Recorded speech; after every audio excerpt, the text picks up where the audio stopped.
that can influence it. Yeah. So I was just sitting there yesterday talking with somebody about it, and I was like, you know what? This is something I would love to ask. It's not about the player. I never would tell a player, oh yeah, man, just say you're not. No.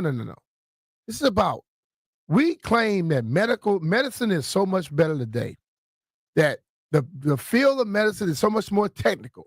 They could digest and pick up stuff so much clearer than they did in the past. So why are there so much more injuries happening today? So what do you say then? I think it was Oladipo that said this, and we talked about this yesterday, that they need to limit the amount of regular season games because these guys are just too big and strong to run around like this. I mean, pace of games is up, right? Hmm? So what do you say to that notion? To me, it's laughable because they're all doing load management anyway. What I say is the mindset of people today, younger people today, is always try to get more for less. Because, no, I don't believe that they're so much bigger, stronger, and faster. Ain't nobody in playing football today faster than Darryl Green. There's nobody playing football today probably more powerful than what the damn Reggie White was. And that's not a return man out there that's bigger than I was and running like I was. So listen, man, you could say what you want, but all those dudes that played before you ran as fast, were as strong, and as big. There's not nobody in the league stronger than jumping gathers today, okay? But those dudes play with mediocre, at best, equipment. Sure. They played with straight trash equipment. And they were playing with trash cleats.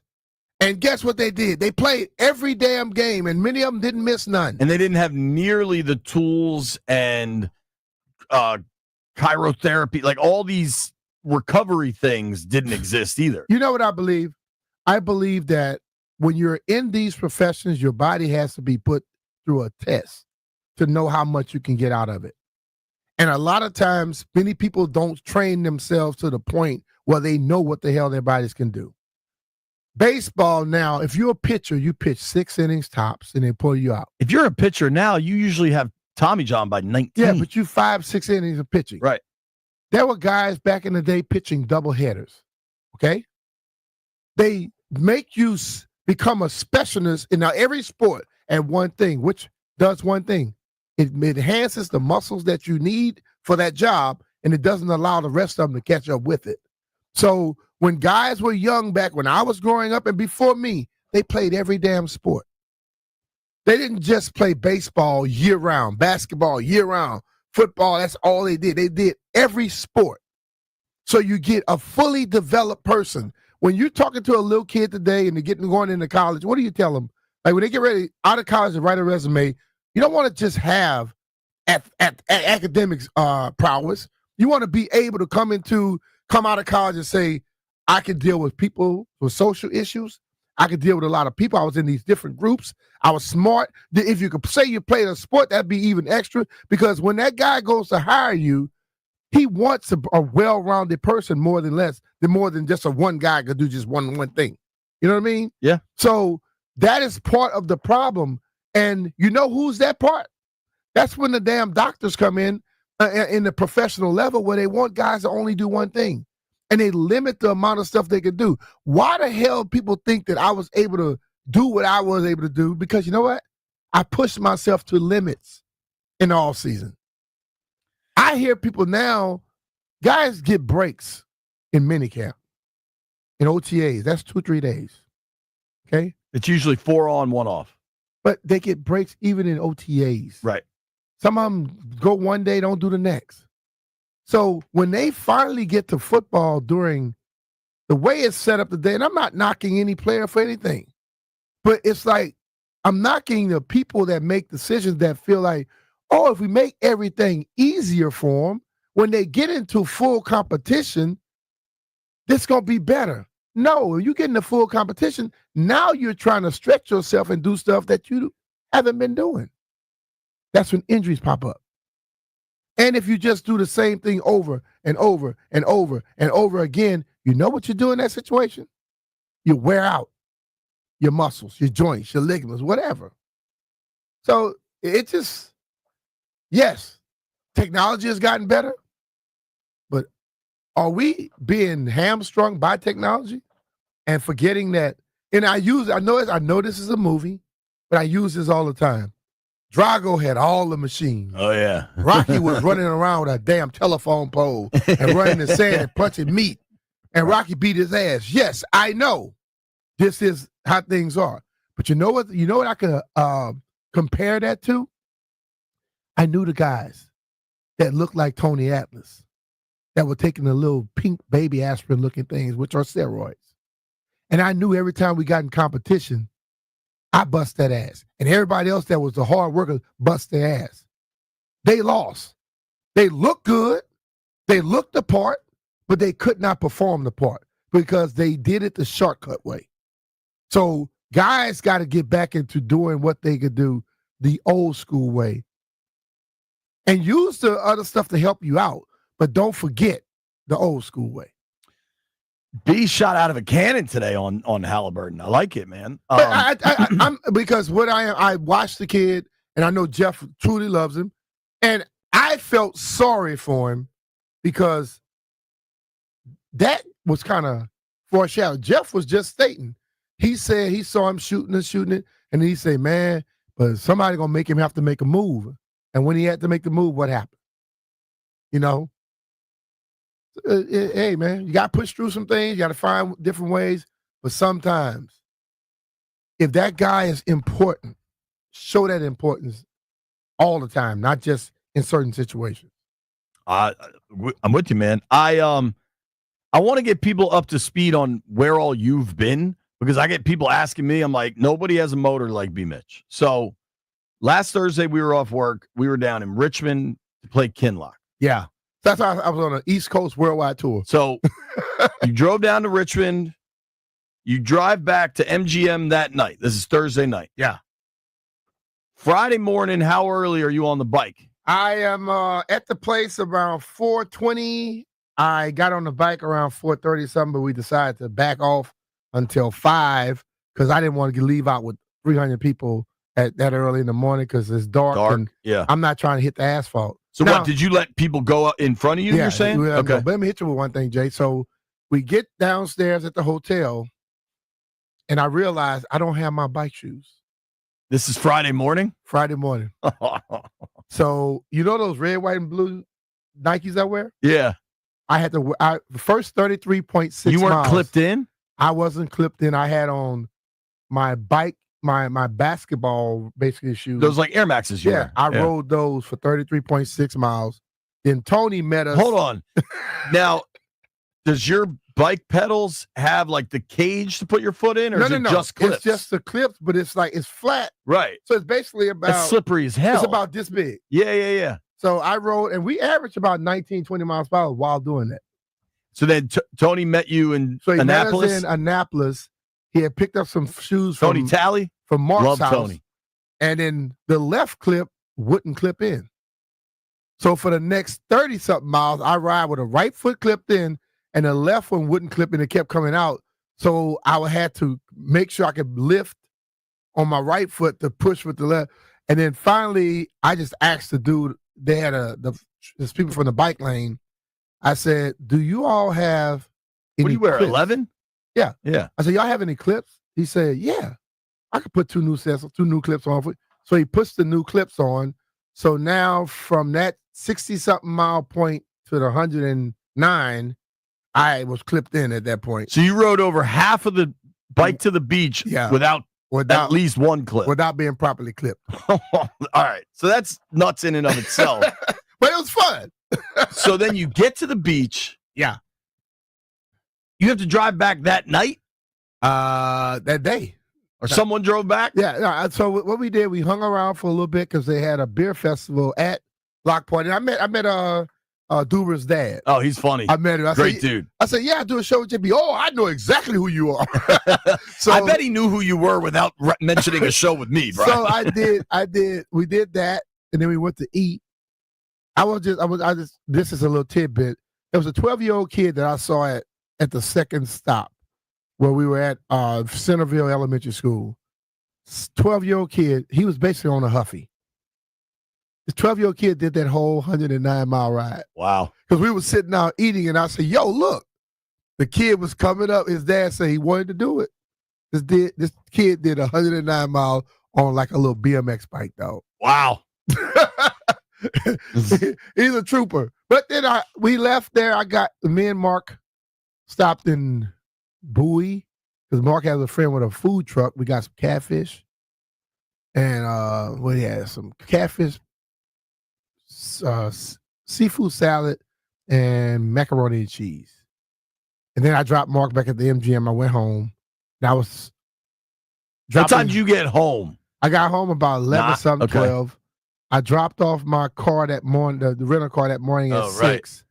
And then I had to fly out of Nashville because my Dulles flight kept getting delayed. I was on my way to Atlanta for a wedding. Right. So I left Dulles at 8:50 something, got to Atlanta around 10 something, and the wedding was at 5.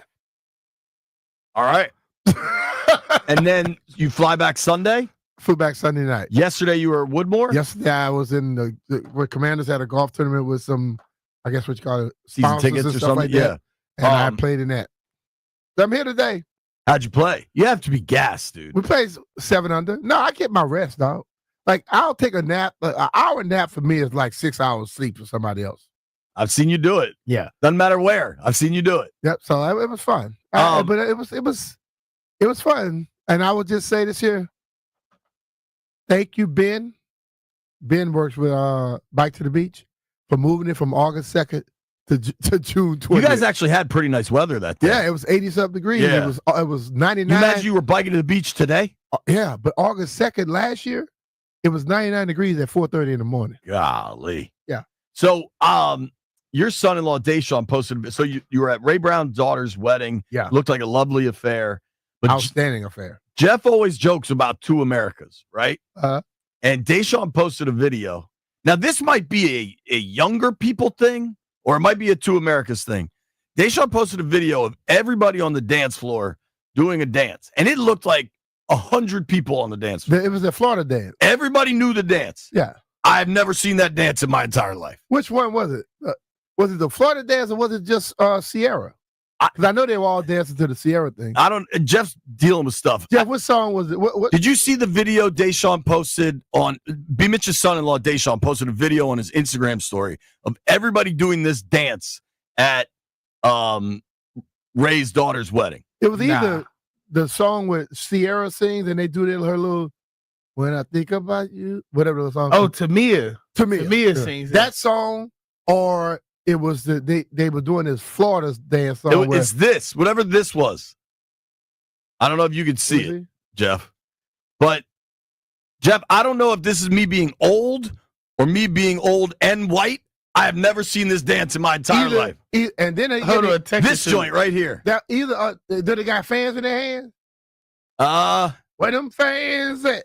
Doing that. No, that's not Let me see it. This might be a fraternity sorority thing. He now has a caption in there that I missed. It's alphas and Ks. Yeah, they strolling, bro. I'm telling you, I was watching this mesmerized. Like, how does everybody know this? And I have zero capacity for this. I am about to send this clip to all of my Greek friends. This is a cap thing. This is a sorority. Yeah. The other one though was a dance. I couldn't be. Is an A5A and so Miriam this was AKA. just a dance. This wasn't a sorority fraternity thing. And again, that's probably I got nothing. Tamia. Yeah. I assume the drinks were flowing. My dumb ass would have been out there trying to do it. You would have been. It would have looked like a disaster. Because, they had. Let me see. It was about 7-8 bars. All right, so I was at the beach this weekend too. I drove a car. I did not ride it. And Monty from Starboard, of course, gave me a little gift package. I think you will like this hat. This hat looks like you. Yeah. You like white hats. It's a sharp hat. I'm aware. I don't know that Jeff can fit this joint, but doesn't this shirt look like Jeff all over like it? Me. You want it? What size is it? It seems to be really big. It's a large. But it's all orange crushes. I think you'll love it. Yeah. And then we'll see if Jeff fit Jeff. Jeff will look like Jeff, you want this t-shirt from Starboard? He'll look like a stripper in this shirt. Why would I look like a stripper in that shirt? Because it'd be super tight. They wear the little strippers shirts take their clothes off? Jeff, you can have this one if you want it, buddy. B took the polo shirt I thought you'd like. All right, we're just getting warmed up. There's plenty to discuss. Really good win for the Nats last night in San Diego. James Wood just keeps doing James Wood things. All of a sudden, Nathaniel Lowe's absolutely on fire. Got to catch up on the Nats. There's some Commander stuff I do want to discuss. The Sheehan thing from yesterday is kind of going nuts about the uniform stuff. Josh Harris has said we want to get our uniforms back to what they used to look like. So sometimes the content cycle just like goes nuts for stuff that's already been said. But I do think there's one really, really interesting thing involved in all that. Keim's going to join us. Nate's going to join us. It's going to be a big, busy day. Anybody out on those roads, man, good luck. Here's what I thought of today. You know, John Leahy is a friend of ours. And there are days in the D.C. area where it is 102 degrees. You can't open your phone without getting alerts about a heat warning. I don't really know why to open my phone I need a heat warning, but I had this conversation yesterday on the golf course with a guy that grew up in Louisiana. And we both said we never heard of heat warnings until we moved here. Well, here's all I'm saying. If you're driving around D.C. today and you get heat warnings nonstop and the traffic's god-awful, you might be thinking about selling your house, moving somewhere else. And if you want to do it, call John Leahy. Yep, just like a recent seller, they were thrilled to receive an offer, which was $20,000 over the asking price for their Silver Spring property. Everything went smoothly. There was no stress, no setbacks, and the sale closed right on time. The client had previously been told by another agent that he wouldn't be able to make any profit at all, but he ended up earning exactly what he wanted. Who says there are no guarantees in life? Check out John Leahy's guaranteed offer right there on his website. You can get the ball rolling at johnsellsdmv.com. We're talking about our good friend John Leahy and the Fine Living Group of eXp Realty. John offers you flexible fees, customized to your needs, and he knows that life happens. So if needed, John will let you out of your contract at any time. Nobody else does that. Well, and I think some of the things John does to help you sell your house, to get you over the finish line, really differentiate from other realtors. If, say, you know you're sitting on some equity, but you know your kitchen's just a little dated, and say you put a new fridge, a new range, new dishwasher in, you get the stainless steel that everybody wants. What's that going to cost you? 10 grand? I don't know. Maybe more. 8, maybe 12, depending on what you're looking at.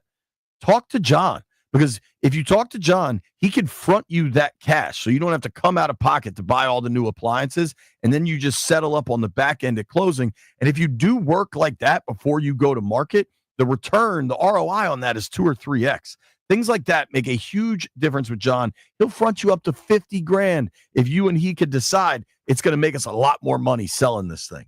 It only takes a few seconds. Check out his website. You can find out the equity. You can get an instant cash offer. He's a differentiator in the market, man. Call John today, 301-900-3052. Go online to johnsellsdmv.com, or what's even easier, just Google John Leahy Group and start packing.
I'm Earl Forsey, and here's what's happening. How about the Nationals? They have certainly woken up after that 11-game losing streak.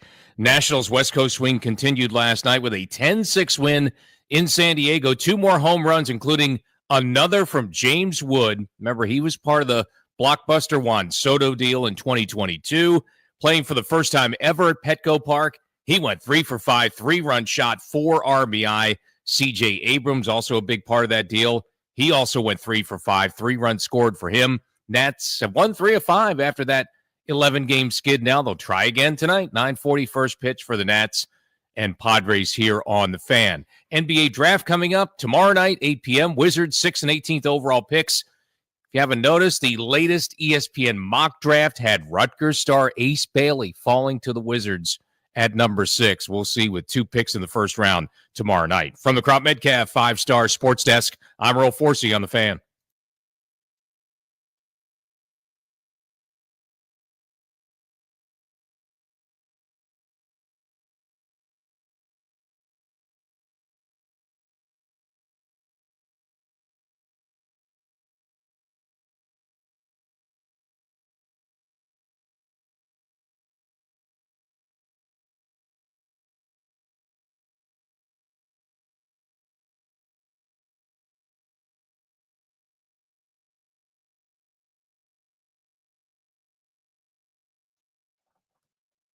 Murderer. Murderer. We don't die. B. Mitchell Finley, Yes, 1067 The Fan. This is really, really cool. B got a copy of this book. If you're looking on the stream, I'll show it to you. I'm also going to tweet this out. This book is called RFK All Access, and it's a book of photos compiled from RFK Stadium during the golden era of the Washington Redskins, when RFK bumped and the team won Super Bowls. Scott Cunningham is the author and the photographer. Scott, what's up, man? This book is incredible. Hey, thanks, JP. This is a great way to show how much fun that era was to me. I have all these pictures. I've never had a chance to do anything. I've had other books and other sports, but this is probably the greatest thing that I ever have done and will do, just because of the love for the Redskins. And I've got the follow-up coming in color in a few months, but the black and white was just from a certain time frame. The color is going to cover that whole era, but I can't wait to see what kind of reaction that gets, because it was all it's an art book too. Yeah. It's not necessarily a photography, but it's about taking your own film, processing your own film, scanning it yourself, and then putting it on a computer and laying it out. Was probably, I think I have to go into rehab. It was so much fun. Well, Scott, I tell you this, man. I was looking through it last night, and I texted them on the text thread we have for the show. And I was like, man, I was looking through this book, and I can remember exact moments of those pictures. You know, sometimes you can relive the conversations you were having when certain things happen. So I appreciate it, man. I thank you for putting that together. You're welcome, Brian. It was a pleasure to watch the Swiss Army knife. Let me just tell you, this guy needs to be in the Hall of Fame. We know it's not. It's the time it may have passed. I don't know what those rules are. Still but 2028 Veterans Committee. 2028. Okay. Well, I'll get on the phone here in a little while. Yeah, dude. But anyway, no, that was such a great period of time. That era. I don't know. 82 to 92. I think this group can match it, though. I think this group, especially off what you're coming off of last year. I think Washington football's back. It's great. There's nothing better than that place when it was shaking. And maybe the new stadium, they'll put it in there and put some loose seats so we can get it shaking again. Let's hope so. When you were putting this book on and you start hearing all the information that the team possibly moving back to DC, RFK coming back, how did that make you feel? I loved it. I know I blast Sean up at the Commander's PR department I said, man, you got to go back to the hole. You got to go back in that hole. He got tired of hearing me say it, but I just was like, that is just the only place for that stadium to be. Yeah. You know, Let's hope and I can't wait to see what they do around it. Yeah. Because that area, I don't know where they're going to put it, you know, out in the river somewhere, but it's going to be awesome. I can't imagine that view that they used to show of RFK when you'd have all the statues in line and at night game, and you can see the stadium lit up. I can't wait to see what this stadium's going to look like lit up like that. And it's going to be a proud moment for us Blue Bloods. Talking to Scott Cunningham, author of a new book called RFK All Access. I mean, this has got to be, what, 500-600 pages of photos? It's 392 Okay. pages, and there's about 500 pictures in there, and they're all, I would say 99% are from black and white. I had to fill in some color negative shots to tell a story, but a certain story. But I like the layout just because you don't have to. I didn't have to say anything. I just let the pictures do the talking. Oh yeah. I don't. Start out from Jack Kent Cook down through the coaches, and then lead into each individual player. Actually, I went into. I'm holding up various pictures for all the people watching on the stream. Russ Grimm, after a game, wearing he's in his game pads, but everybody always wears a shirt under their shoulder pads and says, "I'm having a Malox moment." Well, the game, the Cole game, I think Ernest had 39 carries, 140 something yards. I was looking at it, and Chris said, "Man, I was at that game, 1990, November 1990, something like December, yeah." That was the worst game, the other game I've ever been around. Doc as a reporter. Joe Howard Johnson, that's who we were interviewing. Scott, there's so many incredible moments, right? Are there certain photos that stand out to you the most? A lot of them, yeah. I don't know. That's a good question. Now that I think of it, I don't know. I don't know. I get a kick out of the ones with the posse. Those guys always gave me good pictures. Yeah. When is the book coming out for the public consumption? I would say in about a week. It's available now on the website, www.rfkallaccess.com. Very cool, man. The picture. And it'll be in stores soon. Working on a network. I hope that Carter Machinery, a new sponsor, will get involved. They're a great company. My dad was involved with them back all the way to the 50s. So wow. I'm hoping that Carter Machinery gets some good publicity out of that because my father was one of the founders of that company, and I'm really proud of it. All right. This is so cool. I mean, there's pictures in here of Darrell Green making serious tackles. Everybody always thinks of the speed, but he was a headhunter, wasn't he? He does look like he's coming in high on all these hits. Look. Yeah. George Atkinson stuff. You know, I never thought of him like George Atkinson, but I guess he is. Yep. Oh, yeah. D Green. Look at this. D Green with George Bush Sr. At the White House. You were there too. Darrell got a hot dog fade. Yeah, sure does. Did you go to the White House, Brian? Yeah. After we won the Super Bowl, yes. What do they serve you? Well, I know what they served Bush. I can't remember what we had. It was beer. Do you remember him throwing horseshoes?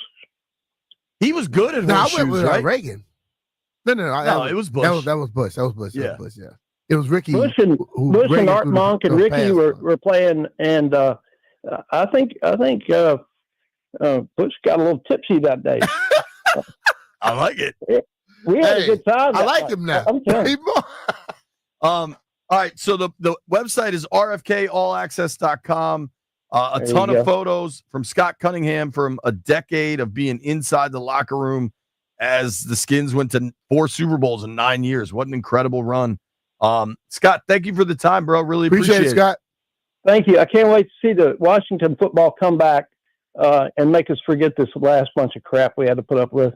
Hey, whole you new too, world, everybody. Man. Thank you, Scott. All right, man. You Appreciate guys. Thank you. Appreciate it. This book is incredible, dude. I see why you were so into it. Oh yeah. All right, I'm gonna tweet this out so folks can find it. I'll put it on Facebook too. Nobody go anywhere. We're just getting warmed up. It's B. Mitch and Finley. Before we go, though, you know who I texted yesterday? Who was that? Paul Henry. All right. I had a question with a lock on a door. What Paul Henry has done for my home, all new windows, all new doors. You know when you notice it? When it's 102 degrees outside. Hell yeah. And you walk inside and it's nice and cool. And you know you're not losing AC out the leaky-ass windows that people have. It's something that pays for itself over time. And if you do it with Paul, you know you're going to get the best deal possible. He comes out himself to give you an estimate. If you know Paul, that dude is not about trying to press you into anything. Paul is low-key, smooth operator. He's just going to tell you the truth. Hey, if you'd like to work together, I'd like to do it. And you know there's no pressure, and he's going to transform your home like he did for me and you, B. He does a great job. And, Paul did my doors and my windows, and I talked to you all about him doing this little pergola for me. And the people that did it before was trash. I'm just going to say it straight up.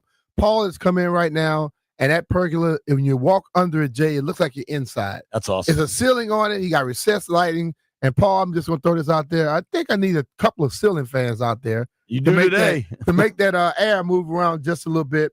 But, I think he did an outstanding job. And they're finishing up this thing now. And you know what? I like being outside. When I sit under that, I'm going to be cool. At night, too, got about 10 lights under there. You don't have to worry about nothing coming out the trees and sneaking up on me. So the lights will let me know. But if you can reach out to Paul right now, you can get $125 off each window with a 5-window minimum and $600 off each door. Contact Paul Hinges Window Installation today and tell him B. Mitch and Finley sent you. PaulHingesWindows.com, your clear home improvement choice.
B. Mitch and Finley, 1067 The Fan.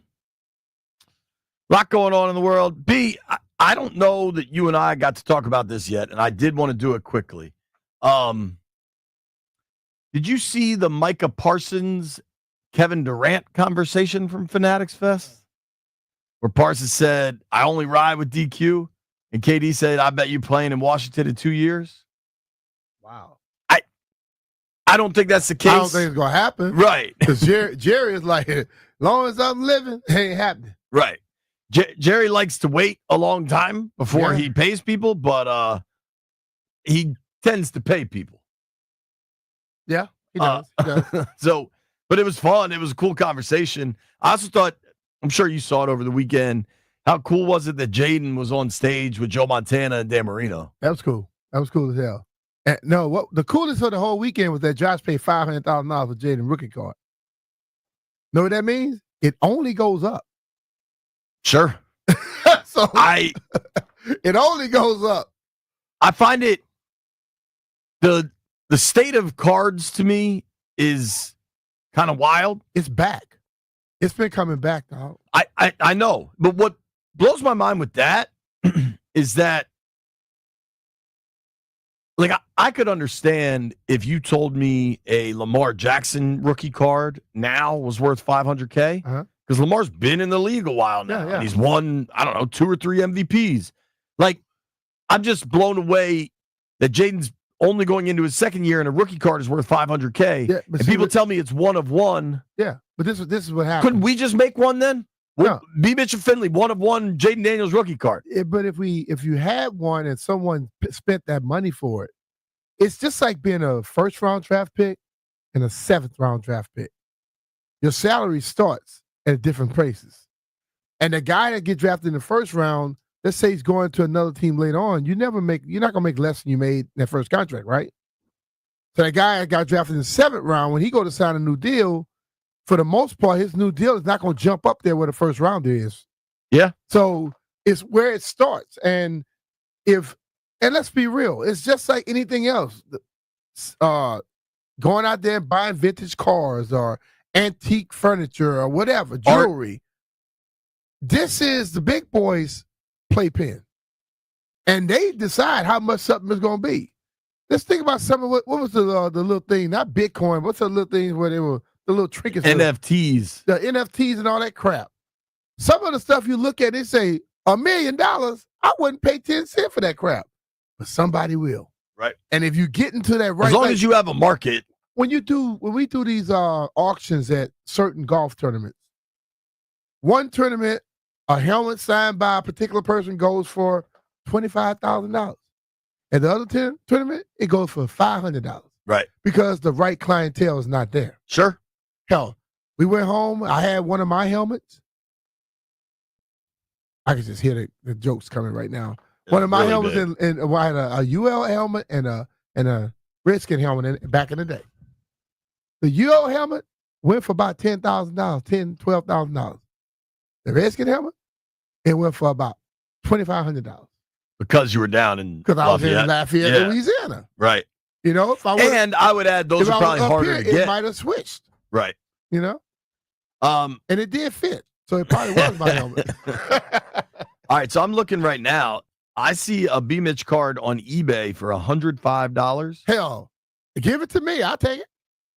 Seems like your Tim, I got more cards. Eagles cards are worth more than your Skins cards. I don't know. Is that a scarcity thing? I don't know. I got more of my cards than any one person has, I would say. Did you make a point to try to collect them? Or no, I just like people would send them to me. I kept them all, and then the lady in my neighborhood was a framer all on my wall. Yeah. So I got everything framed. I got a lot of stuff from Charlie Taylor as well. That's cool. Yeah. I know people are really into it. They call it like breaking, where you break these packs open and see what you get. I think it's cool. We did that for for Josh Harris, $500K is like me and you going out to dinner. But yeah. like, we did at Command Center, we did a show, and they had us breaking the packs open. And I came out with a Corey Dillon and a Jerry Rice. Wow. Clock killing Corey Dillon. Dude, you know what I ended up watching the other day? Yeah. And this is just the depths of no sports on and me being a football dork. Super Bowl 29 was on when the Niners just beat the hell out of the Chargers. Mm-hmm. But it was just funny. All the names, all the people. You know who was calling plays for the Chargers? Who was that? Ralph Friedgen. Ralph? What? Yeah, he was up in the booth. They showed him. Stan Humphries at quarterback. All right. Natron Means and that Niners team. Northeast Louisiana, Stan Humphries. Dude, that Niners team was loaded. I remember playing against Stan in college. Oh, really? Cooked him. Did you? Cooked him. What was Stan like as a teammate? I mean, because cool. he was Rip's backup, Yeah, right? He was cool as hell. But Stan was that he wanted to sit in that pocket, did not want to run at all. Right. Drop back, put his feet in cement, and let it get dry, and he stood there. And he would throw it. But in college, that's all they did too. But we would run and shoot on them. They didn't get a chance to get on the field. When we come back, B. Mitch's favorite guest every week, Barstool Nate, joins the program.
I'm Earl Forsey, and here's what's happening. Start with the Nationals, still out west, and what a road trip it's been so far for the Nats. Last night, big night in San Diego. A lot of the players they got in that blockbuster trade with the Padres 3 years ago for Juan Soto came up huge last night, including James Wood, 3 for 5, 3-run shot, his 22nd of the year, 4 RBI as the Nats win again, 10-6 over the Padres. The kick in the 1-0. Wood drives one, deep right field. It's hooking toward the corner. Will it stay fair? It hits the foul pole. It's a home run. James Wood bangs it off the foul pole for a 3-run shot. The Nationals blow it wide open as they lead it 9-3. Dave Jagler, the call last night here on The Fan. Wood not the only one getting it done. C.J. Abrams, also part of that blockbuster Soto deal. He went 3 for 5, scored 3 times. Josh Bell, who, remember, went with Soto out west, back there with the Nats last night, homered and drove in 3. So the Nationals now 3 of 5 wins. Since the 11-game losing streak, they've started to get things right. Nats and Padres again tonight. It's a 9:40 first pitch here on The Fan. NBA draft coming up Wednesday night, 8 p.m. Wizards have 2 picks in the first round, 6-18. Latest ESPN mock had Rutgers star Ace Bailey falling to the Wiz at 6. Other reports this week have the Wizards as one of the teams possibly willing to trade up with Philly if needed to get him with the number 3 pick. And again, that draft tomorrow night starts at 8 p.m. From the Crown Metcalf 5-star Sports Desk, I'm Earl Forsey on The Fan.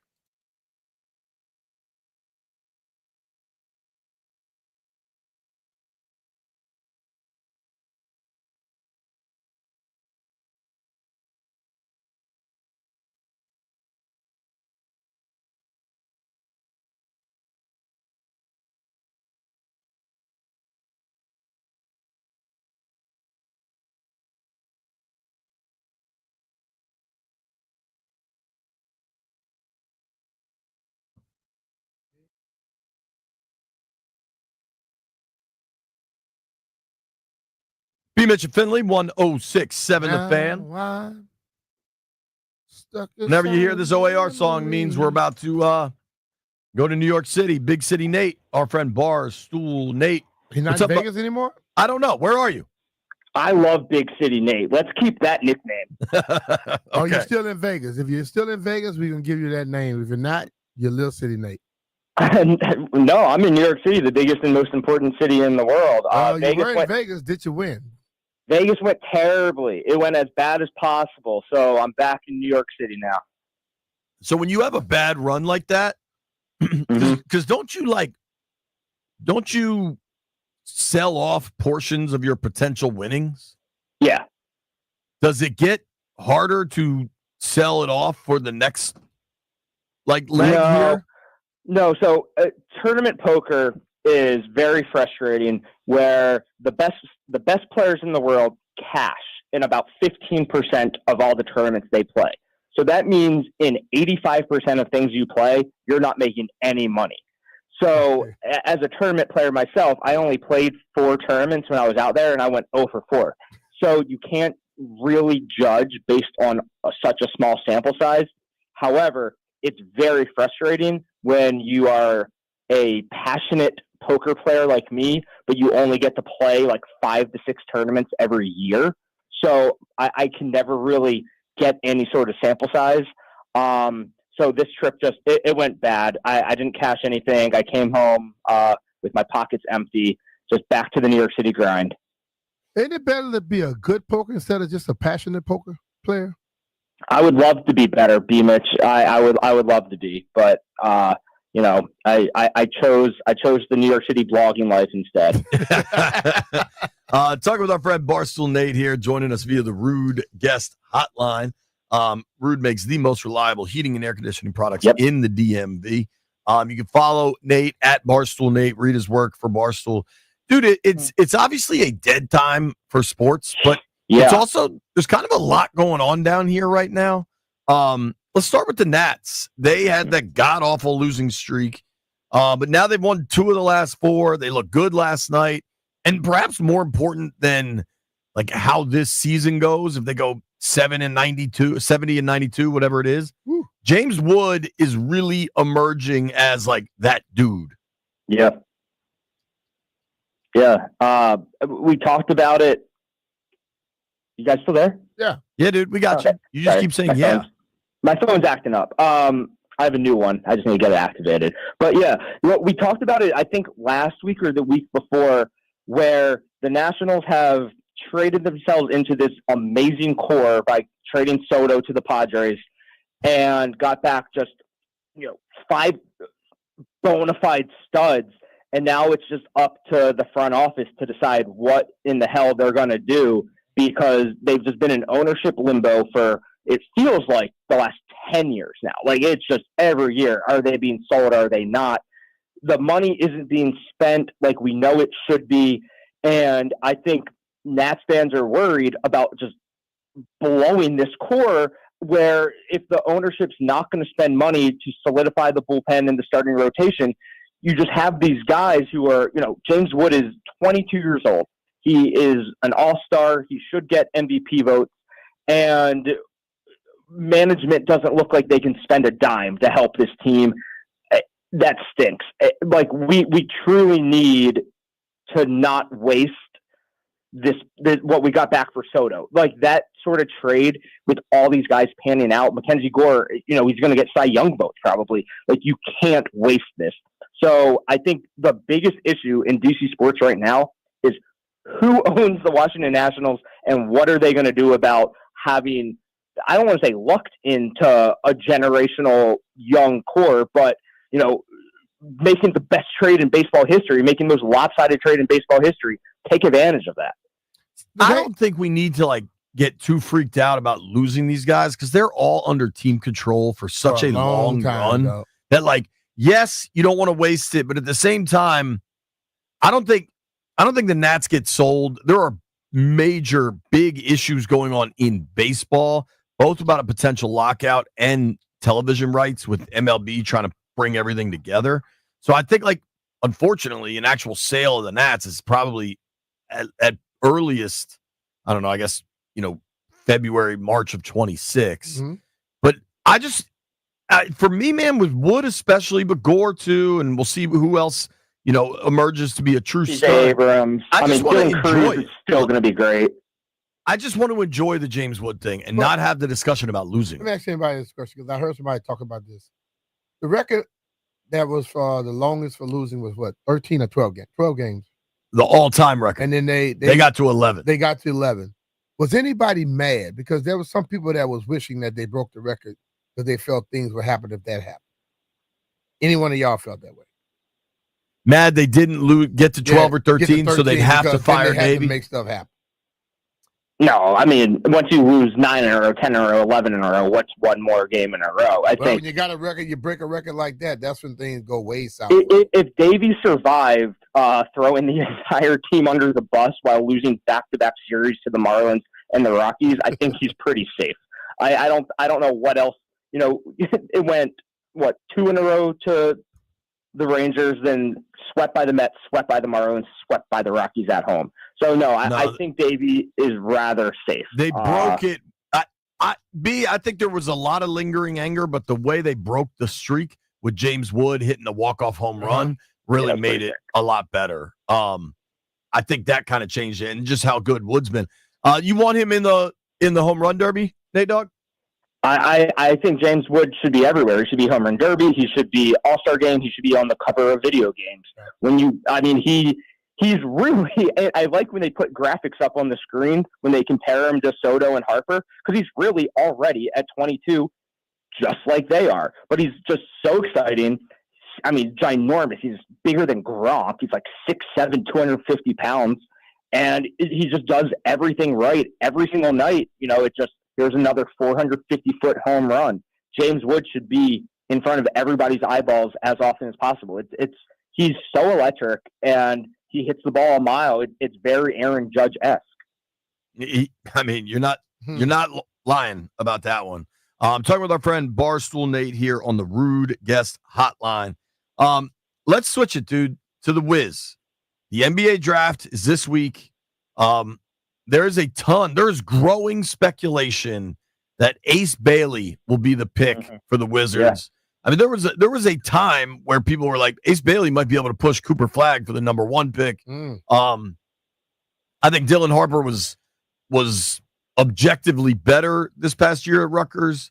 And then there's kind of this weirdness of how Ace Bailey is handling the pre-draft circuit. He's not going on visits. Yeah. But he's also a really, the NBA drafts for potential unlike any other league, and that dude has a ton of potential. Where do you land? Who do you want the Wiz to get? Yeah, the Ace Bailey situation is very strange. As you said, there were people wondering if he could push Cooper Flagg. I mean, he was never going to, but hey, the discussion was had. He's 18, he's 6'10", and he's being super weird in his whole pre-draft process. He wouldn't even go visit the 76ers, who, when healthy, can win the East. But, they have the 4th pick because they were so unhealthy and Embiid can't stay on the floor. Ace Bailey seems, as the rumors go, to want to play in Washington, which when you hear that, your jaw kind of drops because when was the last time you heard someone say, please don't take me, I want to go to number 6 to Washington? If that is true, if that rumor is true, I mean, come on down, man. I'll build your house and wherever you want it. Great Falls is lovely. So if Ace Bailey wants to be in Washington, we already know we have this extremely young, talented core.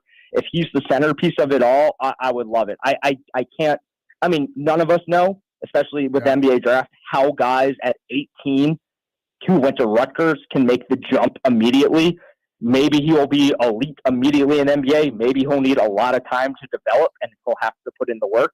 I don't know. What I do know is if a guy is thought to go number 1 or number 2 overall and he wants to go number 6 to the Wizards, that's my guy. Well, I say this, man. The group that put together the team that just won the NBA championship, put a lot of those guys on that team is sitting here now. So if he wants to come here and they got some young guys already, you got to look at the possibilities. We're not saying it's going to happen, but hell, they just put one together there. Yeah, I mean, Oklahoma City built the team the correct way. They have 1,000 more draft picks in the next 5, 6, 7 years. Yeah, I think they are a model franchise how to build a team, and I think the Wizards, for as bad as they've been, they're doing things correctly. I feel confident saying the Wizards are doing things correctly. I think all three of us want the Wizards to be good so badly because the NBA is so exciting and there's so much good talent in the NBA. And we just haven't really had a good Wiz team in, 10 years, over 10 years, I guess. So yeah, hopefully whoever we got at 6, Ace Bailey or otherwise, is that dude. Yeah, I like Con Knipple, but I actually think he's going to be gone, dude. Bailey is a super intriguing prospect, and I guess they just want to get as many super intriguing prospects on the roster as they can and see what happens. What did you think of the NBA Finals overall? I thought it was a very good playoffs. I mean, going to Game 7 in the finals with the Pacers being Pacers were the biggest underdogs to enter an NBA Finals. Oklahoma City had, the basically record-setting regular season, kind of breezed through the playoffs, and then the Pacers just gave them headache after headache. Very anticlimactic, unfortunate ending to it, obviously, with the injury to Halliburton. Just sucks to watch that happen after he came out just shooting the lights out. But overall, I mean, you can't hate on OKC. They built this team. They made the correct trades. They got a couple superstars, and people are saying they could be a dynasty with just how young and good they play. They play great defense. They score, and they just won their first title. So I didn't hate the finals. I think you're insane if you hated the finals because of the ending. It was just in another simulation, I would like to see Game 7 with a healthy Halliburton, because I think Indiana, they played amazing. Like, they played awesome. It was so fun to watch them. How they won. It just sucks that they had to go down. They put up viewing numbers in that final game. Yeah. So everybody for talk Game about 7. Everybody talk about having 2 small market teams. They put some numbers up. So the NBA is awesome. See what happens when you have competition, when you really play hard? Right. People want to watch it. Yeah. It does. I said this yesterday, and I don't mean this like overly negative, but this does seem like the most. I don't feel like I'm going to remember the stuff I'll remember from this playoffs in 5 years. The biggest thing I think will be the Halliburton shot at the Garden that ended up only tying it and not breaking it when he hit the Knicks fans with the Reggie Miller choke. Like, I think this is a very forgettable finals. There's not like I remember Joker. I remember Giannis, the LeBron block, like over the years. Like, I just don't know that there's a moment in this finals I'm going to remember. The first game of this finals was when Indy stole it, when they came back. Yeah. Because then after that, you had one game that was won by 7, one was won by 9. The rest of them were double-digit wins on either side. And even when Indy won Game 6, I very much felt like, all right, well, the Thunder are just going to win Game 7. Game 7. And the injury kind of taints it. But I mean, they can taint over. I think even if he played, they were going to win it. I do too. I do too. Nate, I got a text last night from my sister-in-law at like 10 o'clock.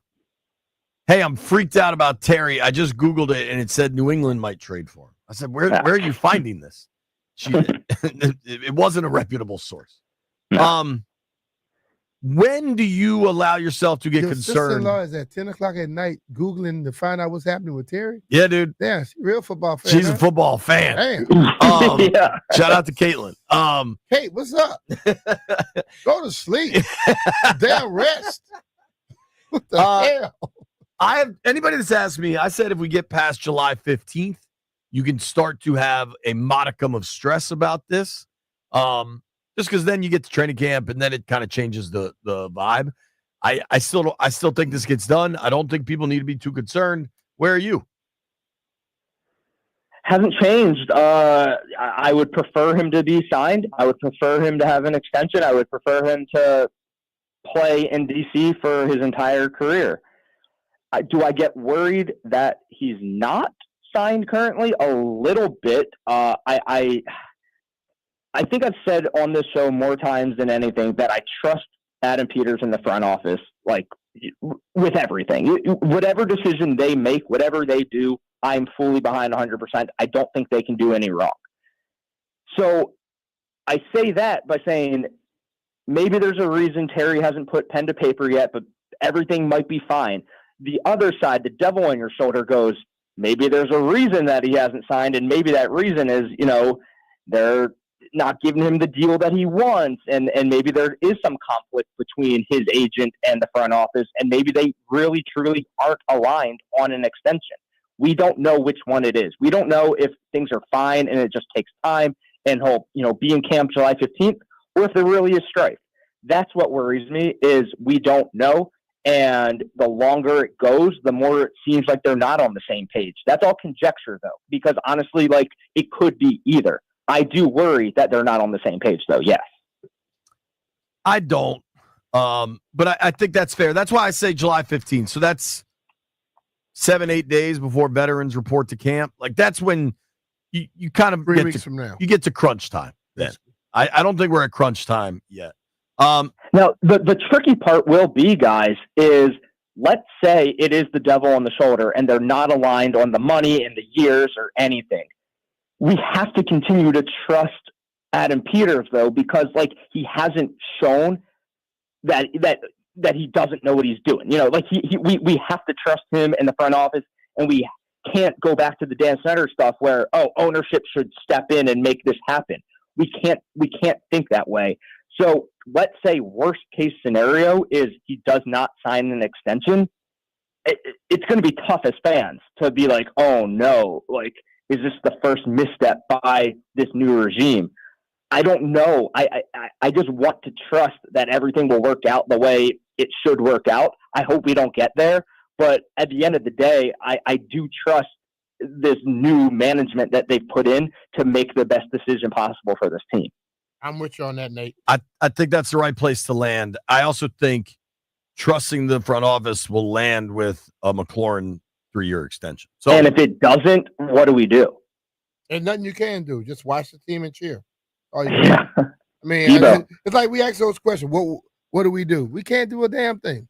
All we can do is watch the games. Yeah, but I'm bracing myself for a crash landing. That's the thing. I have worry to about it. prepare.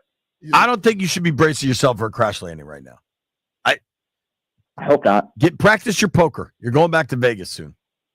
Yeah, I am. He'll be right back. I'm going to England and then flying direct from London to Vegas. What's going on in England? I'm going to the Oasis concert, their first show back in Cardiff, Wales. That'll be cool. Yeah, so their first show in 15 years I will be at. That's dope. Enjoy that. All right, buddy. We'll talk soon. All right, love you guys. All right, man. It's our friend Barstool Nate. When we come back, John Keim, ESPN Commanders reporter, the John Keim Report, will join the program. Hey, it's Brian and JP here. If you want comfort and convenience wherever life takes you, then you need to turn to Rude. With Wi-Fi compatibility, you have full control of your heating and cooling system right from your phone. Forgot to turn down the heat before vacation? You can adjust it in seconds. Plus, you'll get alerts if something's not right. These guys are the best. They've installed new systems in my house, and I felt the difference instantly. And the best part when you're working with And here's the best part working with Rude. The systems are whisper quiet. They don't start clanging in the middle of the night. There's no noise in your ducts. And seriously, I mean, think about how hot it is. My system is just smooth operation, man. I mean, extreme conditions. Rude is built to perform in extreme conditions, and it's consistent every day. And the real trick of it, with this weather right now, it is so damn humid outside. They control the humidity. You control the humidity, then you can control the comfortability of your home. Rude, the most reliable heating and air conditioning products in the DMV. And remember, if it ain't Rude, it ain't right.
I'm Earl Forsey. This update brought to you by the Fredericksburg Tattoo Invitational. Another big win on the road for the Nats. West Coast swing continued with a 10-6 victory last night in San Diego. Kids coming through again. James Wood, 3 for 5, 3-run shot, 4 ribbies. C.J. Abrams went 3 for 5 as well with 3 runs scored.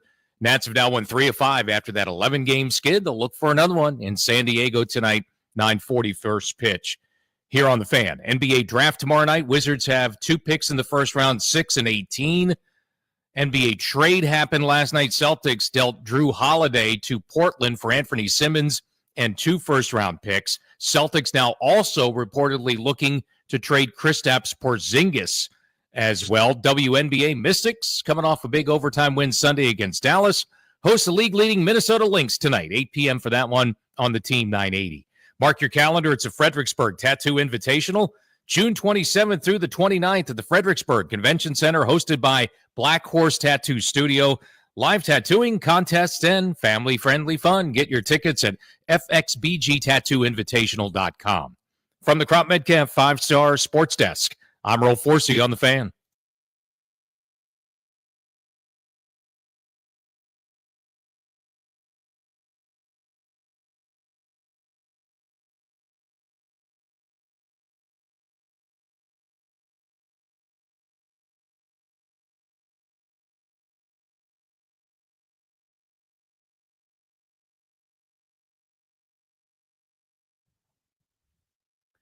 B. Mitch and Finley, 106.7 The Fan. Fired up to get to the Rude Guest Hotline and welcome in our friend, Mr. John Keim. Johnny, what's up, dude? How are you? What up, man? I'm used to the pretenders leading me in here. Landfill's off this week. Jeff's in the big chair, and sometimes things are ups and downs. There we go. It's a nice little change of pace. There you go. There we go. Of course, you can read all John Keim's work at ESPN.com. Check out the John Keim Report on YouTube or wherever you get your podcasts. Let's start. I think your last pod, I listened to it, was talking about the run defense. And we don't know that they're going to be better. The only thing I can tell you definitively, and I'm guessing all of us that have been out there, me, you, and B, will say the same thing. They got a lot bigger. Yeah. A lot bigger. And that's, obviously Javon Kinlaw, but it's Kinlaw, it's Eddie Goldman. Now, what Goldman has left, we'll see, but I don't think he doesn't have to be a full-time lineman. They're going to rotate guys. Dietrich Wise, bigger and stronger at end, right? So the combo with him and Dorrance Armstrong, and then if Cleveland Farrell can stay healthy, or if he's recovered from whatever knee issues that bothered him last year, that helps. So, yes, they will be bigger. And then you go, JP, you go into those, when they'd run those 3 defensive tackle sets, you can now have more size in there and also have guys who should be able to rush the passer at times. You could go Daron Payne with Goldman, obviously a run stopper with Javon Kinlaw as an end in that look, or you could go with a little bit more speed or quickness with Johnny Newton instead of Goldman, right? So give you a different look. But they definitely are bigger. Definitely. The fact that they've gotten much bigger inside, which may call for them, some people having to double inside and leaving the outside guys one-on-one, and could that help them out a little bit? I think where it really helps is be the linebackers and keeping them clean more as much as, because those guys would get double teamed last year a decent amount, and then there were some games where they would adjust how they aligned up to make double teams harder, or maybe they'd have to reach for them a little bit differently, and it would help. But yeah, I think listen, if you're double teaming those guys, then someone's free, and if you're not, then conceivably those guys should win more, right? So yeah, I think there's all that trickle down, but I also think it extends to little things, and maybe you get into this, but how much more time the front seven is working together, that worked together this spring compared to the past. And just so you know, okay, in this look, this is where you have to fit. If this happens, this is where you have to fit. And having more communication with that group, which I think clearly they felt was a little bit of an issue last year because they spent more time on it this year. So will that matter? Maybe, and we have to see it, but I don't think it hurts. Talking with John Keim here. You can give him a follow at John_Keim, Keim. Let's switch. So I think the biggest topic for Commanders fans right now is the Terry McLaurin situation. I was joking with B-Mitch. My sister-in-law texted me at 10 o'clock, very worried about it. I was like, just relax, Caitlin. I think unless we get to a week out of training camp with no news, I think this is just customary business. That's sound about right to you? I think it is with an asterisk. I think, but so yes, it is in that, like, we've seen holdouts over the last several years, and it feels like there's getting more because players, I think, have a little bit more power maybe than in the past. I don't, but Debo holds out, Ayuk holds out. You've had other guys threatened. So how many of those guys get traded? They don't, right? So I do think something eventually gets worked out here. The asterisk comes in, what is the value? And, from one standpoint, if you're looking at it from the team standpoint, he's going to be 30. And that's typically an age where receivers slow down, right? And their production, you start to top off a little bit. And then by the time the contract's up at 33, where is that player at? But the other side would say, okay, that's true. He'll be 30, but he's only been in the league for 6 years. Was it Mike Evans was 30? I think he was 30 when he signed a contract. He's been in the league for 10 years. So you can start to see, like, does he start wearing down? And so I think that's where, and then the other part is he's got a quarterback that can help make him stay productive more than maybe what he was. And it's not just catches or yards. It's also the touchdowns, right? And can it get even better? So, and his importance to his offense is rather high. And we all know that. They know that. But I do think it's not like they're not willing to pay him. It's just a matter of you have to get to the price. Yeah, get the price. But where has he shown he's slowing down? I don't see that. And I don't see it. That's right. That's an extra part that goes into that. And I think the ultimate thing comes down to, listen, Ayuk was going to every team under the sun. He ended up right back in San Fran.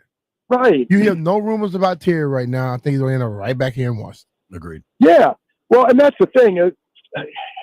His value here is pretty high. And again, they know it. And we know, like, if this was a guy you would be worried about when he came in, the mindset, then maybe, like, do you look at it differently? I don't know that you do. But with McLaurin, you don't have to worry about that. You know how he's going to come in. You know he's working on his game. You know what he'll do when he gets here. And so that's not something people, not everybody, but certainly get freaked out like, oh, they heard Terry was frustrated. Well, that's number one. Nobody's talked to Terry. But number two, like, the pace of it, okay, yeah, like, who doesn't want to get their contract done right now? Everybody. And right. But everybody with the contract. Right. And is there more to it this time? Maybe, because I do think, like you said, like, he hasn't shown signs of slowing down. I think the concern, or if you're going to use the age, it's like not so much where he's at now, but where's he going to be at in 3 years, right? Or whenever that contract gets a certain amount. But I've had, I think it was Joe Corey, maybe you guys, I think you guys had him on, but and so his comp was DK Metcalf, around $30 million per year, and their same draft class, very similar production. DK, though, I think is like 2 years younger. Is that a sticking point? I don't know. Will that, but I think that, like, it sounds like a good comp, I guess, because I think it's hard to find a true comp for him. Especially with the production prior to this year, because the production prior to this year was subpar quarterback play. Still had production, though. Yeah, exactly. Yeah, exactly. You look at what he did prior to this year, you need to say, well, damn, this guy's good. Right. Because the quarterbacks he had were like us. Right. Well, maybe more like me and John than you. Yeah. But, and that's why I say, like, you look at DK Metcalf, I mean, the comps, the production is very similar, and he had worse quarterback play. So, does that mean he's Justin Jefferson? No, but does that mean he's really good and can stay productive? Sure. And so, like that, but I do think, like, that's where the age thing will be makes it trickier than if it had happened like 2 years ago, right? But doesn't mean it can't be abridged, right? I think ultimately, like, these sides want to be in business. Terry is good here. He's got a good quarterback to play with. And you were here through all the garbage. Why would you want to somehow go elsewhere? And these guys know the importance of McLaurin to the offense. So, like, when you have that, like, it eventually would get done. I agree with you. Sheehan yesterday had a thing about kind of getting back to the old uniforms. Josh Harris has said that publicly, that we want to get back to like our more traditional look. The NFL allows a team to introduce another alternate this year. They can wear them, I think, 3 different games. Right. I think that's happening. I think the big question is like a spear, if a spear helmet or just a spear gets re-involved. I don't know if you have any intel on that, but I think it's wild how interested folks remain in any and all. I think like every other NFL team, the Eagles roll out a new alternate. It's fun. It's exciting. Here it becomes like this incredibly divisive conversation. Oh, does it? I hadn't noticed that. I don't, I had heard like with the throwbacks, I don't know, similar, but like that what I'd heard too is like because people wonder like, were they changing uniforms this year? I was like, no, it's just the throwbacks, right? And that if they changed it, it wouldn't be. I think there's still a process you have to go through. So I don't know. I think Kevin said next year. I haven't heard that, but I also, to be honest, haven't looked too deeply into that right now.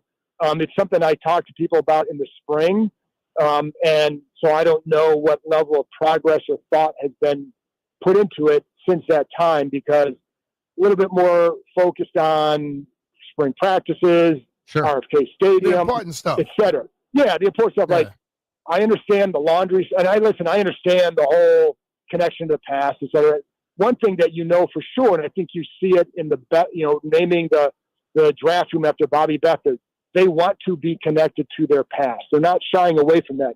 It has never meant that they're going back to the name or anything like that, but they're not shying away from their history, and including, like, I always thought that it was a mistake to change the look. And when they were the Washington football teams, you at least felt like, at least I did, maybe I'm wrong in this, but at least for me, I felt like I was watching the same franchise. Right. And then when they went to this big change, to me, it was like it was a big shift. Not only do you lose the name and the logo, but now you lost your look as well. Mm-hmm. And, I'm an Indians fan, Guardians fan, Indians, whatever. Like, when they changed, they kept their look the same. There are a lot of people there who do not like the name. It's somewhat similar, right? But at least you feel like you're watching the same franchise. Yeah. That, to me, was always a mistake here, that they changed it as much as they did. And they didn't know what the hell they were doing, basically. Well, there is that. There is that. And just that part. Yeah, that's there's that sentence could be applied to a lot of things over the last however many years. Yeah. Last thing, on a personal level, B and I have talked about this. How lucky are we as people that, are invested in this team, but also it's work, it's day-to-day work, that McLaurin is not the type to do like Ayuk. Oh my God. Like to do the Instagram stuff. Like, he just keeps it cool, under the radar, and everything's going to play out behind closed doors. A massive, you know what? I hadn't even thought about that, but thank God, because what that would, what this means, what it would mean, it means like you're never, listen, it's hard to always break away from this beat. It means you're never off. Right. And because like, you don't know when he could hop on someone's podcast and say something or do this or that. Like, both sides are handling it pretty quiet at this point. And I am, but I expected that. I didn't expect anybody to go off, because it's very similar to when Joe Gibbs when I was playing here early, and Coach Gibbs made a comment in the meeting, and I totally disagree. And I walked in his office and asked, could I talk to him? Closed the door. We had a conversation. He said, I'm glad you came in my office, because you had said this in front of people, we would have a problem. Yeah. Terry is not going to do anything like to make anything where a person have to show me. You know what I mean? Right. He's classy. And I think I respect what's happening, but today everybody lives like they are part of a damn social media experience where they want everybody to just say what they think they should say. Why? for their entertainment. To hell with your entertainment. They're Right. handling their No. business behind closed doors. It'll happen.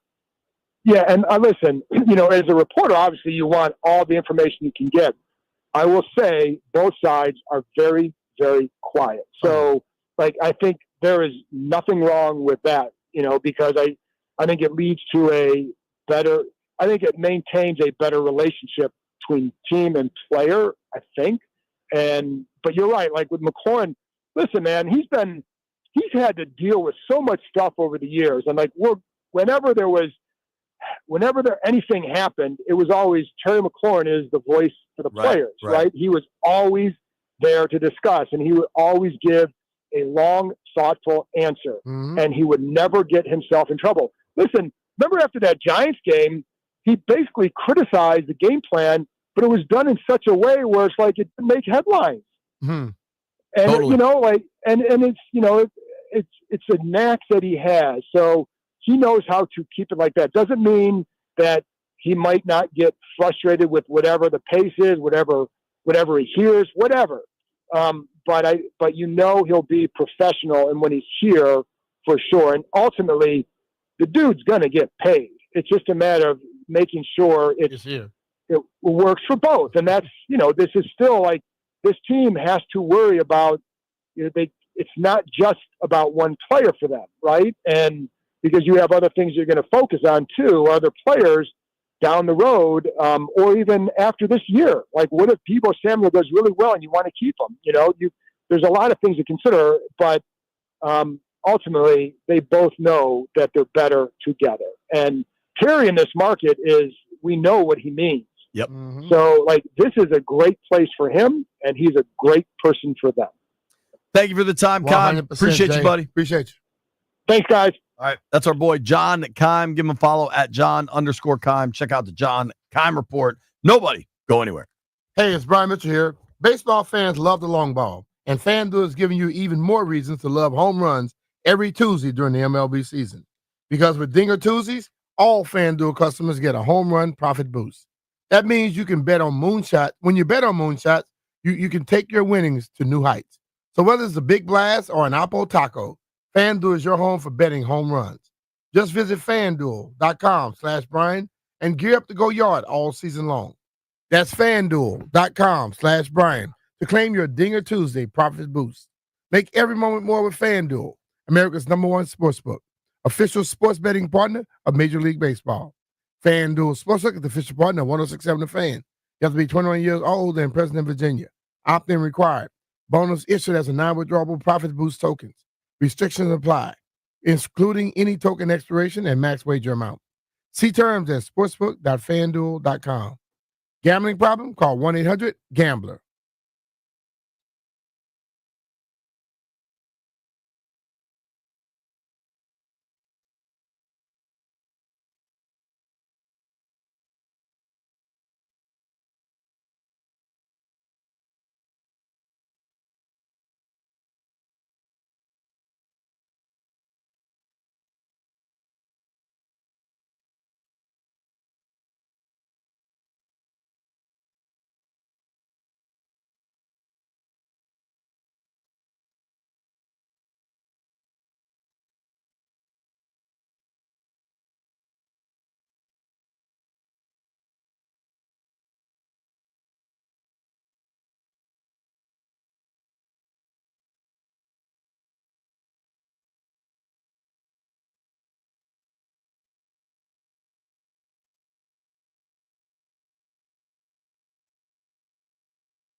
Baby, let's cruise away from here.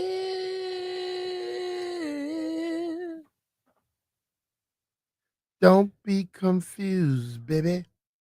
The way is clear. If B's going to sing, I'm just going to be silent. If you want it, you got it forever. It's not a one night stand, baby. Let the music take your mind. Just relax and you will find. So I just saw this stat, B. We're gonna fly away and we'll do it my way. I love it when we're grooving together. I got a James Woods stat for you, B. What's that? All right. Through their first, I believe it's through their first 162 career games.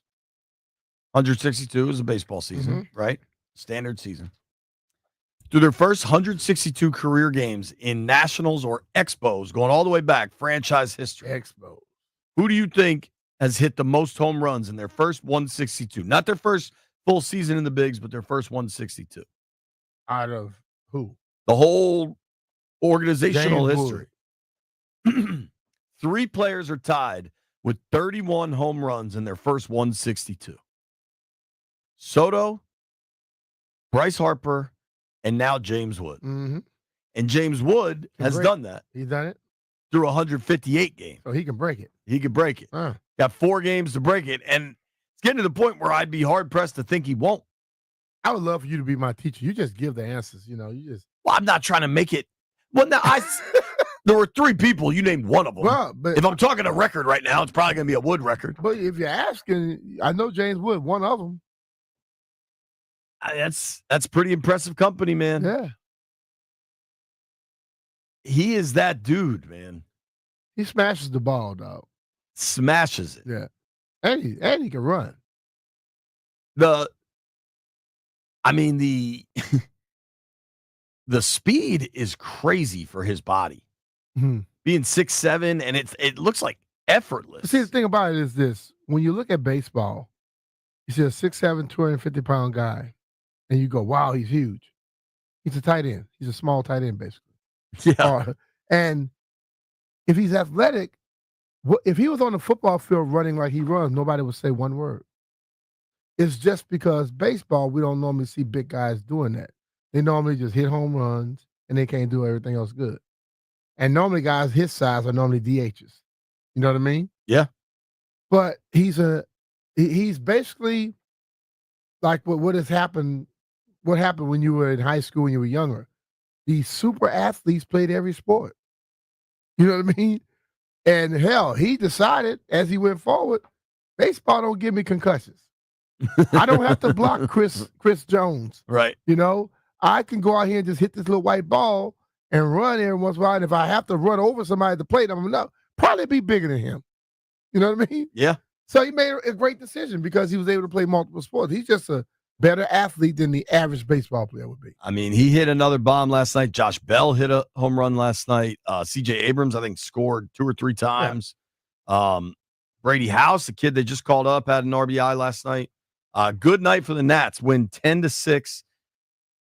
You know, the losing streak is what it is, but they're now 3-2 in their last 5, and it is cool to see specifically Wood and Abrams in San Diego, where, you know, this haul came from the Soto trade. Yeah. Just kind of feels right. Feels right. Feels good. Here's what we're going to do when we return. Let's take a look at not the best teams in the NFL, but the most entertaining teams in the NFL. Nobody go anywhere. It's B. Mitchell Finley.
I'm Earl Forsey. We're powered by Guerrilla Fireworks. The largest fireworks store on the East Coast is now open.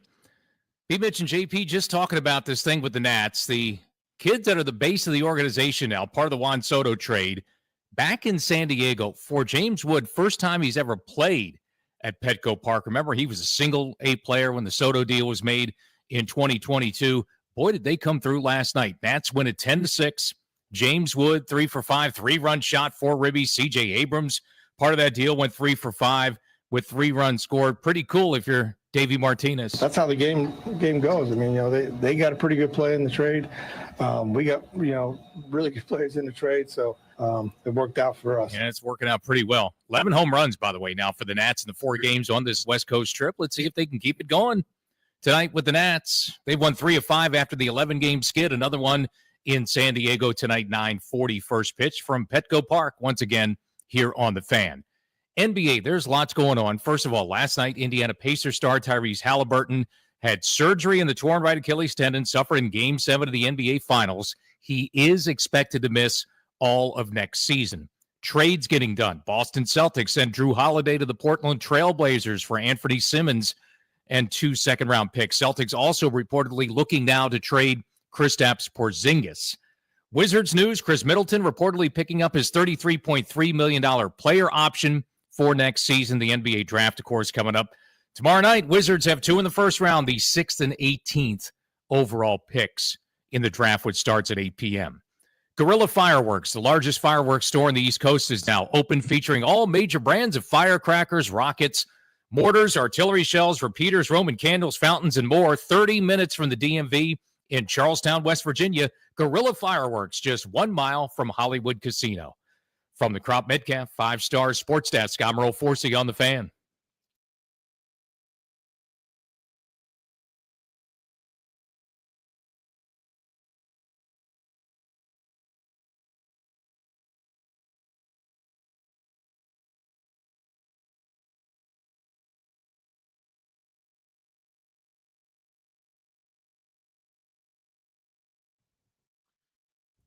All right, B-Mitch Philly, 106.7 The Fan.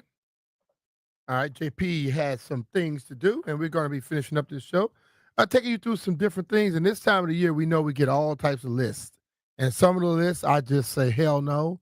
And a lot of lists, I like to go through them. One thing about football, it has to be entertaining for people to show up and go to the seats and spend their money on a consistent basis. And we all know there were some times where we didn't want to go to games over at FedEx because it was horrible. The production wasn't good. The play on the field wasn't good, so it wasn't entertaining. And it's hard as hell to make people go out there and spend their hard-earned money for something that's not entertaining. Well, the NFL came up with this list of the NFL most entertaining, well, USA Today did, the NFL's most entertaining teams. And I'm going to go through this thing for you, and we're going to see where our Washington Commanders fall. All right? I'm going to run through some of them quickly, and I'll read some things that are said. Well, number 32 is the Cleveland Browns. You don't much have to get any description or explanation. They're horrible. I mean, you got 5 quarterbacks. You don't know what they're going to do. Things, they just don't seem to be winning consistently. The owner does a lot of stupid stuff. People don't like him, so people don't care about it. Number 31, the New Orleans Saints. And following them up is Brian, our resident Giants fan. He loves the Giants. They're number 30. New Orleans Saints does not have an exclusive broadcast window because nobody wants to see them play. Their quarterback. When you have bad quarterbacks, you don't play. The New York Giants, at least they have Russell Wilson. He throws the ball down the field. But, we'll see. Last year, Russell didn't do as good when he was in Pittsburgh. We'll find out. He had the fewest plays of 20 yards plus last year with the Steelers. Now he's in New York. We'll see what happens. Brian, you may get a little something. The other team across the way, I doubt it, plays in the exact same stadium. They're number 29, the New York Jets. Why? Because they're in shambles. They don't know who's running that football team, the coaches, players, owner, who. The entire Meadowlands is cursed. The whole Meadowlands just suck. Whether you're green or blue, they suck. That's so disrespectful to the Giants. What? They say that they are behind the Jets? Yep. Didn't they win? The Jets won more games than the Giants last year, right? Yeah, but they're the Jets. Yeah, but they're better than y'all. Let's keep moving. Number 28, the Indianapolis Colts. They don't know who their quarterback's going to be. They got a guy who checked himself out of a game. Where on earth does a quarterback in the NFL check himself out of a game? Because he was tired. I'm tired, boss. Come on. You can't be doing that. That's pathetic. Number 27, the other team that doesn't have an exclusive window for the for TV as well, because nobody want to see them either. We got Tennessee Titans, but they have Cam Ward right now. One thing I noticed as I looked at the top, most of those quarterbacks are mobile quarterbacks and they're entertaining. So I believe that this will not be where they'll be sitting next year once this thing is over. I absolutely love Cam Ward coming out of Miami. Dude is good. Number 26, they got the Carolina Panthers. And I'm going to see what they said. No team embodied NFL anonymity more in recent years than the Panthers, who are the only team held out of prime time in last season's initial schedule release. But not only has the franchise shaken some of the pervasive dysfunction, it also is giving outsiders a reason to follow along thanks to the resurgence of Bryce Young. We'll see how long that happens. And a receiving core of upswing on the upswing. Still, the gains here might be incremental. I believe they will be. They're 26. The New England Patriots, everyone seems to love Drake May. They're 25. Doesn't seem like many people want to see him, but we'll see as we go forward. Number 24, when you go across the way and you go to Sin City, you go in basically to see the casinos, not the Raiders. And now they have a new guy in there, and Pete Carroll. They have Geno Smith. They may not be here next year, but right now, USA Today have them ranked 24th. If you go to the other desert, Arizona, you got Kyler Murray and his crew. They're sitting at 23. The Jacksonville Jaguars. If you've been down there before, the team is not exciting. The area hasn't been very exciting. They had a Super Bowl there, and they will not. I don't think they'll never have another one there. That was one of the worst Super Bowls I've ever been to. They had to bring in ships because they didn't have enough hotels. The parties they closed down early as hell. It's not like they wait till 2:00. They start telling you get out by 1:30. Can't have a Super Bowl in that place. Jacksonville Jaguars, 22. The Atlanta Falcons, 21. I can tell you have a lot of fun in Atlanta. I went to a spot in Atlanta, a brunch spot this weekend, Jeff. Walked in, saw the bartender, and I said, oh, bro, we must be in the wrong place. But it was a breakfast spot. And I'm telling you, her little outfit, that's what you see in strip clubs. But hey, was there hookah being served? No, the shrimp and grits was great. I'm talking about hookah. Wasn't hookah being served? It was an actual breakfast spot. No, it was a brunch spot. And you sure was no hookah being served? There wasn't no hookah in there. Because that's the thing about Atlanta. Bruh. They have hookah everywhere. The whole thing was set up like you walk into a disco or a place where they throwing parties. Yeah, I never walked into a disco. The dark lights. But I'm just saying, like, when you walk into a place, a party place, a club, and you walk in there, you see the lights around, and you're like, okay, it's a club. But then I'm like, hold on now, this outfit right here is giving me different vibes. And she said, oh, that's the owner right there. I look over, dude look like about 25, 26 years old. You know, iced out. I said, I get what's going on. Food good? She said, yep. So I tried the food. Food was outstanding. You know, but I think when it gets a little darker, it turns into another spot. But go to Atlanta. If the football's not entertaining, you will be entertained. I guarantee you that. Number 20, the Seattle Seahawks. What the hell just happened? Okay. I'm going to go to number 19. It went backwards on me, Jeff. Well, number 19 is our rivals. The Dallas Cowboys. Yeah. And it started talking about Jerry Jones may not like it, but who cares what Jerry like? I think the ultimate thing with that situation is they have one of the best stadiums in all of football. But once they get on the field, you want to turn them off. They have not been fantastic.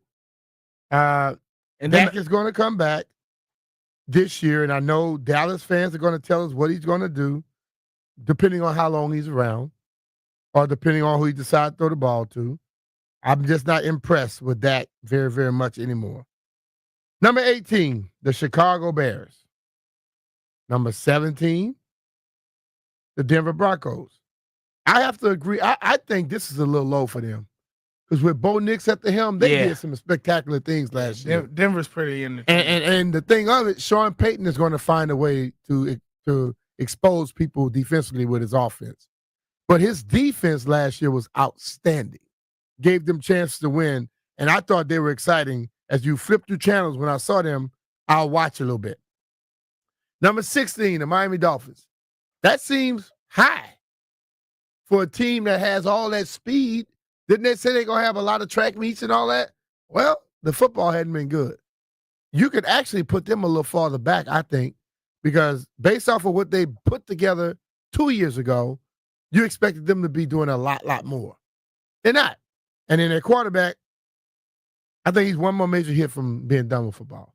And I don't think if he don't make a decision, as we talked earlier about protecting players from themselves, with Tyrese Halliburton, in this situation, if he has another major concussion, the NFL better step in and say, "Hey, bro, we can't afford to deal with that liability anymore." You know, because we already lumped some. We're not trying to have to pay another one. 14, the Houston Texans.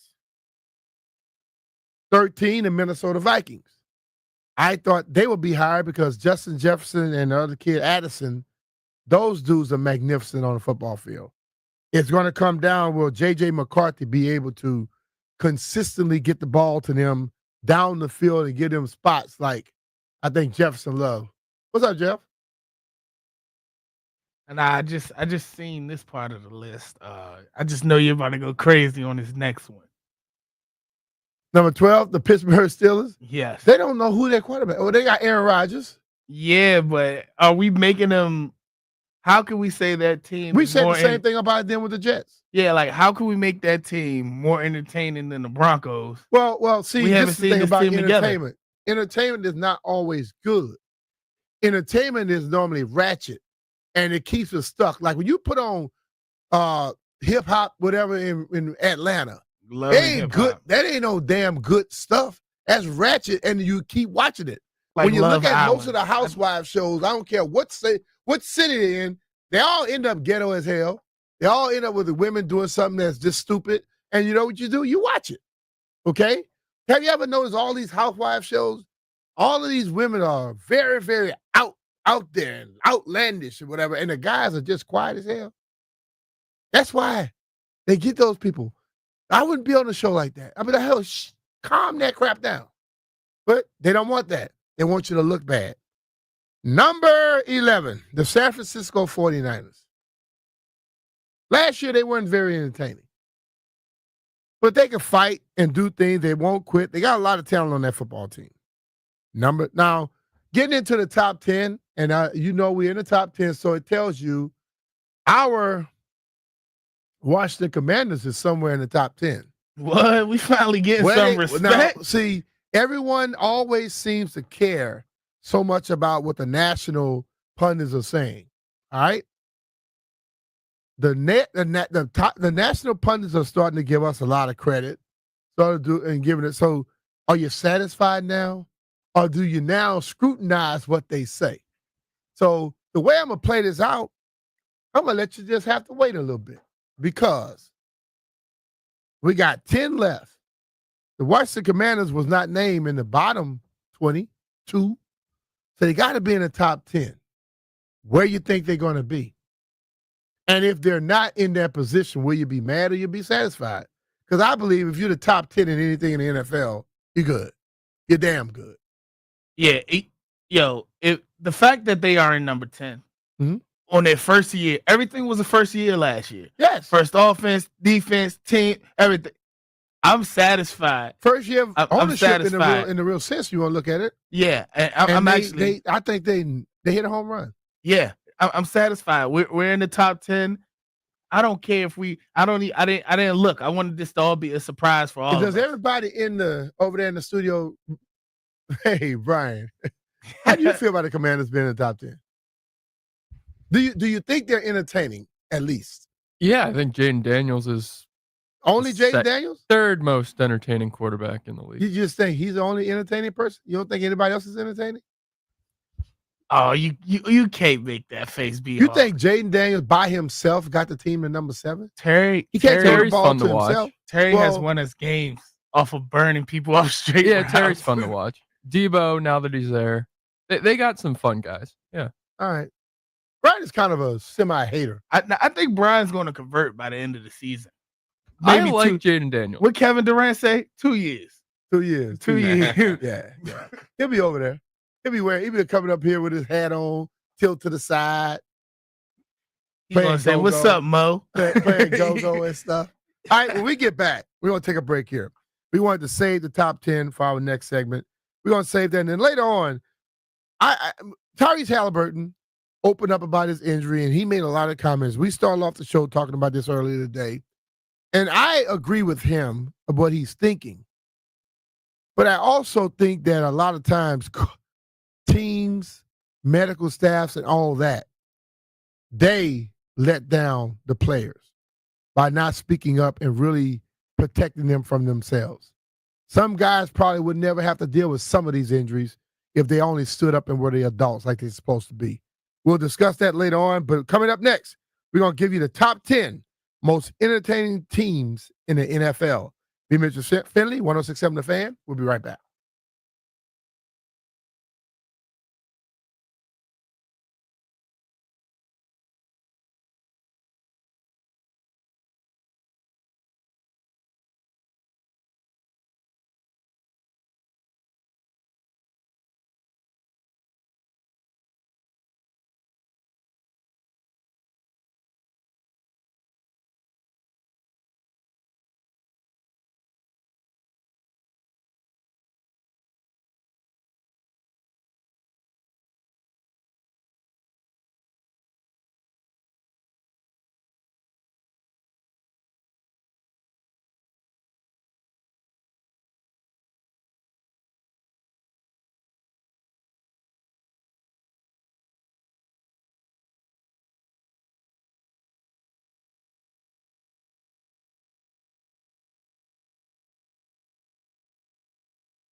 I'm Earl Forsey. We're brought to you by the Chesapeake Bay Sox. Purchase tickets at baysox.com. B-Mitch talking a little football. I'll give you some niffle notes here. We're getting closer, by the way, to training camp, less than a month away. Countdown to kickoff is already on, folks. Training camp rookies report Friday, July 18th. Veterans 4 days after that, July 22nd. Daniel Jones, former Giants QB, reportedly has a significant lead over Anthony Richardson now to be the starting QB in Indianapolis. Meanwhile, report from Philly today saying the Eagles' new OC, their offense, with the new offensive coordinator, could be more balanced this year, a slightly lighter workload for Saquon Barkley. Eagles had the fewest pass attempts in the NFL last season. Baseball, Nationals West Coast swing continued. Last night, 10-6 win in San Diego. They will play the Padres again tonight. Late night Nats continue all week long. 9:40 first pitch from Petco Park here on The Fan. Join the Chesapeake Bay Sox for Educator Appreciation Week. Teachers and educators show your school ID at the box office and receive 2 general admission tickets to that night's game. Closer to home, closer to the action. Get tickets at baysox.com. From the Crop Metcalf 5-Star Sports Desk, I'm Earl Forsey on The Fan.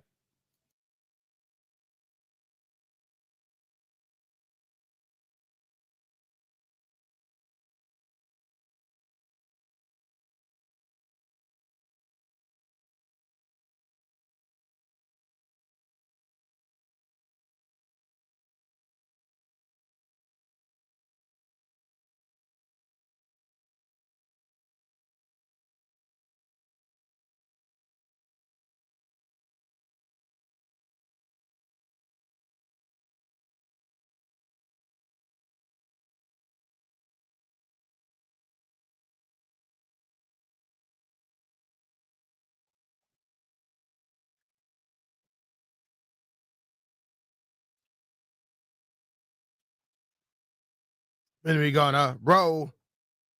Yo, let it go. I be Mr. Philly. 106.7 The Fan. We've been going through the most exciting teams, most entertaining teams in the NFL. And we got to number 10, going the reverse way, and we hadn't hit the Washington Commanders just yet. So start asking the questions. You know, we so much care about how people around the country feel about us, you know, and it means that we're in the top 10. Where they land, I still think that they might be a little bit more entertaining than some people that are above them, but I'm absolutely thrilled to see them be in the top 10. The number 10 team, the Green Bay Packers.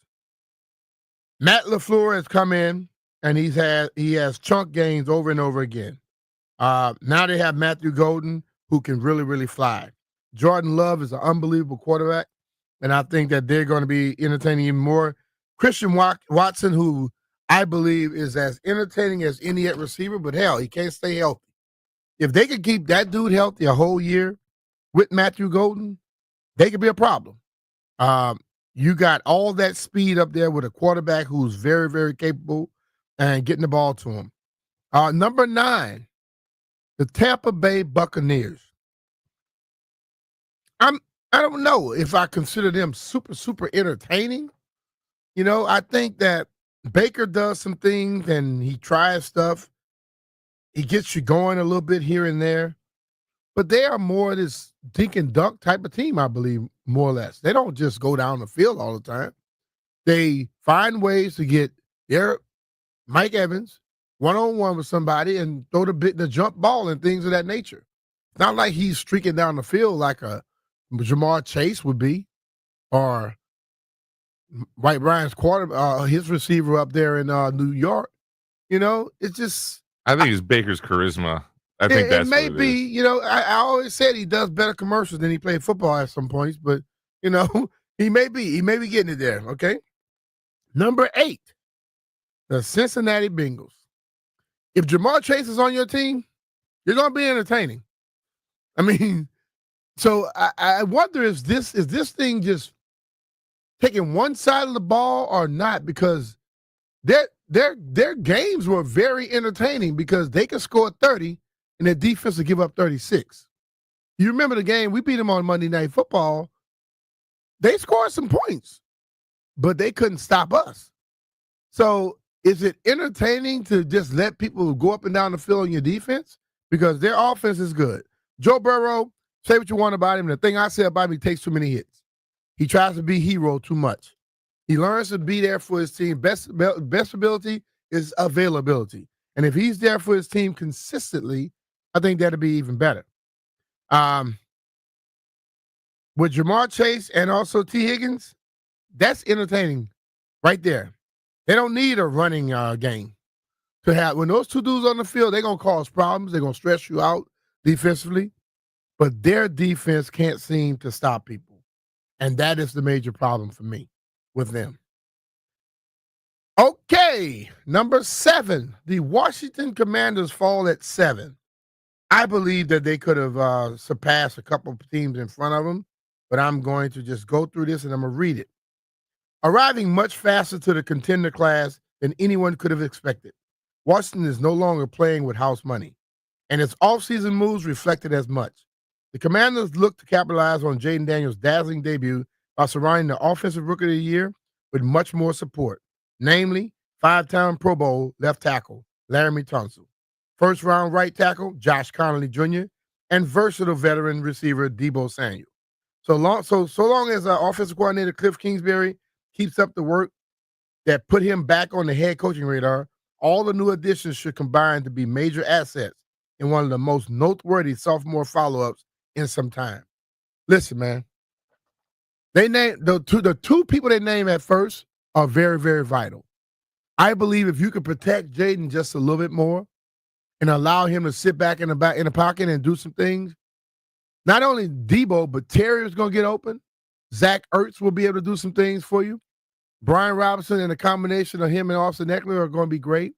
And I truly believe that the crockery merit is going to be unbelievable at offense also. But this team this year, I think, is going to be able to look. There are a lot of eyes looking at them. A lot of people that want to hate on them and don't believe that they were for real last year. That wasn't luck last year. Not when you do something consistently over and over again, it's not luck. It has to go down to what you're capable of, how much work you put in, and I believe the same thing will happen.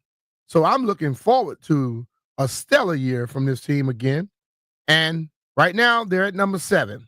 But I'm going to go through it, and I want to find out if you all believe they could have surpassed anybody else that were outside of 7.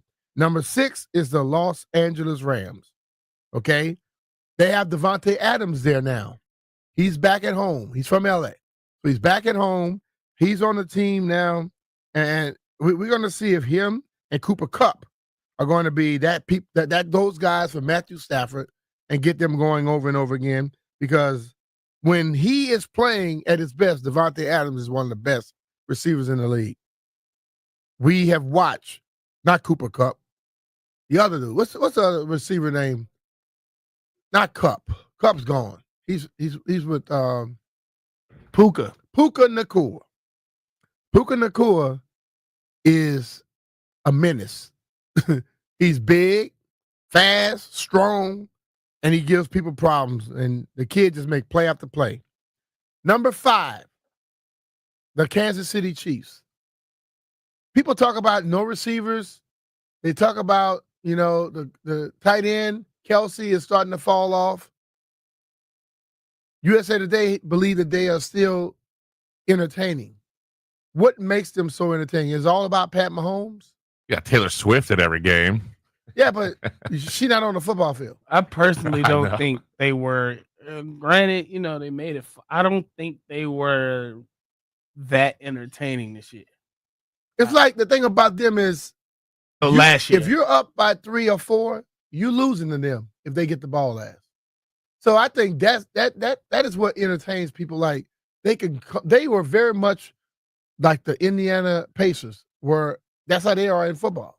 I think the thing that made them entertaining was it was like I say like the Patriot effect. When you win so much, like everyone wants you to start losing. Yeah. That's what's happening with the Chiefs right now. So I guess because last year a lot of their games were very close. Yeah.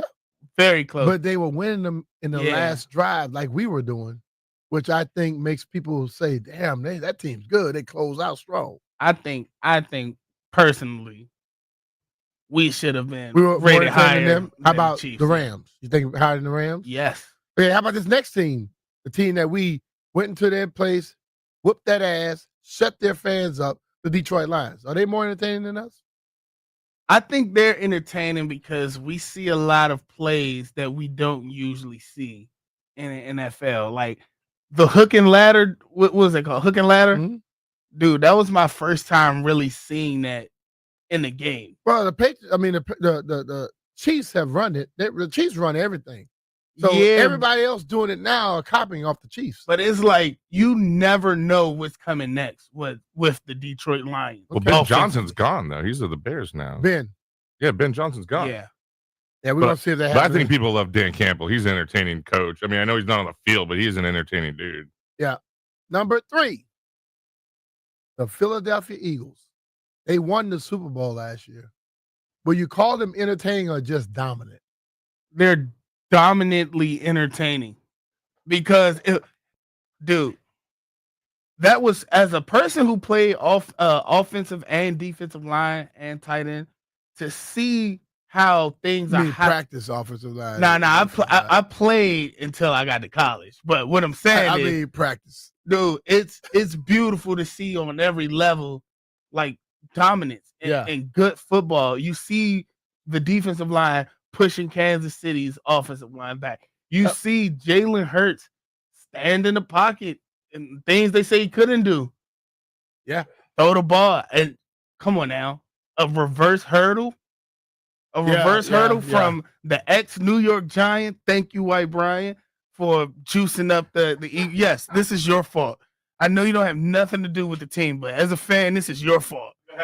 It's Joe Schmo's fault, not mine. No, y'all wanted him out of there. Y'all didn't want to pay him.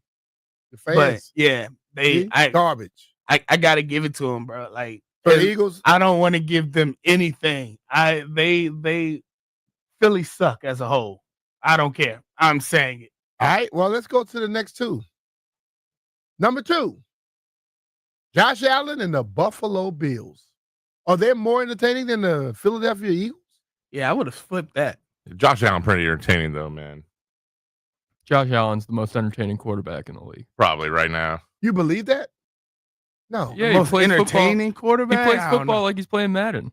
He's not the Tries most to truck over entertaining, though. people and Man, You'll throw some wild passes. Number one is the most entertaining quarterback in the league. Yeah, I gotta agree with number that. 1 is the damn Baltimore Ravens.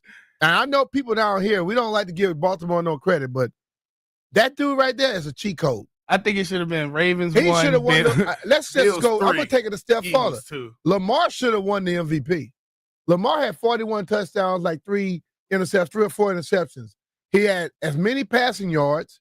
He had way more rushing yards. Now, Josh did have more touchdowns, but his passer rating was better than Josh's was. They just wanted to get Josh one finally because he never get the Super Bowl or anything else. I think you're right. Lamar was better. He's more entertaining than Josh. He was better. I'm not sure he's more entertaining. He's better though. He's more entertaining, though. Bro. When you rush for like damn near 700-800 yards and you pass 41 touchdowns, when they say you can't throw the ball, he passed 41 touchdowns. That's great. see, I think Josh Allen being a little bit worse and being more risky throwing the ball makes him more entertaining. Just because you throw interceptions or don't throw interceptions don't mean you're not risky. I've been seeing Lamar come make on now. defenders eat dirt, and I don't know. I will have to flip that because Josh Allen he'll run over you. He don't got no problem dipping his shoulder, but Lamar Jackson will get out and make 3 defenders miss and have the whole stadium going ooh, even if it's not even a home game. Yeah. Yeah. You do like I do. I gotta take. Yeah, you do like me, bitch. Do make So somebody. I'm just saying though, but really, when you look at the entertaining football teams, for the most part, their quarterbacks are the ones that are entertaining. Matt Stafford will throw a ball down the field no matter who's covered by who, and I think that entertains the hell out of people. You know, he gonna take those chances. So we're gonna. I would like to hear from some of the fans. Do you believe that this list is right? Are you happy that they're starting to give the Commanders their due and give them that national credit and things of that nature? 800-636-1067. We'll take your phone calls. And then later on, we'll discuss our guy, Halliburton, and about his injury. And I want to find out from a lot of the fans, do teams need to do more to protect the players? But before I go, B. Mitch here. Thanks to the Law Tigers, I'm now a licensed rider. This summer, every mile is going to be an adventure. And I feel great knowing the Law Tigers have my back. They're more than lawyers. They're riders, too, always knowing what injured riders and their families are going through. And this week, you want to spend your Friday at Harley-Davidson of D.C. for their garage party on the 27th, this Friday. Go check them out. The Law Tigers, the motorcycle lawyers. Visit them at lawtigers.com. Calferson Knockman, Olivia Donahue.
All right, be Mitchell Finley, 106.7 The Fan.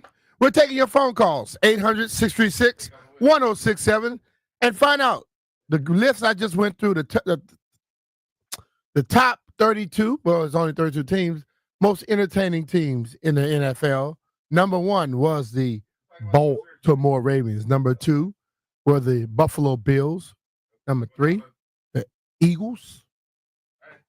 And so on. The Commanders fell at 7. Now I was trying to find out what you all feel about this list. Do you think the Commanders fell where they were supposed to fall, or do you think they could have been a little higher? Let's go straight to the phone lines, and I'm going to check. Oh, Lord, I cut off the phone screen. Let me go and find it again. Foul. That's it. Let's go to Michael and Alexandria. Yeah, let's go to Mike and Alexandria. Yo, what's up, fellas? How y'all doing? What up, Mike? How you doing, brother? Coolin', man. Hey, look, I kind of agree with the list. I definitely think the Ravens should be number 1 simply because of Lamar, best quarterback in the league.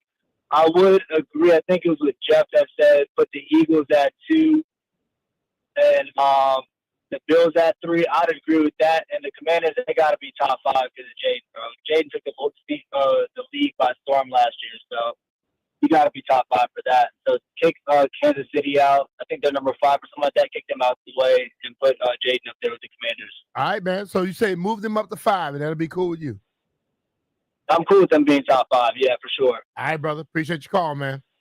All right, let's go straight to Silver Spring and check out my guy, Steve. Steve, how you feel about this list, man?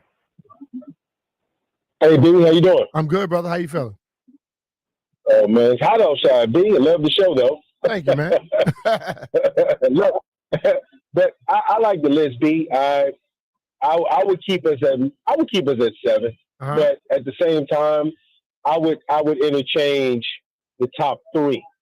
I would move Philly into number 2 behind because of Saquon and what he did as far as entertaining. Oh yeah, I would move Philly at number 2, and I would keep Kansas City where they are. Regardless of who is at the receiver or whatever, if Patrick Mahomes gets it done. Yeah. Let me ask you this question, though. All these teams, the quarterback leads the way. In Philadelphia, is Saquon leading the way? I think he led the way this year, B. I mean, I'm just saying. Yeah. It's like that running back is still getting that love. Yeah, I get it, B. And you know what? As a matter of fact, B, what him and Derrick Henry did this past season.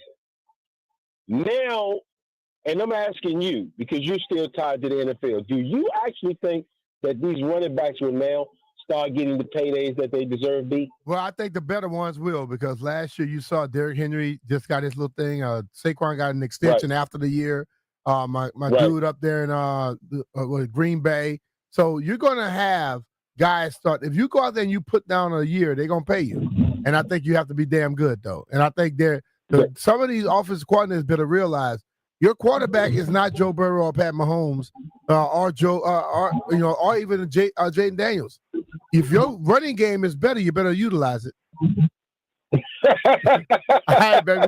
Appreciate the call, man. All right. Let's continue on. Let's go to District Heights. Check out my dude, Gary. Gary, what's going on, man? What are your thoughts on this? Hey, B. Mitch. Listen, now I think that it's great that we're in the top 10, and the national poll, they didn't give us anything. Our football team earned it, every single game, and I really feel that we should be in the top 5, as one of the other callers mentioned. And listen, we have a dynamic football player in our quarterback, Jaden Daniels. Yep. Listen, this game is going to slow down for him during his second year, and he is going to be awesome.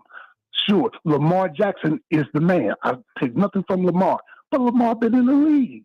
Yep. Look at Jaden. Watch Jaden in year 2 compared to what Lamar did in year 2.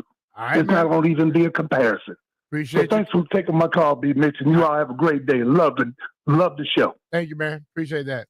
All right, let's take who we got here. Let's go to Vic in Accokeek. What's up, Vic? How you doing, man? How you like the list? I thought the list was fair, fellas. Good afternoon, by the way. Good afternoon. I thought the list was fair. We got to consider where we were performance-wise and just qualitatively how we appear to people over the last 20-something years. We were not excited. And on average, we were in the 25th to 30th place in many categories for quite some time.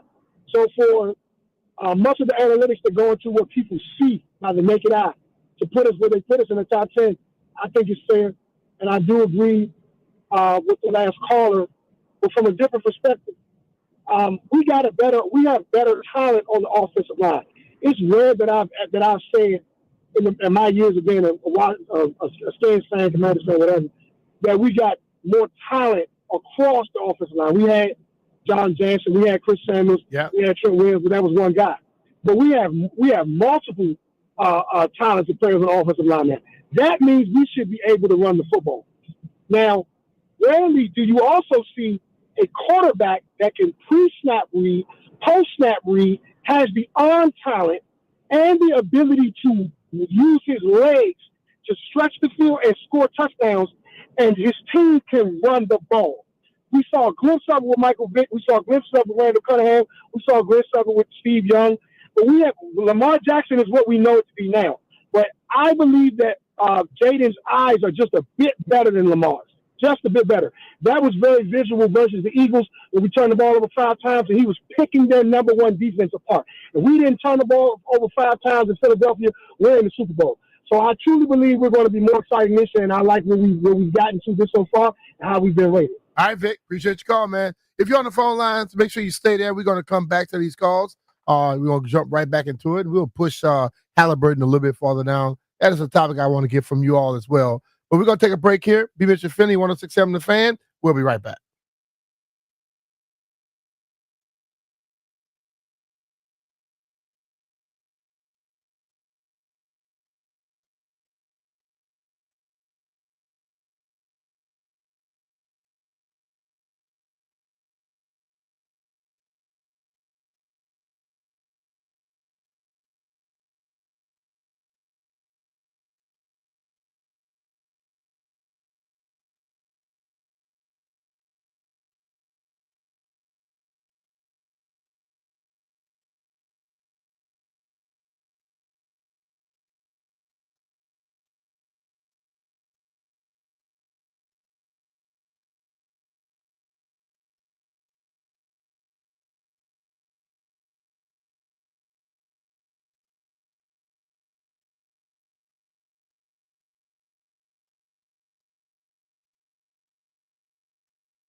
I'm Earl Forsey. We're brought to you by Main Street Bank. Cheer local, bank local, Main Street Bank. How about the Nationals? They have started to turn things around after that humiliating 11-game skid. They are 3-5 since then, or 3 out of their last 5. They have won since then, and that includes another win last night in the West Coast swing in San Diego. Nats win at 10-6.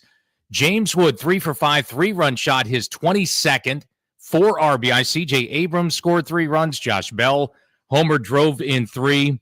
Nats are starting to pick things up here. They have hit 11 home runs so far in the 4 games on this West Coast swing so far, and it continues tonight. 9:40 first pitch for a late-night Nats from Petco Park. Nats and Padres again here on the Fan. NBA draft is coming up tomorrow night, 8 p.m. Wizards have the 6th and 18th overall picks. Latest ESPN mock draft put out yesterday had Rutgers star Ace Bailey falling to the Wiz at number 6. Some other reports here last couple of days have had the Wizards as one of the teams possibly willing to trade up with Philly if necessary to get him at number 3. Pacers star Tyrese Halliburton had surgery last night on his torn right Achilles tendon. He is expected to miss the rest of the season. WNBA Mystics host the league-leading Minnesota Lynx tonight, 8 p.m. on the Team 980. Main Street Bank's a business-focused community bank proudly serving the DMV since 2004. Visit mstreetbank.com to learn how to put our team in your office. Main Street Bank, member FDIC, equal housing opportunity lender. From the Crop Metcalf 5-Star Sports Desk, I'm Earl Forsey on the Fan.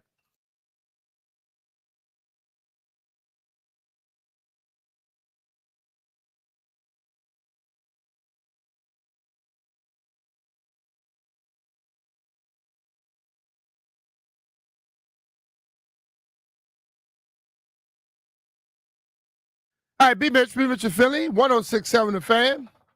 Taking your phone calls, 800-636-1067. The USA Today put a list of teams out, the NFL most entertaining teams. The Washington Commanders fell at number 7. The Baltimore Ravens was number 1. Philadelphia Eagles, Super Bowl champions, was number 3. Kansas City Chiefs with Pat Mahomes, they were 5. Buffalo Bills were 2. Who the hell was 4? I forgot who was 4. No, Philly was 3. The number 4 I missed that one. The Lions. The Lions, that's right. Detroit Lions. And the Commanders, so the Commanders are at 7 behind number 6, which was the Los Angeles Rams. And we're going to go right back to the phone lines because we're taking your calls. Want to find out, do you agree with it? Or do you think that the Commanders could be higher? Or somebody else should be at number 1? A lot of people switched around 1, 2, and 3. Let's go to Alex in Silver Spring. What's up, Alex? How you doing, man? I'm good. What's going on, fellas? Chilling, bro. Hey, look, the list is good. The only thing I would say, I don't know who's going to disagree. Let's go to number 2A and 2B, Philadelphia and the Rams. If that game wasn't entertaining, I don't know what is. Man, the Rams almost beat Philly. So in the snow you're talking about? I'm talking about number 2 instead of Buffalo. Put Philly number 2A and make 2B Rams because they were both entertaining. Off of that one game, you gonna put the Rams all the way up there? Man, look, they got no talent. In all respect, but this dude played lights out. That quarterback. All right, man. Appreciate your call, man. That's saying a lot, man, because I think my man Stafford can ball. He's always been damn good at quarterback, but all right, he said put the Rams at 2B. I don't know if that I agree with that one. All right, let's go all the way out to California and see if we're gonna keep him. You think you're gonna stay on track or not? Nah. Commander Tequila, what you think about the list, dog? What's going on? What I think about the list? Yeah. I really think the Commanders should be number 1. And then turn around with the Commanders with the Eagles, the Ravens, and KC. That's how I see it. Then I see the Giants as a laughing stock, because they're going to start doing more fumbles, more interceptions, and they're going to be the bleep you of the year. All right. That's how I see it. Appreciate your call. The Giants is going to suck. I understand that, and I agree with you. White Brian, he's going to be embarrassed all year. That's the problem. All right, Commander. Take care, brother. All right, let's go to Bethesda. Check out my man, Dave. What's up, Dave? How you doing, brother? What's going on, B. Mitch? How you doing, man? Doing good, man. Good. Well, what I wanted to talk about was your second question about Tyrese Halliburton. All right. I want to compare him to Lamar Jackson. If you remember a couple of years ago when Lamar Jackson hurt his ankle right before the playoffs, and all the fans and they were saying, "Oh, he could have played," and that was the year possibly Baltimore could have gone all the way. Uh-huh. I mean, look what they did with Tyler Huntley. How would Halliburton have been treated if he didn't try to play Game 7? Well, see, would that have been something? Now, see, the thing about it, I'm not saying that the player should ever say, "No, I'm not going to play." As a former player, I understand exactly what players think and what they go through. So the player, yes, is going to say, "I can play." But the owner, the coach, and the damn medical staff, they need to be able to say, you're not going to play. We're not letting you play. And they should go to the public and say that. Because absolutely. In Game 5, when he hurt himself, they say he had a strain. They say strained calf. Strain ain't nothing but a slight tear. So that strained calf was probably a slight tear in that Achilles. And when he made that same step in the same spot, he went down again, and this time it snapped. Absolutely. Could they have protected him from that? Listen, it's no guarantee that if he didn't get hurt that they were going to win the game. But still, you wouldn't have to worry about how long he's going to be out now, how long it's going to take him to come back and play. And as I stated earlier, Kevin Durant he's good. He's still good. But Kevin was way more explosive than what he is now. Absolutely. And then if you think about it, they may not have won with him there, but with him out, especially the way he went down, they had no chance. Yeah, they had no chance at that point, but I'm still saying, like, the little kid came in, O'Connell, whatever his name, that guard was balling.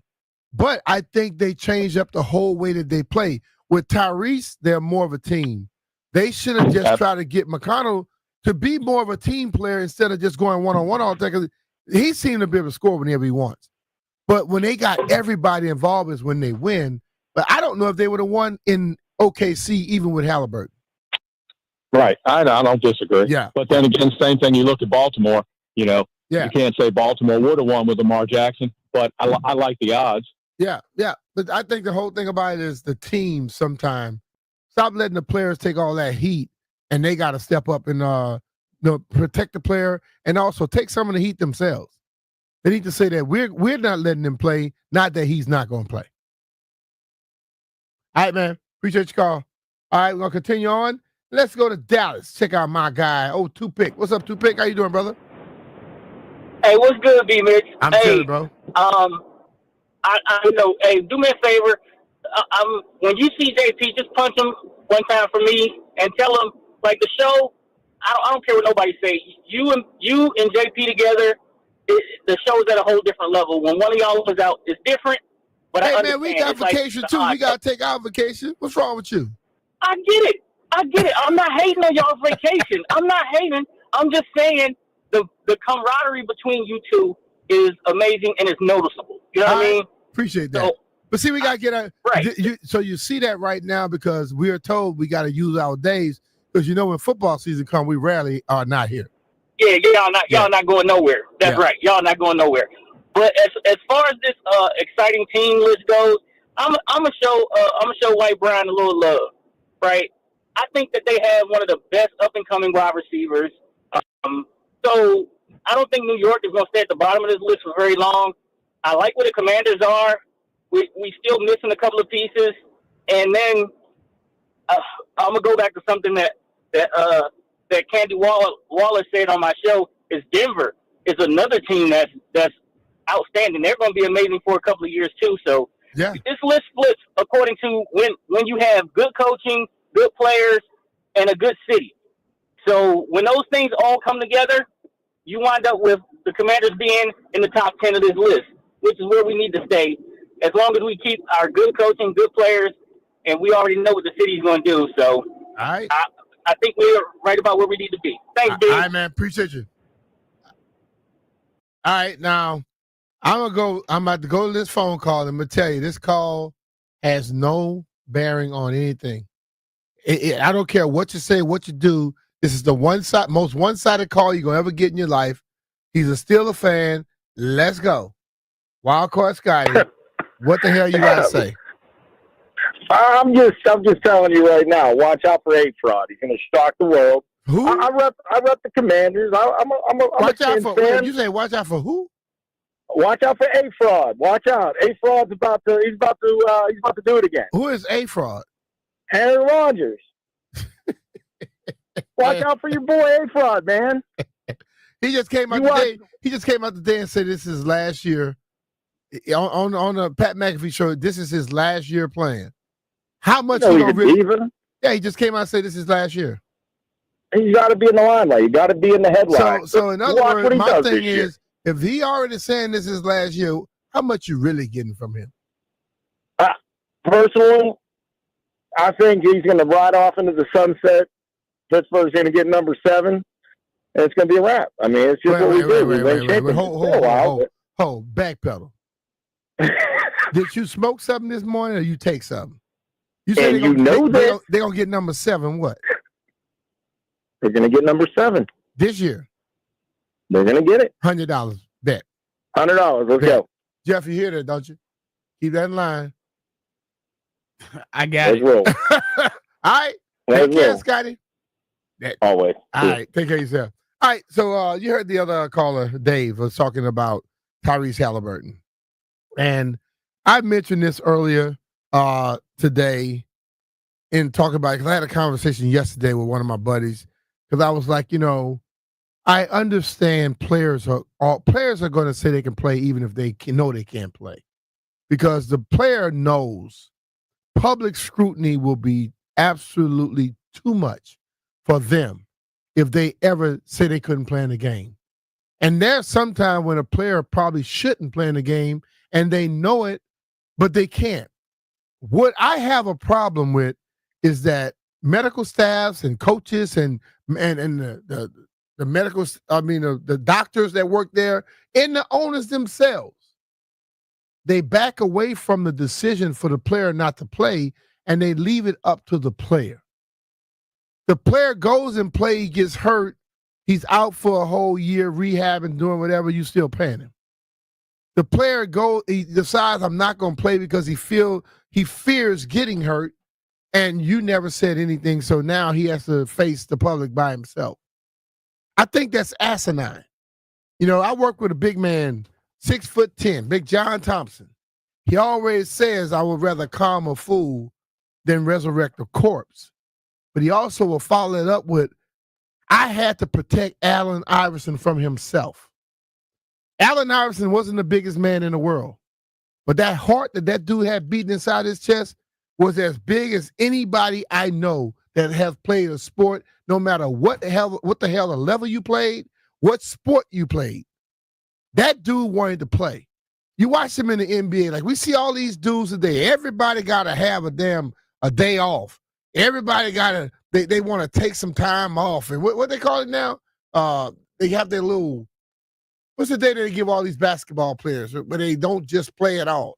But Allen played, knee sleeve, arm sleeve, whatever he had to play with, he played. Smallest dude out there, because the guy wanted to be out there for his boys. He loved the sport.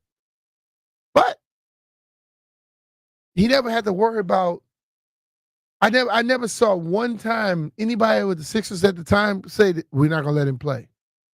I never heard a coach say he shouldn't be out there. And I understand that you can go into a game and nothing happens. Jeff is the biggest Tyrese Halliburton fan I know. But he stated right before Tyrese went to move, he said, man, he's just sitting there. He's getting all those shots, those wide open shots. But he hadn't had to make a move yet. And the first time he went to make a move, what happened, Jeff? The man went down. What did you say right before it happened? Yeah, man, I was saying, because, the first 2 threes he hit, they were deep, but he was stationed. And I was talking to my friends. I'm like, because I was excited. I'm like, yo, he got 9. And then I was like, yo, he's not really driving, and I said, as soon as I said, yo, the minute he really got to push off on that foot and drive, as soon as I said drive, he goes down. I went upstairs. But wasn't it damn near the same spot it happened in Game 5? It was damn near the same spot. Yeah. You know? And it troubles me. Like, listen, I'm just sitting up here saying things should be set up to where players deal with enough scrutiny. They should never have to deal with scrutiny because someone think they don't want to play.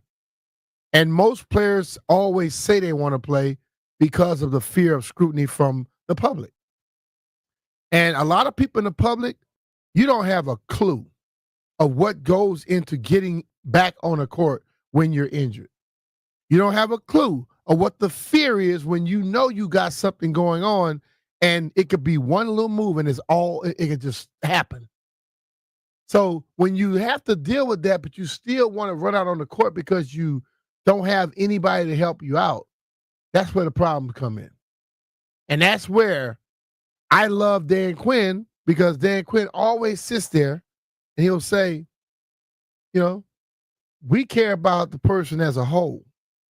And if people cared about the players as a whole and not just entertain me, damn it, you'll see less guys getting hurt, because you know what? Sometimes one more day, one more game, one more week may be the one little thing you need to where that player doesn't miss games. But you know what we do every year? Media people and fans alike, we talk about how many games guys miss. You know why guys miss so many games for being injured? Because they're always out here with that pressure to try to entertain y'all's asses. Show a little bit more love and show me a little bit more respect for those guys, and maybe, just maybe, letting them have another week or another game or another day, maybe the fact to where they miss only one game instead of missing 9 and 10, because they're pushing to try to entertain you when you could give a damn about their personal well-being anyway. I long began to care about what I thought more than what y'all thought, because you sit here and act like you care about us. No, you care about us entertaining you. And I think players got to get that mindset. And these owners, you need to get that mindset too, and stop letting your guys have to fight that stuff by themselves. Let's get back to the phone lines and go to my guy, Gerald. What's up, Gerald? How you doing, man? Did you like that list, or you didn't like it? I'm sorry? You didn't like that list? I didn't hear you mention my team. I did. I America's mentioned them way team. down there, like 19 or something like that. Well, then that list is, let's just say it's BS. I don't know who made the list, but it's probably Helen Keller. Somebody You never said watched big that stuff, damn. huh? Big stuff? Sorry? It's big stuff. You said BS? Yeah, that's exactly what it is. But listen, did my man Toothpaste say he had a show? Yeah, What the hell show does he got? Dentures R Us? Hey, listen, I gotta go. You have a great day. All right, man. Take care. All right, we got one more call here. Who is? Let me see. I gotta go to Lorton. Let's go to Lorton and check out Hans. What's up, Hans?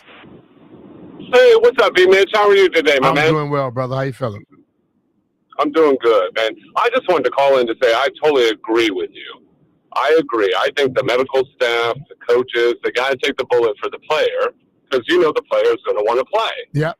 So they have to step up, make it. You can do two things at once, right? The player wants to play, but as a medical staff, we are saying no, but he is itching to play. Yes. So it kind of kills both. You got that right. And just say that. You know, like, I mean, you wanted to play. I played. I wanted to get out there. You know, you don't want to look like soft or weak, all that. So have the medical team come in and say, Tyrese wants to hoop, but he can't. Yeah, we are are protect worried him from about himself. this. Yeah, there you go. Exactly. See, I just want to agree and just give you a heads up. I totally agree with you. Appreciate you very much, man. See, and that's where I remember, like, Tyrese Halliburton seems to be a guy that's very respected and respectful. People don't look at him like Jay Cutler back in the day when the team pulled Jay Cutler out, but they never ever told the public that they did. And everybody started bashing Jay Cutler, but Jay Cutler was kind of an ass to people. So the public gonna go after him anyway. But the team could have saved him and protected him by immediately saying, We took him out. They did it about 2 weeks later. At that point, nobody want to hear it because they've already formulated their opinion. And I believe that in this, as guys go forward, yes, you want to play. But sometimes when they're telling you you probably shouldn't, don't go to the public and keep pushing it. Have your team go to the public. The PR staff always goes in there and try to protect anything else. I'm going to tell you, I remember one time, and I'm going to tell you how much they care about their life, how they look, and how they don't care about how you look or what happens to you. We were practicing at the park. This guy walks on the field.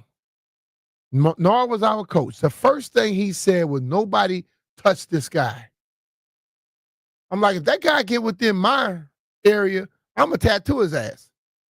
And the guy started coming up, walking right in the huddle by players.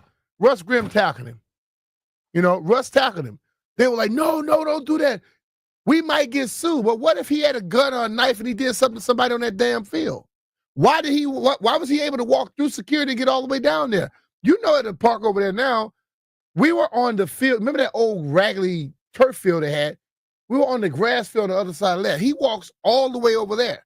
But they're worried about liability, not safety. I'm going to bash him right up in his head with that damn helmet if he got close to me. I wouldn't have cared about liability at that time. Protect me. And that's what I'm saying about the players. Simple thing. Your PR department says the medical staff and the ownership has decided that he is not going to play. Tyrese really wanted to play. He's not going to play. That protects the player, put the pressure on them, and then all of a sudden now the player don't have to deal with extra BS like he deal with all the time. Take us a quick break here. When we get back, we understand that this new stadium is going to be coming, and a lot of times people want things to be in the stadium that they want. I think the food is going to make a lot. Okay, a lot. You have the proper food, people don't mind. I go to some of these stadiums around here, they got great choices. I want to know from you all the top 3 food things that you would want. If the Commanders build their new stadium in Washington, D.C., what are the top 3 things you want? I'm going to just throw a few things out there right now real quick. We live in this area. Half smokes. That might be something there. Brisket. I love brisket, okay? You tell me what's the rest of the stuff you want to have. Top 3 food products you would want in the new stadium if it's built here in Washington, D.C. Be Mr. Philly, 106.7 The Fan. We'll take your calls when we get back. 800-636-1067.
I'm Earl Forsey. We're powered by JTF Gov, the #1 HP Federal Power MPS partner.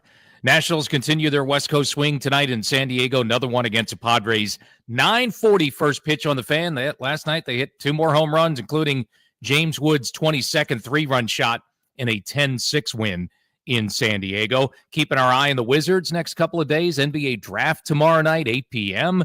Wiz have the 6th and 18th overall picks in the draft. Some reports saying they could move up, possibly willing to trade up maybe to grab Rutgers star Ace Bailey if needed. Football, Aaron Rodgers said on the Pat McAfee show today he is, quote, pretty sure, end quote, that this will be his final season in the NFL. The 41-year-old 4-time MVP signed a 1-year deal in Pittsburgh and is about to enter his 21st NFL season. Mission Critical, that's JTF's specialty. We're a top-ranked HP MPS power partner for a reason. We don't just ship products. We deploy fully integrated, mission-ready solutions from D.C. to Europe. Powered by HP, delivered by JTF. Check us out at jtfgov.com. From the Crop Metcalf 5-Star Sports Desk, I'm Earl Forsey on the Fan.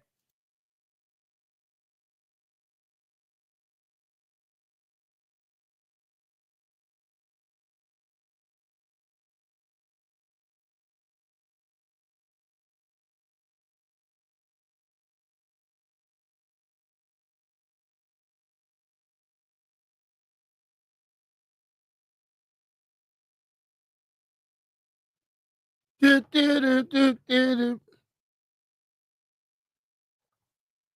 right, be Mr. Philly, 106.7 The Fan. Every time new stadiums come around, people start thinking about things they want to have there. Nice size parking spots. Okay? To where when you open your door, you don't hit somebody else's door. When they open theirs, they don't hit yours. You want to make sure that the bathrooms work consistently. Don't get clogged up all the time. But you know what? Food and drink always make people happy. If they have great choices from food, if they have great choices of drinks, they will come in there and they will spend those astronomical prices as it always is.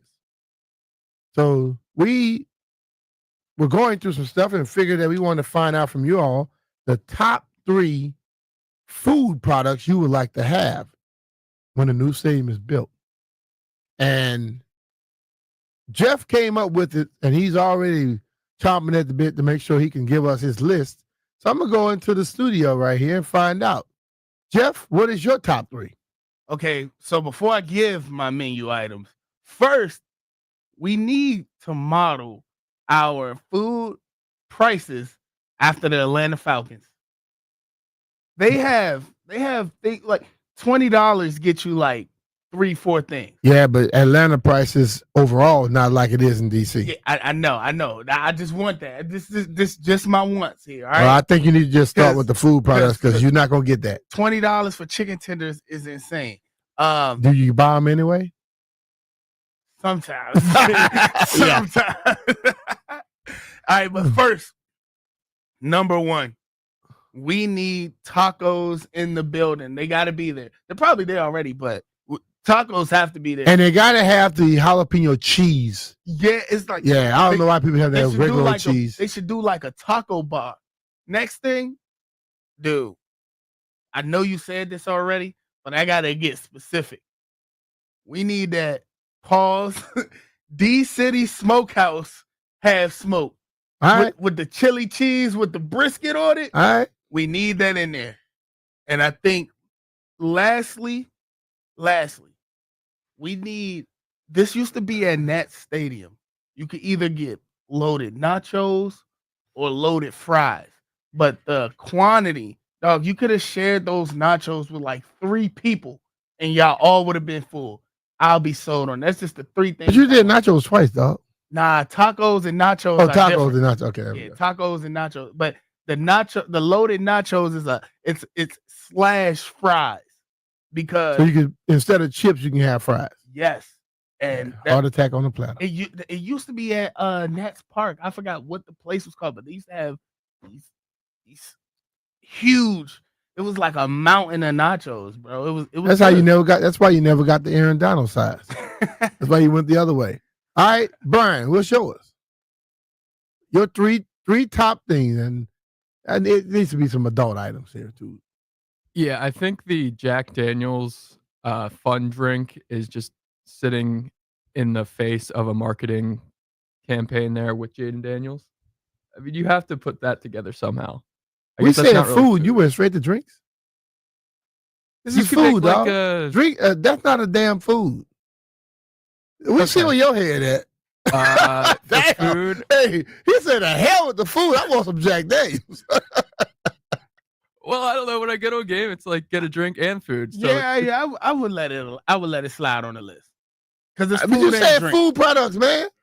All right. I mean, but it's food and All drink. right, Food go and ahead. drink. All Let's right, go. all right. You just changed the okay, damn well rules then all does the a time. big ice cream sundae count as food? Ice cream sundae, I guess that's dessert. But yeah, go ahead. Yeah, so I'll put that. So you on want there. Jack Daniels and ice cream sundae? Your stomach gonna be blowing up, dog. Yeah.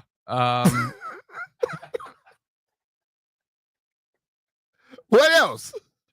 I really like the big chicken finger buckets, so maybe one of those. So I basically got an alcoholic kid here. He want ice cream sundae, some chicken nuggets, and a Jack Daniels drink. Pretty much. All right. So that all right, I'll let you go with that. All right, Chris, let's go to you. See if you're gonna be a little different than what Brian was. Yeah. I hope so. All right. So, like, first, I want to get some tots, man. I want to get some tots. And we could do like a plain one, regular, that's fine, but do that like nacho style where they dump all the toppings on it. The loaded one? Yeah. Yeah, man. I'm Give me with some that. loaded tops. We have a plain option too, but you gotta have the loaded tots too, like the onions and all the other stuff on it. All right. I would say I don't know if you're into like Roman Rooster, man. They got that hot honey sandwich, man. I'd die for that, man. I'd love to have that. Honey, the chicken. Yeah, man. The chicken sandwiches. I like those. All that hot honey and Nashville hot stuff. All the that honey like, butter one. Too, I like man. all that stuff. Yeah, man. That'd be awesome for a game.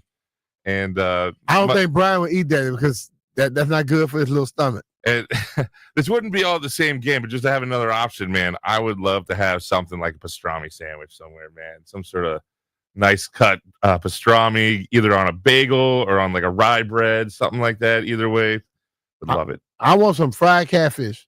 And you know what my specific question would be? It has to be catfish. I'm tired of people in this area up here telling me it's fried catfish when it's damn tilapia or sway. Yeah. Okay? You can't fool me. The taste is not the same. The texture is not the same. Yeah. Stop doing it. Because in Louisiana, if you tell people it's catfish and it's not, you could get sued. Yeah. And the same thing should happen up here. So I'm gonna let you know if I come in your place of business and you tell me it's catfish and I know it's not, we're gonna have problems. I'm gonna find out if I can sue you up here too. All right, let's go to the phone lines. We're gonna go see Pleasant.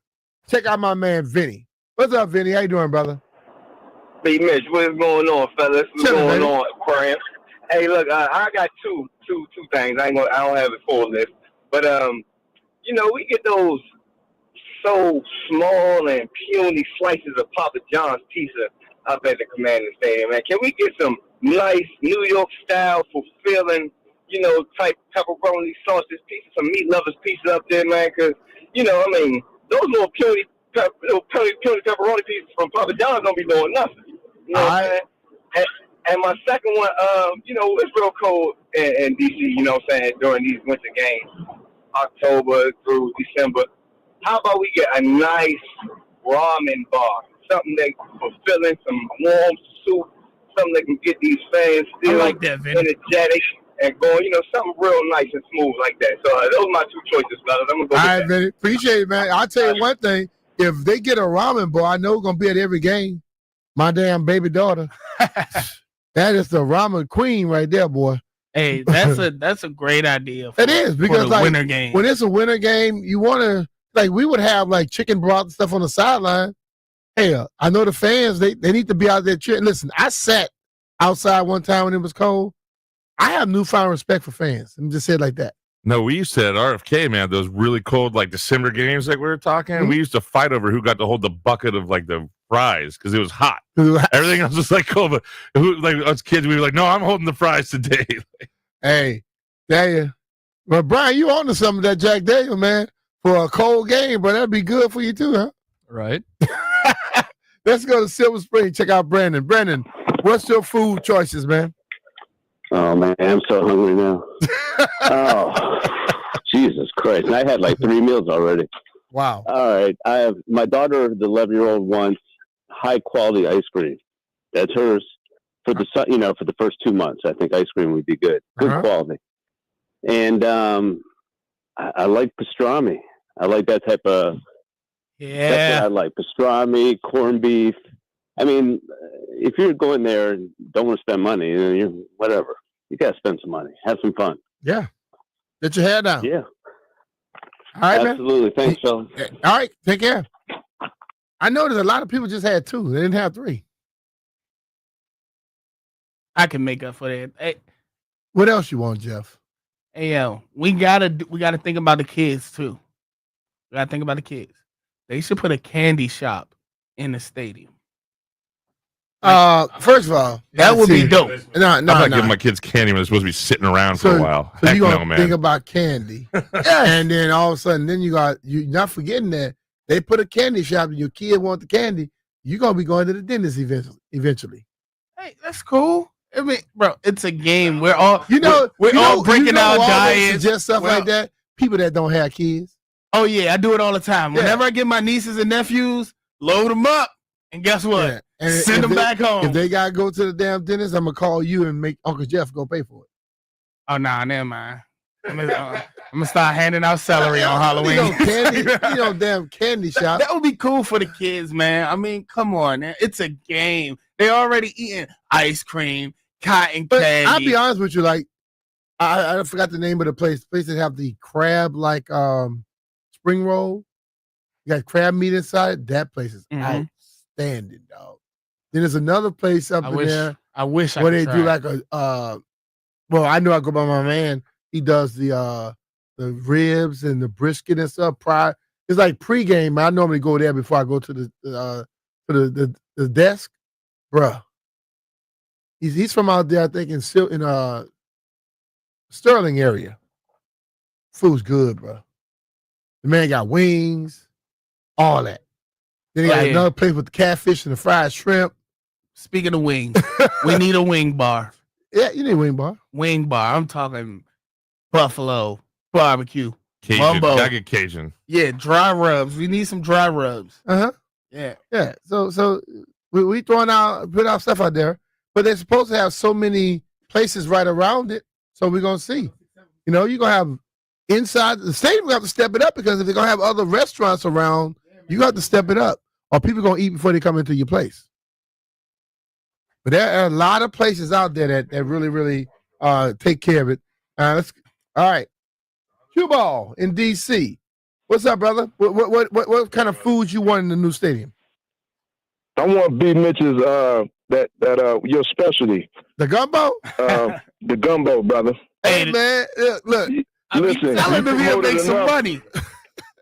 I'm gonna pay you now. All right. But I definitely want the B. Mitch gumbo. You talk about it so much during the winter season. I was like, man, how can I get some of B. Mitch's gumbo, man? Well, it's gotta have some shrimp in it. Oh, shrimp! That's it. You gotta have that. We go shrimp, sausage, chicken, and our crab. Can I throw this in too, brother? What up? So Johnny Rockets, I'm like the worst fan of their product. Those little dinky hot dogs, and they boil them. I can't do a boiled hot dog, bro. You got to put some flame on it. Put it on the grill. Hey, grill my dog. A real half smoke. We don't have to be Ben's chili bowl, but something like a real. Man, I need 2 or 3 of them to make one big half smoke. All right, I got you. That's where I'm at. I thought half smokes used to be bigger. They used to be way bigger. But you notice everything is getting smaller and the prices are getting bigger. You gotta stop that. All right, let's close out with John in Percival. John, what do you need at the stadium, new stadium? Brian, how are you, sir? I'm doing well, man. Hey, when those cold days in November, December, I need a big bowl of meat chili with a big slab of cornbread. All right, and you'll need some cayenne pepper in there to make that thing heat your body up, too. Oh, yeah, and that'll make the beer go down a little better, too. All right, take care, man. Appreciate your call. Take care, Brian. All right, we're going to take us a break here. When we get back, we're going to make some bets. Well, we already know JP is 0-1. Well, did he win last night, Brian? Brian, you'll let us know later. Don't worry about it. All right. We'll do that on the other side. All right. Hey, Brian, it's Brian Mitchell here. Baseball fans love the long ball, and FanDuel is giving you even more reasons to love home runs every Tuesday during the MLB season. Because with Dinger Tuesdays, all FanDuel customers get a home run profit boost. That means when you bet on moonshots, you can take your winnings to new heights. So whether it's a big blast or an apple taco, FanDuel is your home for betting on home runs. Just visit FanDuel.com/Brian and gear up to go yard all season long. That's FanDuel.com/Brian to claim your Dinger Tuesday profit boost. Make every moment more with FanDuel, America's #1 sportsbook, official sports betting partner of Major League Baseball. FanDuel Sportsbook is the official partner of 106.7 The Fan. You have to be 21 years old and present in Virginia. Opt-in required. Bonus issued as a non-withdrawable profit boost tokens. Restrictions apply, including any token expiration and max wager amount. See terms at sportsbook.fanduel.com. Gambling problem? Call 1-800-GAMBLER.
When I wake up in the morning, love.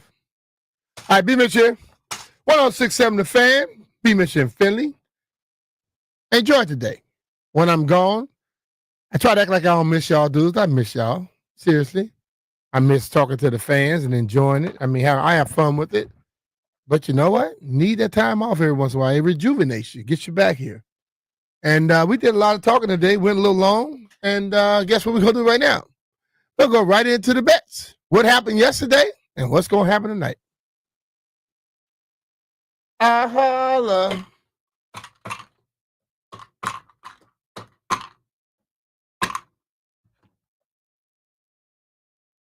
All right. What you got for us, White Brian? JP and Toby won yesterday. Everyone else lost. So JP is now going to be 1-1. Yeah, he loses today, so he'll be 1-1. Okay. What did he pick yesterday? The Cardinals. Cardinals. Oh, baseball. Yeah, it's getting down to that where you only have baseball to bet on. So let's lead the way. What you got, Chris? I'm going to take the over for the Nats game tonight. What's the over? Is that 8.5 is what I was just looking 8.5? Yeah. You trying to say the pitchers suck on both sides? Well, look, man, Nats scored 10. It was 10-6 last night. So, all right. All right, Jeffrey. I'm taking the New York Yankees. And I'm taking Jamaica Man versus Panama. All righty. I had to say that because I accidentally said it yesterday and they played today, so I had to bring it back. Jamaica Man. So if you said they played yesterday, you lost that, didn't you? No, I changed it before when I realized that they played Tuesday. All right, give me the Kansas City Royals, and you know I'm gonna have a parlay in this thing, and I'm gonna take the Milwaukee Brewers. And no, that's too. I can do it on the money line, the run line -1.5, right? Give me the Brewers with the -1.5, and I want the KC Royals parlay. Mark that, son. All right, I'm taking the Auckland City Navy Blues +5.5 against Boca Juniors. My question: we're making a new rule. If you're not gonna watch the damn game and you don't know where you can find it at, we're not gonna be letting you bet on it. I'm gonna watch it. It's on TNT. What's the Auckland? Who? Auckland City Navy Blues. Who is this? They are a semi-pro team. Of what? Got a bid into the FIFA Semi-pro Club World what? Cup. Soccer? Yeah. The Auckland Navy Auckland Blues. City Navy Blues from Playing Auckland, against New who? Zealand. And who they playing? Boca Juniors. From Boca Raton? I'm not sure where they're from. So you almost know, you just say, I'm going to just get the most odd stuff I can and just throw it out there. Well, that's like the you story being of Auckland City. a dog dad, but you walk around with a dog mom mug and your dog don't stay with you. Auckland City hasn't won a professional game since 2014. They're going to do it today. This is strange, bro. And Jeff, who was the extra part? You did the Yankees and who else? I did the Yankees over the Reds. And then what's the other thing? Jamaica Man over Panama. In soccer? Yes. Okay. Gold Cup, baby. All right. Okay. I'm going to let y'all go with that. Jamaica are not the favorites. They are the underdogs. Okay. And you picking them just to win it outright? No, I'm picking them to win the game today, not the entire game. No, I'm saying the game outright. Yep. Game outright. All right. Well, man, y'all have fun. I'll see y'all Thursday. Got some things to do, man. It's that time of the year. Thank you all for joining us today. Everybody that joined us, I want to thank our Barstool Nate, also John Keim for joining us, and every fan that called in. Thank you all for participating in our call-in segments. We will see you all tomorrow. Take care of yourself. God bless you. Peace.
I'm Earl Forsey. This update is driven by Ted Britt Automotive Group, home of Ted Britt for life. So let's start with the Nats. Things are starting to turn around a little bit after that devastating 11-game skid.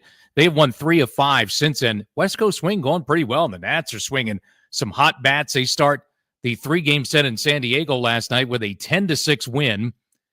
James Wood, who is, of course, part of the blockbuster that sent Juan Soto to San Diego August of 2022, he was a single-A player, then a prospect. He played last night for the first time ever at Petco Park. He went 3 for 5 with a 3-run shot and 4 RBI. The kick in the 1-0. Wood drives one deep right field. It's hooking toward the corner. Will it stay fair? It hits the foul pole. It's a home run. James Wood bangs it off the foul pole for a 3-run shot. The Nationals blow it wide open as they lead it 9-3. Dave, you got to move like Jaggler. Last night the call here on the Fan. They will play again tonight. Second game in San Diego, 9:40 first pitch here on the Fan. Let's go to a little football news and story out just a few minutes ago from my guy Scott Abraham over at ABC 7 Sports saying the Commanders have not ruled out the possibility of a retractable roof for the new potential stadium in D.C. at the RFK site. Scott also says the team is having conversations about keeping RFK in the new stadium name. Of course, D.C. Council still has to get things done and approve that, and they've got only a few weeks to get it done by the July 15th deadline. Football news elsewhere. Aaron Rodgers said on the Pat McAfee show today that he is, quote, pretty sure this will be his final season in the NFL. 41-year-old, 4-time MVP signed a 1-year deal in Pittsburgh, about to enter his 21st NFL season. For over 65 years now, Ted Britt has set the bar for the best car buying experience in the D.C. area. Hands down, Ted Britt Ford Fairfax, Ted Britt Ford Lincoln Chantilly, and Ted Britt Chevrolet Sterling, all home of Ted Britt for life. Lifetime vehicle coverage and all just a click away at tedbritt.com. From the Crop Medcalf 5-star sports desk, I'm Earl Forsey on the Fan.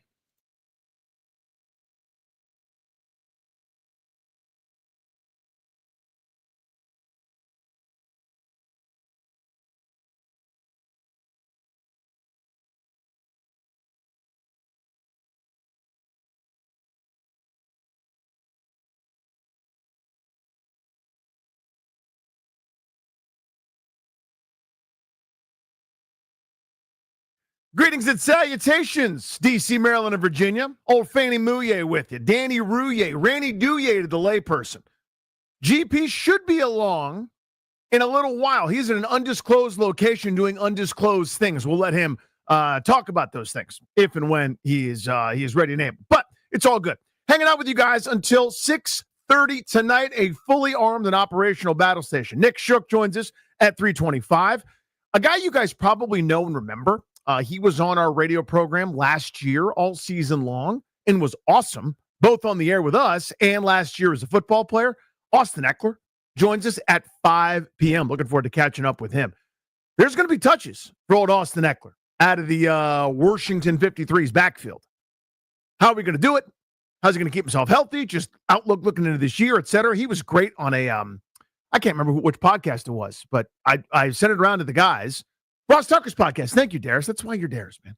He was on Ross Tucker's podcast, gave some really thoughtful, excellent answers about, off-season, on-paper teams, et cetera. And Ross asked him a question about closing the gap with the Eagles, and he's like, how do you know what the gap is? No one has any idea right now. It's heavily into the offseason, and in theory, we're going to try to. They were Super Bowl champions, not taking anything away from them, but how a group goes in a given year with injuries and everything else in between, just really thoughtful answers. And that's who Austin Eckler is. We love talking to him. So we'll do that at 5 o'clock.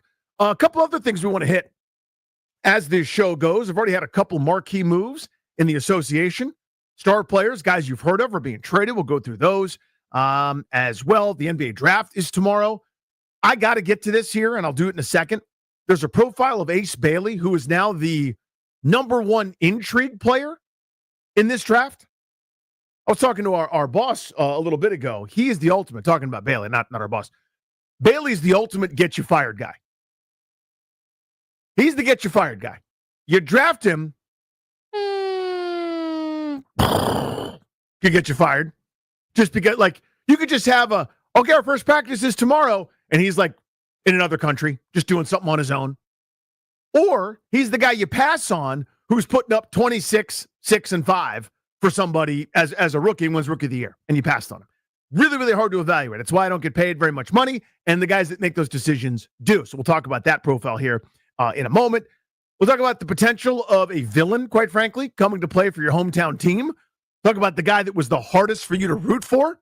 I've got a number of those dudes. Here's a hint for me. It's Jaromir Jagr. Ruined my time, then came here and ruined my time, then went elsewhere and ruined my time. One of my least favorite professional athletes in history. And he's like still scoring goals in some league I've never heard of at like age 54. Plenty of other things, talk some football as well in terms of some of the lists. We're in list season, et cetera. Got a list for you here just off the bat in terms of star power for the local 53. But I got to get to this right off the bat. Speaking of that, see what I did? The pun intended there. The Nationals, West Coast baseball is the worst. I hate it so much. My baby doesn't care. And that's not one of those like baby doesn't care. I actually have a baby. We have a 5-month-old. He doesn't care when they play. He wakes up when he wakes up.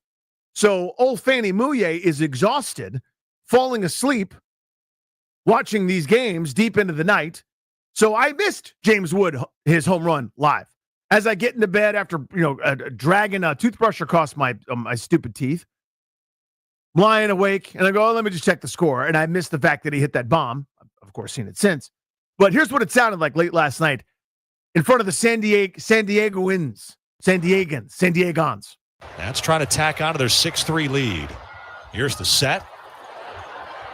The kick in the 1-0. Wood drives one deep right field. It's hooking toward the corner. Will it stay fair? It hits the foul pole. It's a home run. James Wood bangs it off the foul pole for a 3-run shot. The Nationals blow it wide open as they lead it 9-3. That's our little Prince. That's our 6'7" Prince. I love him so much. He is wonderful. Tobes, I'm going to tag you in here for a second. Tobias Funke is with us in his normal post. I'm in a very weird place with the Nationals right now, and this is just me talking to you, Toby, and then to you guys out there in Radio Land. Like, I haven't forgotten about the losing streak. Right? They lost 11 straight. And while they were losing, I basically said, it's not too long before stuff like this happens, where all of a sudden they're the greatest offensive team in the world again. They go out west, so now their bats work in this time zone. Anytime you've got Josh Bell ripping an RBI single and then hitting a home run right-handed, which he has not done this year, like things are going well. The same way when James Wood goes 0 for 9, hitting balls a million miles an hour, and guys are getting doubled off bases, that things are not going well. Good luck, bad luck. This is the inevitable sort of ebb and flow of the season. I haven't gotten over the losing, the mischaracterization of what this season was going to be, the disappointment of the past offseason. It's not a healthy place to be as a fan, where I'm not like on a binary. I guess I'm glad they won, and I want them to play well. I want good things for the kids, but I'm not. It's like I haven't forgotten yet. I'm still angry.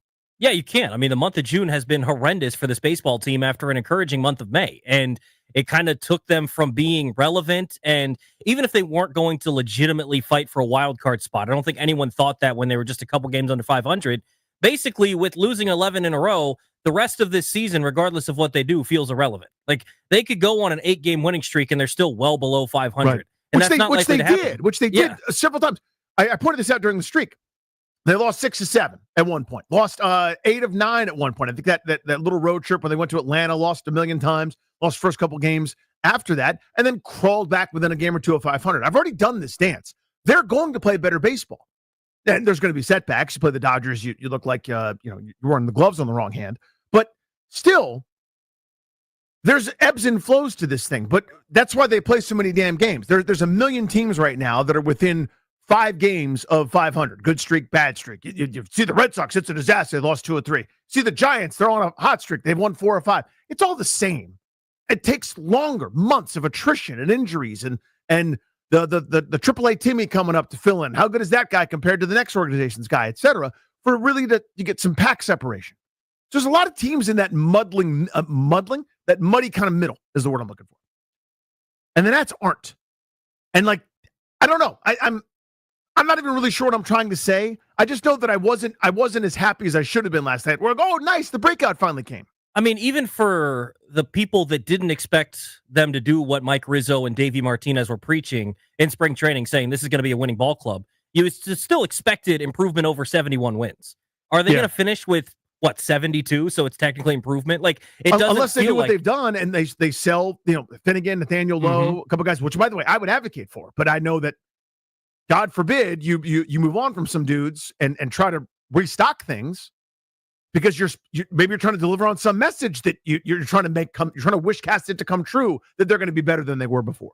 Yeah, I think this West Coast road trip came at the perfect time for them where they can get away and you go out to Dodger Stadium and no one cares that the Nationals are in town. You go out to play the Padres, and coincidentally, those teams that just played each other not that long ago, and that's the big rivalry in baseball right now, is Dodgers and Padres. So when you go into Dodger Stadium, it's like, okay, like we're going to win 2 or 3 of this series, no big deal. And you go into San Diego and they don't care that the Nationals are coming to town, so you're not getting booed every time you walk up to the plate. And so they're kind of on their own little island, almost like a retreat of sorts where this team can kind of get back to playing better baseball and they can just be around each other and lock in again. So hopefully this road trip comes at the right time that they can refocus and get things back on track. But regardless, when you lose 11 in a row and you're already under 500, it's disappointing when you felt like this season was going to be fun for the entirety. Now, because you're so far behind, unless something miraculous happens, you're just going to be playing losing baseball the rest of the year. Yeah. Always appreciate it, Tubbs. NBA draft is tomorrow. We're going to have a short show, unfortunately, before the draft, which is kind of a bummer. But anyway, we will cover it wall to wall. We're getting you as much detail as possible. And in that vein, Kevin Armstrong of NJ.com, New Jersey Advanced Media, wrote an excellent in-depth profile of Ace Bailey, who's only 18 years old, who's in this NBA draft. He is one of the, again, mercurial focal points. He's one of the ultimate eye of the beholder players. And I said this at the top. He's the get you fired guy. You can watch a game of his. You can watch highlights of his. And you're going to go, oh my God. Right? I think he's the second most talented player in this draft. Is that fair to say? Second most talented? Guys, by that, I think Flag is one. They're both 18-year-old kids. But Flag's got everything, right? I don't know if he's got a 10 out of 10 skill set, but he's got a bunch of 7s, a bunch of 7.5s, a bunch of 8s. He can do a little bit of everything on a basketball court. Bailey, and I know he's not 6'10", what he was listed as at Rutgers. Let's say 6'7 3/4, 6'8". I don't care that much. We're learning how irrelevant that is at certain spots. It's about the skill set. It's about offensive diversity. It's about being able to switch and guard multiple guys. You can watch a game of his, and you go, this dude is incredible. He's making these super stupid, high degree of difficulty shots. One-on-one on the wing, a double team's approaching. He stepped back on a step back, and the Harden step back is now the Ace Bailey step back, where he's going sideways and backwards and falling out of bounds, and he drills a shot. Time after time after time. And you're going, these degree of difficulty shots are really hard, right? The other side of that is you're going, why are we doing this? Why are we taking these high degree of difficulty shots against dudes from Northwestern? Why are we struggling to get our shot off against Ohio State? Why can't we get going against Minnesota? Right? He's about to go up against NBA players. You're going to do that against Lou Dort? You're going to do that against, Cason Wallace or Pascal Siakam when he's D'ing you up? You're going to take that shot? So he's a dude that you go, oh my God, the talent. That weighs way more heavily than anything else. The talent will fix him. Right? I think it was Varun Shankar we had on the other day, covers the Wiz for the Post, who said he's the will fix him guy. He needs coaching desperately, by the way, as this profile kind of tells me, where if you get him with a Danny Hurley, or if you get him with one of these disciplinarians who is going to say it's my way or that's it, he could have changed his profile or his game a little bit and probably been a more successful, complete basketball player. Right now, and it's okay, he's an 18-year-old kid. I'm not trying to slam the gavel and say he'll never be good. My point is, as an 18-year-old kid right now, he is not a winning basketball player.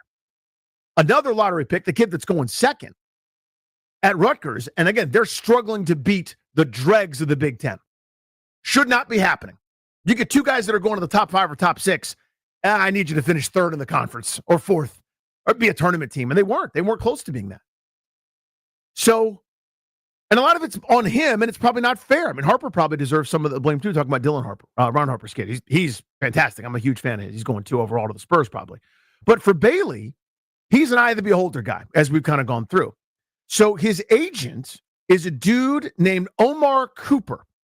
And the reason we know that now, A, from this story, but sort of B, there's been a strange process, I would say, with Ace Bailey's pre-draft type deal. A guy that was viewed, again, as the second most talented player in the class, who was consensus probably going 2 or 3 to somebody. Now, you see him mocked to 6. You see him mocked sliding out of the top 10 because of what's happening with these workouts, the pre-draft process. My alarm bells go off when somebody who's not 1-1, right? Now, if Cooper Flagg was doing some of this stuff, I'd go, I don't love that for him. Like if Caleb Williams was agitating to not go one place or another, I go, that's annoying. As long as you ultimately play ball, fine. He's not doing that, and he's not the first pick, not the second pick, not the third pick. He's trying to manipulate some things. And under the guidance of his agent, this dude named Omar Cooper. It sort of rubs me the wrong way, where you think you're too good, you're too special for the process, that a lot of guys, frankly, who have better resumes than you have just gotten along and recognize that it's a privilege to go to the NBA. I know that's probably not fair as a sports fan. It's probably not a fair thing to make those kind of judgments. But just still instinctively, I kind of go, you're not the 1-1. You're not that special that you can manipulate. You'd rather go 8 to Brooklyn than 6 to Washington or whatever the case happens to be.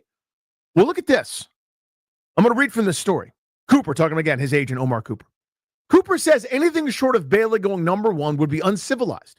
Scouts inquire about the prospect's relationship with Cooper, who was indicted for possessing a machine gun and a black short Uzi clip in 2003, a decade after being charged with attempted murder and possession with intent to distribute cocaine on or by school property. While weapons and murder charges were dismissed, he served 6 months in Mountain View State Prison for a cocaine conviction, according to court records. Decades into a personal rebrand, Cooper is not a certified agent, and his lifestyle sports agency does not have another NBA client.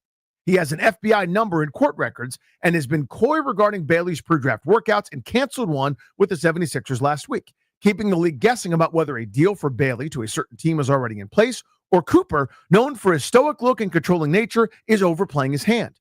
Quote, he'd been showing me the path in every way, Bailey says, on and off the court, end quote. Whew. Right? You see what I'm saying?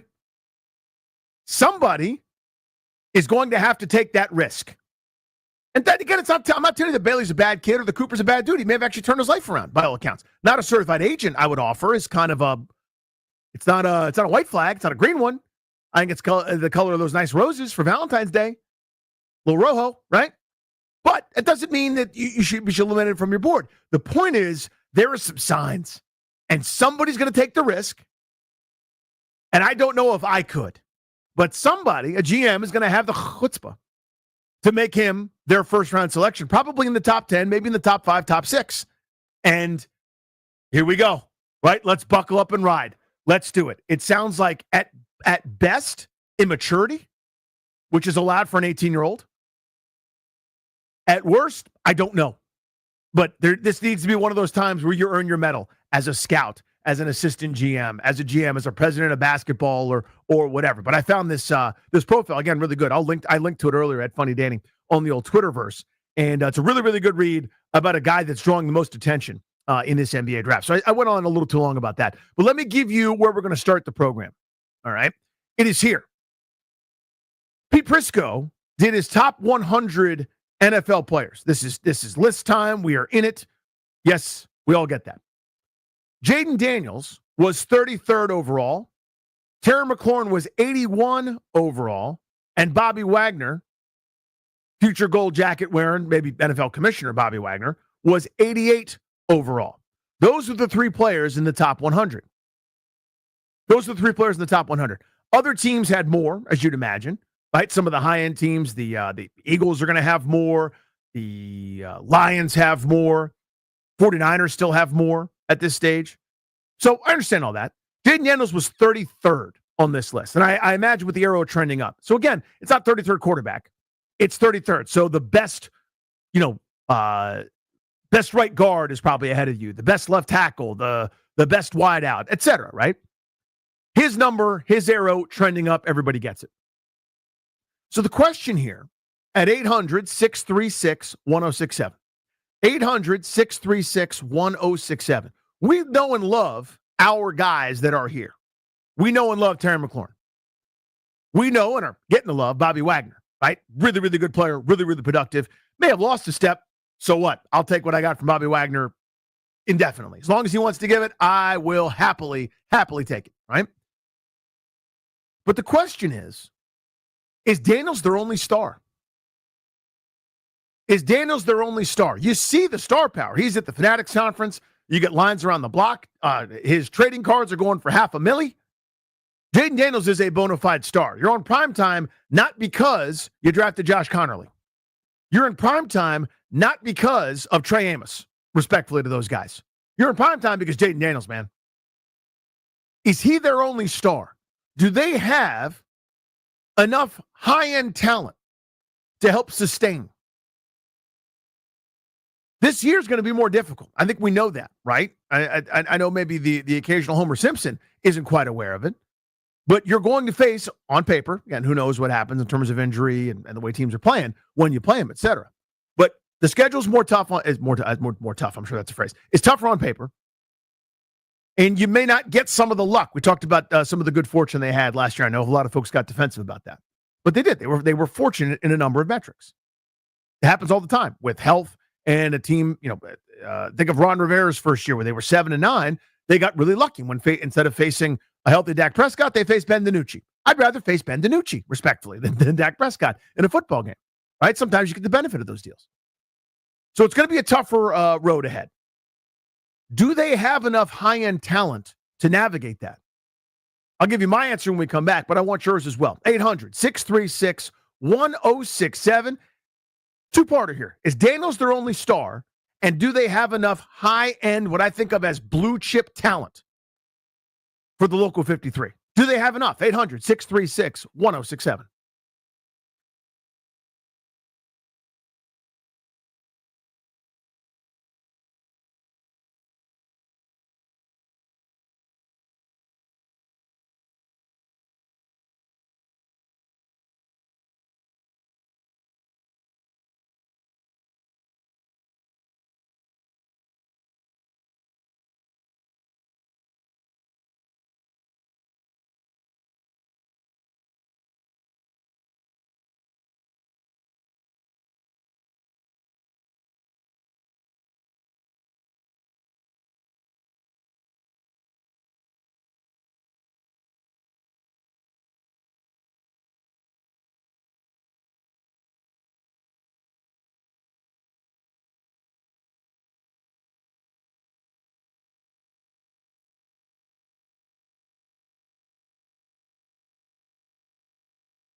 I'm Toby Altizer with your sports update on the Fan. In the NFL, Aaron Rodgers was on with Pat McAfee today and said that this is likely his final season, saying, quote, he's pretty sure this is it. The Commander's doing some work out in Ashburn on the practice facility, putting up a new bubble, constructing a new locker room, according to Nikki Jobvala of the Washington Post. In the NBA last night, the Celtics traded Drew Holiday to the Portland Trailblazers.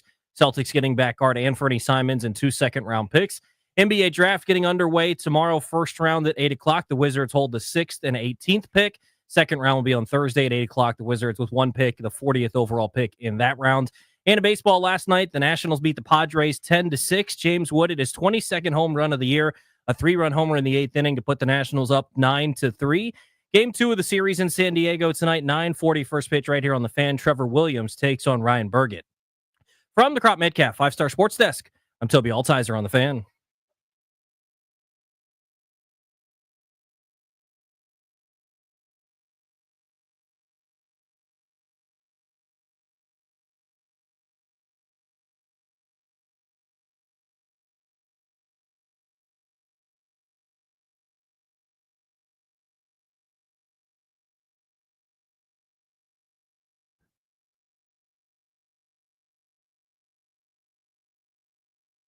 Hey, Danny, where can I check out the poll of the day? That's a great question, radio listener.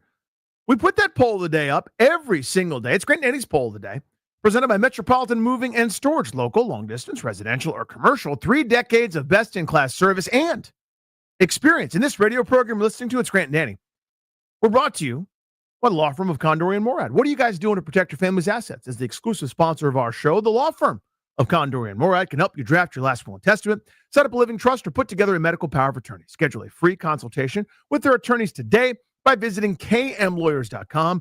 Be sure to let them know that we sent you. That's kmlawyers.com. So the question we posed before the old commercial break hit was, does this team, talking about the Local 53, have enough top-end talent? Blue chippers, whatever you want to call it, right? Pete Prisco did a top 100 list. And most of the teams that you think you're competing with in that not quite 13, 14 win range, the second tier down, that 9.5, 10.5 win range, right? In terms of the Vegas over-unders. Most of those teams have more guys on this list, right? We're just sort of used to that. San Francisco has 2 dudes in the 30s, for example. Baltimore's got a whole bunch. So, you're kind of looking at that higher level, the Philadelphias, the Buffaloes, the Baltimores, and they've got a whole mess of guys in there. Teams like Washington, my contention is they don't have enough blue chip guys. A huge part of that, the biggest reason for that, quite frankly, is Rivera, Marty, and Marty. All those guys stunk at finding high-end talent. There are a couple guys that they found that are nice pieces that are still here. B.A. Sam Cosmi, Quan Martin turned into a nice player, etc. I'm not here for nothing. Nice players, you need those. They fill out your roster. They help you, right? But I'm talking about finding them blue chippers. None of their first-round picks are still here. They inherited Terry McLaurin, who was the best player for them and is one of the best players, not named Jaden Daniels, here now. Daniels is a high-end blue chip talent. We all agree? All in favor say aye. Aye. All opposed? Pipe down. Right? Yes. Blue chipper. Do they have another one? Do they have another blue chip player? You could argue McLaurin, and I think I will argue on behalf of McLaurin, but even by the best estimate, what's the kindest estimate of a ranking for Terry McLaurin? A guy that's never had, 1,300 yards. A guy that one time has gone for double-digit touchdowns. And it always sounds like I'm knocking Terry McLaurin. I'm not. He's wonderful. I love him. He's our sweet little prince. Sign him. Let's get this done. He's my guy. I can't wait to, years from now, induct him into our Ring of Fame. He's going to be second or third in almost every receiving category by the time he's done here. Awesome player. But we can all acknowledge that he's not Jamar Chase or Justin Jefferson or CeeDee Lamb and company, right? What's the kindest, biggest Terry homer? Where would they put Terry McLaurin in the receiver rankings? 7th, do you think? Top of your head? Behind, an Amon-Ra St. Brown, maybe behind a CeeDee Lamb, behind an A.J. Brown. Yeah, nothing wrong with that. That's really good. So I argue he's your second blue chipper. And I know that Bobby Wagner was on the All-Pro list last year. That was fun. I love Bobby Wagner. Very pro Bobby Wagner. His influence, his Daniels buddy cop movie that they do every week. They're friends. I love that so much. I don't know that he's Zach Bond. I don't know that he's, still the same dude. I mean, that's a gold jacket. That's Bobby Wagner. Nothing but reverence, okay? Star, awesome player. May not be the same as he was for the majority of his Hall of Fame career. I think that's okay. I'll take whatever version I get of him. But I guess my question to you guys is, and I challenge you, do they have enough high-end players? Because those are the three that made Prisco's top 100 list. Do they have enough blue chippers? I don't know that they do. And that's my big gripe. Gripe's not the right word. That's my fear. That's my worry. I talk about this all the time. There are certain sports and certain moments in sports. If you guys are basketball fans, you know what I'm talking about. Baseball, to me, too, has this to a degree. You know, you're on a losing streak, so you give the ball to Max Scherzer. You're on a losing streak, so Randy Johnson's pitching. You go, thank God, right? In his prime. Or this guy's up, he'll fix it. In basketball, the play that we were running didn't work. There's 6 seconds on the shot clock. You've got the ball, star player, 28 feet from the rim. Do we get anything good out of the possession or not? That's what a star does, right? Every once in a while, you get Lou Dort in that Game 7 where he is falling away and he throws up that prayer trying to hit the roof and it goes in. You go, okay, but I'm not talking about that. You guys know possession in, possession out. It's that when nothing's working for Boston, Jason Tatum's going to get you a bucket. When nothing's working, Giannis is going to play bully ball. When nothing's working, LeBron could do something or Jordan could do something. The greats to ever play this game, they fix it. Blue chip players fix it. When things aren't going well, the blue chip player goes, I got it. I'll fix it. I'll handle it. I'll make the play. Right? Think Chicago. Think Hail Mary. Nothing much happening for a while in that game. But we got Jaden Daniels. I'll fix it. Going back and forth. Hey, we can't stop anybody. Jaden Daniels goes, I'll fix it. Do they have another guy like that? I don't think so. I like these players. I like what we got out of Zach Ertz last year. I was stunned by that, quite frankly. I thought you'd get some of it. Sometimes he's hurt. Sometimes he's back. But I thought it would be a mix and match and some up and down. He got better as the season went. He was phenomenal for them. I don't think they have enough blue chip guys. The big case that you could make to me is that Tunsil belongs on that list. I'm still bullish, but it doesn't seem like the rest of the league is. Dares I ask you, as a gentleman that's plugged in a local 53 and a fan, do they have enough high-end guys, and does Tunsil belong there? I'm definitely a little bit shocked that Tunsil wasn't on the list. I do think that he belonged there. And I think the only other person that you could maybe make the case for would have been Frankie Louvu, a guy who played a pretty high level for the team last year and made an all-pro defensive team last year. But other than that, yeah, I do think this team lacks the amount of high-end talent that it takes to be recognized in this manner, in this fashion. And again, you mentioned it before.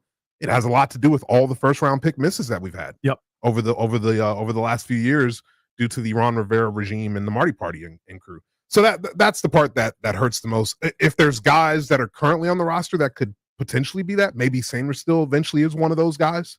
Maybe a Trey Amos is eventually one of those guys, but they're too young at this point to be able to consider them that. So yeah, it sucks that the Ron Rivera era put us so far behind in that category of having the amount of blue chip players that it takes to be recognized in that fashion. Because again, I'm a Tunsil guy. I thought the move was correct. I love him. I'm happy he's here. Right? Is he better right now this minute than Jordan Mailata, Lane Johnson? No. Is he better right now than Tristan Wirfs? No. Is he better right now than Penei Sewell? Nope. Is he better right now than let me think. Trent Williams. Trent. Yeah. Right. Deion Dawkins is on this list. I would take Tunsil over Deion Dawkins. Yeah, they're Dawkins. probably in the same category, I would say, if anything. But he's 97th on this list. So Right. if he's off and Tunsil's on, fine. But the point is, he's in that conversation, also receiving votes kind of a guy. 800-636-1067. Umar and Sterling, do the local 53 have enough high-end talent? Yeah, I agree with you guys in regards to Tunsil, and I think someone just mentioned Luvu as well. Mm-hmm. Another player, if he can prove to be healthy this year, Debo Samuel, you were mentioning a guy like Jason Tatum, right, who can get us out of a jam. Terry's running deep. You need something underneath, a guy that can turn a hitch route or a quick out to 20, 30 yards.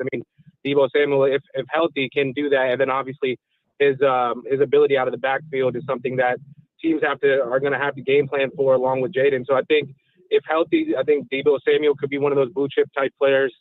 And then, I think a guy like Sanderstill, if he has another year like he did last year, could, really ascend as well. I agree. At this time, I don't think we have enough, but we do have a few guys that I think have some prove-it type years this year. And, we could be looking at this a lot differently next year with these guys. Appreciate you. And I hope that's 100% right, by the way. Now, for Sanders still, I don't know. I think he's close. This is going to sound dismissive, and it's not. You need that. You draft a guy in the second round, he starts for you, and is just a good player. I don't know how much more upside Sanders still has. And again, that sounds like I'm knocking him. I'm not at all. That guy's good. I think this is what you're looking at, though, which is a guy that's probably better in the slot, that can play outside, that gives you versatility. So think of it if you're an offensive coordinator, right? And you're going to go, hey, I can motion a certain guy against a look that I like and make the slot corner play on the outside. That'll be great for my matchup. So I got Sanders still there. And frankly, I got Jonathan Jones doing it the other way. So you got kind of one of those two guys that I think are 2As in terms of a corner where you could play inside, got the versatility also to succeed outside. Again, there's nothing wrong with that, and you need that. I don't know, though, that Sanders still is going to turn into Sauce Gardner, right? And I think that's okay.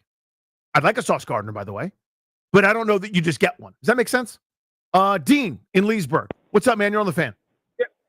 Yeah. Hey, thanks for having me. I appreciate it. Always listen. I'm going to take the opposite approach, which is I think the player profile these guys hire is not really to a blue chip like kind of prospect, right? It's more like the Patriots during their run. They turned over talent again and again and again, but they always drafted and recruited and traded for a certain persona, right?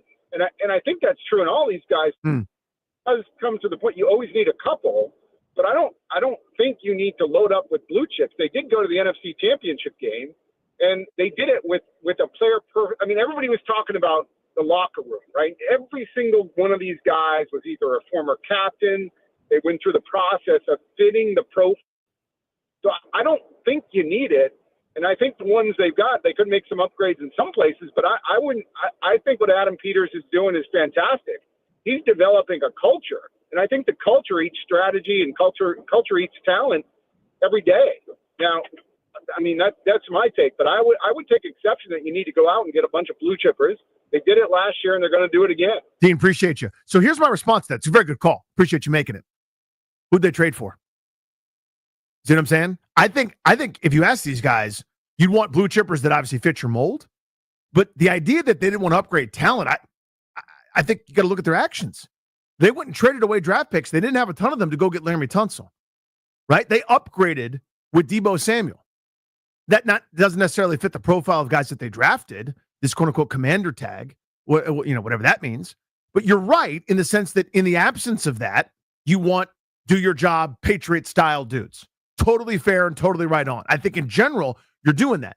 If you can't get the star, the next best thing is guy that's going to dominate his role, the Jeremy Reeves corollary, right? I want I'm blanking on the guy's name, the linebacker, Nick Bellore, that all he ever did was play hard.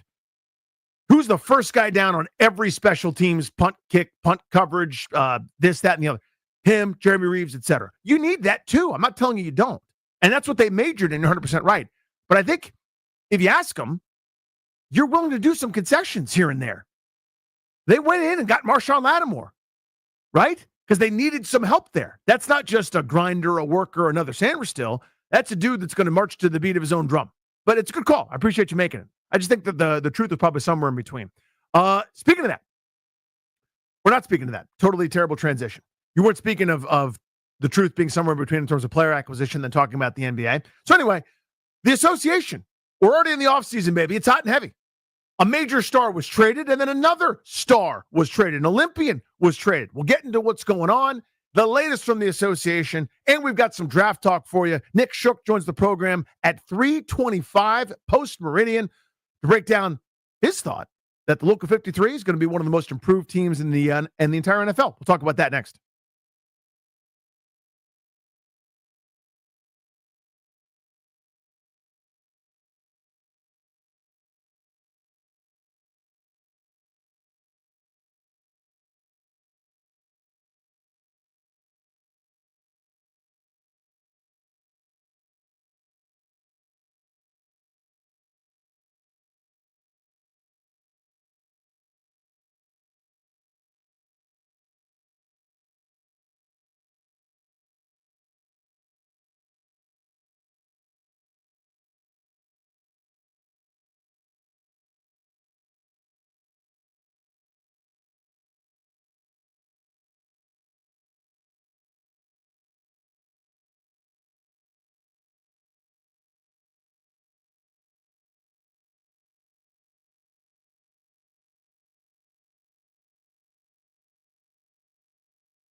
Welcome back to the program, G&D, with you until 6:30 this evening. Some good stuff planned for you. Nick Shook listed the local 53 among his most improved teams heading in the next season. We'll break that down with him at 3:30. We'll get you the latest on the NBA draft, which is tomorrow night. But speaking of the association, the trades, hot right now. The trades, so hot. Kevin Durant over the weekend. And by the way, this is my quick little editorial. This is me, Danny Rouillet, talking. Let's not do this the day of the Game 7 in the finals. Can we agree to that? Can we make it Monday or like Tuesday? Have a little moratorium? I can't stand one of my long-running complaints here over the last couple of years about the association is it's more about the dramatics than it is the basketball. You've got the ultimate showcase for basketball, a Game 7, which did incredibly well in the ratings, by the way. Right up there with the NCAA championship game, the most watched finals game for the NBA. I think it's 6 or 7 years. Roughly half of what it was, by the way, when it was LeBron and Cleveland versus Golden State, but I digress. Still very, very good. Big numbers, right?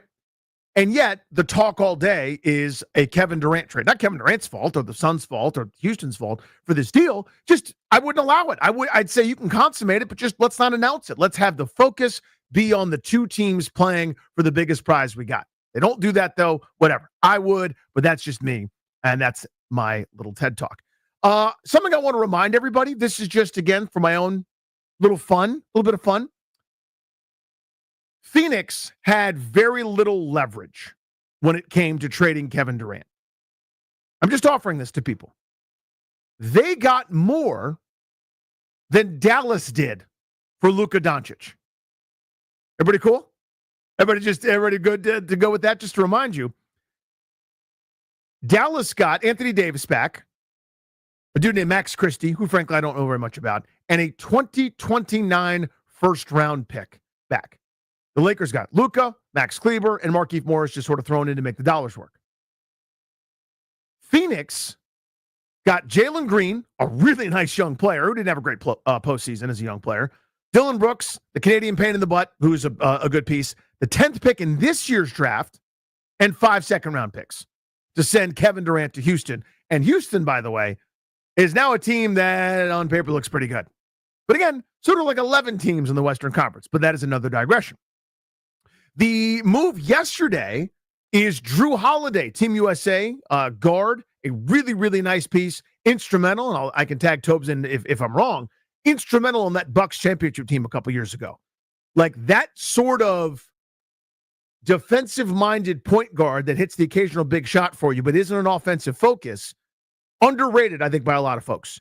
A huge piece on that championship team. Boston wanted some of that juice, so they made that move when Milwaukee went for the kind of that the golden fleece there to trade for Damian Lillard. Holiday becomes expendable. He goes to Boston. It didn't quite work there for whatever reason. I thought it would, by the way. I thought it would be excellent. They wanted out of the Drew Holiday business, who's got several years left on his deal.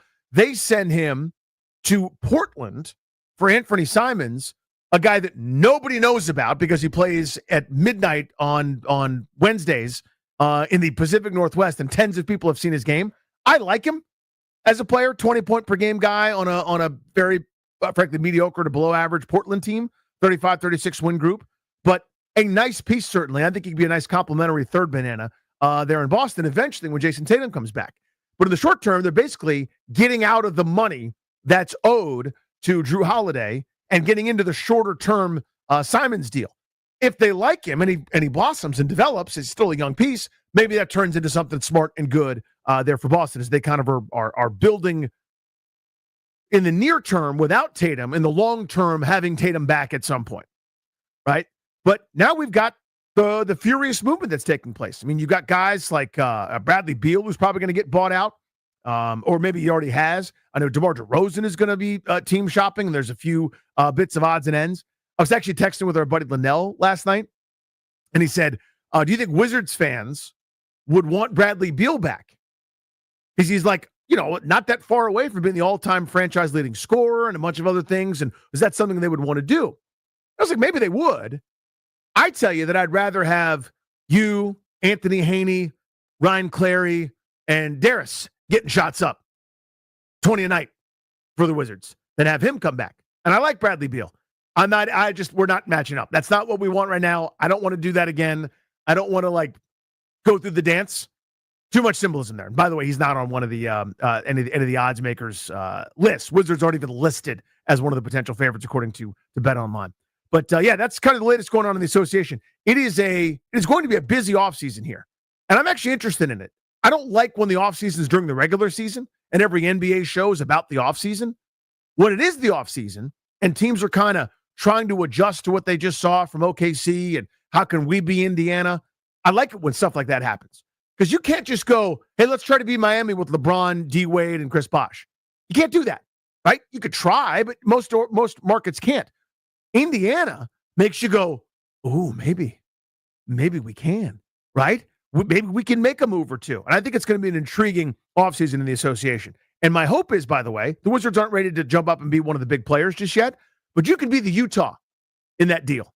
Utah was the third team in that Lakers-Mavericks deal, and they just get benefits. They'll get like a pick here or there, or like some money or something like that. I just want you to have assets and pieces and be parts of conversations. That's where they are, and that's where they should be. Speaking of the draft, we'll get you the latest on the draft, the NBA draft. Tomorrow, go through some of my favorite prospects, guys I like, guys I don't. We'll hear from Tobes, Darius and Ryan as well on that. Want to hear from you guys who you're into. And again, Nick Shook joins us at 3:30. That's next hour on The Fan.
I'm Toby Altizer with your sports update on the Fan. This update is brought to you by the Chesapeake Bay Sox. Purchase tickets at baysox.com.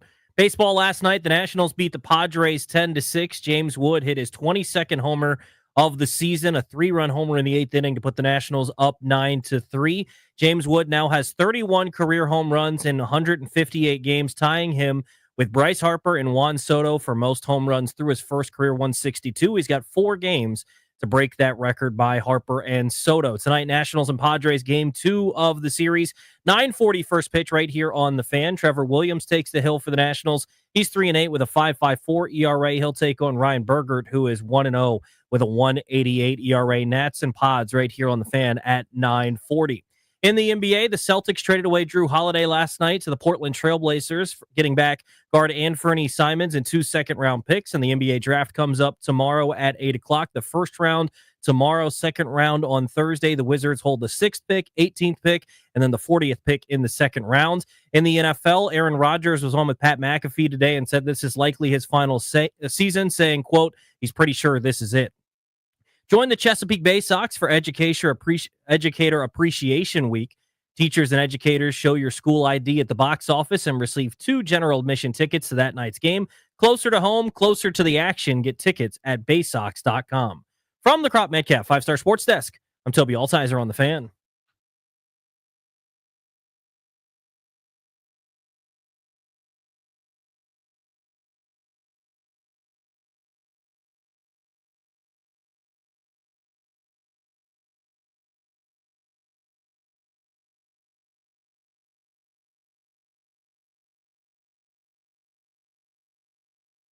G&D with you on the Fan. A special greetings and salutations to our friends in Richmond. 910 The Fan, down in the capital of the Commonwealth. Always appreciate you guys checking out the show. This year radio program, we're exclusively sponsored by the law firm of Condorian Morad, estate planning, elder law, real estate transactions, probate administration.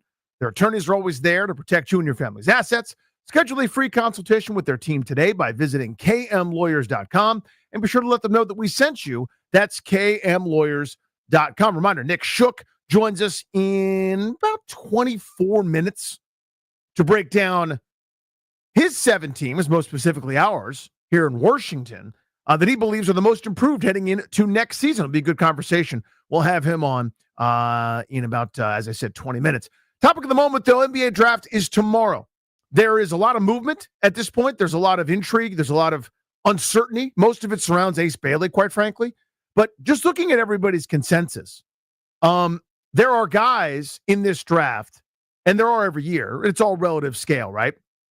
Where you find out this guy's the consensus top pick. It's not even on your radar anymore. But as you start to do the thing that I do, I don't want to speak for you guys as fans, but you watch, you remember some of your own college basketball watching this year. I don't know how much you guys did or didn't. I don't watch near the same as I used to, quite frankly. I used to, study it starting in September, October, to find Calipari's one and done, or find the kid at Duke or whoever, to see if it makes sense for the Wizards or whatever. And I became obsessed with the way I'd look at quarterbacks in college football. But going through it now, as I kind of do, you read, you study, you learn, you figure out as much as you can. There are inevitably guys that you like and guys that you just kind of go, I'm not really sure. Right? As you kind of look at that list and it develops and it sort of lines up with some of the mock drafts, et cetera. And I want to bring you guys that as well here in a few moments. But first, I think we got him. Let's bring on our pal, Grant Paulson. Buddy, what's up? Greetings. Hey, man. From Ashburn, Virginia. How are you, pal? We're doing very well. Ripped through the first hour. I didn't know how to say what you were doing, and I don't know what we're supposed to say, what we're not supposed to say. I will say that there are people that I think were violating the rules who were just casually tweeting about what was happening. But anyway, I'll leave it to you. You can give as much a little information as you'd like. Yeah, I had a lovely appointment. I had a nice conversation out here that hopefully will benefit our listening audience in the weeks and the months and the dozens of shows ahead, which is nice. I had a lovely 3-course lunch. That's really what I was curious about. Yeah.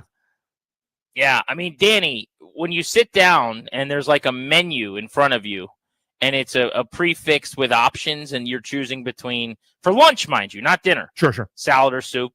Then you get to chicken or steak. Steak. I'm then so good it's at like, this. do you want mashed potatoes or some type of a vegetable or both.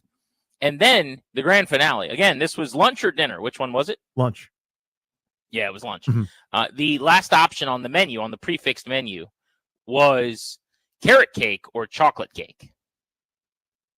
We don't need the game show music, by the way, to figure out what Grant chose.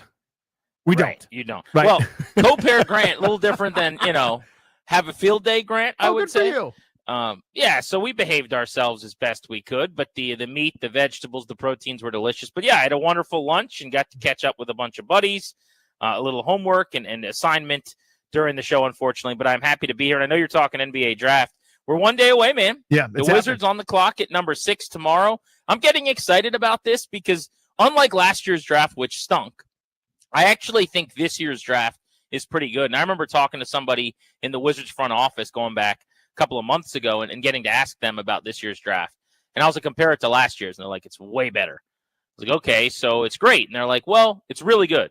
They said next year's draft is great. And I couldn't go through all the names. I'm not up on next year's draft. But essentially, this person who for a living evaluates NBA players says basically that next year's draft is going to be an all-timer and kind of an industry changer. This year's draft is really, really good, and it completely pummels last year's draft. So if you're a Wizards fan, even though they picked 6th, even though you and I moped about the fact that they didn't get Cooper Flagg in the number 1 overall selection, I actually think this is going to work out okay. And the way things are trending, Danny, Ace Bailey, possibly, Trey Johnson, possibly.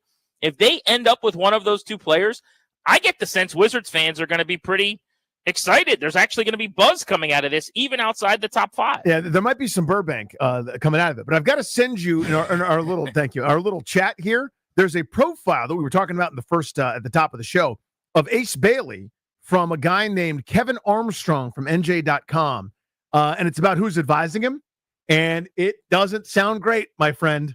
It's not one of those this agent's playing 3D chess. It's a guy that's not a certified agent.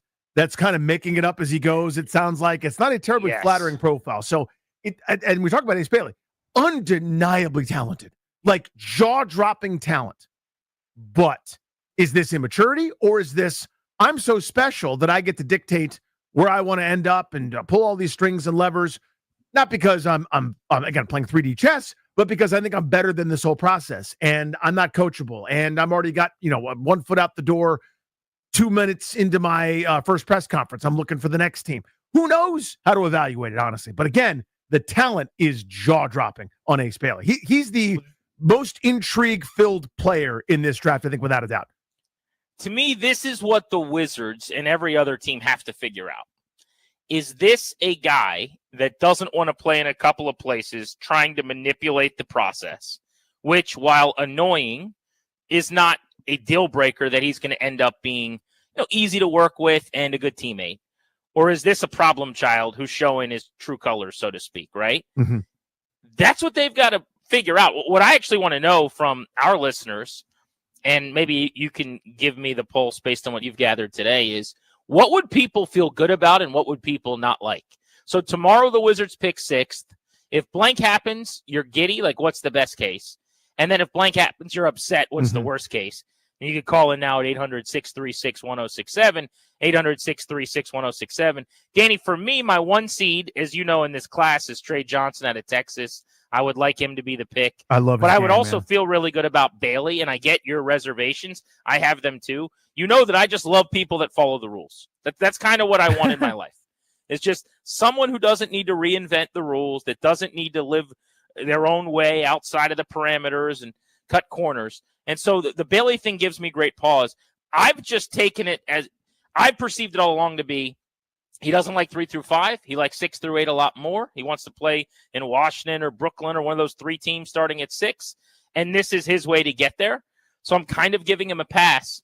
And I still think the value at 6 is significant for a guy that may have been the 2nd or 3rd best player in the class. Yeah, so again, he is the ultimate eye of the beholder guy. I feel like we've talked a lot about him already on the show, but that's the whole league is talking about it. Every fan's talking about it. Where does he end up, right? The various mocks don't know, certainly. I've seen him as high as 4 and as low as 11 or 12, just because someone's going to go, it's worth the risk at this point, right? And maybe that's at 6. But he's the ultimate get you fired guy to me. Right, where if you take him, it might just blow up in your face. It might also blow up in your face when he goes one pick behind you, and he's averaging 25, 5, and 7 as a rookie somewhere. I mean, but you watch some of his highlights, GP. You watch some of those games at Rutgers, which they're not winning, by the way, which is stunning to me, even still. And it's probably unfair that I put more blame on him than I do on Dylan Harper for those things, a guy that's going to go second overall. But you just go, I can't believe the degree of difficulty these shots he's hitting. But then the flip side is, why are we taking that degree of difficulty shot against like Minnesota?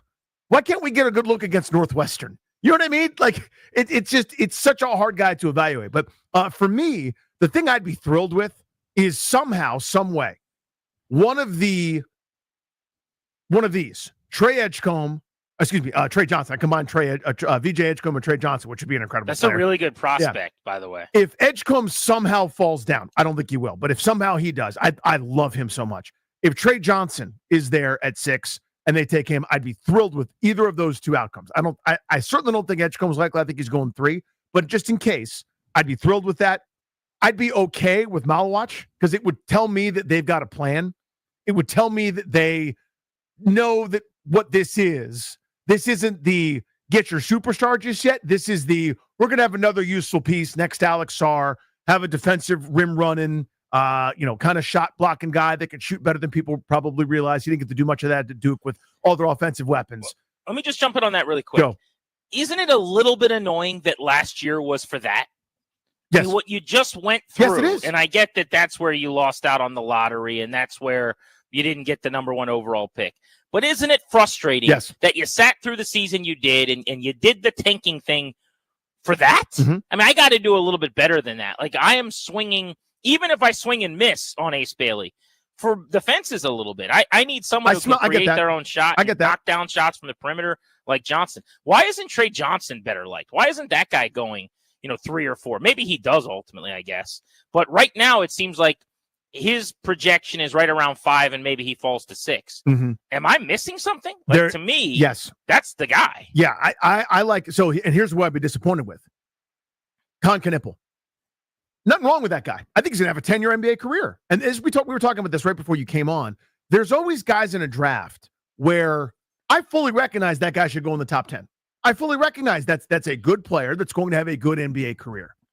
I don't like it. It's not that exciting to me. Right? I'd be excited at Trey Johnson. I'd be excited at Edgecombe. I'd be, over the moon if Dylan Harper somehow happens or they swing a trade. But Knippel, I think, will be a good player, a good piece, and plus, at a minimum, fine because of the shooting ability. So there's a high floor there. But he'll be able to create a bit offensively, do a couple different things. I think he's fine. I think he's even pretty good. It just doesn't excite me. So I don't like him. It doesn't mean I'm saying he doesn't belong in the top 10, if that makes sense. But that's the guy that I'm worried about is that that Charlotte passes and Utah takes one of the, either Trey Johnson or Ace Bailey, and then they're left at 6 with a guy that, again, will be a helpful piece. But I'm with you on more fence swinging. The Wizards, ahead of tomorrow's draft, are actually swinging a trade right now, and this is a massive development into 106.7 The Fan. So let's get this breaking news to you right now via Toby Altizer.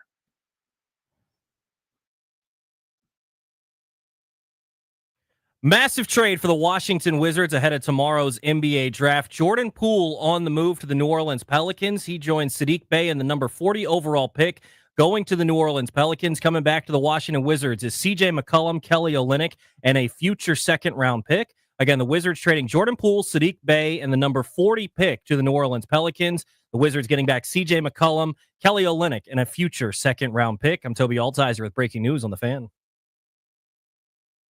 Jordan Poole traded by the Wizards. Whoa. Poole, who's got a 4-year, $123 million contract.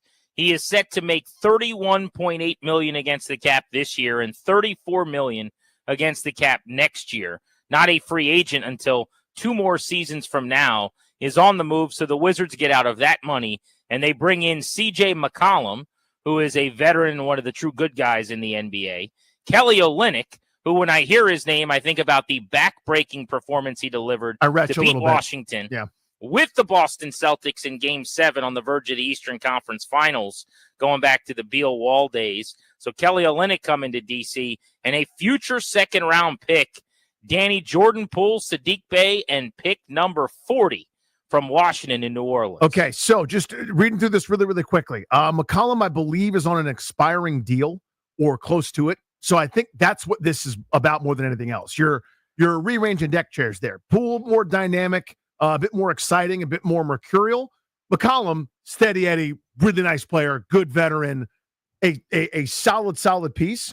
But I think he's entering the last year of a $63 million plus deal that he's owed. So just over $30 million, and then the added pieces in there to kind of make that the salary work right there. So to me, that's what this looks like. It looks like a shortening of a commitment to a high level guard, right? Or to a guy that's going to share, that's going to have a lot of usage as a guard, right? So Poole was under contract for multiple seasons, and is going to dominate the basketball. They found he was much better with the ball in his hands, moving him off the ball, letting Kuzma create 2 years ago.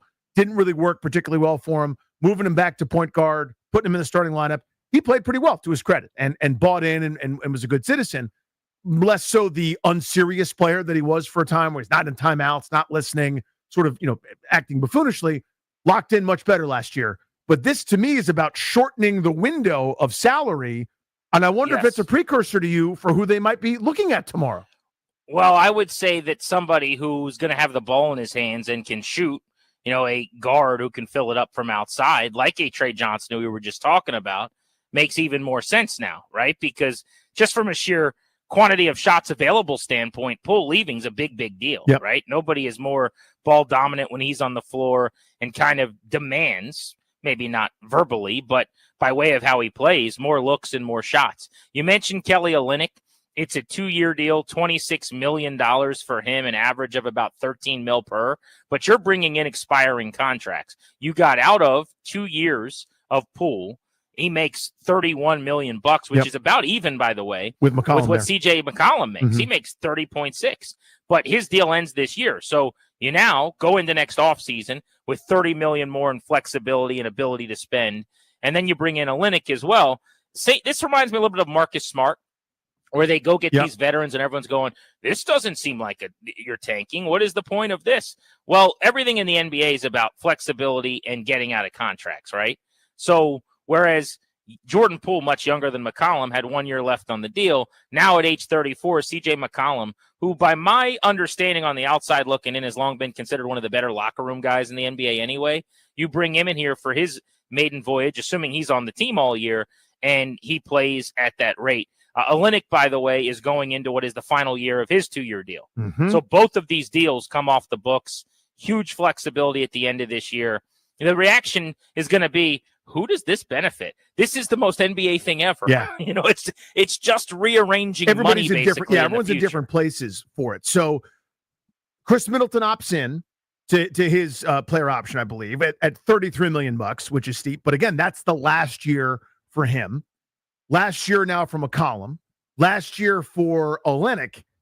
It tells you, like, if you ever see somebody gear up for that high jump at the NFL Combine or that broad jump, this is your gearing down, bending your knees, that butt's just off the ground, and you're getting ready to do a watch what we do next offseason. That's what these moves, rearranging some of the contracts and furniture, looks like to me. It's we want to have every resource available, dollar, draft pick, whatever, to have the ultimate flexibility next year. That's what this looks like to me. Wizards fans, we were teeing you up to talk draft tomorrow. You still can. But more timely now, what a trade. On the move, Jordan Poole out. You've got veterans in CJ McCollum and Kelly Olynyk coming back. What do you make of a massive shift in direction here for the Wizards, it would appear? And what does this mean for the next 24 hours? You can call us at 800-636-1067. We'll get deeper into this next right here on Grant and Danny on The Fan.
I'm Toby Altizer with your sports update on the Fan. Big trade for the Wizards coming down just in the last couple of minutes as the Wizards are trading Jordan Poole to the New Orleans Pelicans. They're sending Jordan Poole, Saddiq Bey, and the 40th overall pick to the New Orleans Pelicans. Wizards getting back C.J. McCollum, Kelly Olynyk, and a future second-round pick. NBA draft coming up tomorrow at 8 o'clock. First round for the Wizards, they hold the 6th pick and the 18th pick, and they just traded the 40th pick in the second round, which comes up Thursday. Again, Jordan Poole traded from the Wizards to the New Orleans Pelicans with Saddiq Bey and the 40th overall pick. C.J. McCollum, Kelly Olynyk, and a future second-round pick come back to the Wizards. Baseball, the Nationals beat the Padres last night 10-6. James Wood hit his 22nd homer of the season. Game 2 of the series in San Diego tonight. 9:40 first pitch. You can hear the game right here on the Fan. Trevor Williams takes on Ryan Bergert.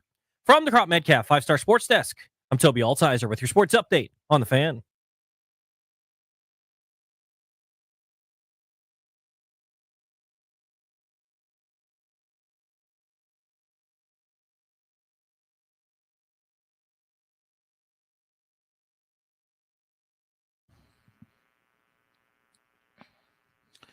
Welcome back to Grant and Danny on the Fan. Huge DC sports news today. Just breaking a few minutes ago, a day ahead of the NBA draft, the Wizards are hard at work. Will Dawkins and his front office pulling off a trade. Jordan Poole is on the move to New Orleans. 2 years left on Poole's deal at $30+ million per. The Wizards getting C.J. McCollum and Kelly Olynyk back in a package. Both of those guys with expiring deals. Want to get some insight on maybe what the thinking is and what we should recall about Poole's 2 years when it's all said and done and the dust settles now.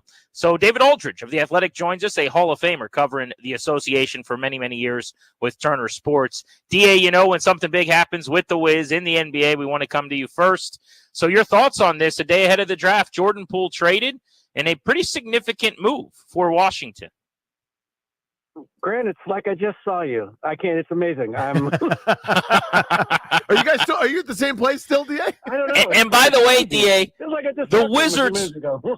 The Wizards couldn't have been further from our mind at our meeting today. Yeah, no, they couldn't have been. Look, not. Am I shocked? No. I mean, look, I think Jordan did a really good job of kind of rehabbing himself in Washington. You know, when he got here 2 years ago, he was still kind of a wounded person, I think.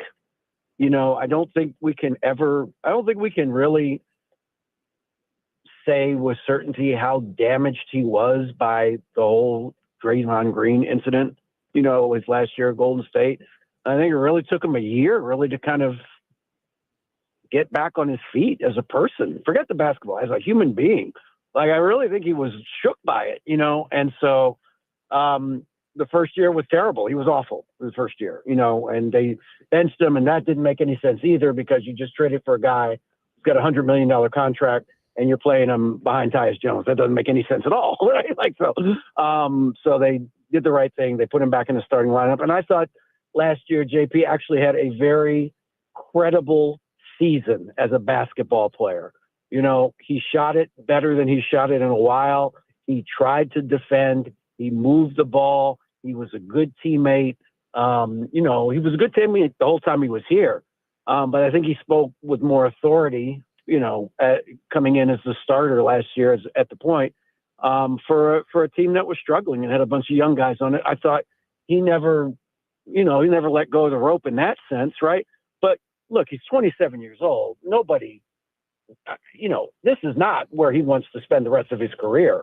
You know, I think we all understood that. So it was really just a matter of, would there be a deal either this summer or next summer that made sense for the Wizards?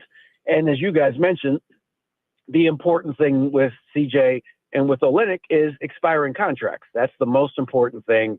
It makes the Wizards in the summer of 2026 a team that might be able to do some things, whether that's free agency or trades or a combination of those things, if they feel like they need to goose this rebuild, right? So we've already taken a big step back in terms of their rebuild because they didn't get a top 3 pick in a year they were clearly tanking, right? So now you're going to try it again because you have to keep the pick. So you have to do it again. And let's see if they get better luck next year in the lottery. Because if they don't, they will be under enormous pressure to kind of accelerate the rebuild. And the best way to do that is to have cap room that allows you to kind of absorb some big contracts or go after free agents that can allow you to sign players that might help you get this thing rolling a little bit better. Yeah, David, you touched on it. The cap room seems to be at a premium here. So my back of the napkin math, Middleton opts into his player option, $33 million and change. Then you got $13 million from Kelly Olynyk coming off after this season. Then the 30 for McCollum, and 21 for Marcus Smart. You're basically talking about close to $100 million in cap space with a nice kind of young core of young players that I think they're into, and another year of development and growth. The idea to me is try to I'm thinking about this, newly divorced, I'm trying to make myself as sexy as possible, right? For the dating apps. It's kind of what it looks like, right? Yeah. I mean, look, please understand what I'm about to say, because I know people are going to take this and go, he's comparing to Oklahoma City. No, I'm not. What I'm saying is that Oklahoma City found and identified a core group of young guys that they felt good about building around. And they always rolled their cap space over until there was a veteran worth going after. And they did that last summer with Isaiah Hartenstein, right? Like they said, we've got SGA, we've got Chet Holmgren, we've got Lou Dort, we've got these guys that we like, and we've got all this cap space, but we need something else. We need another piece to kind of get us to the next level. And Hartenstein came in and really helped them win the championship this year. So I think the Wizards are in a similar vein. Their players aren't as good, right? I understand that. Please do not clip this off and say Aldridge is comparing the Wizards to the Thunder. What I'm saying is they can have an opportunity, like Oklahoma City did, to enhance a young core that needs a real veteran that can grow with them and play with them. And I think that's what they're setting themselves up to potentially do in the summer of 26. David Aldridge with us from The Athletic on Grant and Danny. DA, it can't be a coincidence that this happened one day ahead of the draft just because, business is booming right now. Everybody's making moves. That said, how related to what happens tomorrow for the Wizards is this deal, if at all? Does this, as you're guessing what they do or mocking their number 6 overall pick, does this factor in at all? Somewhat. I mean, look, I think first and foremost, they traded Denny Avdia for a reason.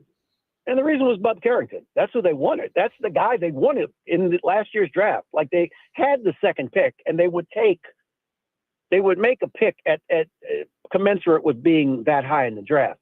But the draft for them was really about getting Bub Carrington. That's the guy they think has a chance to be special and be a star and all those things. He plays point guard.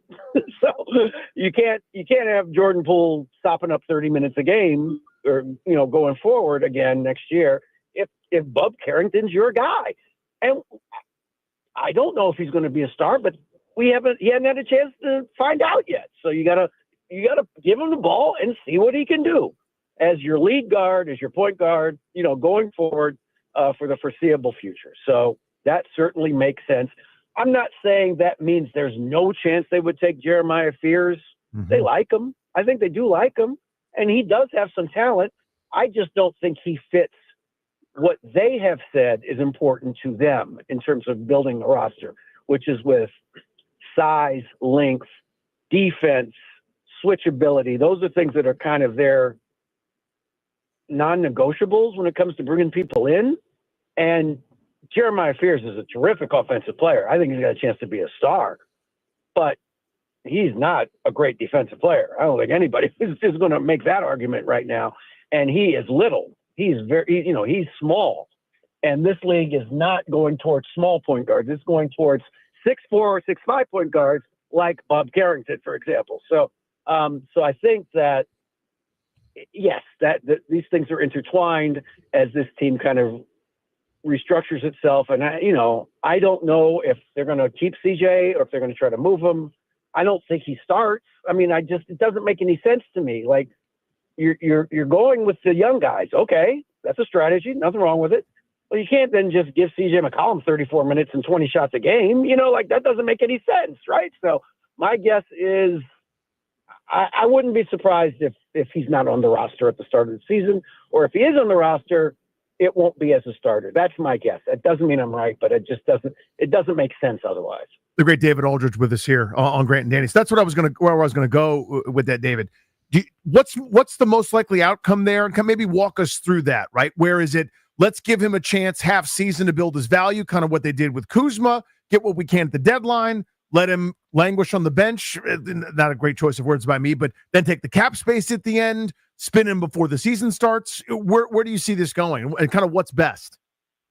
Yeah, I mean, I think it's, it could be any of those things. I mean, my guess is, I think they'll move smart. I don't think it doesn't make any sense to have Marcus on this team going forward. It just doesn't make any sense. It has nothing to do with him. He's a good player. I think he still can help a contending team. He doesn't want to be here. He wants to be on a contending team. So I think they move him. I think they'll keep Middleton, actually, because I think they do see a role for him that sort of makes sense. But yeah, I mean, so they've got some things that they have to do. But in terms of CJ, I mean, again, I would think, what happens is they will say, look, we'd like you to come off the bench. We'd like you to be a good example, and we will do everything we can to get you out of here by February. Just try to be a good citizen while you're here. And CJ's a class act, a quality guy. He's president of the Players Association. He is not a guy that needs a lot of attention. Okay. You don't have to hold his hand. He's a professional. If he does say, hey, I can do that for 6 months, he'll be nothing but professional while he's here. He'll set a great example for the younger guys. But again, long term, it doesn't make any more sense to keep him here than it made to keep Jordan Poole here, to keep Marcus Smart here. That's not the direction this franchise is going in. David Aldridge, just a couple of moments left with the Hall of Famer talking hoops here on Grant and Danny. DA, specific to the draft tomorrow night and having the 6th pick. So Yep. Two-parter for you. You're so plugged in on everything going on around the league.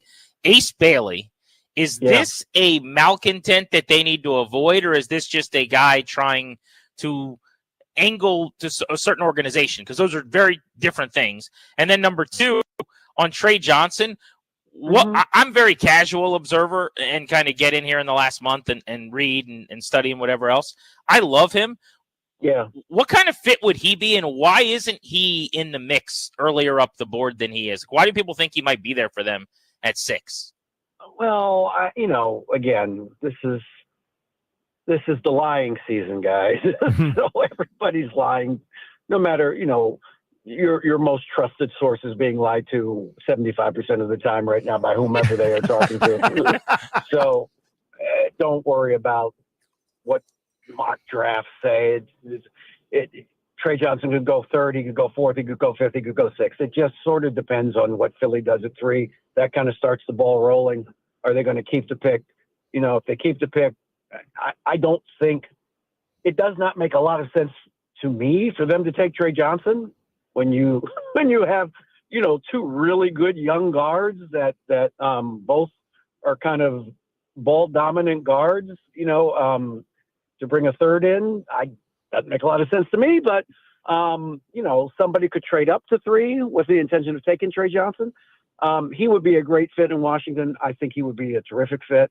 Again, if you're going forward, your backcourt in 2 years is Bub Carrington and Trey Johnson. I'd like to see that backcourt play 65 games together and see how good they could be. That has a chance to be pretty good, I think. So, he's there. He's in the mix. I think at that position, Knuppel is in the mix there somewhere. Edgecombe's in the mix there somewhere. Fears is in the mix there somewhere. I think Malawach is in the mix there somewhere. I would not be shocked if they took Malawach. I mean, I'd be a little surprised, but would I be stunned? No, because the league's going towards 2 bigs. You just saw Oklahoma City, for example, again, do that.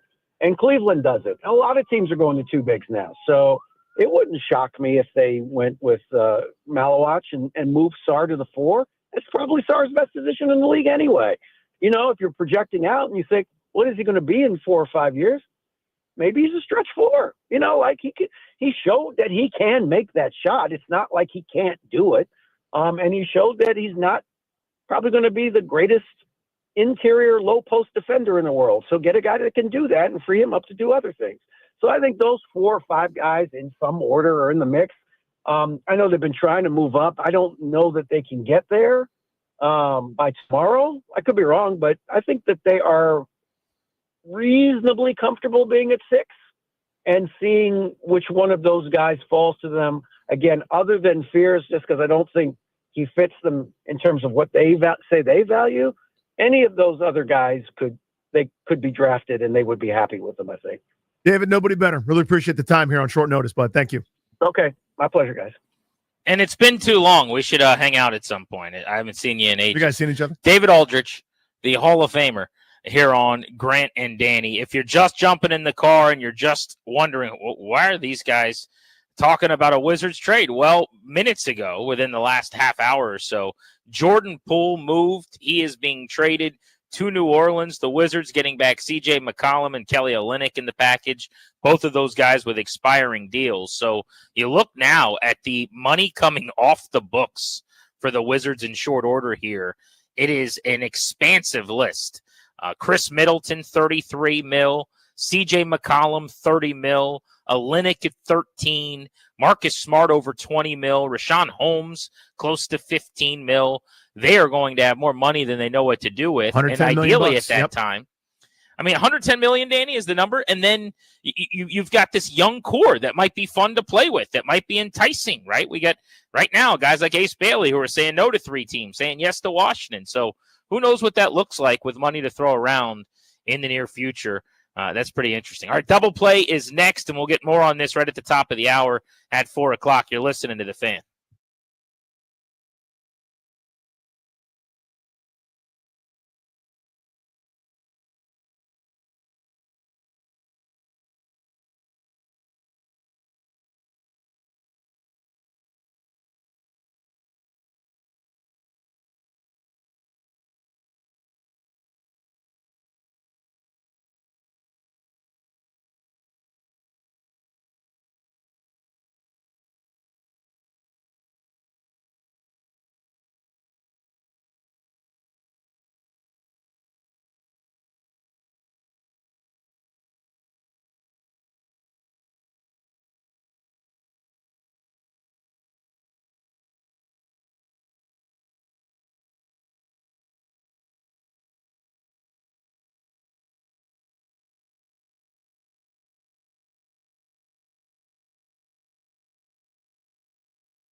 was already big into.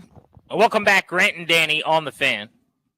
I was already big into the trade of Jordan Poole to just free up money and create flexibility. But when David Aldridge starts talking about how much the guys in that front office think Bub's the future star point guard and they want him to get a chance, and Poole being around sopping up 30 to 35 minutes a night doesn't really allow him to take hold of the offense and the operation, and this is a move made to clear the way for Bub Carrington, I get really, really excited because at his age, with what he showed last year, he could actually be a star that they unearthed. And I didn't realize, but DA said basically, saw it too. They were excited about that, but their whole draft revolved around them being able to go get Bub Carrington, which they pulled off. And now this move in his mind is largely about kind of taking the leash off him, so to speak, and allowing him to, go explore the space on his own. It makes sense to me. I mean, there's only one basketball, right? The same way we talk about there's only one football, but that's dominated by the quarterback, right? Where that guy's going to, give the touches out to the running backs, the tight ends, the receivers, et cetera, and who commands the most. But for basketball, the quarterback is also the point guard who's shooting and rebounding and running the court and doing everything else. And usage rate is a huge deal. How you divvy up who's using the possession. That is the shot, the miss, the turnover, whatever it is, who's the guy that's got the ball in his hands the most? And if you've got Jordan Poole, it has to be him. They tried it for a year to see if he could play off the ball to entice somebody to go, let's go bring in Jordan Poole. This is what I think. I haven't talked to anybody, but this is my hypothesis. Let's let Jordan Poole play off the ball, show that he can do it, and then spin him to a contender who goes, what a great six-man, what a guy that could play with a lot of starting lineups and play well off the ball, and it was a disaster. So they said, okay, we'll put the ball back in his hands, have every possession dominated by the guy, and again, to his credit, he played well and scored the ball really, really well, as efficient as he's done it in a long time. But that means inherently you're not using Keyshawn George in possessions as often. You're not having Alex Sarr involved in as many actions or letting Bub Carrington create in the half court or otherwise. There's always going to be opportunities with rebounds and runouts and, kind of going full court in the way that they play. But I'm talking about those kind of key possessions. You're not having Bub Carrington use the possession near as often when you have Jordan Poole. He casts a large shadow in that way. He's Danny. I'm Grant. This is the Fan. Real quick before we get to our double play. When asked about tomorrow's draft, Aldridge said something that I've been trying to connect the dots on here. I asked him about Trey Johnson, and he said he didn't think he was really a fit for the Wizards, I'm paraphrasing, because they've got two young guards they really like who are somewhat ball dominant. Obviously, Bub Carrington's one of them, and I'm trying to figure out who the other is. Is he referencing A.J. Johnson, who after coming over from Milwaukee last year got 27 minutes a game? I was thinking maybe Keyshawn George as a two, who's more, I would think of like a swing three. Yeah, he's less position now. This is the NBA, right? But he's not. Is he A.J. Johnson? And I like his game a lot. I mean, I was excited about how he finished last year. He's an awesome prospect. But I can't possibly not take, say, a Trey Johnson because I want to see what kind of development I can do with A.J. Johnson, right? I mean, who's the other guard that I'm not thinking of that he was referencing? So it may be Keyshawn George, honestly, because remember, he grew up as a point guard and was a point guard until he grew too damn tall, and then they kind of got moved off the ball. But isn't he a small forward? Or I guess it's positionless enough now that he plays the two a lot. He's listed as a 2 or a 3 or a wing, just sort of depends. But this is kind of the way, the Oklahoma City way, and I hate to just keep evoking it, but you do have that intimate connection there with Dawkins kind of having cut his teeth in that front office, where your 3 for Oklahoma City is probably shorter than your 2. Because it's Lucas Dort, and he doesn't look like everybody else. Like he's a brick house, and he's gonna out physical you, and you're gonna switch on everything anyway. With a lot of the defensive alignment. So George is 6'6", 6'7", so he can be the 2-on-1 possession. But as your lineups are changing, Carrington was the 2. Sometimes he's the 1.5, or this guy's gonna initiate the offense. And when Coulibaly's healthy, he's a 2, 3, and a 4 in a small ball lineup. So you're starting to see that. So I think maybe he was referencing George upon further review, talking about David Aldridge a minute ago. Yeah. All right, let's get to our double play. What's going on in our lives? Nothing to do with sports. We do it each day right now on Grant and Danny at quarter till. The segment is brought to you by the local Washington area Honda dealers. Now's the time for a great deal on a new Honda. Visit your local Washington area Honda dealer today. GB, I saw this story and I thought of myself. There was a flight from Tokyo back to the United States a tour group or a group that was there together had kind of this odd situation where a toddler had the middle seat. The mother of the toddler had the middle seat behind the toddler, and a woman minding her business had a window seat. She was asked by the mother, will you switch seats with me for this flight from Japan all the way back to the United States so I could sit next to my toddler? And the woman responded, no, I'm not doing that.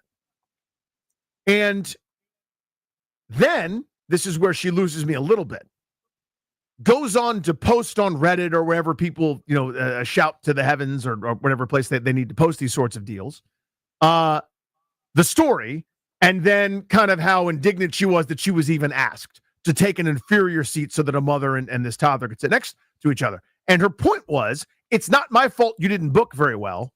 You're also part of a group. Ask one of the people in the group to switch up with you, right? I don't know you. And we're flying whatever it is, 9, 10, 15, 20, 30 hours around the globe to get back home. I'm not switching my window seat for your inferior middle seat just so you could sit next to your kid. You messed up, not me. Leave me alone. I tag you in. Well, obviously, I would accommodate the family as often as I could as a family man myself, who's understanding and has empathy. I think I would accommodate the family way more often than my pal Danny Rouillet. Mm-hmm. But yeah, you kind of had me saying no at Japan, if you know what I mean. That's a long damn flight. I don't know how long we're talking, but that's 14 hours of travel or whatever that is, depending on where they're connecting through. So I'm going to have to say no, and especially if there's a group. This seems like something you guys can solve among yourselves. I mean, if the kid is unruly and crying and needs mom or dad or whatever, I could even take some spells in the middle, as long as you're willing to work with me on that a little bit. I'll let you come sit with the kid and calm them down and hang out for a few hours here and there. But over the next dozen hours or whatever we're doing, I can't just be sitting middle the entire time. I'm going to have to get my space that I had reserved at some point. But my guess is there's no negotiation ever. You're just not moving. That's right. So this also brings up an interesting thing that's happening more and more with the planes now. Having just booked a flight to Scotland for my son and I at the end of this summer. So they're very, I found places for us to sit together because obviously we're going to do that. But long and short, every seat basically costs a different amount. So if I'm paying more for a seat and you're asking me to swap, I'm not doing that probably because I probably paid $75 more than you so I could sit next to my son or whatever the case may be. That's a new thing to consider. That is a good point. I mean, that is, to me, way low down the board because, if if I spent $23 more on a seat or something, so what? I mean, really, it's about the lack of space. It's about how annoying it is to sit in the middle with people on either side of you. But there are people, I think you're right, that will probably keep score of, well, the seats on the aisle were 96 and the seats in the middle were 42. So, vice versa, whatever it is. That because I spent more, now you owe me some money. For me, it's literally just about the space. Let's get to the Blitz next, though. We got a lot of ground to cover. The Nationals, James Wood hit another home run last night. The Wizards just made a huge trade. And the Commanders all coming up on Grant and Danny here on The Fan.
I'm Toby Altizer with your sports update on The Fan. This update is brought to you by Surfside Iced Tea and Vodka or Surfside Lemonade and Vodka.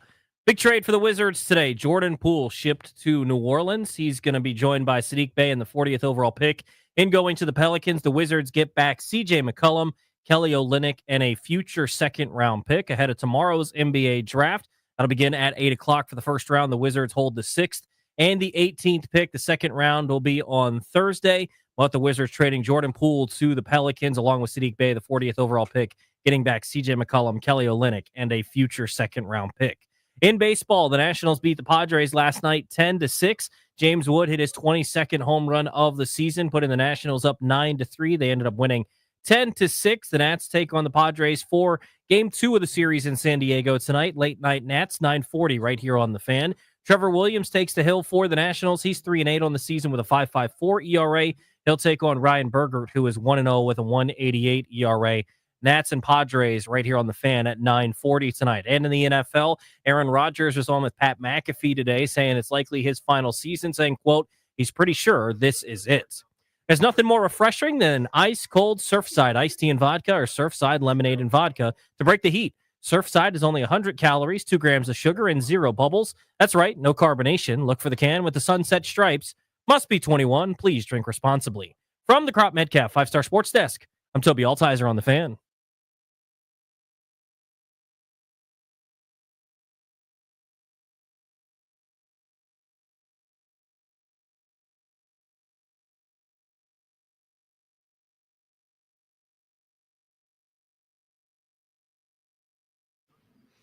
Hey, Danny, how do you feel about this joke? Like really, really bad, holster it level bad, or like, oh, that's pretty good on just a terrible dad joke scale, right? Oh, yeah, but that's the best scale. Yeah, so I got no play on this when I said it down the line, but maybe no one heard me. So here's what I'm thinking. Toby said Ryan Bergert's pitching today for the Padres, and I'm just glad the Nats are missing out on Robbie Hot Dog during this series. Yep. So that's the kind of thing where your kids go, Dad, and other dads raise that hand above shoulder height, flat palm to you, and extend that hand, looking for you to return the favor for a high five. That's that's bad, though. You're okay with it that they're missing out on Robbie Hot Dog? Of course I'm okay with it. Again, that is a dad joke, my friend. Are you a dad? Good. Father of 3+. I'm a dad. That's a dad joke. And when you make a dad joke around other dads, you high five and everyone else groans. That's when you know. A fellow dad, a newish dad who just celebrated his first Father's Day is awaiting. Let's get to the Beltway Blitz, the Nats, the Wizards, the Commanders, and we start on the diamond with Bobby Blanco of Masson Sports. Bobby was working late night with the Nats last night as James Wood and the boys were battling 10 runs, home run number 22 for James Wood. Bobby, this is getting ridiculous. He's 22 years old. He might mess around and hit 50 this year. He's on pace for 45 at the midway point. Well, I was about to say I'm missing Jake Berger playing for the Marlins because that was easy dad joke fodder throughout the course of the season, playing him 13 times. But I digress. James Wood is unbelievable. I mean, he is just on another world right now. I'm thinking back to like the end of May, maybe it was beginning of this month when he kind of went through that like week and a half. I don't want to call it a slump. It was more of just like he was kind of in a funk where he wasn't hitting the ball. He got obviously some bad luck with how hard he hits it. Sometimes it went right at defenders, but that was very quickly erased by him, and he's gotten back to what he's been doing all season long and what we've kind of expected from him at this point. Is just absolutely demolishing the ball. We know his ability to go the other way. Last night, pulls the ball down the right field line and hits the foul pole for his 22nd homer. There's just nothing this guy can do. And, listening to C.J. Abrams talk about him, obviously them going back to San Diego for the first time, and they draw a lot of media attention out there. And I think someone asked C.J. about, what's it like watching James on a daily basis. And, I'm sure C.J. gets this question all the time, but he answered was like, yeah, it's really cool seeing him do something kind of crazy every single night.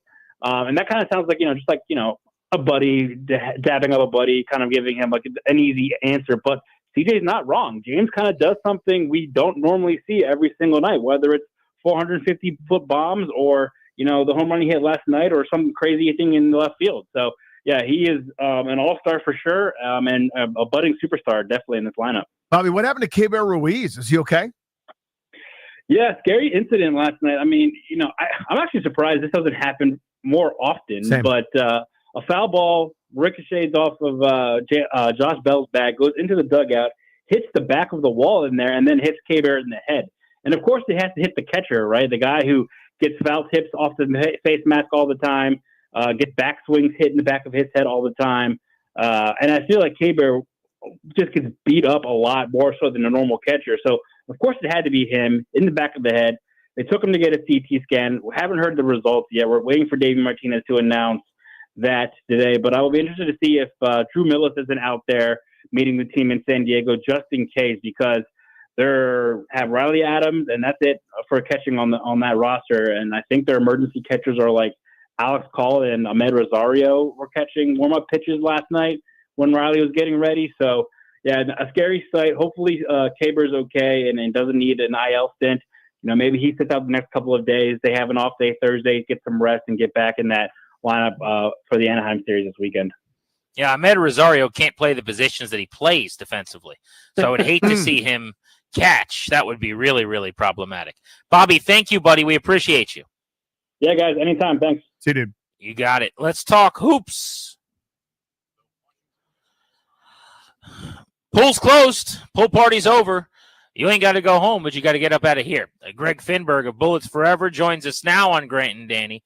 Greg, why don't we start with the news of the day? Jordan Poole traded. What do you make of the deal?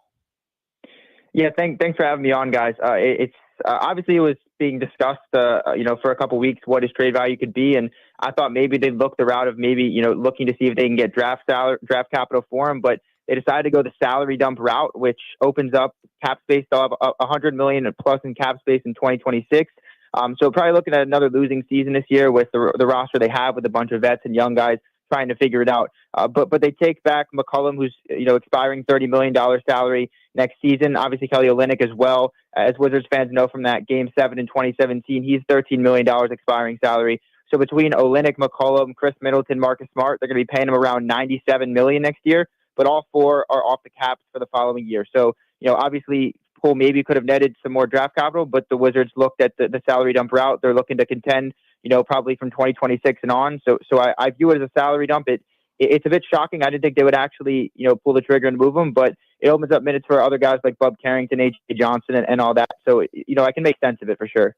Greg, what do you think the McCollum plan is? Is it say, hey, will you come off the bench for a while? Is it give him a chance to build his value for 25, 30 games? Is it he never plays here because he gets bought out and they take the cap space at the end of the day? What do you think is going to happen here with McCollum?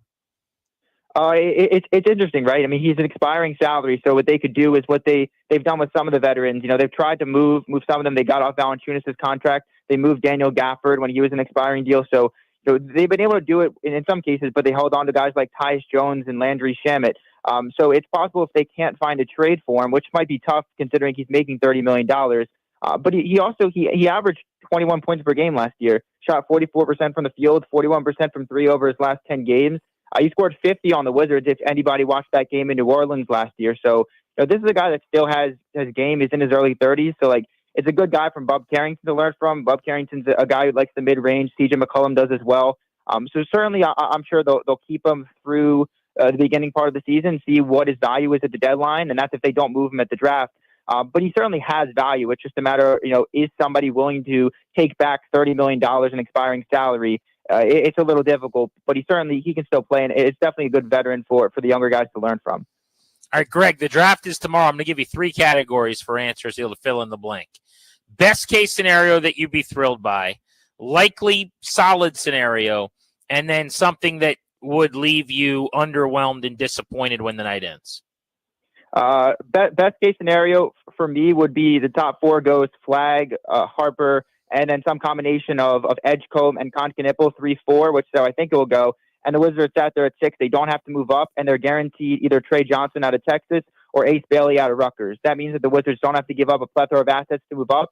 And to me, they still get a top 3, top 4 player in this class that can certainly help their offense, which was dead last in efficiency and rating each of the last 2 years. So they can definitely use one of them. If that's the case and one of them is guaranteed to be there, that would be ideal. In terms of something I can live with, it would be Johnson and Bailey are both off the board, and Jeremiah Fears is there at number 6. Obviously, a lot of people thought that it could be a little tough with Jordan Poole still being here, but now that he's gone, lead guard minutes are open. Could go to Fears, could go to Bub. So I think that would make sense too. Apparently, the Wizards brought him in for a workout, and they like him.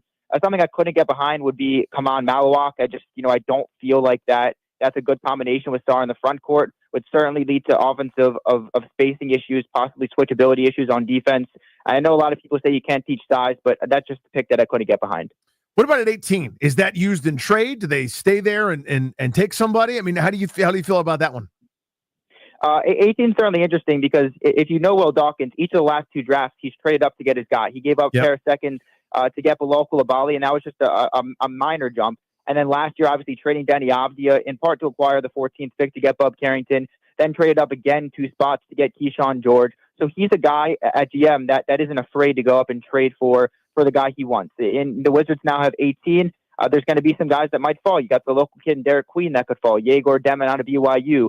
Noah Senge, a French product. The Wizards clearly covet French players and guys that have the length and size that he has. So I could see a minor trade-up where the Wizards take 18 and someone like Corey Kispert or some veteran that they have on the team, whatever they do, I could see them kind of being aggressive there and trying to trade up. If they stay at 18, there will certainly be talent there. But I wouldn't be shocked if they try to get back into that lottery for another pick. Greg, thank you, buddy. Good info. Thanks, guys. See you, buddy. Let's talk football. And to talk about the Commanders, our pal Kevin Sheehan. He is on a radio show named The Kevin Sheehan Show, aptly. Kevin, a lot of things we could talk to you about, but I want to start with the uniform stuff. We've been talking on the show for months. I heard a long time ago they were going back to older-looking 91 Super Bowl-esque uniforms. I thought maybe this year, sounds like they're only going to use them as alternates, and then in the future they'll wear something along those lines. But what have you been hearing, and kind of get us up to speed on the timeline? Sounds like from what I've gathered talking to people with the team, something's going to drop closer to training camp, but they're not ready to make the announcement just yet. Yeah, I mean, all I did, Grant, on the show yesterday was answer an email about the uniforms and reiterate what I had back in October, which was the name was still up for grabs, but they were probably going to do something with the uniforms, and it was going to be a uniform that went back to looking like the old uniforms. They would use them as alts. When they told me this in October, and I talked about it on the show, next year, meaning 2025, and then they would try to blend it into something more permanent after that. Do they have enough blue chippers, like high-end talent? I know Bobby Wagner made first team All-Pro last year, but do they have enough guys that when things aren't going great, they can just, take over and fix it? We saw Daniels do that last year, but against a more difficult schedule coming up this year, do they have enough stars? God, do you remember those days when it was like, all right, who's the star after Trent Williams? Danny, they've got the star at quarterback. That's what you need more than anything else. After that, I think they might have a star at left tackle and Laramie Tunsil, who they traded for. I'm a big Luvu guy. I thought pound for pound last year, he was, debatably the second or third best player on the team after Jaden and Terry. It's the quarterback is obviously, a blue chipper, an A-plus player at the most important position. You've got an A-plus player at left tackle, and you've got a really good wide receiver, and I think a really good and versatile, defensive player in Luvu, whose star might be really on the rise in year 2 here. Totally agree with you. Love Luvu. Is there a chance, with the way things are set up on the edge right now, that he actually gets an opportunity to rush the quarterback, standing up a whole lot more? And next thing you know, he gets 12 and a half sacks or something, and now he gets a lot of the love and the fanfare that maybe you miss out on. Definitely. I mean, he is that kind of player. I mean, he is he's a speed rusher. He's got that level of talent. I wouldn't be surprised at all if in year 2 they use him more, whether it's on the edge, lining up, in a 3-point stance, or up, as a move around Micah Parsons kind of player like they did at times last year. But I could definitely see him leading the team in sacks. It wouldn't surprise me if somebody like Wise or Armstrong ended up having, a big year too. Armstrong really came on at the end of the year, especially in the postseason. But I see the same thing, Grant, for Louvu. Kevin, where are you at on Deebo Samuel? To me, this is a great value. If we get what he did last year in kind of an injury-plagued, overweight season, whatever you want to call it, I would take that as their second best receiver option. And I put that in quotation marks because he's more weapon. But do you expect a bigger year than last year? Is this start of the decline? Kind of give me your temperature check. I mean, my hunch is he's in for a big season. He'll be used in a way that'll benefit him. He's got a quarterback. And he's in a contract situation in year. The key, Danny, right, is he's just got to stay healthy. He's got to be in shape and he's got to stay healthy. I think the former happens. Hopefully he's able to stay healthy.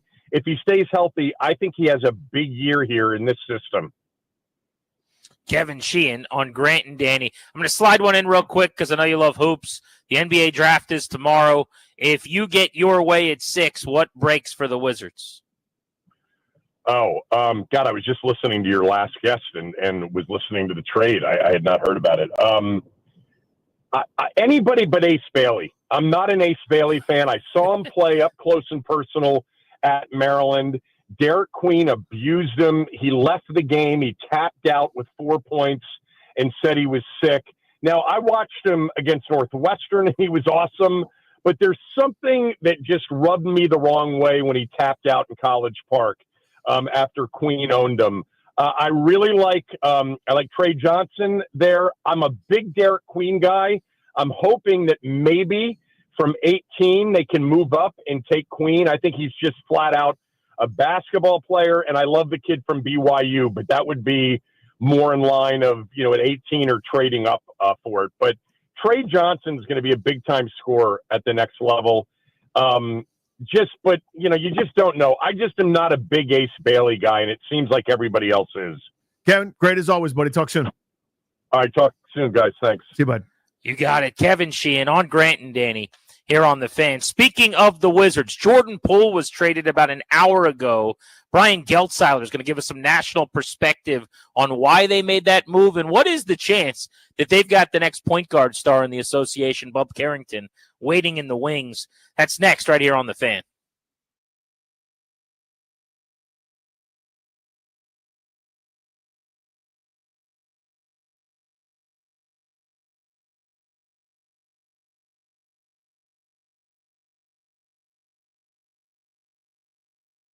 What's up, guys? Grant and Danny for our friends at Copair. We are one of over 10,000 local clients that our friends over at Copair have helped. They've helped D.C. area folks, including us, lose over 470,000 pounds. That's a lot of paunch gone.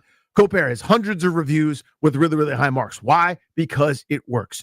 They have the constant check-ins each and every week. Maintain that accountability. They've got a medication program, Medication Plus program, accountability program. Everything under the sun to help you reach your weight loss and fitness goals. GP, the results for us have been great.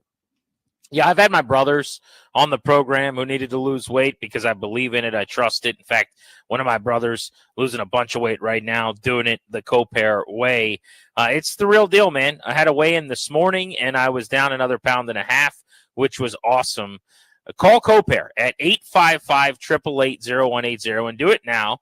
It's the month of June. It's Men's Health Awareness Month. Call now, mention The Fan. You're going to receive up to a 25% savings. Again, 855-888-0180, or you can go to coparehealth.com.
I'm Toby Altizer with your sports update on The Fan. This update is powered by Guerrilla Fireworks. The largest fireworks store on the East Coast is now open. Big trade for the Wizards ahead of tomorrow's NBA draft, as they're trading Jordan Poole as well as Sadiq Bey and the 40th overall pick to the New Orleans Pelicans.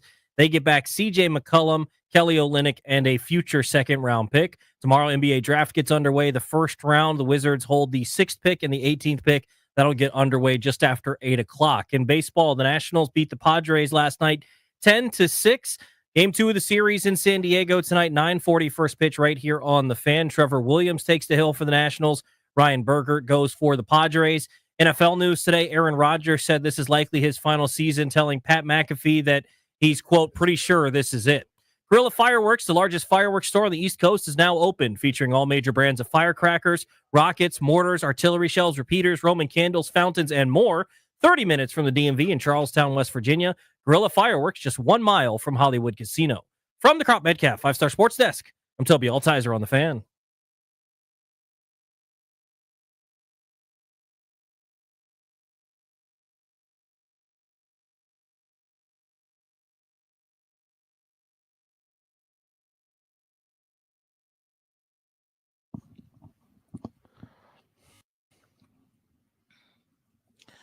Grant and Danny on The Fan. June 24th, we are finally within a day of the NBA draft and finding out what the Wizards are going to do with the 6th pick. It's not what we wanted. We were hoping they'd be on the clock at 1 and it'd be Cooper Flag time, but that has not been the case. Let's chat with one of our favorite NBA analysts in the country, always brings the energy and the insight, a host on SiriusXM NBA Radio and a contributor on NBA TV. Brian Geltzauer to get a little national perspective on all things Wiz. Brian, we got to start ahead of the draft now with the trade today. Reason we got you on, actually, Jordan Poole moved. They get more money that they can eventually get out of.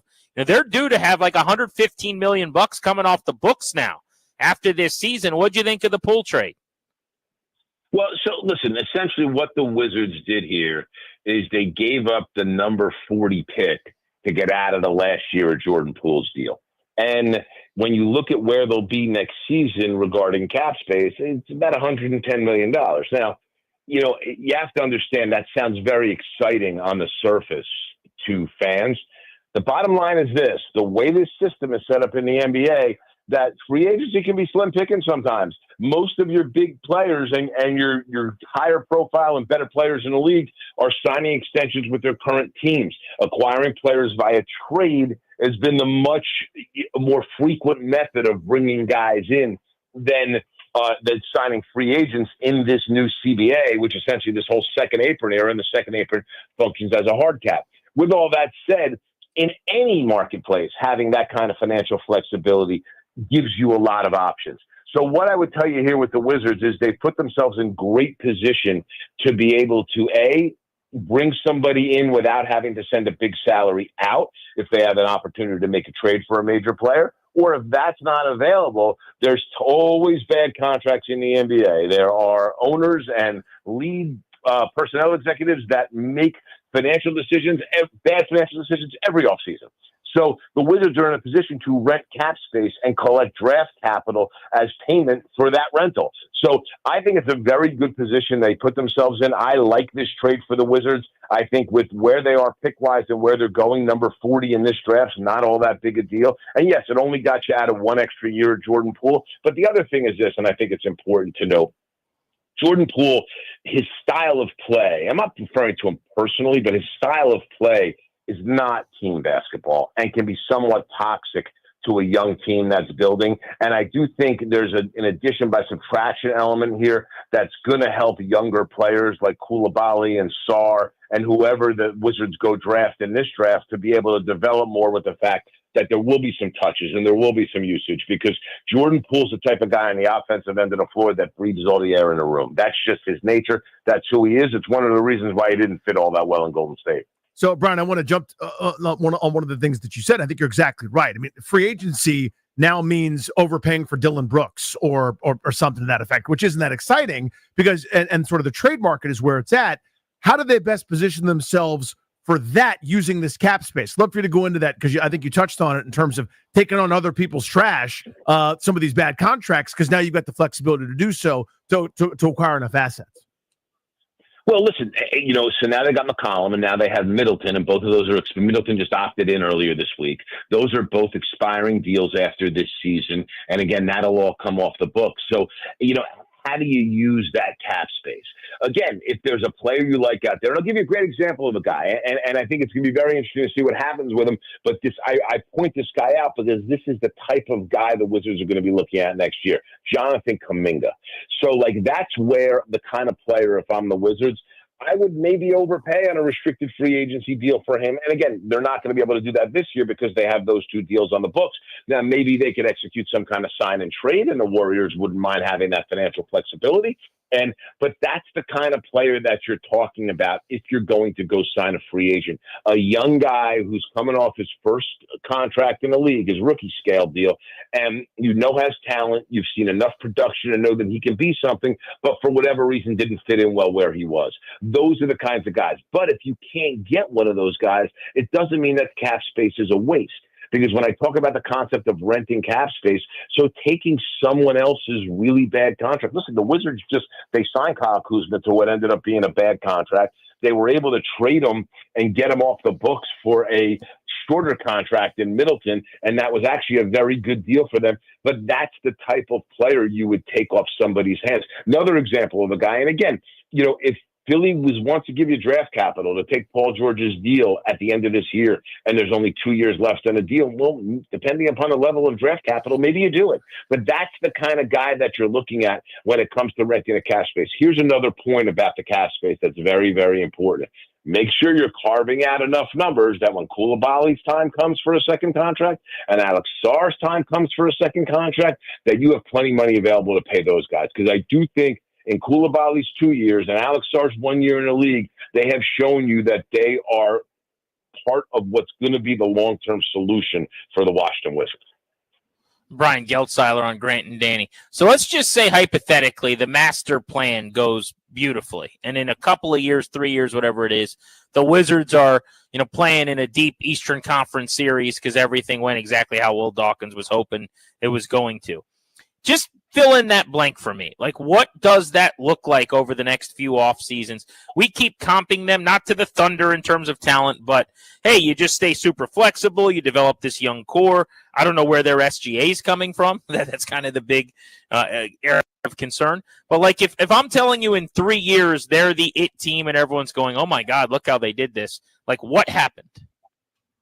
So here's you can't compare anyone to the Thunder right now, just because the Thunder had the benefit of a launching pad type of trade. They brought in a player that ended up, putting himself in a class with Michael Jordan, Kareem, and Shaq for what he was able to accomplish with a scoring title, a league MVP, and a finals MVP. So it's really an apples to oranges comparison. The other hard part for them is even if you compare them to a team like a Houston, okay, who was able to load up on picks because of a Harden trade, that helped them. Because of a Westbrook trade, that helped them. So they were able to accumulate picks that way. The Wizards just didn't have that kind of play and were able to do that. Probably the Wizards' biggest sin was how long they held Bradley Beal and started giving him a no-trade clause. Because the reality there was years where teams were willing to pony up multiple firsts, and Beal could have been that leverage point like Houston used with James Harden to be able to bring in some guys that really could help them and or some picks, I should say. But to have that kind of, young player plus 2 pick, young player plus 3 pick deal, the Wizards aren't going to have that. They kind of have to stick with their own. So what are they going to do to build draft capital? Well, if we can't sign the right kind of free agent, we rent the cap space. And that's kind of what this looks like. And on one hand, guys, it sucks for fans because it's playing the long game. And you're going to have to play the long game here. Listen, what the Thunder did is, I don't care, second apron or non-second apron, it's not commonplace in the NBA. You don't go from 2 years ago be the 24-win team and 2 years later win an NBA title. That's almost unheard of. But then you look at how Sam Presti put that together. And by the way, didn't trade one first-round draft pick to be able to build a title contender. Just drafted guys, made a smart trade with Giddey, one good free agency signing with Hartenstein, and everything else was homegrown and built that way. but they had more bites at the apple than any other team has had and still are going to have more. The Wizards just, because they didn't have, when they had that player, they didn't trade him in time, they don't have that. Not to say they can't do it, but it's going to extend the rebuild a little bit, and they're going to be in a situation where the most important thing for the Washington Wizards going forward is not going to be trades like this, is making the right financial decisions on how much to pay guys and who to sign to second contracts. That's why I turn around and I go back to the fact that both Koulibaly and Sarr have shown you enough that they're long-term solutions here. Just make sure you have the right money reserved for them to keep them on board when the time comes. Brian Geltzahler with us here on Grant and Danny. So to that end, assuming steps forward for these young guys like Koulibaly, like Alex Sarr, like Bub Carrington to a degree, maybe even Keshawn George, ultimately, it's easy to say, yeah, they need a star, but what kind of player fits the best ultimately with that group? Sort of thinking about what not only the draft, but maybe sort of the target here over the next year or two, Brian, where you go, they need an elite wing or they need an elite big or an elite point guard, something like that. When you look at this group and kind of around these young kids, what's the thing that they need? What type of player should they be looking at? They're not there yet. And I say that in this way: get talent, talent. Bring in talented guys. The other thing I would say is this: don't get too hung up on timeline. Listen, you don't want guys on the north side of 30, but if you have an opportunity to bring in a 27-year-old player at the beginning of his prime, and you got to pay him a little bit extra to do it, well, you go ahead and do it. Kind of like you look for the Knicks version of Jalen Brunson. Like Knicks had Jalen Brunson, they were able to do that with and bring in on a contract that people were scratching their heads a little bit, considering it was like double what the Mavs had offered. But it ended up being a fantastic bargain deal for them. That's the one point that I'll say is that, listen, you're going to want that kind of mature guard there to be able to lead the way. But who is that guy? Is that guy going to be available? Listen, interesting trade went down last night regarding the Celtics and the Portland Trailblazers. Anthony Simons was brought to Boston not to be a long-term solution in Boston, but to help them get off Holiday's money. Well, Anthony Simons, his free agency is going to coincide with the Wizards having a lot of that money.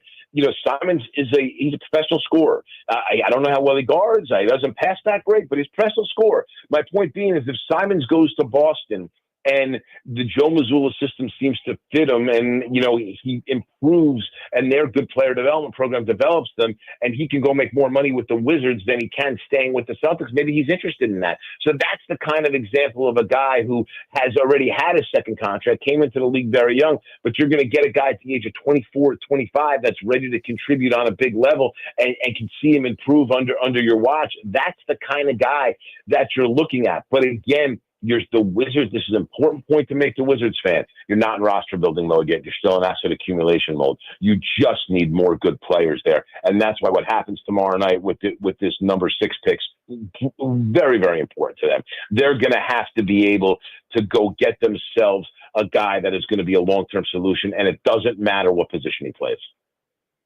All right, so let's talk about adding more talent then really quickly, Brian, with the draft. Tomorrow they've got the 6th pick. So Danny and I have kind of narrowed things down to a perfect world where they're debating between Trey Johnson and Ace Bailey. I guess, number one, do you agree that that would be really ideal for them at 6? Who would you take of those two guys for them? Or is there another player, whether that's Knipple or somebody else, that you actually think would be a really good fit? Like, what would be your best case scenario for them? I'm afraid of Trey Johnson. I'll come out and say that right now. Trey Johnson he never met a shot he didn't like. And although he is a very good, tough shot maker, his stats near the rim were alarmingly bad. Like, the other thing is, for a guy that's a good, tough shot maker and plays offense the way he does, he's kind of an average-ish athlete. So I don't know that he's going to be anything on the other end of the floor. I think and Trey Johnson is one of the polarizing prospects in this draft. If Ace Bailey falls to you at 5 on a talent basis, you must select him. That's how I feel. As I'm the Wizards, I would not pass on Ace Bailey there. I know there are some shot selection issues regarding Ace Bailey as well. I know there's been a very clumsy handling of workouts and how he's handled this stuff, and I'm not exactly sure what the end game is for the guys that are advising him. But with that said, too talented for the Wizards to pass on. They'll figure it out. You mentioned Knipple. I love the player. I just do. I think he's Luka Light. I play so well off 2 feet, can get his own shot, additive in every way, good catch and shoot guy, good off the dribble, smart and instinctive, great kid, competes on defense, even though athletically he's probably not going to be a premium defender.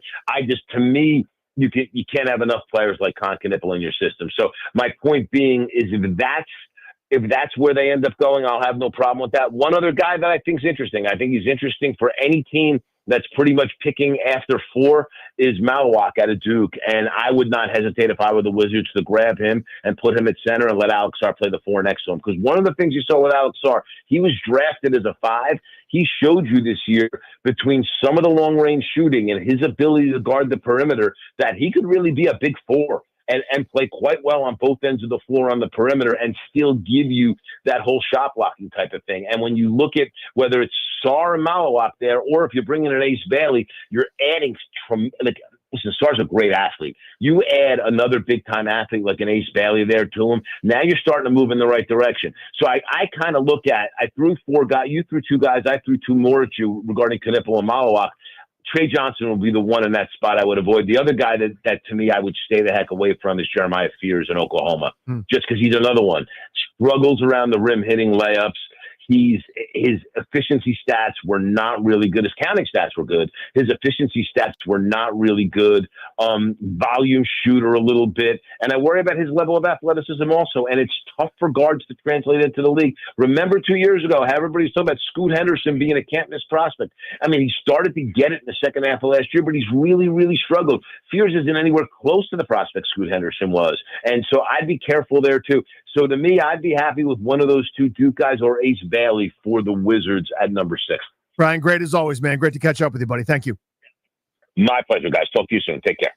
Brian Geltzeiler of NBA Radio with us here on Grant and Danny on the Fan. Austin Eckler is joining us in 17 minutes. We'll get an off-season check-in with Eckler. Also next hour, is it too soon to take great offense to Jaden Daniels not ranking high enough in quarterback rankings after just one spectacular season? This is the Fan.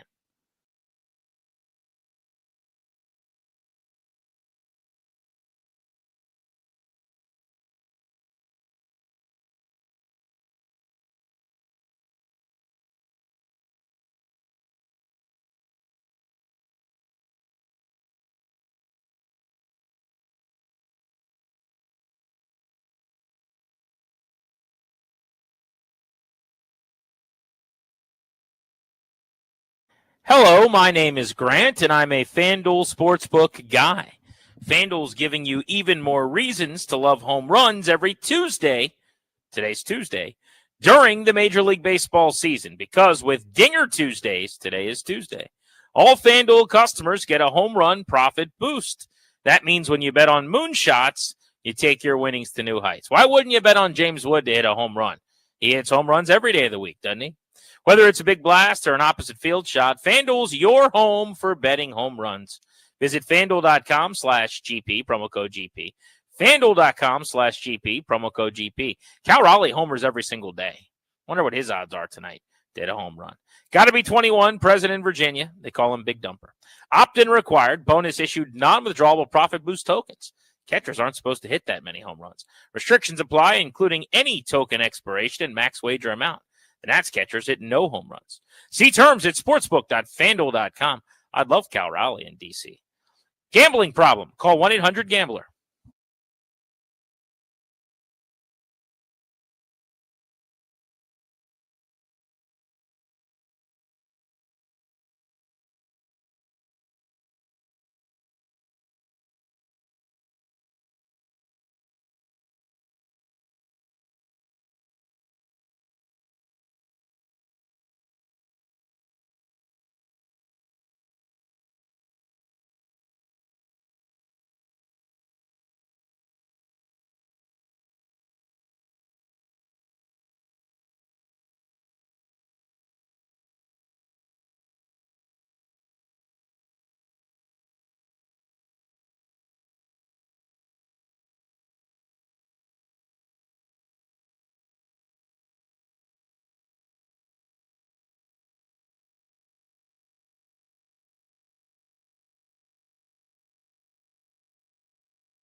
So, Danny, during that commercial break, I had to run to the little boys' room. And generally, you see things in the bathroom, you don't talk about them on the radio right after. Right. But I saw something interesting enough that I'm going to talk about it on the radio Oh, right my God. after. Yeah, go for it. And I hopefully that, the guy that was in there that I'm referencing doesn't hear this, but whatever. He washed his hands. Okay. He came in and washed his hands. And then he went and sat on the toilet. On the throne after. Like went into the... Yeah, he went into the stall after that, and I heard him like sit down and kind of get comfortable and situated. Washing your hands before that activity is an interesting choice. Now, maybe he'll wash his hands again after, You would and hope that'll he be the bread of the does. sandwich. Yeah. But have you ever seen? I mean, there's a reason. Maybe he just got out of his car and there was something on his hand. Yeah, from so like that- checking his tire. Or That's something. my first thought is, something, I don't know how to say this, something sticky, like there, honey is on your fingers or dirt's on your fingers, Right. and you want a clean palate, so to speak, before you take care of any kind of business. I don't know. Well, here's the weirdest part. Yeah. I overheard this all. He was wiping after he sat down before anything happened. Oh, that part I'm kidding about. Oh, I'm like, wait a minute. I do didn't you- know you were going to just go silent. I was going. My brain is racing. I mean, it's a great thing Right. for the audio medium we have here, but I'm going a million miles an hour. I'm going, what? Wait, what? And Wait, this person the just best came part from the is- crime scene, or he's on his way to one to make one. No, all I Like, do know we is he know the washed his victim? hands and Okay. then he went and sat down. I found that interesting. Hey, I just did the FanDuel mentioned during the commercial break. I'm a FanDuel guy. It's Dinger Tuesday, so they have this great offer where you can bet on home runs. Yesterday, I got a tweet, as did several other members of our radio station here. I think you were on this chat. Yes. I believe this is from a listener of ours, a 106.7 The Fan listener. How about this? So this guy bet $11 on a parlay of a bunch of home runs. Now, I've done this 100 times. I've never gotten close to hitting one of these. It's just a fool's errand.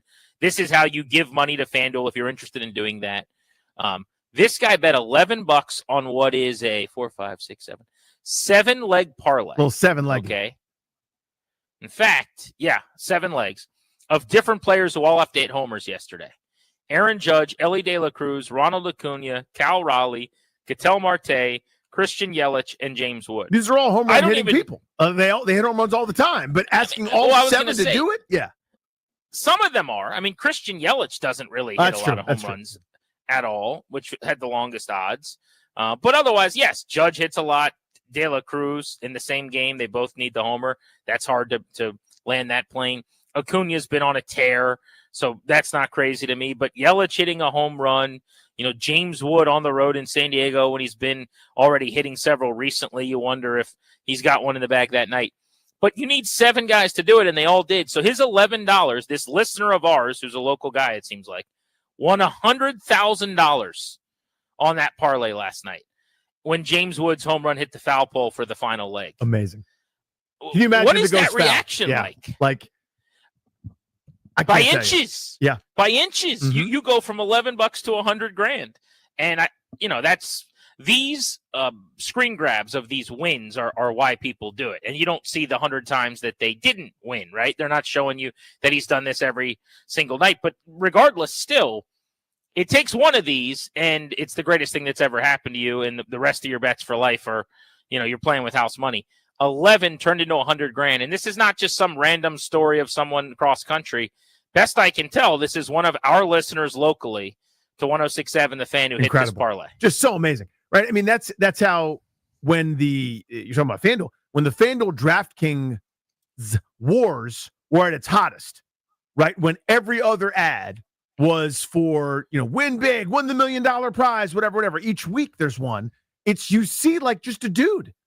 I don't know how to describe it better. It's not some computer nerd with a pocket protector and an algorithm and horn rim glasses. It's just like a regular dude, bro, who's like, I took Justin Jefferson and he wins $1 million. And like, that's who's in the ad. And it's like, it just seems like it's right there. All you got to do is pick the right combo of players. You bet $2, you win $1 million.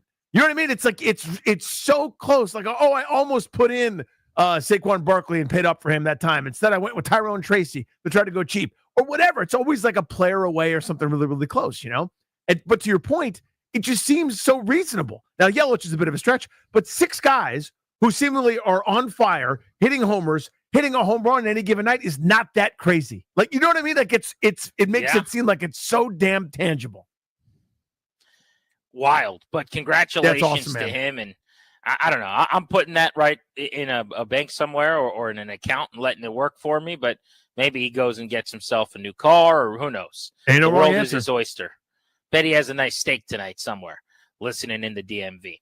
Grant and Danny on the Fan, our regular from the Commanders operation all season long. Last football season was Austin Eckler. We haven't caught up with our guy since the end of last year, so looking forward to chatting with him next, right at the top of the hour on the Fan.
I'm Toby Altizer with your sports update on The Fan, and this update is brought to you by the Fredericksburg Tattoo Invitational. In the NBA, big trade for the Wizards today. Jordan Poole is shipped to New Orleans. He's joined by Sadiq Bey in the 40th overall pick going to the Pelicans. CJ McCollum, Kelly Olynyk, and a future second-round pick come back to the Wizards. NBA draft gets underway tomorrow, first round at 8 o'clock. The Wizards hold the 6th overall pick and the 18th overall pick. In the NFL, Aaron Rodgers said this is likely his final season to Pat McAfee today, telling him, quote, he's pretty sure this is it. In baseball, the Nationals beat the Padres last night 10-6 in the first game in San Diego. James Wood hit his 22nd home run of the season. He now has 31 career homers in 158 games for the Nationals, tying Bryce Harper and Juan Soto for the most homers through first career 162 games. They'll have a chance to break that tonight. Game 2 between the Nationals and the Padres in San Diego, 9:40 first pitch. You can hear the game right here on The Fan. Trevor Williams takes the hill for the Nationals. He's 3-8 on the season with a 5.54 ERA. He'll take on Ryan Bergert, who is 1-0 with a 1.88 ERA. Nats and Padres right here on The Fan, 9:40 first pitch tonight. Mark your calendar. It's the Fredericksburg Tattoo Invitational, June 27th through the 29th at the Fredericksburg Convention Center. Hosted by Black Horse Tattoo Studio, live tattooing, contest, and family-friendly fun. Get your tickets at fxbgtattooinvitational.com. From the Crop Metcalf 5-Star Sports Desk, I'm Toby Altizer on The Fan.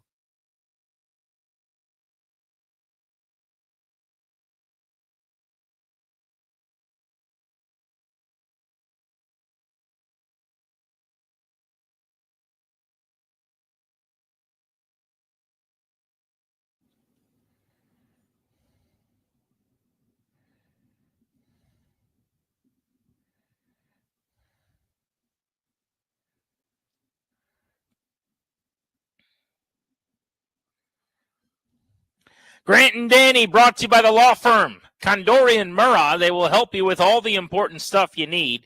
Medical power of attorney, living trust, anything else. Go to kmlawyers.com. Tell them we sent you, get a discount. That's kmlawyers.com. You know what it means when you hear this song on our show. We were having a little Austin Eckler withdrawal, and here in the offseason, he was kind enough to check in with his boys to see how things were going. Austin's actually got something really cool coming up, by the way, as well. The Austin Eckler Foundation's announcing a 2025 charity football fantasy league sign-up. This year, they got a bunch more NFL legends, bunch of players participating, including Geno Smith, A.J. Dillon, Jamal Williams, Brian Dawkins, Ray Lewis. Every participant in Austin's fantasy leagues is going to receive a signed item. They can win prizes, including signed gear, game-worn memorabilia, and tickets, championship rings, so much more. See the full list of participants right now at charitydraft.com/NFL-league. But Austin is with us to talk more about this and everything going on in his life this offseason. It has been too long, man. How you been? What's going on, boys? Got to say, I know you guys have built a great community out there, and I know that because I've been around town a little bit. People are like, hey, I hear you're on the Grant and Danny show. I'm like, man, those guys got it going on. So good work to you guys, but good to see you back. Yeah, buddy. This is such a cool thing that you're doing. You've always had like great ideas and thoughts about something, and you're always thinking in kind of that 360 panoramic. How did this, charity fantasy football thing come about? I think it's such a cool idea. Yeah, people are passionate about fantasy football, and I'm like, I love that. I love that part of it. And I was like, how can I maybe add to that, but also use it in a way that gives back to the community? And so one year I put up like some game tickets, a game jersey, and a championship ring for people to win. And we had a bunch of people trying to get in. I was like, okay, we might be onto something here. And we've grown ever since then. And so now we do charity fantasy football leagues for kind of like the My Cause, My Cleats of the NFL. Kind of now we do it with fantasy football. So people can, like Ray Lewis has his own foundation that you can go win some signed gear, VIP tickets and stuff like that from his foundation. But then also the money goes to a good cause. Austin Eckler. It's the Austin Eckler Foundation expanding his initiative, including over 20 athletes for the 2025 season in his fantasy football leagues this year for the foundation. His largest annual fundraiser, by the way, they raised more than $80,000 to date, and 100% of that supports the foundation's mission to deliver tangible resources, underserved communities. So job well done by Austin Eckler. And one of the cool things about you, even before you came to D.C., one of the things that I really was enamored with you for over the years, in addition to the fact that you won me fantasy championships when you were with the Chargers, was how into fantasy football you are and were. And I know that hasn't really changed, but I like that you've parlayed your interest into this as well. You don't hear many guys, they kind of shy away from talking fantasy, that are into it, but it seems like it's still a big part of your football fandom. Yeah, and I'll give a little story of how I even got into fantasy. It was actually my third year in the NFL. And this was a year where I had, I think, right under 1,000 yards receiving, had like 11 touchdowns, and was pretty just active in the offense. This was like my first year really just being a kind of like a split carry type back. And it was a year where all of a sudden after the season, like I was like the sleeper of the year, because the year before I was mainly like a half special teams guy and then kind of like a backup third string type guy. And so out of nowhere, there's hundreds of people just thank you for winning my fantasy. And I started to realize kind of the magnitude of this fantasy football thing. And I thought it was super cool how people from other teams would be a fan of me because I was on their fantasy team. And I thought that was really special for the league. And I thought that was really cool to see different people from across the world, not even U.S., like I said, across the world, that are like, hey, man, thank you. And so I thought it was really cool. And I love the community aspect that it brings. So again, going back to charitydraft.com, that's exactly what we're trying to do there. There's a lot of guys, like we have, Tyler Biotic, he's our center, right? He doesn't have probably any really true effect directly on fantasy football, but he has a lot of fans out there from all over the place that probably play fantasy football. So this is an awesome way and another example of how fantasy can bring us together and hopefully can get some good out of fantasy from a fan and athlete standpoint. Because, athletes, we don't really tune into it a lot because a lot of it's a lot of toxicity. So hopefully this is a way to give a better kind of outlook on the fantasy space. Austin Eckler with us here on Grant and Danny. Austin, I heard you on the Ross Tucker podcast. I thought you were awesome, engaging, and just really cool and thoughtful as always. And one of the is Austin seeing other radio shows? Is he seeing other broadcasters? Oh no, that's what I was going to ask you about. Ross is a nice guy. I think we like him, but what the hell? That's our boy. Yeah, no, we'll allow that one. Yeah. But he's the best. So I'm just basically ripping this off of him in that conversation you guys had. I thought you gave such a cool answer about his question about closing the gap with Philadelphia. They're the Super Bowl champs. They were really, really good. You guys played them tough, multiple times throughout last year. And I thought you gave such a brilliant answer on that. So at the risk of doubling up here, can you rehash that, what you said to Ross, to us, just thinking about how teams are formed and kind of where we're at right now and about, quote unquote, closing that gap with Philadelphia? Yeah, absolutely. There's, from an outside perspective, there's maybe a gap that still exists in football because everyone's like, oh, that's what they did last year. Because as a fan and as analysts, like, it's all about what have you done for me lately? Like, what have you done lately? Well, obviously Philadelphia had an awesome run and they won the Super Bowl and all of that stuff. Well, now it's a reset. And you could take us, last year, for example, at the beginning of the season, people would have said there was a massive gap between the Washington Commanders and having any chance to make the playoffs because of the season before. But clearly that wasn't the case. We came out, we had a new philosophy, we had a new coaches, new culture, new players, and we put something together that was able to, give us a run and push us deep into the playoffs. So it's a new reset. And so when I hear people talk about the gap, I get it because, we got to talk about stuff, keep people entertained. But for us as players, there is no gap. Right, you create the gap, in your off-season training, moving into preseason, into season. It's creating that new gap again. Yes, you have expectations, but that doesn't mean anything when we actually put on the pads and start playing football because things happen. People play better than expected. People play worse than expected. Sometimes there's injuries. So it's all about recreating the gap and reestablishing yourself as a dominant team. And I know we got a lot of players coming back, and I'm looking forward to, continuing to push so we can be hopefully the narrative of, the gap between us and other teams. Austin, we can get into the Commanders in more detail in a moment, but one of the things I've been wondering for your thoughts on, we just haven't chatted with you in a while, this offseason is, I remember sometime last year talking about the running back position, and you were very opinionated about basically the devaluation of it and how you thought it was going to come back in a big way. And it's pretty amazing that it did, I don't want to say quickly because it's been a few years, but last year, if you look at the number of 1,000-yard backs compared to like 2, 3, 4 years ago, I mean, it skyrocketed. We had two guys flirt with 2,000 yards, and Barkley and Derrick Henry carrying their teams deep to the playoffs. We saw Ashton Genty who maybe should have won the Heisman, could have won the Heisman, but was a top of the board draft pick this year.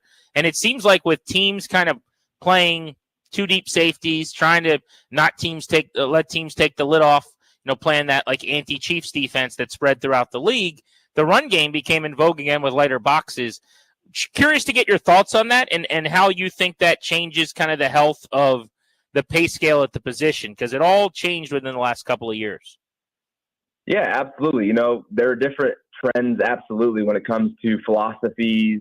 And, I think there was a few years where we've seen a lot of zero blitz from a few teams, and we still see that from some. Now we're seeing a lot of too high because, all right, as a defense, what do you have to do? You have to make sure that you limit the big plays, because more big plays that you have against you, the less likely it is for you to score. So if you have a team that has a 4-yard drive and a touchdown, that's bad. But if they have a 14-yard drive and a touchdown, you'll take that, because the likelihood of them being able to do that again, 14 yards and a touchdown, is not very high, because eventually someone's going to make a mistake on offense, right? That's what you're banking on. Hey, we're going to be able to bend, not break mentality, at least hold them to a field goal. So I definitely can see a trend of, hey, we're paying a lot of money to these guys to go down the field and make big plays. So let's stop these guys. How do we stop these guys from going down, all these receivers? So guess what? We're going to put some more help back there. So as runners, I mean, you still have to be a dynamic player. Now, I'm not saying everyone can go out there and run for 1,000. It's definitely not easy. But if you're a playmaker, and which we saw a lot of last year, right, you're going to have more opportunities than maybe in the past than you have. And when it comes to the pay, here's what I want to see. If you are an impact player on the team, regardless of position, I think you should see some new money coming into that industry or into that position. And it had been a while since the running backs were, seeing any new money coming in as far as setting new kind of all-time highs. So I think there was just a lull in our market for a little bit, but again, we were able to kind of establish that we have playmakers in our market, and I know Saquon kind of sets a new bar. But that's my philosophy when it comes to, the new running kind of opportunities that might be open up with these defenses trying to, exactly like you said, stop the deep ball and make these guys drive all the way down the field, play by play. Austin Eckler with us here on G&D. And Austin, going back to last year for you, obviously you know how we feel here on this radio program. We're Austin Eckler. Guys, you're so good with the ball in your hands. And, you make things easy at times, right? Where just a little, dump off to you is a first down and the chains move and we get a new set. And, so effective, obviously, when you've got the football. What do you want to do this year where you go, you know what, I want to keep doing that? And then looking back at last year, do you go, you know what, I want to do a little bit better in this area? So something you want to keep going with and something you say, you know what, I want to tick that up a little bit. Yeah, for me, it's always be efficient. And, my role has changed over the years for sure. Now, going back to kind of that split back that I used to have in my first 3 years. And so for me at this point, I know with our philosophy, we have Brian Robinson back there, who is a big body who, is more of a downhill runner. And so then you have myself, who's more, of an elusive type back and catch the ball in the backfield. So there's going to be a complementary type of role in both of us for each other. So for me, it's continue to stay efficient. I actually had like one of my most efficient years last year. I know I missed some games for some concussions, but I was right there under 5 yards of carry and over 10 yards of carry on the reception. So that's where I love to be. And I know I'm efficient when I'm at those numbers. And so again, what do I want this year? I want the same. Where do I want to get better? It's something that we can't always control, which is the injuries. I want to definitely see myself get through the entire season. I know it's a violent, combat sport. So, sometimes you just take a hit, and you don't get up from it, unfortunately. And so my thing is continue to make sure that my brain is right, continue that I'm healthy, be available, especially even in the return game. That was something that was asked of me that I haven't done since my rookie year. So I just want to continue to be effective there and just try to make the biggest impact on whatever my role is. Because we have a competitive backfield right now. We have 8 running backs in the room. So looking at last year, we played a lot of guys. There was a lot of guys that rotated. I think we played like 4 or 5 running backs last year. And so I know that's probably going to be something that is going to happen again this year, depending on the situations and things like that. But again, whatever my role is, continue to stay the most efficient I possibly can, which is just building off what I did last year. Yeah, your efficiency was essentially back to your year 3 area, right around 23, 24 years old, averaging about 5 yards per attempt. And as you said, 10.5 per catch, and people forget he ripped off the first return of the season in the home opener. Got called back for a penalty, but some huge plays on special teams as well. I don't always like asking guys to speak for other players, but just because you're around him and you've kind of seen his demeanor, so much of this offseason around here, and I'll raise my hand, I guess I'm part of the problem. A lot of us were longing for maybe someone to pair with you at the running back position that might be able to provide a little bit more of a home run ability or speed to go with you. And it's not that anybody's down on B-Rob, but I think he's taken it that way. And some social media stuff about how hard he's working and he hears the noise and whatnot. Just your thoughts on him going into the season. It's a big year for him personally, obviously for the team. They need him to shine. And just his demeanor as you've seen him this offseason getting to work. Yeah, absolutely. My man is definitely fired up. As fired up as he can possibly be. He's got a big year for him. We've talked about it. He knows this. Not only because, it's the year that he's in, but because it's contract year. As NFL players, we already have the utmost pressure on us. And a lot of that is put on by ourselves because we have a standard for ourselves that we want to play to the highest and not just compete, but win, right? And so when you have that type of mentality, you have to deal with that because there's the pressure of the media of maybe you're not playing or what you want to be. But my man right now is juiced, jacked up, healthy, ready to go. So I'm excited for B-Rob to have a big year. Can you go into the expectations that kind of come on with the season you guys had last year? I know you were there in LA for a while when you guys started to get pretty good. I think you got a 12-win season in the mix while you were there. And all of a sudden the expectations become, hey, this is now one of the elite teams in the NFL, and kind of dealing with that. Maybe the target on your back that to use a terrible cliche that everyone always talks about. But what's it going to be like to deal with some of the expectations you guys have this year after that unbelievable year last year? Yeah, I think when you look at this year coming up, I think one thing that's really going to help us is Dan Quinn's philosophies. DQ does not let us look past one day. We will come into the team meeting, he'll say, hey, I got Tuesday, Wednesday, Thursday, Friday. I got all that scheduled out. Trust me, that day will come. I need you right here on Monday. This is where I need you right here, right now. And he is all about in the moment, the brotherhood at the time, the energy that we need at that moment. If it's a practice, if it's a walkthrough, we need the walkthrough type energy. If it's game day, hey, we got to be in the game day, type, energy. So for him, he's always making sure that he keeps the team where he should be. And that helps us manage our expectations because our expectations are to continue to be the best that we can in that moment for what that moment is. And so for us, there wasn't a lot of expectation from the outside noise. Now there is, but for us, it's no different because we're not looking outside. We're looking at one day at a time. And I really appreciate Dan Quinn and how much he really preaches that to us because it's definitely going to help us because I know there's definitely going to be a lot of noise about, hey, what we're supposed to do, what we're supposed to be. But for us, none of that matters because we got to take it day to day to even get to some of these expectations that people are expecting from us.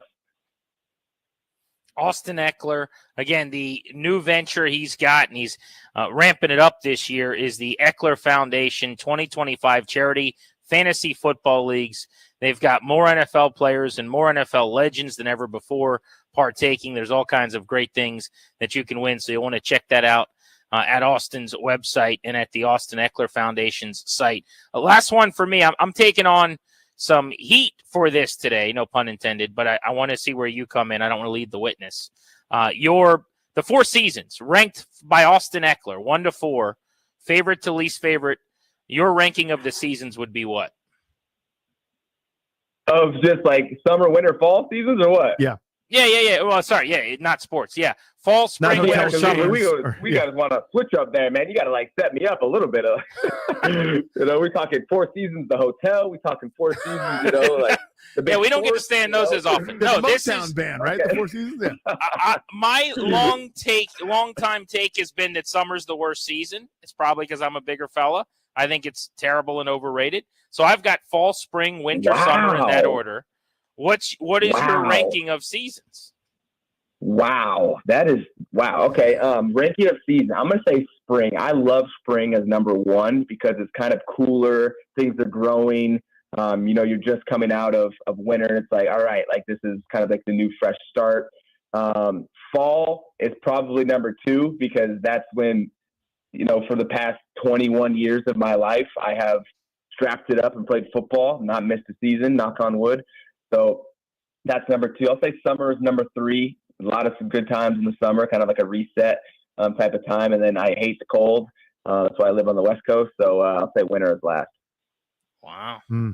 Yeah, Danny, I think it's just that we don't like being outside and sweating. That's got to be what it is. Yeah, but in shape guys like, oh, my shirt fell off again. Look at all my abs. Like, I get that, Austin. I get that from you. Yeah. That's what I'm doing. Right. But I said spring. Someone's third for me, so it's not too far off.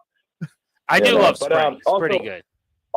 Also wanted to throw this in there because I know maybe it got messed up in the brief, but yeah, it's charitydraft.com is where you can see all of our stuff that we're doing this year with all the fantasy leagues. So if you want to win some awesome prizes, like for example, if you make it to the playoffs in one of my tiers, you get tickets to Commanders Eagles, right? So home game week 15. So definitely check it out, charitydraft.com. Go see what's going on over there, see all the awesome prizes and all the causes that are being affected by all this. So cool. Awesome. Great to catch up with you, man. Stay healthy. Likewise. We'll talk to you soon, buddy. Thank you. Sounds good. Yep. See you guys. See you, bud. There's our guy, Austin Eckler. You heard him all season long on Grant and Danny. You see why we love having him on The Fan. Next, I want to dive back into the Wizards trading Jordan Poole. Also, look at the NBA draft. There's one draft analyst who is trying to beat the drums, it seems like, for the Wizards to do something that nobody else seems to want. We will get into that in just a few moments, and I want to check in to see why he likes that fit next.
I'm Toby Altizer with your sports update on the Fan. In the NBA, big trade for the Wizards today as they traded Jordan Poole to the New Orleans Pelicans. Jordan Poole goes along with Sadiq Bey and the 40th overall pick to New Orleans. The Wizards get back C.J. McCollum, Kelly Olynyk, and a future second-round pick ahead of the NBA draft, which begins tomorrow. First round tomorrow, second round on Thursday.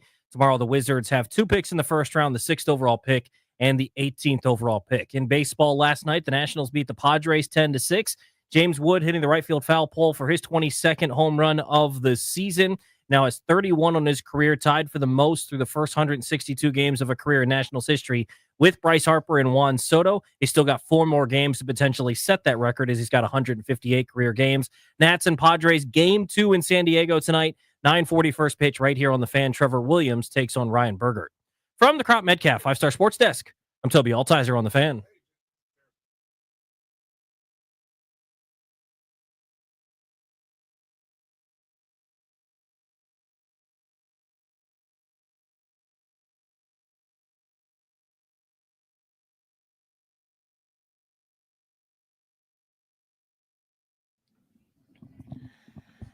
Danny, I was in my car today, and I looked at the temperature on the dash, and I saw triple digits. I can only remember a couple times where that's been the case. It said 101 on the dash. I saw Central Park broke a heat record yesterday that had been set back in 1888. So wherever you're listening from on the Odyssey app or all over D.C. today, hopefully you are cooler than I was when I got in the car today, sweating it. So you know how, like, you don't, I don't want to put words in your mouth, but you basically think, like, the dudes in, like, the 1920s were nubs. You know what I mean? Like, any baseball player, like, couldn't hit, like, SEC pitching today and whatever, Yeah, so, you know? so let's clarify. Yeah. From a sports standpoint, yes. I think, like, a man in 1920 was more of a man than I am today. There's no doubt about that. Okay, well, that's but fair. Babe Ruth could not make the Rochester Red Wings. Yes, I agree with that. Gotcha.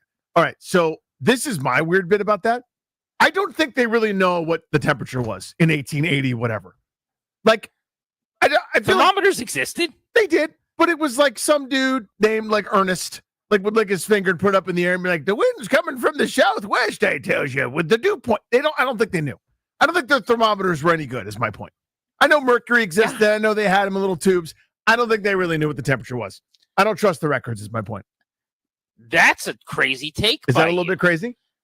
Yeah, I mean, the thermometer was invented late 16th, early 17th century. You don't think enough progress was made by 1888 that they had a pretty good feel for what it felt like outside? Graham Bell did the phone about 100 years ago. We're doing a little bit better now. You know what I mean? Like, I'm old enough to have to use the whole rotary situation. If you mess up, you got to start over, and it's the worst thing in the world. My point is, we got better thermometers now than they did then in the 18 whatevers. I'm just looking at, let me see what Chat GPT tells me. Precision mercury thermometers in use from 1870 into the 1950s were calibrated and accurate to 0.1 degree Fahrenheit. I don't know, man. I think they probably knew what the temperature was. I think they generally had a good idea. The temperature for the Wizards, Danny, is heating up. Let's hot pivot, right now. because they made a big deal today. Jordan Poole on the move to New Orleans. They've got a draft and the 6th overall pick, a part of a big first round with multiple selections tomorrow. We want to get some insight on some of what they're thinking, so we bring on Jake Weinbach, who covers the NBA. You've seen his work at Fansided and on ESPN and NBC Sports, among other places. So, Jake, I actually want to start with the Poole trade. Your thoughts on what the Wizards pulled off today, the fact that they've got over $100 million in cap space next summer, and what you think the big picture planning is here. Yeah, this is a very exciting trade for the Wizards when you think about the long-term future of the franchise.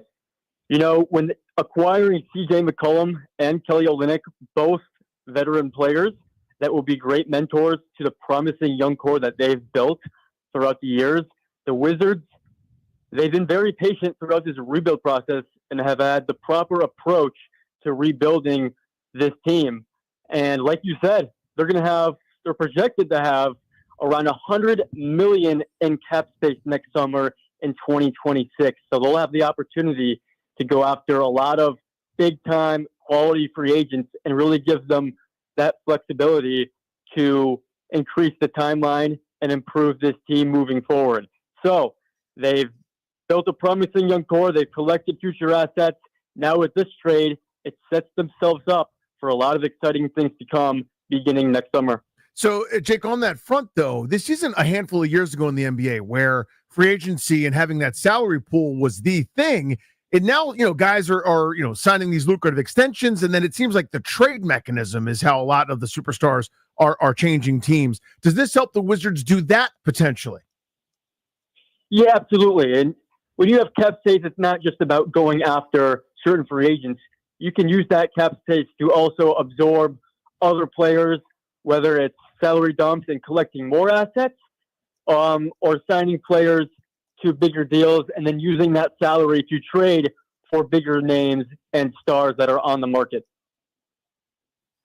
Grant and Danny on the Fan reacting to the NBA news of the day and discussing with Jake Weinbach what's next for the Wizards. So let's get to tomorrow's draft. You've had a lot of takes and thoughts on what would make the most sense for the Wizards, and you're one of the few people I've seen that's actually floated the idea of a Molly Watch to Washington being an actual fit. So if you wouldn't mind kind of making that case for Molly Watch to us, the center from Duke, the big freshman, a lot of people have him going back end of the top 10, maybe in the middle of the top 10 in mocks. Wizards fans are much more excited about other names, but make that case for us. Yeah, I'm very high on Coleman Maluwach myself. I think he's going to be an elite rim protector with upside to possibly space the floor with solid shooting mechanics that he has and has proven throughout his pre-draft process and at Duke. So I think he's a very exciting prospect. The Wizards are actually in a pretty good position at number 6. And the reason why I like Maluwach for them there is it intrigued me to have a front court of Alex Sarr and Common Maluwach as twin towers, kind of like or similar to Cleveland with Evan Mobley and Jarrett Allen. The idea is there, and I think Maluwach can relieve Sarr of some of his rim protecting duties and will make his role easier offensively, while also forming, a really large defensive threat that can help set the tone defensively for a Wizards team that kind of needs it. They have a lot of options at 6, and I think you can't go wrong with other prospects that they're looking into, such as Trey Johnson, Jeremiah Fears, or Ace Bailey. But the idea of Maluwach in that front court just really intrigues me in Washington. NBA analyst Jake Weinbach with us here on G&D. So, Jake, to that point, is there somebody that and I always hate when we talk about rising and falling in the draft because the draft hasn't happened yet and it's based on our own, frankly, disinformation and our own sort of projections as to where someone goes, but just bear with me with the parlance. If somebody that we don't think is going to be there is there, how many guys would you prefer over Maluwach there for Washington, if that makes sense? Like if an Edgecombe or a Trey Johnson, would you go, you know what, I get it why they didn't take this guy that makes sense for them? Who are some of those players that if they fall there to 6 to Washington, you go, okay, that one makes more sense to me? Yeah, if Trey Johnson falls to Washington, I think that's the best fit there. I don't think Ace Bailey will fall to 6, but if he does, that he may be someone that is too hard to pass up there. But other than that, we know Cooper Flagg's going number 1. We know Dylan Harper is going number 2. So the only guys that I would take over Maluwach at number 6 is Trey Johnson, VJ Edgecombe, and Ace Bailey. Jake Weinbach. You can follow him on social at JWeinbach NBA. Thank you for the time. We appreciate it. Good insight. No problem. Thanks for having me. Thanks, Jake. Yeah, thanks for hopping on. The draft is tomorrow, and the Wizards kicked off their 24 hours in the spotlight a little bit early today, huh? Yes, they did. I love that, though. I mean, again, I was talking to the guys here in the studio. I know you're rooting the boot for the day. And I was trying to figure out why I love this deal so much, right? Because it's, again, at the end of the day, it's not that exciting. It's potential cap space, flexibility. It's smart, good front officing.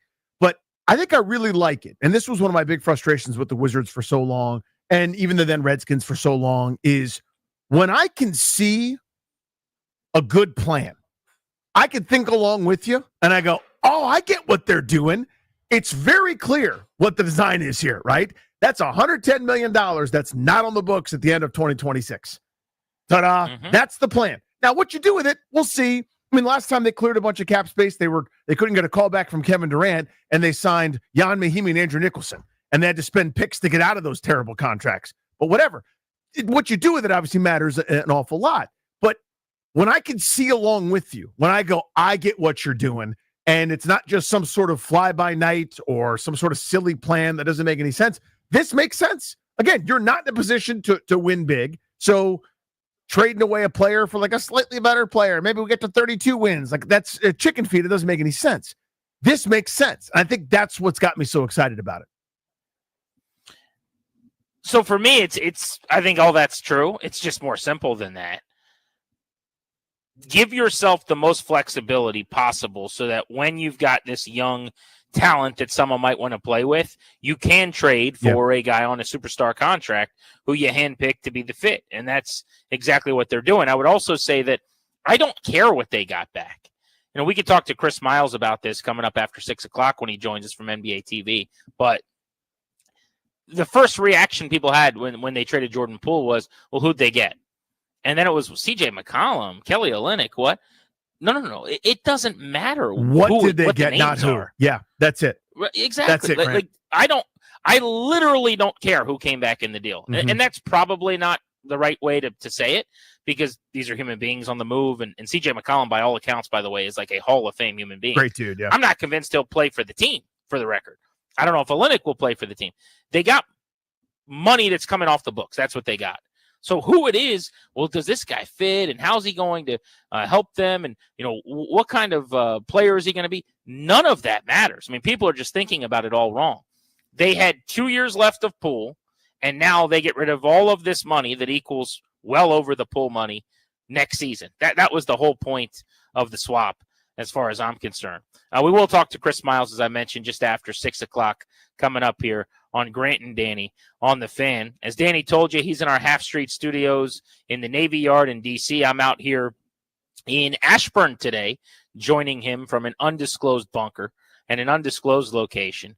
Danny, I want to get into our poll of the day next, which was in reference to Pete Prisco's top 100 NFL players dropping. He had 3 Washington players in the top 100. You opened the show talking about that listing. But I want to talk about the Commanders' high-end talent and if there's enough superstar potential on this roster for them to get where they want to go this season, which is back into the Final Four mix in the NFL. We'll do that next on The Fan.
Grant and Danny on the Fan. Pete Prisco of CBS Sports featured 3 Commanders on his top 100 list. Not surprisingly, Jaden Daniels, Terry McLaurin, and Bobby Wagner all made the cut. It was not that long ago that you could do a top 100 list in the NFL and a Washington player would not be involved at all. So 3 is a pretty dramatic upgrade. But our poll question today, which you can vote on right now on the 1067 The Fan Twitter page, do the Commanders have enough top-end talent on the roster ahead of the 2025 season? The Grant and Danny poll today presented by Metropolitan Moving and Storage, local, long distance, residential, and commercial. 3 decades of best-in-class service and experience. 72% of you are saying no. When we ask that as a yes or no question, I think fans are always going to say no, we don't have enough high-end talent locally on the football team. But they have improved in that area, Danny, and I would add, had I been with you when you talked about this right off the top, I think my take would have been similar to that of Kevin Sheehan when he was on the Blitz today, which is to say, I think Frankie Louvu I'd probably put on that list even before Bobby Wagner, if I'm being honest. And if you're going to keep Wagner in the top 100, then maybe you do have 4. Because I legitimately believe as a tweener, versatile, multiple defender who can do a little bit of everything, Louvu might be that caliber of player, that type of high-impact star.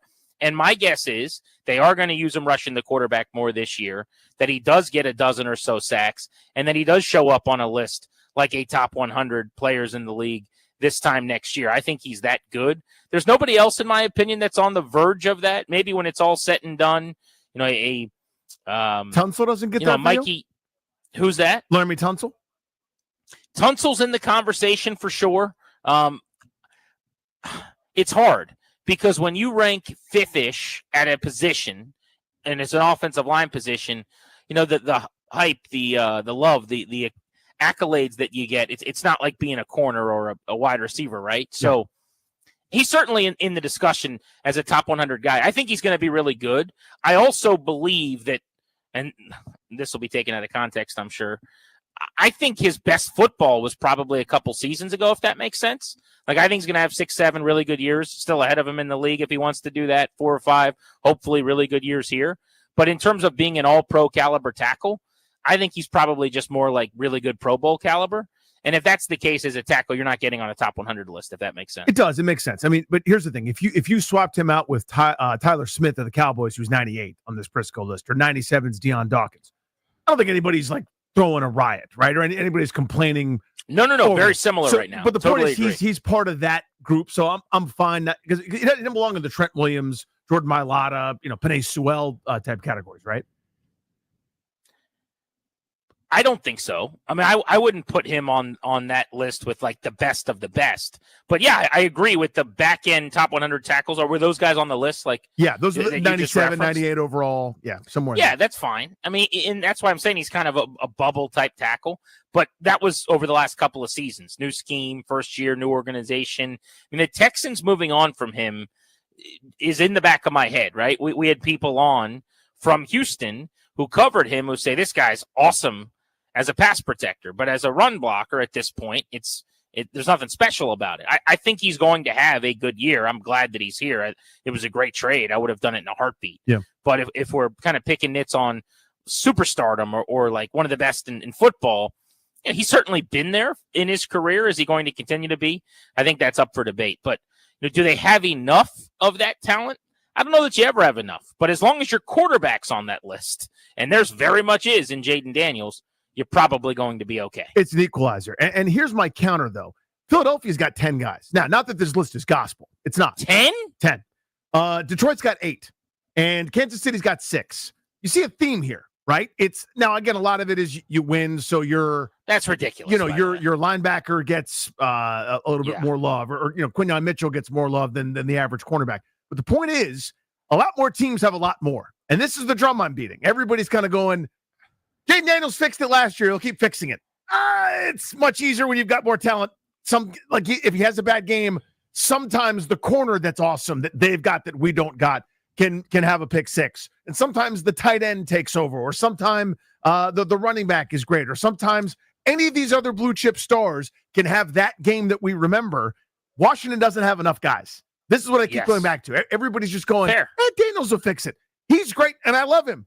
It's an unfair expectation. B, they need more. I'm hoping Deebo Samuel rebounds to that. I'm not confident he will, but I'm hoping that they, got the bargain deal of the century. I'm hoping Tunsil re-enters there. I'm hoping Luvu ascends into that role that you're talking about. Wagner stays on that plane. But to me, again, not that this list is gospel. It's not. I don't know how you compile a list like this and figure it out based on scouts or whatever people are saying. But to me, the teams that you're chasing have a lot more guys than you do. Grant and Danny with you on the Fan, looking at a top 100 put together by Pete Prisco of CBS. Yeah, I'd acknowledge that two things can be true, right? The other teams that you're referencing in the NFC are more talented and have more really good football players than Washington, which is just not as far along in its build. Jaden Daniels expedited things. Like, I think Washington last year was probably a 7-win football team that won 12 games because they had a quarterback play at a fringe MVP level who dragged them to what they were able to do. This year, I think they're probably like an 8.5-win football team. And if Jaden Daniels plays at the exact same level, then they're probably, with a tougher schedule, maybe it's not 12, they're probably going to win 10 or 11 games this year. That's very, very possible. But respectfully to Pete Prisco, who does a good job, to suggest that 1/5 of the Eagles roster on offense and defense are top 100 players in the league, I think is ridiculous. Now, I'd have to do a little more legwork and go through the specifics on, who isn't, but I could just tell you off the top of my head that's not a thing. Hey, real quick before we get to the NBA conversation we'll have with our buddy Chris Miles of NBA TV, draft tomorrow, Wizards trading Jordan Poole, that's coming up in about 6 minutes. I just saw this on Twitter at the risk of, attacking our own Twitter account. I don't think that's what I'm doing. Are you familiar with the podcast, Baseball Isn't Boring? I've heard of it. And the reason I've heard of it, is I heard an advertisement for it yesterday airing on the stream about a spring training preview and who's going to have more win totals and what the offseason did for a lot of these teams in baseball. Next spring training? For this spring training. And it was like, stay tuned for the season preview or whatever on Baseball Isn't Boring. And I'm going, that seems up to date and good. Okay, so it's an Odyssey podcast then. Okay, fine. So I'm not familiar with its work necessarily, but I just saw this tweet from 106.7 The Fan, and apparently Baseball Isn't Boring was asking James Wood about his huge season and all-star success after his rookie struggles last year. What rookie struggles? They were watching a different thing than I was. The guy had about 270 with an OPS just shy of 800 as a 21-year-old in the major leagues. Did I miss something? Rookie struggles. Apparently you did. Really? I mean, I can show you rookie struggles. I've seen a few of those around these parts. I know some guys who have struggled as rookies. James Wood, he ain't one of them. He could kind of tell last year that dude was different. But yes, he's certainly playing at a higher level this year as he is top 5 in OPS and one of the great power hitters in baseball. But yeah, that was what it said. James Wood did a quick interview with the Baseball Isn't Boring podcast, and they discuss how he's turned his rookie struggles into all-star level success this year. I suppose that wasn't a boring question. That was an eventful question. I'm not bored. Rookie struggles. Yeah. Wow. I don't know, man. I think the expectations on some of these guys now that come up as high-end prospects are just ridiculous. I had a nice exchange with somebody yesterday online who covers the Nats online for his own publication about, if they're calling up guys that aren't ready. And the suggestion was that like Robert Hassel and Brady House and Dylan Cruz weren't ready, which I categorically disagree with. But I guess the point is if they don't immediately have a ton of success, that maybe they weren't ready, which is not how I view it. Like, the big leagues are hard and guys are going to struggle. And that doesn't mean that being in the minors more is going to make it so that you don't struggle initially. Mike Trout and so many other Hall of Fame great players struggled when they got called up, but maybe more of a discussion for another time. Let's get to the Jordan Poole trade and tomorrow's NBA draft with our buddy Chris Miles. We'll do that next right here on Grant and Danny.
I'm Toby Altizer with your sports update on The Fan. This update is brought to you by Paul Henry's Window Installation, your clear home improvement choice.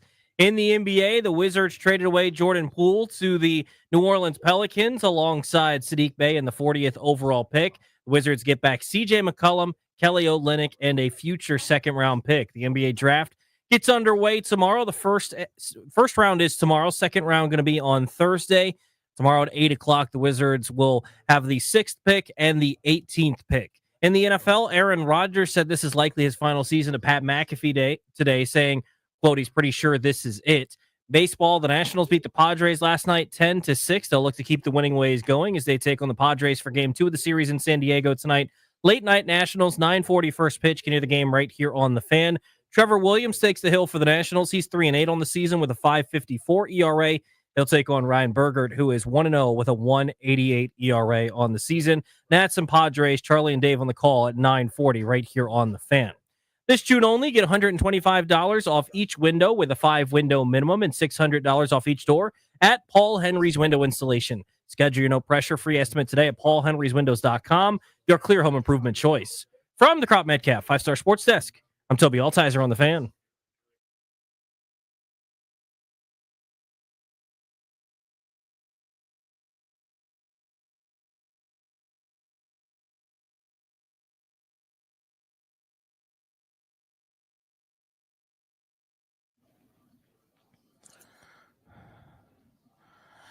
On a scorching hot Tuesday all over the DMV, Grant and Danny with you on The Fan. Thanks to our friends, the law firm Condori and Murad.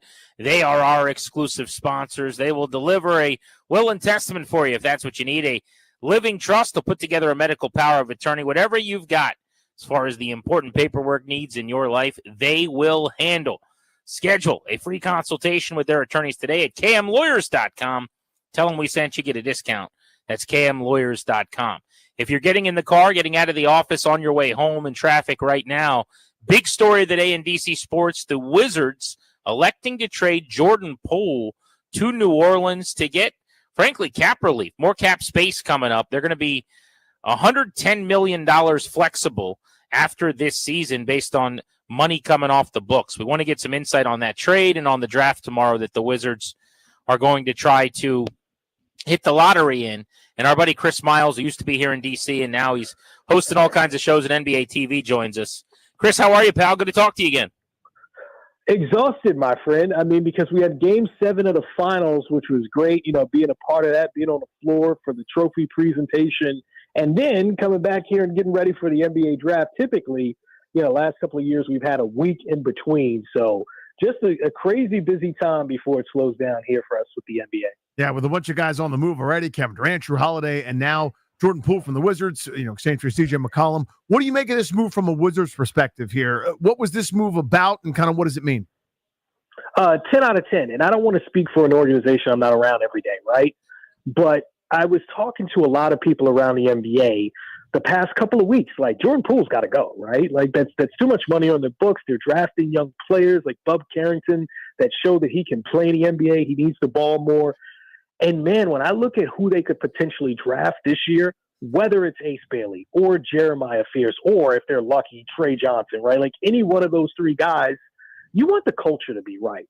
And when I look at the vets that they're bringing in, whether it's Chris Middleton, right, Malcolm Brogdon, or like Marcus Smart, like these guys, the mentality, their reputation, who they are in the locker room, it's all kind of the same.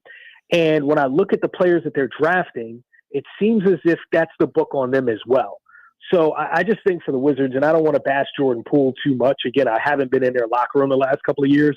But from what I understand and what I heard in talking to players around the league, you want to build a culture like the Thunder where everybody buys in and they believe. And I feel like seeing this trade, and whether it's C.J. McCollum's another one of those guys, right? You free up all this cap space and you bring in a guy who's known to be the consummate pro. I just think it was a great move for them financially, and I think it was a great move for who they are becoming as a team, building around their young players. So let's get into that. I mean, from a 10,000-foot view, looking ahead like 2 years from now, what are they becoming, and what is the master plan here, do you think, if it goes their way? Well, I think their timing, like I thought they were a year off. I think they needed to tank, if you will, or rebuild, if you will, a year or two before to get into that Victor Wembanyama draft. But you have to understand, this draft and next year's draft, absolutely special. And with the 6th pick in this draft, it holds the same value as the 2nd pick did last year. So I'm looking at the players that they get, man. If they get this right, you have to really understand. Look at the Thunder, and you go, oh, they won because they had all these drafts. No. Alex Caruso, undrafted guy. Lou Dort, undrafted guy. Shai Gilgeous-Alexander, not the guy that you think of as a top-tier draft pick. J-Dub, 12th pick in the draft. It's about getting the culture right and nailing the guys who fit your culture. And when I see the Wizards for the first time in my lifetime, I'm like, they have a culture, they're building, and I can stand behind that. Whether it works or not, I see what they're doing, and I can respect that. I got Chris Miles with us here on Grant and Danny. So what do you think the future holds for McCollum here? Is it play him off the bench? Because as you mentioned, some of these young kids need the ball. Is it buy him out? Is it wait and trade him? Like, what are we doing with McCollum? How do you think that gets played out? Well, and see, here's the thing. I think C.J. McCollum around the league, right? One, it's an expiring contract. Two, he's a guy that's respected as a veteran, that if you try to move him, let's say later in the season or at the trade deadline to a team that thinks, oh, we can compete, we can have this guy on our roster at the back end of the year, and he not really affect the salary cap going forward, or a guy that spends the season with you guys and hits free agency. I think there's tremendous value in that. But the point is, for the Wizards, going forward, do not have that contract on their books for the next 2 or 3 years like they did with Kyle Kuzma and Jordan Poole. They have that open. And I mean, every time I've talked to C.J. McCollum, you got to understand, that's a consummate pro. He's going to go in that locker room. He's going to be professional, and he's going to help these young players learn to be professional as well. All right, Chris, I know you've got TV coming up in 20 or so minutes, so we got to pivot to the draft here and give a few minutes of thoughts on the Wizards there before we let you go. But I want to start with, let's just skip through the top 3. Let's assume it's Cooper Flagg, Dylan Harper, VJ Edgecombe to Dallas, San Antonio, and Philly or something like that. Pick number 4, Charlotte, and then 5, Utah ahead of Washington. What should Wizards fans be keeping their fingers crossed and hoping for when the draft really starts at number 4? Man, if I'm being just straightforward about it, this class I know a little bit better than some of the previous classes, because for the NBA, they have this thing called the Future Stars today, where we call their games for the EYBL Scholastic. So matter of fact, hold on, I have Brendan Haywood here with me now. Brendan, let's go. When I told you about Trey Johnson before the season, what did I tell you? Told me he could shoot, he could score the basketball. Yeah. Okay.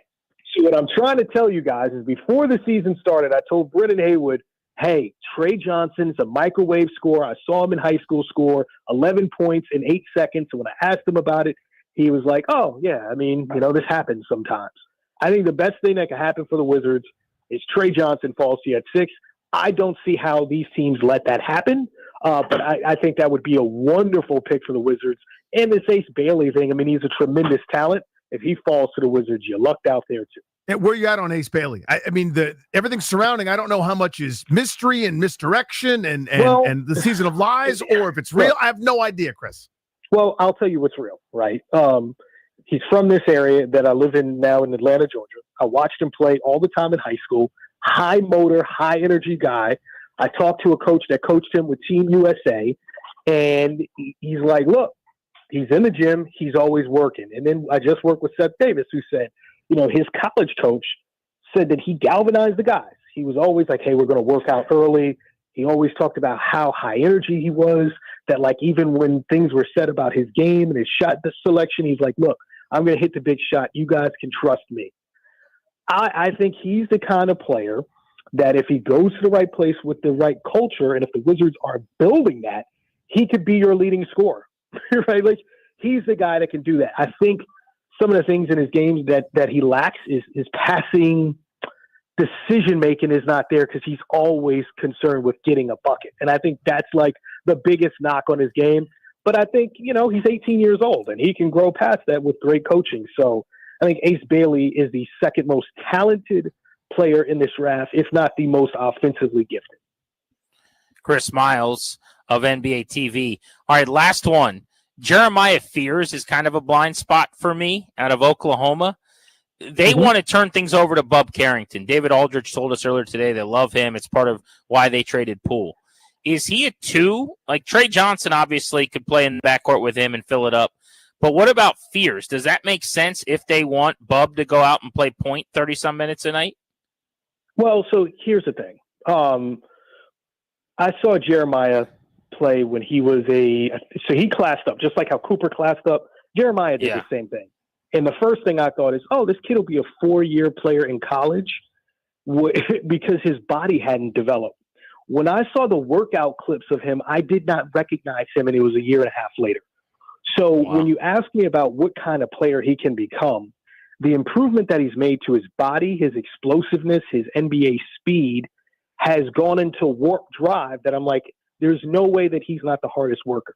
His basketball skills remind me a lot of Tyrese Halliburton in the sense of he just understands the play to make, and he's played at such a high level for so long that, man, you figure that out. If you got 2 guys that are willing passers that understand the game, they'll figure that out, especially when you got guys like Bilal Coulibaly out there who can defend so effectively on the wing and finish at the rim. Like, I mean, that would be a great opportunity to draft him. But of course, I'm saying that if Ace Bailey and Trey Johnson are both off the board, because those guys are at a different level right now that Fears would have to work to get to.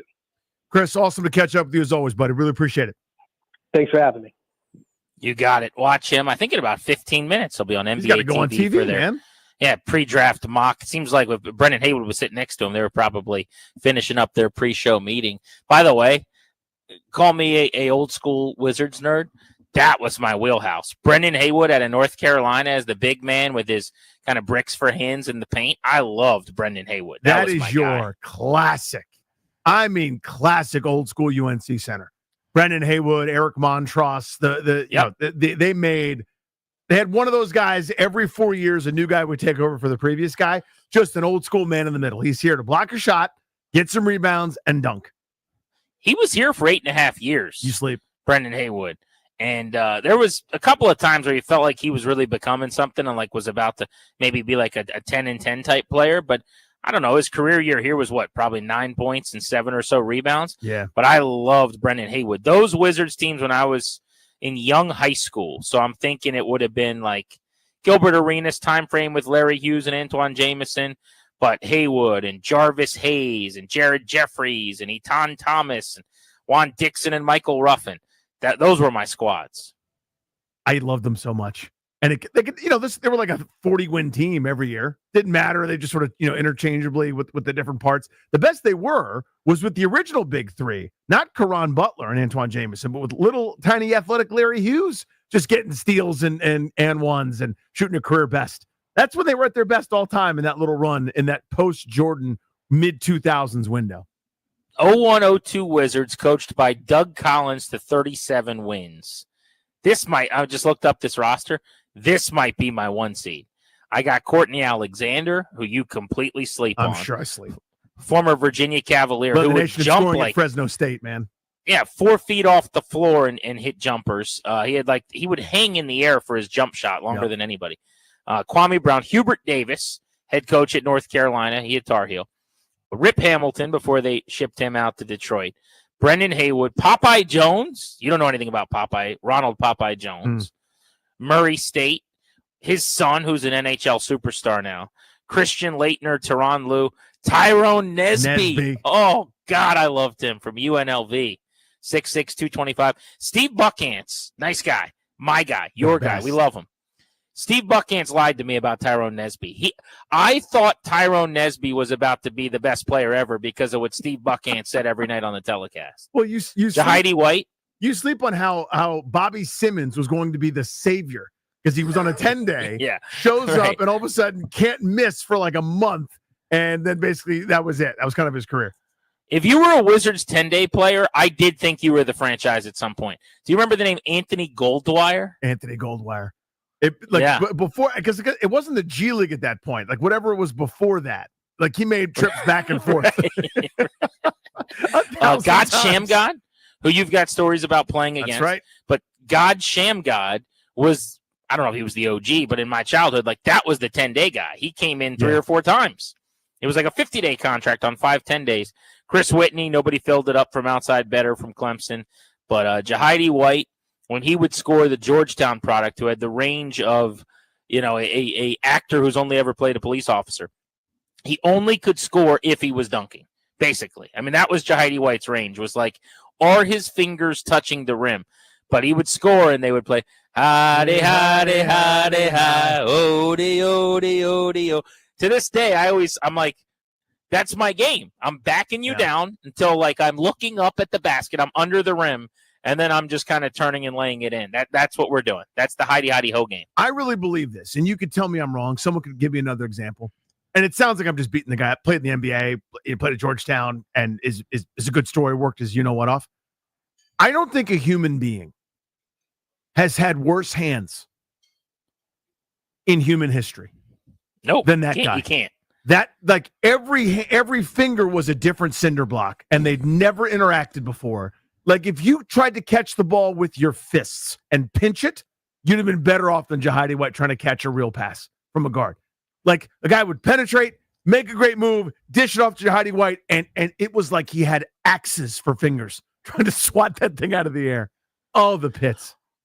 His hands make Darius Dameron's hands look like that of a Cora brother. No. Okay? No, yes. Not Darius Grant. Why? Darius he is Why? Alex Cora, Joey Cora, Darius. Darius got the best hands in the world. Jahidi's basically Omar Vizquel compared to Darius's hands, is what you're saying.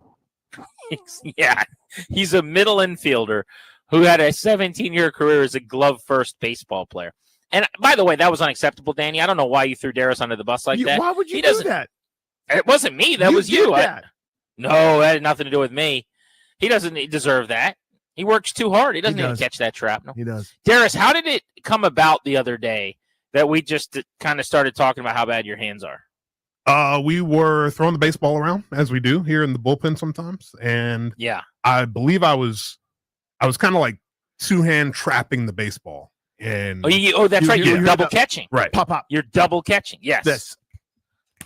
And I admit it, Right. I don't have great hands. I never did. When I played basketball when I was younger, I just never had great hands. This is what it is. If you're in the block and you're posting up, or like let's say, I like this better. We go high pick and roll. Okay. You set a screen for me at the top of the key. And let's say this is like high school me. This isn't me now. So I'm trying to take someone off the bounce. But I'm coming back to you now. You're barreling down the paint toward the rim, Darius, okay? And I see you, and I go behind the back, and I lay the ball right out in front of you. My fear is you're putting your hands out, and you're doing that like alligator chomp thing where you're clasping at the ball. You're not bringing it in like an egg that you don't want to break. I would say there's And a 75% chance I'd fumble that, yeah. Oh. Can I trust you to just bring the ball in and in one motion throw it off that glass with a little English? Trust is a tough word to use in a situation. I would definitely admit that. Yeah. I mean, first, we need a little more belief in ourselves. That's where we got to start. We need But some reps. Danny, We you need know some- this. Yeah, we need the pitch back machine. We need like some reps off the garage door a couple times. Like Right. let's work on that. You get a tennis ball in 10 minutes. They had a run though, where for years, I'm trying to think of each of the guys in that era, but it was Haywood, Jahidi White. I would throw like Terry Davis, if you remember him. We're number 52. I do. Actually, great answer to a trivia question. I'm pretty sure he scored the first ever points at the then MCI Center.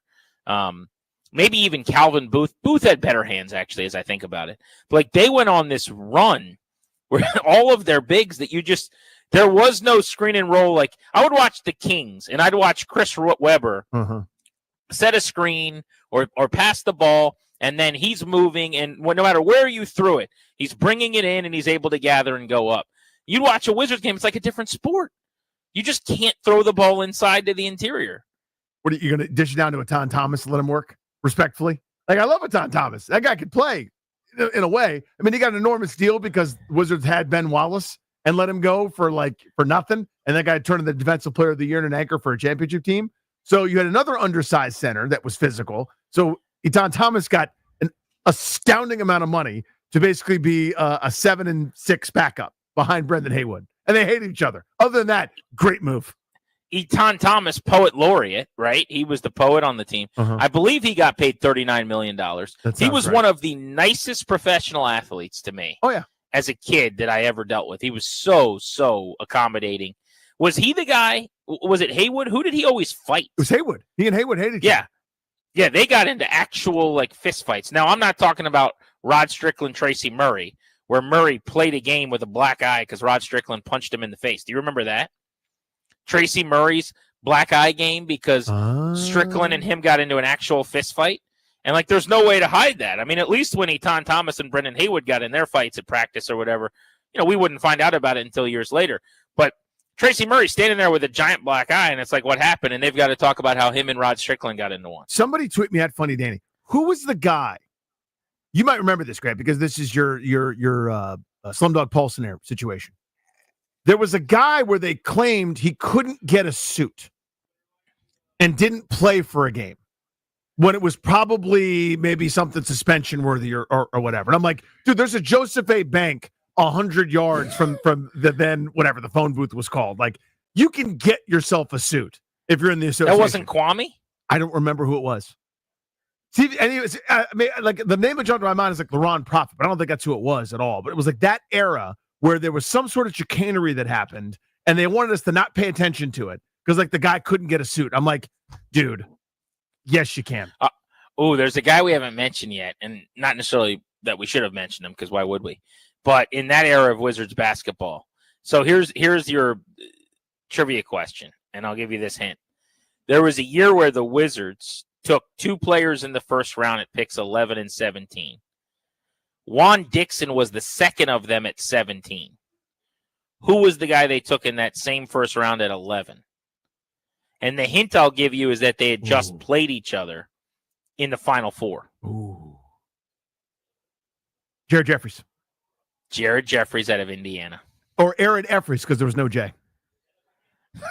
Yeah. A guy that, oh, thank you.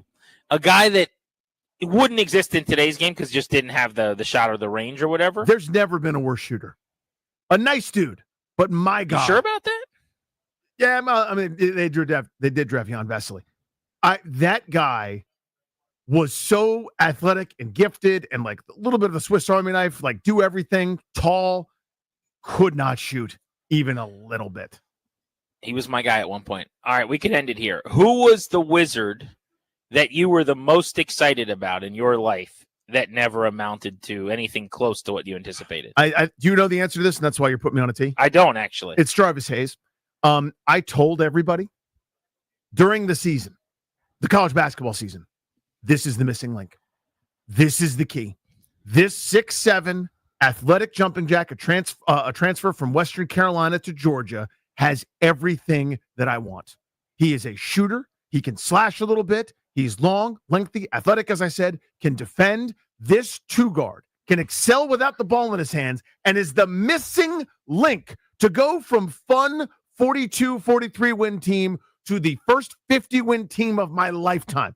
Ladies and gentlemen, Jarvis Hayes. I think they took him 10th overall, if memory serves. I swore this was the guy. This was the dude. And he played in the NBA. You know, like he existed. He's a human being. He collected a paycheck, but it was never what I thought. And it wasn't close, frankly.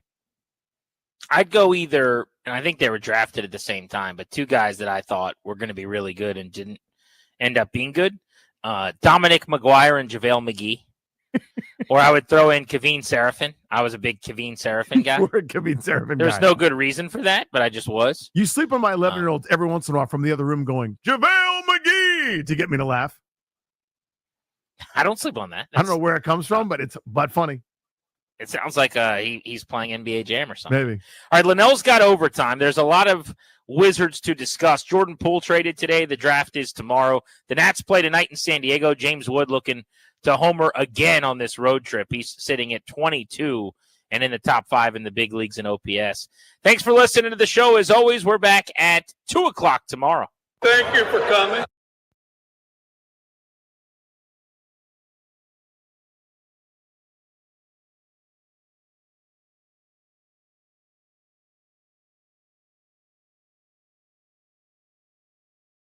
I'm Toby Altizer with your sports update on the Fan. This update is driven by the Ted Britt Automotive Group, home of Ted Britt for life. In the NBA, big trade for the Wizards today. Jordan Poole on the move to the New Orleans Pelicans. They send Poole as well as Sadiq Bey and the 40th overall pick to New Orleans. They get back C.J. McCollum, Kelly Olynyk, and a future second-round pick. Tomorrow, NBA draft gets underway. First round tomorrow at 8 o'clock. The Wizards hold the 6th pick, and the 18th pick on Thursday will be the second round. Baseball tonight. Nationals looking to keep the winning ways going as they beat the Padres last night 10-6. Game 2 of the series in San Diego tonight at 9:40 right here on the Fan. Trevor Williams takes the hill for the Nationals. Ryan Bergert goes for the Padres. For over 65 years, Ted Britt has set the bar for the best car buying experience in the D.C. area, hands down. Ted Britt Ford Fairfax, Ted Britt Ford Lincoln Chantilly, and Ted Britt Chevrolet Sterling, all home to Ted Britt for Life lifetime vehicle coverage, and all just a click away at tedbritt.com. From the Crop Metcalf 5-Star Sports Desk, I'm Toby Altizer on the Fan.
Oh,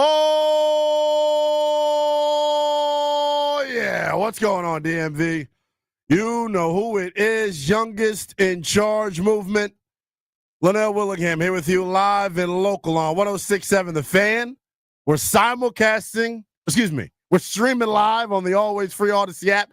And for the first time, we're live on YouTube. So make sure you check us out there as well. A lot to get to in what is going to be really a jam-packed edition of OT tonight. We'll take you up to Nats baseball. Unless you've been living under a rock, you understand the massive deal that went down earlier this afternoon. The Washington Wizards, about 24 hours out from the start of the NBA draft tomorrow, wheeling and dealing. What did they say at the end of season press conference? There was a reporter that asked Will Dawkins about the let Will cook mantra. Let Will cook. We'll break down all the details of the trade as we roll throughout the show here tonight. Our pal Mo Dakhil, longtime NBA video coordinator, NBA scout, going to join the program coming up top of the 8 o'clock hour. And we'll get his thoughts on this deal. Real quick, though, before we get to anyone else's thoughts, let me give you mine. At first blush, this deal to me got me a little emotional. And here's why. Over the past couple of years, past 2 seasons, I've spent a lot of time at Cap One Arena, and I've gotten to know Jordan Poole. Really stand-up dude. And I know a lot of people, there's this narrative surrounding Jordan Poole and his game and whether or not he is serious or not. Jordan Poole got punched in the face when he first got here to Washington. It was having to deal with the impact of that and what type of stress, type of pressure that put on him. He was the laughing stock of the NBA. No one had anything nice to say about him. He got here to D.C. There were high expectations from us as a fan base here internally, and he didn't live up to expectations in year one. When Brian Keefe moved him to the bench, at the second half of his first year here in D.C., you saw things begin to change for Jordan Poole. And then fast forward, or rewind rather, to last year, Jordan Poole, I thought, played some really high-level basketball at times. Career highs in pretty much every statistical category. And more importantly, Jordan Poole, the leader, was on full display. If you follow me on social media, to at NELL_BTP. If you follow me on social media, you saw what I put out right when the trade was announced. Bub Carrington, Bilal Coulibaly, both going to Instagram with the heartbreak emoji, posting pictures with Jordan Poole. So anybody that, it feels like this is a national media bit is how I would put it. There are a lot of national media members that describe Jordan Poole as like a joke, like he's some sort of clown. That's not at all who he is. And I want to start off by saying thank you to Jordan Poole and what he was able to do during his, 2 years here in D.C. I think he grew up as a young man. I think he got better as a basketball player. And I wish him nothing but the best in New Orleans. Now let's get to what this trade means for the Wizards in the short term. In the short term, you bring in Chris Middleton, you acquire Kelly Olynyk. I'll be honest with you, and we'll discuss this throughout the night, and you all can call us on it at 1-800-636-1067. I am not sure that C.J. McCollum is a member of the Wizards by the time the season starts.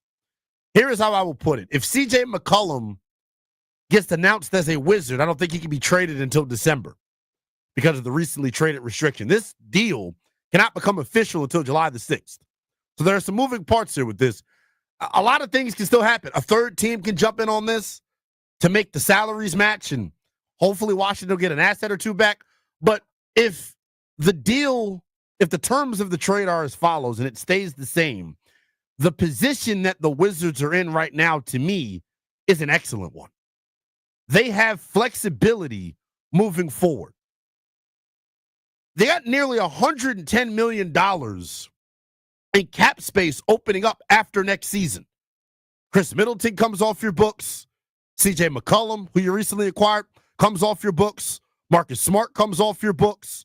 Kelly Olynyk comes off your books. And Rashawn Holmes comes off your books. I know what people are thinking. Wow, the Wizards are going to be in position to take a big swing in the 2026 free agency period. That's true. That's real. Will that be what they do? I don't know. And I don't think anybody out there knows, including Will Dawkins and Mike Winger and the powers that be in that Wizards front office. But what we do know is this. They created a supreme amount of flexibility as a franchise moving forward. Here's the other angle of this, right? Let's not forget where Will Dawkins and company come from, right? Let's not forget where Will Dawkins and company come from. They come from Oklahoma City, right? He was under Sam Presti.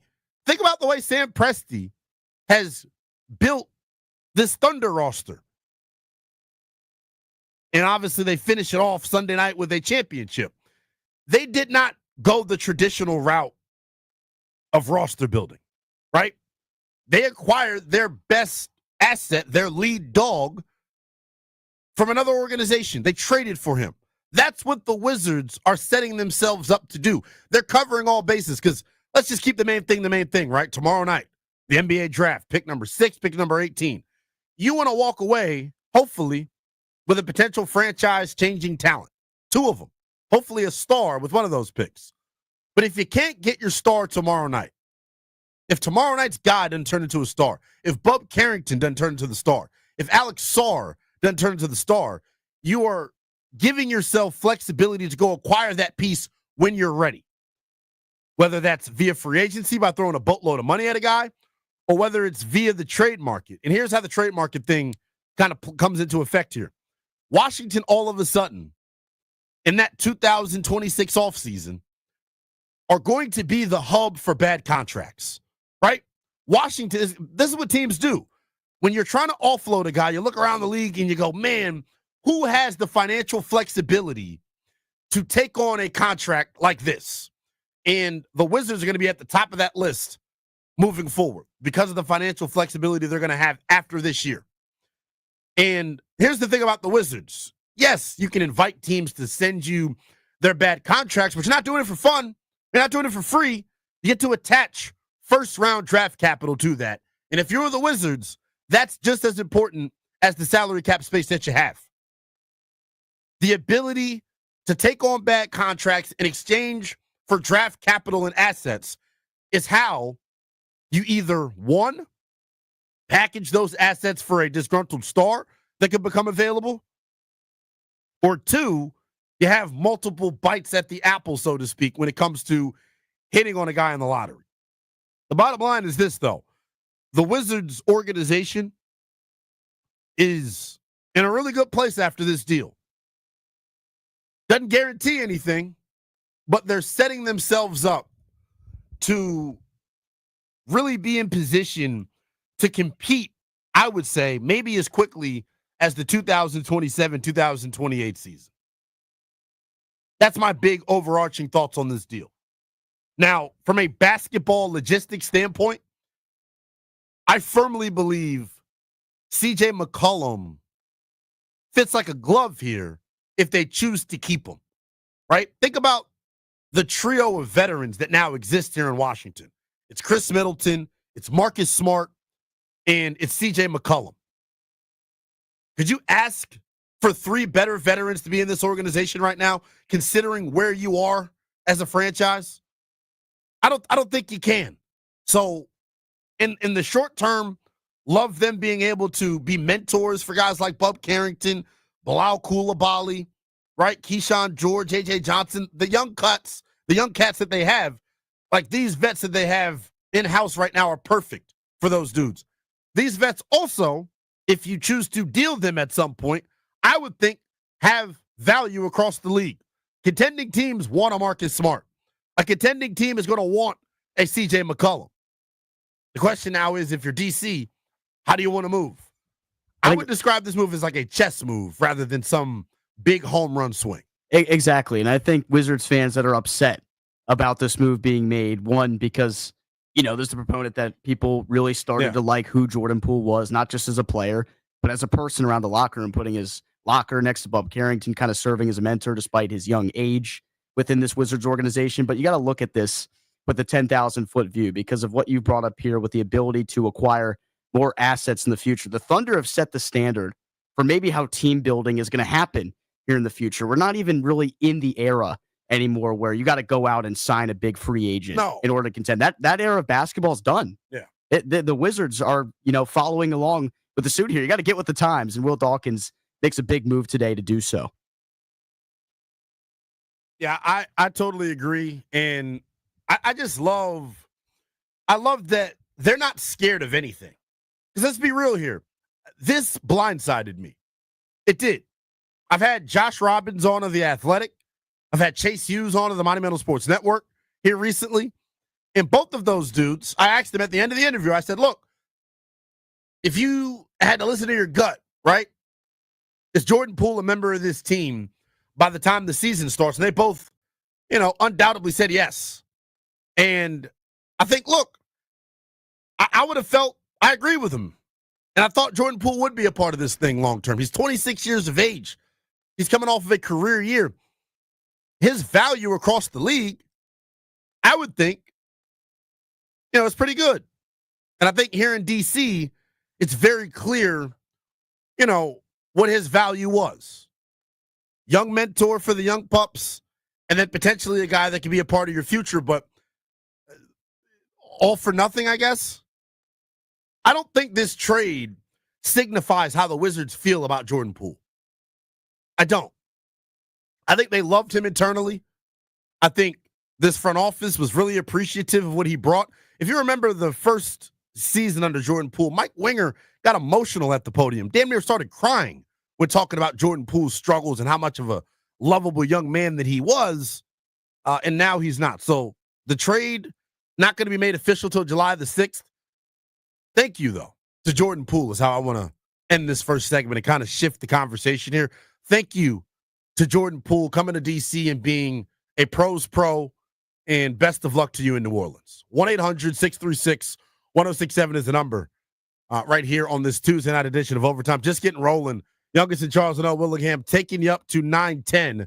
Nats baseball comes your way later on this evening, so make sure you keep it live and local all night long as they play game number 2 against the San Diego Padres. But a lot more to get to as we break down every angle of this Jordan Poole deal.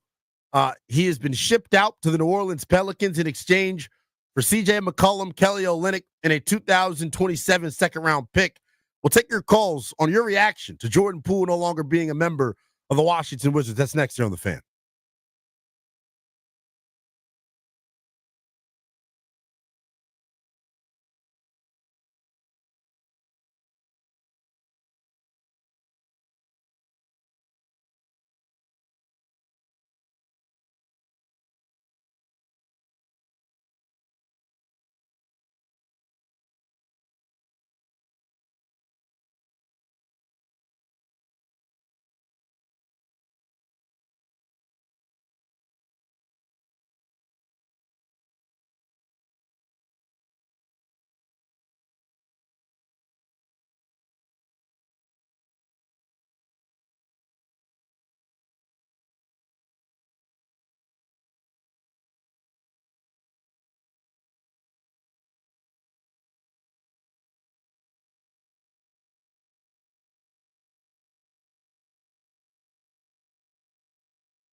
1-800-636-1067 is the number.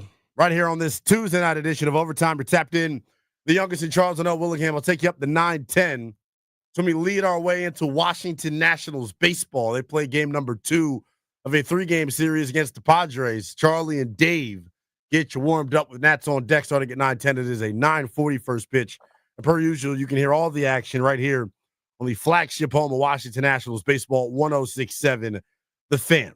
Obviously, the big breaking news we're reacting to, the Washington Wizards, with a big-time move that they made in the 4 o'clock hour, parting ways with Jordan Poole, sending him to the New Orleans Pelicans in exchange for C.J. McCollum, Kelly Olynyk, and a 2027 second-round pick. Washington also sent the number 40 overall pick out in this deal as well. I expected that number 40 pick to get traded at some point during this draft. I did not anticipate them bringing in 3 rookies into the fold here in Washington. But all in all, man, I think big picture, if you're just now joining us, I would describe it as more of a chess move than some sort of big swing.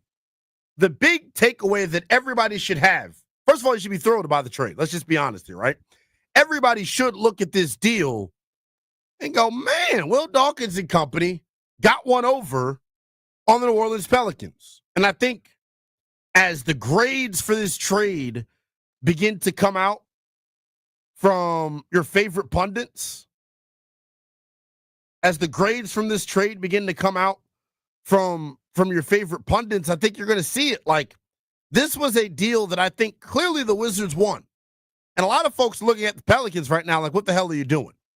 But I think for Wizards fans, what should be most important here is the financial flexibility that you have now traded, or that, that you have now acquired for the 2026-2027 season. You are going to have $110 million coming off of your books at the end of this season. And it doesn't mean you're going to go out and take a big swing on a free agent, but you can, right? It doesn't mean that they're going to blow all of that money in one summer, but they can. It also doesn't mean that they feel like they're going to be contending at that point either. What I think this does is allows them, in my opinion, to be a hub for bad contracts. And that's one way to roster build. That's one way to team build and get yourselves out of basketball hell and get yourself back into relevancy. If you're the Wizards, you could now take on bad contracts in addition to first-round draft capital from other teams trying to shed themselves of those deals. That's what excites me the most about this deal, is the financial flexibility, because the contracts of Jordan Poole and C.J. McCollum are a year apart. C.J. McCollum is set to hit unrestricted free agency at year's end. You would have had another year of Jordan Poole on the books, which could have been viewed as a good thing, and I thought it would have been. 26, a rehabilitated asset from a year ago with the chance to continue to be rehabilitated during this season. There was a bunch of good things that could have happened as a byproduct of. There are many of good things that could have happened as a byproduct of Jordan Poole being here past this season. But at the end of the day, the deal not going to be official till July the 6th, but the parameters of it are as follows. The Pelicans sending C.J. McCollum, Kelly Olynyk, and a future second to the Wizards in exchange for Jordan Poole, Sadiq Bey, and the number 40 overall pick coming up in Thursday night's second round of the NBA draft. A lot more to get to. We'll be joined by longtime NBA scout and video coordinator Mo Dackhill coming up top of the 8 o'clock hour. We get his thoughts on the massive deal that really impacts the Washington Wizards moving forward. Financial flexibility is the name of the game for the Wiz Kids. They now have it moving forward. We'll continue to break down this deal from all angles next here on The Fan.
1-800-636-1067 is the number. You can tweet at me as well. It is at NELL_BTP. You're tapped into the youngest in Charles, Lynnell Willingham. I'll take you up to 9:10 tonight. Washington Nationals baseball comes your way at that time. Plenty to get to. We'll continue to react to the big-time news that the Washington Wizards made. Jordan Poole out of D.C. now, a member of the Pelicans. The terms of the deals are as follows. New Orleans sending C.J. McCollum, Kelly Olynyk, and a future second to the Wiz Kids in exchange for Jordan Poole, Sadiq Bey, and the number 40 overall pick coming up in this year's NBA draft. So a lot to get to. Programming note, tomorrow night, following Washington Nationals baseball, you'll get our live coverage of the 2025 NBA draft. We will be live out at Wizards headquarters and right down the hall from the draft room, or excuse me, the war room of the Washington Wizards. So definitely a prime spot to be. Make sure you keep it locked on the Fan tomorrow night following Nats baseball. We'll be simulcasting on our sister station, the Team 980 as well. So plenty of opportunity to get your NBA draft coverage tomorrow night. We'll get into the NBA draft coming up here momentarily, though, but I want to continue to look at the angles of this Jordan Poole deal for the Washington Wizards because, look, I know there are a lot of people out there that are happy that Jordan Poole was shipped out. But I think people are happy for the wrong reasons. And it's not my job. I don't work for Jordan Poole. I'm not Jordan Poole's PR by any stretch of the imagination. But I think there is this disconnect between how Jordan Poole was seen organizationally and how the fans view him. And organizationally, like, they love Jordan Poole. I don't think they viewed him as a part of their long-term future. But I do think they were super appreciative of what he brought to this organization during his time here in Washington. I know the circumstances that he came to the Wizards under was tough. But right now, I think the best thing for this organization, the best thing for the Wizards right now, is you now get to find out about a certain young man. And that guy is Bub Carrington. I think the current Wizard that this impacts the most is Bub Carrington. With Jordan Poole now out of the equation and C.J. McCollum being more of a two guard, and like I said to start, I don't think there's any, there's not a foregone conclusion, rather, that C.J. McCollum is here by the start of the season. But I think if you're the Wizards, we know that they're very high on Bub Carrington. And this gives him the runway to show this organization whether or not he can be the point guard of the future or not. Like, that's the other thing that immediately jumps to mind for me with this is that if you are Bub Carrington, I know you hate that you're losing your dog, right? Jordan Poole, as I mentioned, super, influential to these young pups on the roster. And the vibes in that locker room after a W were sky high, joking. I know on the road, those guys were super close with each other. But if you're Bub, this runway that you now have to prove that you're the point guard of the future for the Wizards, it's a unique opportunity. Bub Carrington last year down the stretch was awesome for the Washington Wizards. He simply was. It's the best way that I could put it. He was awesome down the stretch for the Wiz. Now, over the course of 82 games, he gets to show, whether or not he's got it or not. And that's the thing about this Washington Wizards rebuild. As I said to start the show, they got to find a star at some point. And Bub Carrington next year is going to get the runway to prove what he is exactly. Is he just a sixth man? Is he a lead guard on a contending team? You'll find out next year because Jordan Poole is out of the equation. But what I will say is this about the organization and where things currently stand. I don't think the trade changes the timeline of the rebuild. I know that's a question that folks have had. Folks are thinking, well, they're going to be ready to compete after next year, right? No, probably not. Probably not. The financial flexibility that they've created, I don't think is to go out and swing for a star in free agency. I think it's to be able to take on bad contracts in exchange for draft capital. And that's what they've put themselves in a tremendous position to do. I want to let you all hear from our guy, David Aldridge of The Athletic, the dean of all things DC sports. He joined Grant and Danny right after the trade broke. And this is cut two, Ben. Excuse me, this is cut number one, rather, Ben. This is David Aldridge giving his thoughts on the Washington Wizards moving off for Jordan Poole. Look, I think Jordan did a really good job of kind of rehabbing himself in Washington. When he got here 2 years ago, he was still kind of a wounded person, I think. I don't think we can really say with certainty how damaged he was by the whole Draymond Green incident, his last year at Golden State. I think it really took him a year really to kind of get back on his feet as a person. Forget the basketball, as a human being. Like, I really think he was shook by it, And so the first year was terrible. He was awful the first year, and they benched him, and that didn't make any sense either because you just traded for a guy who's got a $100 million contract and you're playing him behind Tyus Jones. That doesn't make any sense at all, right? So they did the right thing. They put him back in the starting lineup. And I thought last year, JP actually had a very credible season as a basketball player. He shot it better than he shot it in a while. He tried to defend. He moved the ball. He was a good teammate. He was a good teammate the whole time he was here. But I think he spoke with more authority, coming in as the starter last year at the point for a team that was struggling and had a bunch of young guys on it. I thought he never let go of the rope in that sense, right? That's David Aldridge giving his thoughts earlier with Grant and Danny. You can hear that full conversation on the Odyssey app or wherever you download your podcast. He joined right after the trade went final. And what David was saying there is true, and it's kind of echoing the sentiments that I've had about this. Like, Jordan Poole did a tremendous job, and I give the Wizards credit and organizationally as well. They did a tremendous job rehabilitating the asset. He's 26 years old and can fill it up with the best of them, right? Like, Jordan Poole is a key cog on a championship team like he's already showed you in Golden State with the Warriors. Wouldn't surprise me at all next year if the Pelicans are a top 6 seed next year in the West. Jordan Poole's going to go there and do great things. This was not about Jordan Poole. This was about the financial flexibility that this organization coveted, and now they have it. In the summer of 2026, they will have $110 million in cap space and no players under contract besides Corey Kispert. So the world is your oyster, Will Dawkins. You have the opportunity to do whatever you want. My thing is this.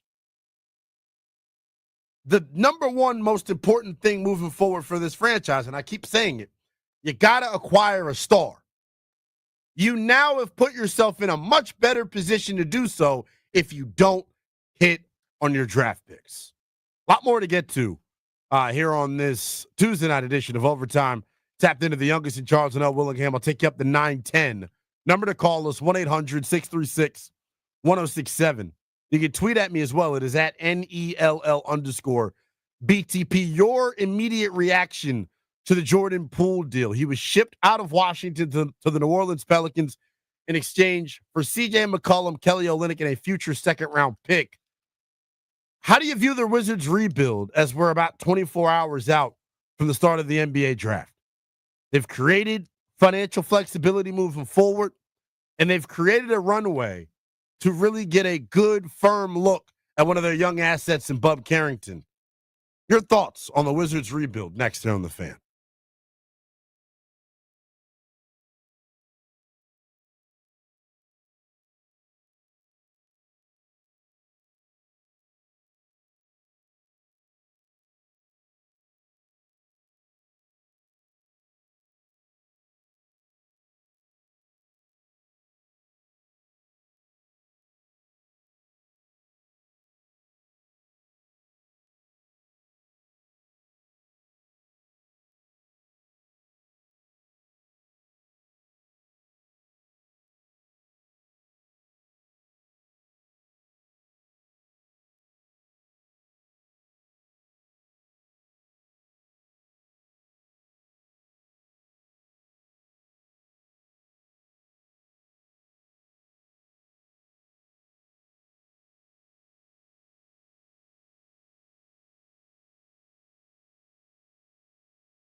A lot of moving parts right now in the association as we're about 24 hours out from round one of the 2025 NBA draft.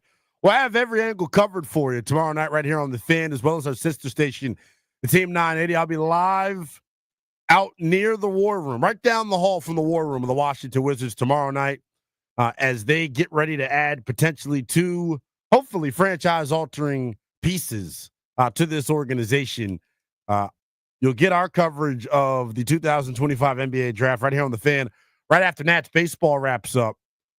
If you don't want to wait till after the Nats are over, turn over to our sister station, the Team 980, as we'll start our coverage there at 7 o'clock. So if you're just now joining us, Jordan Poole shipped out of Washington along with Sadiq Bey and the number 40 overall pick, which, by the way, real quick to anybody out there that is fretting losing pick number 40, that pick was always going to be traded. There was never a scenario to me where I thought they were going to bring in 3 rookies tomorrow night. Not a chance. So they ship out that number 40 overall pick. In exchange, they get back CJ McCollum, Kelly Olynyk, and a future second rounder from the New Orleans Pelicans. The bigger piece in this, and I'm getting some tweets at me right now as well. You all can keep the conversation going too on social media. It is at NELL_BTP. The big piece in this to me is that they're going to have nearly $110 million in cap space opening up after next season. And Athen Annapolis tweets at me and says $110 million in cap space, and no one wants to come play here. That isn't at all the case, first and foremost. Like, that's just not. See, the Wizards in years past have had issues drawing free agent talent because they were not considered a serious organization being led by Ernie Grunfeld and Tommy Shepard. When you brought in the Wiz Vengers, as I call them, the big three of Mike Winger, Will Dawkins, and Travis Schlenk, now you have some reputable guys in your organization that have clout and cachet. Mike Winger is one of the most respected front office members in all of the NBA. Travis Schlenk was a part of building the damn Golden State Warriors. So the opinion, the reputation of this Washington Wizards front office or in this organization has changed completely. So if you're out there right now doing the old bit of trying to trash the Wizards for this move, because that's what it feels like everyone wants to do right now. I'm looking on social media, Ben, and it feels like to me the overarching thought amongst some of you idiots out there is that the deal's not good, and you love Jordan Poole. You don't even know Jordan Poole. I love Jordan Poole as much as the next guy. I understand why they made this move. Dude, my friends are texting me saying, why would you get rid of your only good player? I was like, do you think the Wizards are actively trying to win an NBA championship next year or the year after that? They're not. Right. They know that's not realistic. So getting or trading your best player for guys in turn to, fix your salary cap in the future, get the $110 million they'll have to work with, and then have the ability to pick up assets along the way. It makes perfect sense to me. It just took a minute for it to process because It is Jordan Poole departing. So, a lot of us Wizards fans, we feel a certain way about him. But thank you, Jordan Poole. Yes. Great guy, great player, and best of luck in New Orleans. That's all I have to say about it. 100%. And I think you put it astutely. Like, it's tough because, you want to understand the thought process of the organization and you want to know when they're trying to compete. Like this isn't fun right now, right? Is what I would say to fans. This isn't fun for any of us. It's not fun covering it. It's not fun to the guys in that organization. They don't want to tank. But next year, let's be very honest about it. It will be another year in which you are developing on the fly, is what I'll call it. Because I don't want them to, I don't want people to believe that they are disrespecting the integrity of the game by quote unquote tanking. That's not what they did. If you watch this team from February 1st on, that is how you respectably quote unquote tank. You empty out your minutes to your young guys and allow them to develop and learn on the fly. Moving forward, though, when it comes to the ammunition that they have as far as salary cap, I keep saying it. That salary cap, they have flexibility. That's the thing that people keep missing. They have flexibility. They can do whatever the hell they want with the $110 million. There are a couple of different ways it can go. I've laid that out for you already. They can go out and try to attract a big marquee free agent. And I'll be honest with you, right? when you take a look at the 2026 NBA free agent class, it is absolutely loaded. Loaded. So if the Wizards do want to take a swing on a guy in that free agency class, they'll have the ability to do so. Right? And I'm going to list off a couple of names here that are in that star-studded 2026 class. Luka Doncic could be there if he doesn't reach a long-term extension with the Lakers. He's got a player option. Paolo Banchero's a restricted free agent. Don't think he'll make it. Jaren Jackson Jr. out of the Memphis Grizzlies is a guy that could be available in that class. De'Aaron Fox of the San Antonio Spurs could be available in that free agent class. Kevin Durant could potentially be available. Trae Young could potentially be available. Kyrie Irving, Damian Lillard. I mean, it's a star-studded free agent crop. But I will be real and try to put myself in the shoes of Will Dawkins, Mike Winger, and company. I don't think they're creating that flexibility to try and take a big swing on a draft pick, or excuse me, on a free agent. I think they're doing it so that they can take on bad contracts, bad salaries, along with first-round draft capital.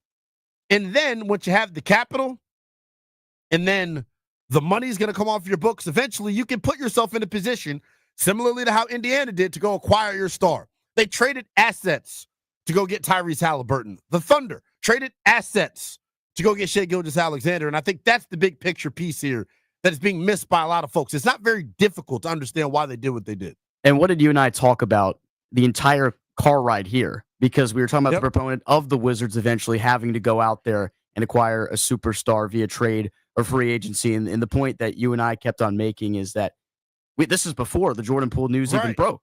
And we're saying you need to see what you have in guys like Bub Carrington, Bilal Coulibaly, and the entire core, because eventually guys need to get paid, and you need to make a decision as a front office, as an organization, and decide who is going to be long-term. Who would we want on our team that's going to compete for a championship? And now that Jordan Poole isn't playing 30 minutes of the game and taking the shots that he would, this allows you a lot more opportunity to evaluate the young pieces you have going forward. I think that's the most important part of this. You got to find out what Bub is, what Bilal is, what Sar is, but they need the runway to be able to do that. And I think next year, Bub's got a brilliant opportunity. And the way that he played down the stretch, the one criticism I had of him last year was like not getting to the cup enough, not getting to the free throw line enough. But in terms of his first step, quick as all outdoors, mid-range game, feel in the pick and roll, tremendous. The ability to shoot the ball off the bounce, tremendous. So I think he's got the opportunity to prove to this organization next year that, hey, I am your point guard of the future. It's sink or swim time for these young pups. David Aldridge, DC sports legend, the dean of all things DC sports, and a longtime NBA insider, joined Grant and Danny right after the deal was made that sent Jordan Poole to the New Orleans Pelicans. He had this to say about the Wizards and whether or not they're trying to attempt to replicate OKC's rebuild model. So we've already taken a big step back in terms of their rebuild because they didn't get a top 3 pick in a year they were clearly tanking, right? So now you're going to try it again because you have to keep the pick. So you have to do it again, and let's see if they get better luck next year in the lottery, because if they don't, they will be under enormous pressure to kind of accelerate the rebuild, and the best way to do that is to have cap room that allows you to kind of absorb some big contracts or go after free agents that can allow you to sign players that might help you get this thing rolling a little bit better. That's David Aldridge saying what I just alluded to. And when we talk about free agents, right, I know I named some of the top guys in the class, but like there are some ancillary pieces that can help you as well. Mikal Bridges, Norman Powell will be a free agent at that time. Maybe you have a reunion with a guy like Kristaps Porzingis, who just got dealt. Naz Reid going to be a part of that free agent class. Lou Dort potentially can be a part of that free agent class. So, like, I don't think they have closed the door on anything when it comes to how they will use that newfound financial flexibility. I think that's the bigger picture. Like, that's the key here. You now have flexibility, and that's a good thing. 1-800-636-1067 is the number. You can tweet at me as well. It is at NELL_BTP. As we continue to roll throughout the show here, we'll obviously get into the NBA draft and how this move impacts that. Right now, though, it's cut number 5, Ben. Here is David Aldridge on, cut number 5. Here is David Aldridge on if this trade impacts the Wizards' plans tomorrow night in the draft. We'll get to that coming up here momentarily. Here we go. I think first and foremost, they traded Denny Avdia for a reason. And the reason was Bub Carrington. That's who they wanted. That's the guy they wanted in last year's draft. Like, they had the second pick, and they would make a pick at commensurate with being that high in the draft. But the draft for them was really about getting Bub Carrington. That's the guy they think has a chance to be special and be a star and all those things. He plays point guard. So you can't have Jordan Poole stopping up 30 minutes a game or, going forward again next year if Bub Carrington's your guy. And I don't know if he's going to be a star, but he hadn't had a chance to find out yet. So you gotta give him the ball and see what he can do as your lead guard, as your point guard, going forward for the foreseeable future. So that certainly makes sense. I'm not saying that means there's no chance they would take Jeremiah Fears. Mm-hmm. They like him. I think they do like him, and he does have some talent. I just don't think he fits what they have said is important to them in terms of building a roster, which is with size, length, defense, switchability. Those are things that are kind of there. That's David Aldridge talking about how this trade potentially impacts tomorrow night in the draft. We'll take a quick timeout. When we come back, we'll take your calls if you got it at 1-800-636-1067. When we come back, I do want to look and give my thoughts on how this deal potentially impacts tomorrow night. Plus, we'll give you some breaking NBA news that definitely is going to impact tomorrow night's NBA draft. That is next here on The Fan.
1-800-636-1067 is the number.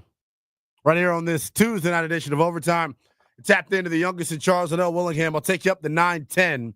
Coming up in about a half hour, longtime NBA scout and video coordinator Mo Dackhill going to join the program. We will get his thoughts on the move that's got all of us here in our nation's capital in a tizzy. Jordan Poole shipped out of Washington to the New Orleans Pelicans in exchange for C.J. McCollum, Kelly Olynyk, and a future second-round pick. If you're just now joining us, I'll quickly give you my thoughts here once more on what the deal means for the Wizards. They just created supreme financial flexibility. That's my number one takeaway from the deal, is the financial flexibility that they now have. And it's financial flexibility to go do whatever they want, whether it's try and sign a couple of free agents, whether it's trying to turn yourself into a hub for bad contracts in order to garner draft capital. The league is at their disposal right now. They can go pretty much any way they want. I also think this move doesn't necessarily impact what they want to accomplish tomorrow night in the draft. And we're going to talk about the draft coming up here momentarily, and we'll get you some more thoughts here. Right now, based on folks I've talked to, there are 4 guys that I know they're really honed in on. Kamon Malawach out of Duke, Trey Johnson out of Texas, Jeremiah Fears out of Oklahoma, and then Ace Bailey from Rutgers. Those are the 4 guys. They're walking away with one of those 4 guys tomorrow. I can almost guarantee it that they will walk away with one of those 4 dudes. Which one of the 4 they walk away with is still to be determined. Now, I mentioned this Wizards trade didn't necessarily impact the draft for tomorrow, but there is another trade that just went down that does impact the draft. Shams Charania of ESPN reporting Boston, Atlanta, and Brooklyn finalizing a 3-team deal that sends Kristaps Porzingis and a second-round pick to the Hawks. Meanwhile, Terrence Mann and Atlanta's number 22 overall pick goes to Brooklyn, and then George Niang and a second-rounder goes to Boston. By the way, a homecoming for George Niang. He is a native of Boston.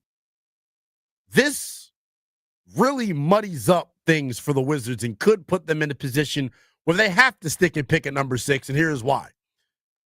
It has been widely reported by Jonathan Givony and others that Ace Bailey is kind of taking an untraditional route when it comes to his pre-draft process. Here is Jonathan Givony explaining the latest right now with the 3rd-ranked prospect in this class, Ace Bailey. Well, we have Ace Bailey 6 right now to Washington. That is what we understand to be one of his preferred destinations, 6, 7, or 8, Washington, New Orleans, or Brooklyn. He has declined all invitations from Philadelphia at 3, like we said, Charlotte at 4, and Utah at 5.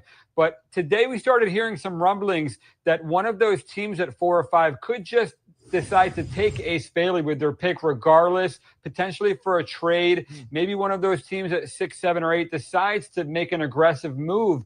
Does Washington decide to move to 4, to get ahead of New Orleans or Brooklyn? Both of those teams have the assets to move up if they want. So I could really see Ace Bailey anywhere in that 4 through 6 range right now. Jonathan Givony giving the latest on Ace Bailey. Now, what he said was interesting because if you're now looking at it asset to asset, Brooklyn now has 5 first-round picks in this draft. Can I repeat that for you if you don't believe me? The Brooklyn Nets now have 5 first-round picks in this draft. 8, 19, 22, 26, and 27. There are 30 picks in round 1, right? The Brooklyn Nets have 5 of the 30 picks. Like, that's crazy. It's crazy. But they're very strategic in what they're doing. They now, to me, would have better draft capital, better assets, better resources than Washington to trade up and jump a team like the Utah Jazz at number 5. Because it feels like Knippel's going forward to Charlotte. And the spot you'd have to trade into is that 5th spot. And if you're the Wizards and you're looking at Brooklyn, and if you're the team that's trying to move off of the pick, you're saying, well, damn, even if you're 3 with Philadelphia, like Brooklyn's assets are better than yours right now. So that's kind of where things that's kind of those things that makes this very interesting. This trade rather in turn impacts the draft. Now I know, like I said, the Wizards are okay with Trey Johnson, Malawach, Fears, or Ace Bailey. Let's just play hypothetical Harry here for a second. If the top of the draft goes as follows, if it's Cooper Flagg at 1, if it's Dylan Harper at 2, if it's VJ Edgecombe at 3, if it's Con Knipple at 4, and then Jeremiah Fears at 5, the Wizards would be in prime position. Well, let's say it's Ace Bailey at 5. Someone trades up for Ace Bailey at 5, and the Wizards get to choose between Jeremiah Fears, Kamal Malawach, and Trey Johnson. Like, that's not a bad spot to be in. And let's just say Jeremiah Fears is the pick at number 5 to Utah, because we know they've been all over him, and he's really wowed them during the workout process. You're then at 6 getting to choose from Malawach, Trey Johnson, or Ace Bailey. Like, that's a really, really good position to be in organizationally. I would continue to say that, until I'm blue in the face. Like, that's a good spot to be in if you are the Washington Wizards. I 110% believe that. I do. The question would be is which way would they go in that scenario? If Jeremiah Fears goes 5th overall to Utah and it's between Malawach, Trey Johnson, and Ace Bailey, I think you're running the card for Ace Bailey. What we'll talk about here as we roll throughout the show is the pre-draft process of Ace Bailey has been a little bit sticky, is how I would best put it. But I think he is firmly in the mix for the Washington Wizards with that number 6 overall pick. And to take it a step further, right, they feel like they do have the assets to move up if they want to. Will they is the question. 1-800-636-1067 is the number. You can tweet at me as well. It is at NELL_BTP. I guess Afton wants to be the star of the show tonight with the ridiculous tweets that he's sending in. You need to rename the title of your show to Willie's Wishful Thinking. All these superstars you named off, not a damn one of them will come to Washington. You all just don't listen. That's why older people look. That was my whole emergency podcast on Locked On Wizards. The whole chat was nobody will come to DC. It doesn't matter. Like, shut up. That's not what it's about. It's not about anyone wanting to come to DC. And by the way, Ben, I thought I laid it out pretty astutely. People didn't want to come to DC when you had that clown Ernie Grunfeld making decisions. People didn't want to come to DC when you had that used car salesman Tommy Shepard making decisions. You have real executives in this front office, and Mike Winger and Travis Schlenk and Will Dawkins, that have respect amongst the agents of the NBA, that have clout and cachet across this league. Will Dawkins was one of the most highly sought after GM candidates on the market when he became available, because he's coming from the best organization right now in the NBA, talking about the Oklahoma City Thunder. Wait a second.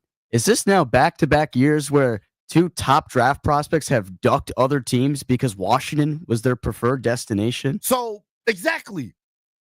Thank you. Like, that's the whole point here. We're already seeing the narrative about this franchise change, the reputation about this franchise change in real time. You can send that to Lou DiPietro and tell him to clip that off. Anybody that thinks that the Wizards organization is viewed right now across the NBA the way that they were when Ernie Grunfeld and Tommy Shepard were at the controls, you're an idiot. You're not thinking. They have real executives in here that are respected. And like I continue to say, odds are they're not creating the cap space, right? Odds are they're not creating the cap space to go get a free agent. I told you why they're creating the cap space. They're creating the cap space because they feel like they can become a hub to take on bad contracts in exchange for premium draft capital. But I know you're screening a call right now, but if you can pull it up, this is David Aldridge talking about what the Wizards were going to do with these expiring contracts that they currently have. I mentioned it. Going into or after next year, going into the 2026 season, you're going to have $110 million in salary cap space. Here's DA on how the Wizards plan on using these expiring contracts. Here's my guess is, I think they'll move smart. I don't think it doesn't make any sense to have Marcus on this team going forward. It just doesn't make any sense. It has nothing to do with him. He's a good player. I think he still can help a contending team. He doesn't want to be here. He wants to be on a contending team.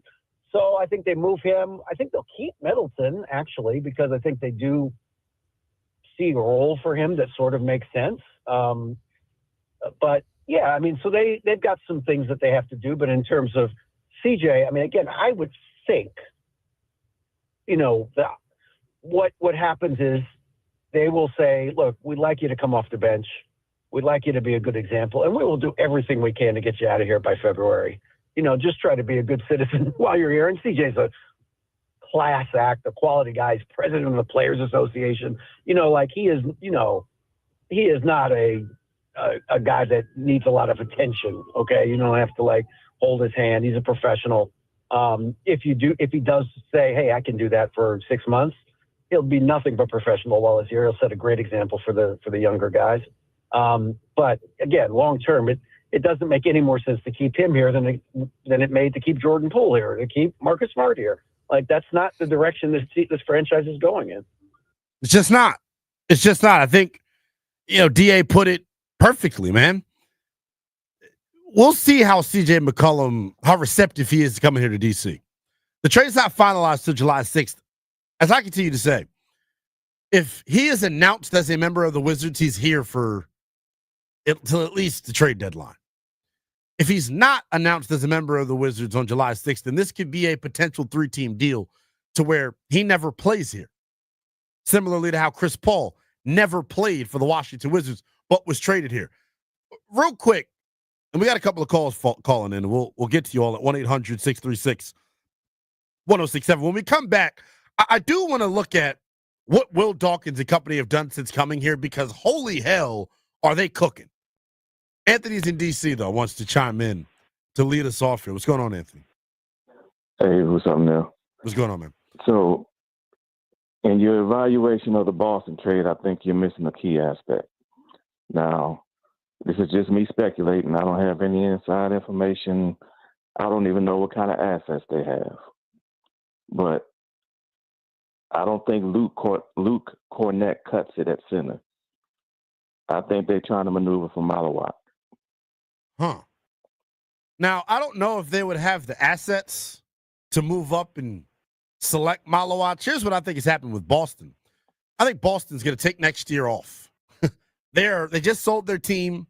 They're without Jason Tatum for next year. They've shipped off Porzingis and Drew Holiday and haven't gotten back quality players. Now, Anthony Simons is going to be interesting there because I think he can flat out play. But maybe you're right. But this is how I view Boston. Boston right now they've received some massive offers, according to reports, for Jaylen Brown. If they get the Godfather offer for Jaylen Brown, I think they pulled the trigger. The other thing could be this. You're not going to have Tatum next year. You can make an argument that they may not be a top 4 or 5 seed in the East next year. Who knows the way the injury bug plays out for them? Maybe they have a similar situation to what happened this year in Philly, to where they end up bottoming out, and then you end up in the lottery in next year's draft sweepstakes with a healthy Jason Tatum, with a healthy Jaylen Brown. Right, but if you think about it logically, they got Luke Cornett and who else? So yeah, it's really like Jordan Walsh, I believe. I don't know if Jordan Walsh is the center. I don't know, but like I say, I don't know what their assets look like. But if you think about it logically, they just got rid of Porzingis. That's a big void to fill. So this year it's going to be, okay, we just take it as it comes. But you find a way to get him. He gets a year of experience.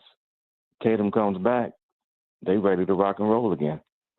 Yeah, it could be the way that it goes down. And, Anthony, I appreciate you as always, man. Boston and their angle of this is interesting.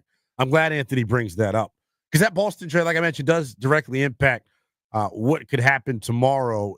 3-team deal that sends Porzingis to Atlanta. And the Nets end up getting Terrence Mann, the number 22 overall pick. They've got 6 out of the 30 picks. They have the assets, including future assets, to move up if they want.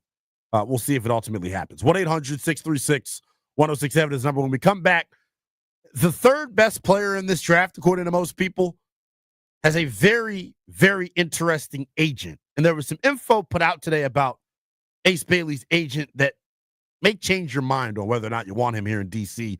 We'll give you the details on that next. This is The Fan.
One 800-636-1067 is the number.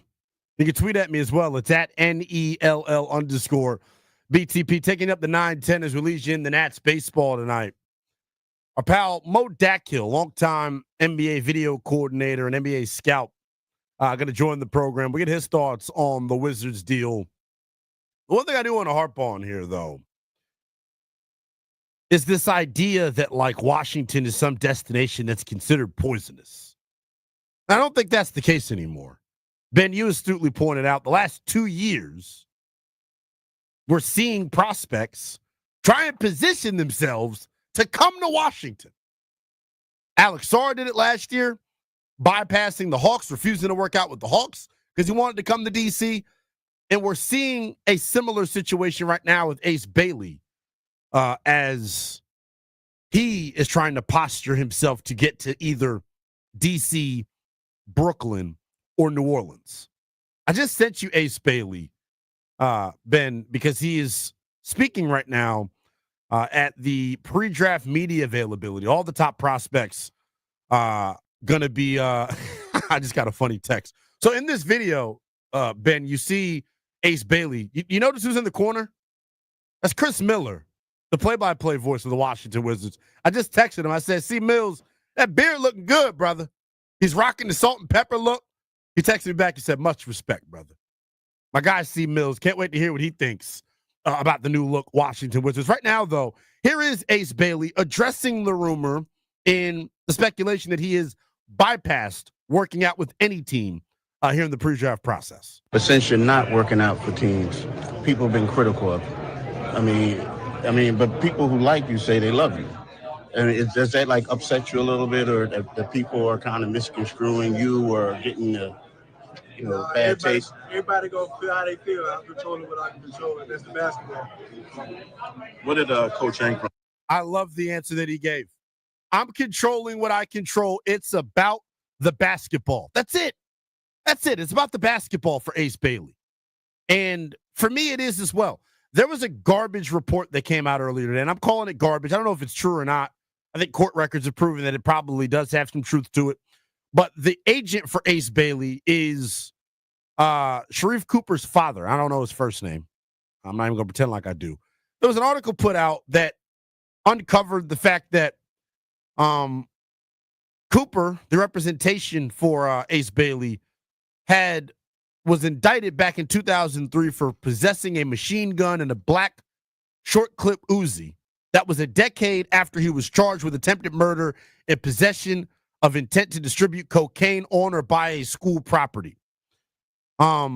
He served 6 months in the Mountain View State Prison for the cocaine conviction, and then the murder charge ended up being reversed. He's not an NBA certified agent, and that's the first red flag here that people have. Is he's not an NBA certified agent. People are trying to tear this dude down and bring up something that happened 20 years ago. 20 years ago, man. 20 years ago, this agent had these issues. I can speak to it more than anybody else. Nobody's perfect. I've had my fair share of hiccups as a 27-year-old. You think those hiccups define who I am as a man right now? Hell no. And if you feel that way, I'm sorry that you were raised that way. If you aren't willing to give folks a second chance in this world, I don't know what type of dude you are, and I don't know if I can rock with you as a human being. But here's the thing. If you are worried about Ace Bailey's agent, and according to multiple reports, like he is the guy that has advised Ace to not work out with Philadelphia and not work out with other organizations. He has kept the league guessing, and he's played it very coy when it comes to his pre-draft process, keeping the league guessing about whether a deal for Bailey to a certain team is already in place. And that has rubbed some folks the wrong way. And you know how it is amongst NBA circles. When rumors begin about you and they start to form an opinion about you and the groupthink happens, you might as well be exactly who they're describing you to be, because that's what the narrative's going to be. But what I continue to say is this, and I heard Danny Rouillet earlier on G&D give his thoughts on this, saying he wouldn't touch him with a 1,000-foot pole and he's out. To me, it's very simple. You're drafting Ace Bailey, not his agent. Point blank. Ace Bailey's a stand-up kid, good work ethic, got a smile that lights up a room. People continue to rave about his infectious personality. I say take him, Wizards, if you want him. Do not let the scuttlebutt, do not let the rumors about his agent detract you. 1-800-636-1067. Jamal is in D.C. wants to chime in. What's going on, Jamal? Hey, what's going on, man? What's going on, brother? How you doing? I'm good, man. I don't think you could have said it any better, bro. Like prior to the lottery, I was a huge Ace Bailey guy. Like to me, when I first saw him, I thought that he was somewhere. Like I feel like his floor is Rudy Gay. Let me start. His floor, Jamal. Talk about it, brother. That's the floor. Like his floor is Rudy Gay. That's the floor, exactly. And I feel like he could be T-Mac if everything goes great for him. And I feel like if we can get that player here, especially on the roster we have now, there's no one else really on the roster other than Sarr that I feel like we really have to maybe worry about potentially being something that you have to build around. But other than that, bro, it's really a who's on the Wizards roster right now. I mean, I like Bud Carrington, I like Bilal, but none of them, in my opinion, have the upside that Ace Bailey does. You're 100% correct, Jamal. So if we're able to get him, and I'll go a step further. I thought that he was the best player. Like everyone's talking. To me, Cooper Flag, I think is AK-47, which was a great player. I feel Karolinko could play, man. Karolinko was a great player, but I don't think he's this generational talent people are saying that he is. But I could be wrong on that. I'll disagree with you there, Jamal, but I'll say this. I can make a case that he's the second best player in this class behind Cooper Flag. Exactly. So I'm with you, bro. I feel like if Ace Bailey is there, we got to get him. Like, I feel like we have to bring him here and try to help him reach that potential that I think he has. Thanks for taking my call. Appreciate you as always, Maul. Enjoy the rest of your evening, man. 1-800-636-1067 is the number. It's going to be fascinating. Between now and tomorrow night, A lot can change. A lot can change. Speaking of tomorrow night, we're live out at the Wizards War Room. So we're right down the hall from where the picks are getting made. You never know what guests will eventually stop by the program. If any trades break down, we'll give you the updated analysis on that. We'll start our coverage of the 2025 NBA Draft live on the Team 980. We'll be simulcasting right here on 106.7 The Fan, streaming live on YouTube at the conclusion of Washington Nationals baseball. So buckle up.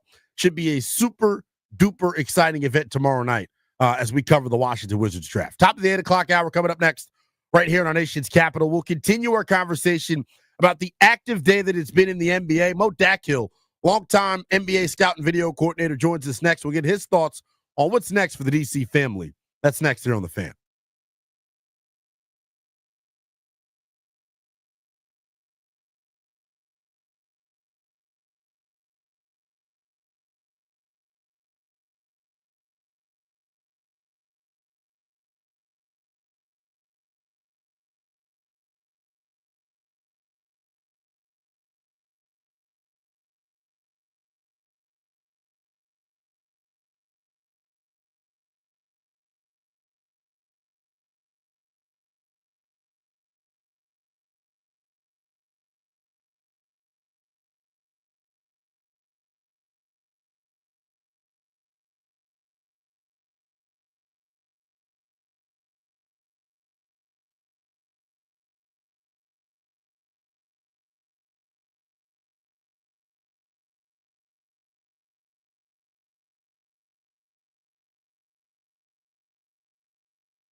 Top of the 8 o'clock hour here in our nation's capital. You're tapped in to a Tuesday night edition of Overtime. It's the youngest of Charles and Lynnell Willingham taking it up to 9-10. Nats baseball comes your way at that time. They're playing game number 2 of a 3-game series against the Padres. 9:40 first pitch. Charlie and Dave get you warmed up starting at 9:10 with Nats on deck. Right now, though, I'm going to go out to the Rude Guest Hotline for the first time this show, where we find one of the absolute best basketball minds that you get to talk to during this time of year. Our pal Mo Dackhill, who writes for Bleacher Report, former NBA video coordinator for the Clippers, Spurs, as well as the Australian men's national basketball team. Give him a follow on the X app at Mo Dackhill _NBA. One more thing. What's going on, brother, man? How you doing? Oh, I'm doing well, Lynnell. How about yourself? I'm emotional. When my boys make a deal, Mo, I get a little emotional. I had actually told you on a couple occasions throughout the past couple of seasons, I've gotten to, grow a little bit of a relationship with Jordan Poole. And I think the narrative and the rap that he gets nationally, quite frankly, excuse my French, is a load of crap. Getting to talk to him and understand what makes him tick and understand what he meant to Keyshawn George, Bub Carrington, Bilal Coulibaly, and Alex Sarr over the past year and a half. I think Mike Winger got emotional at his end-of-season presser 2 years ago talking about Jordan the person.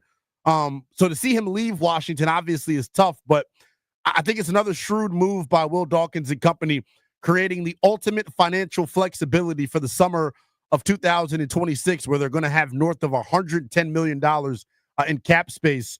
Your initial thoughts, Mo, to the move that sent C.J. McCollum to the district and then Jordan Poole to New Orleans? Yeah, my first thought was just, okay, the Wizards are up to something, and now it looks like the plan isn't for this offseason, but next offseason. And for people to also understand, when you know that you have that much cap space, it may not necessarily be signing somebody, but being able to facilitate trades or take in somebody in a big trade. In that sense, it makes things a whole lot easier. You want to be the team that has a ton of cap space and a lot of room. I'm sure we'll talk about another trade, which is that kind of is what happened for Brooklyn a little bit, where they got another draft pick for their services and taking part of a 3-team trade. But I think the other side of it too is just, besides getting off Jordan's money, I think bringing in another veteran to kind of help, these young guys and open up more opportunities for these young guys, as much as they love Jordan in terms of his, those guys helping those younger players. C.J. McCollum is probably one of the most well-respected veterans in the league and well-liked across the board. Like, this is going to be good for the younger players as well. More shots, more opportunities. But on top of that, adding another veteran presence to go with a guy like Chris Middleton and so on for this team. I think it's pretty important. I think sort of what you're building with this, what you're hoping to build for the future. For sure. And I think you hit it right on the head. We've had this conversation because people are, I'll say this, Mo, about Wizards fans on social media and then locally here. They've built a reputation of hating on everything that the organization does. And that's just the apathy that's been built up in this fan base. And I understand it. They were middling for a long time and people grew frustrated. The one thing that's kind of like been interesting to me, Mo, and I'd be curious to hear your thoughts. How do you think the Wizards are now viewed nationally? Because I believe when they were under the guidance of Tommy Shepard and Ernie Grunfeld, they weren't really taken seriously as an organization. When you bring in Mike Winger, Will Dawkins, Travis Schlenk, guys that have a proven track record in this league, that have clout and cachet, does it change maybe how folks look at this organization coming up maybe in free agency in 26? Yeah, I mean, it changes, but it also, having guys with those reputations makes a difference. But I think more importantly than anything else, it's their actions after that. Yes. They didn't try to figure out, what could they do? They got off mistakes right away from the previous regime. They understood the situation of, hey, we're not going to be very good because we got to correct some of the mistakes that have happened from the last regime and then start to work through. I think now they're at the starting point of like, okay, we've kind of tore this whole thing down to the stubs. We're in that situation now where now it's time to start building it back up. And that's something a lot of organizations don't have the stomach for. And I think this is something that they have shown with some shrewd moves. Just in the action of getting Chris Paul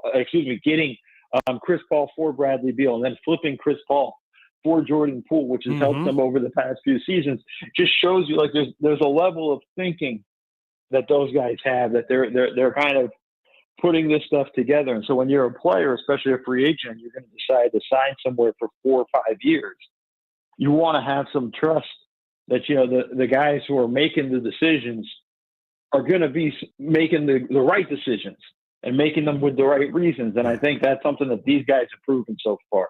100%, man. I agree. And it's been fun to watch them go to work. I've gotten the chance to, have some off the record convos with Will.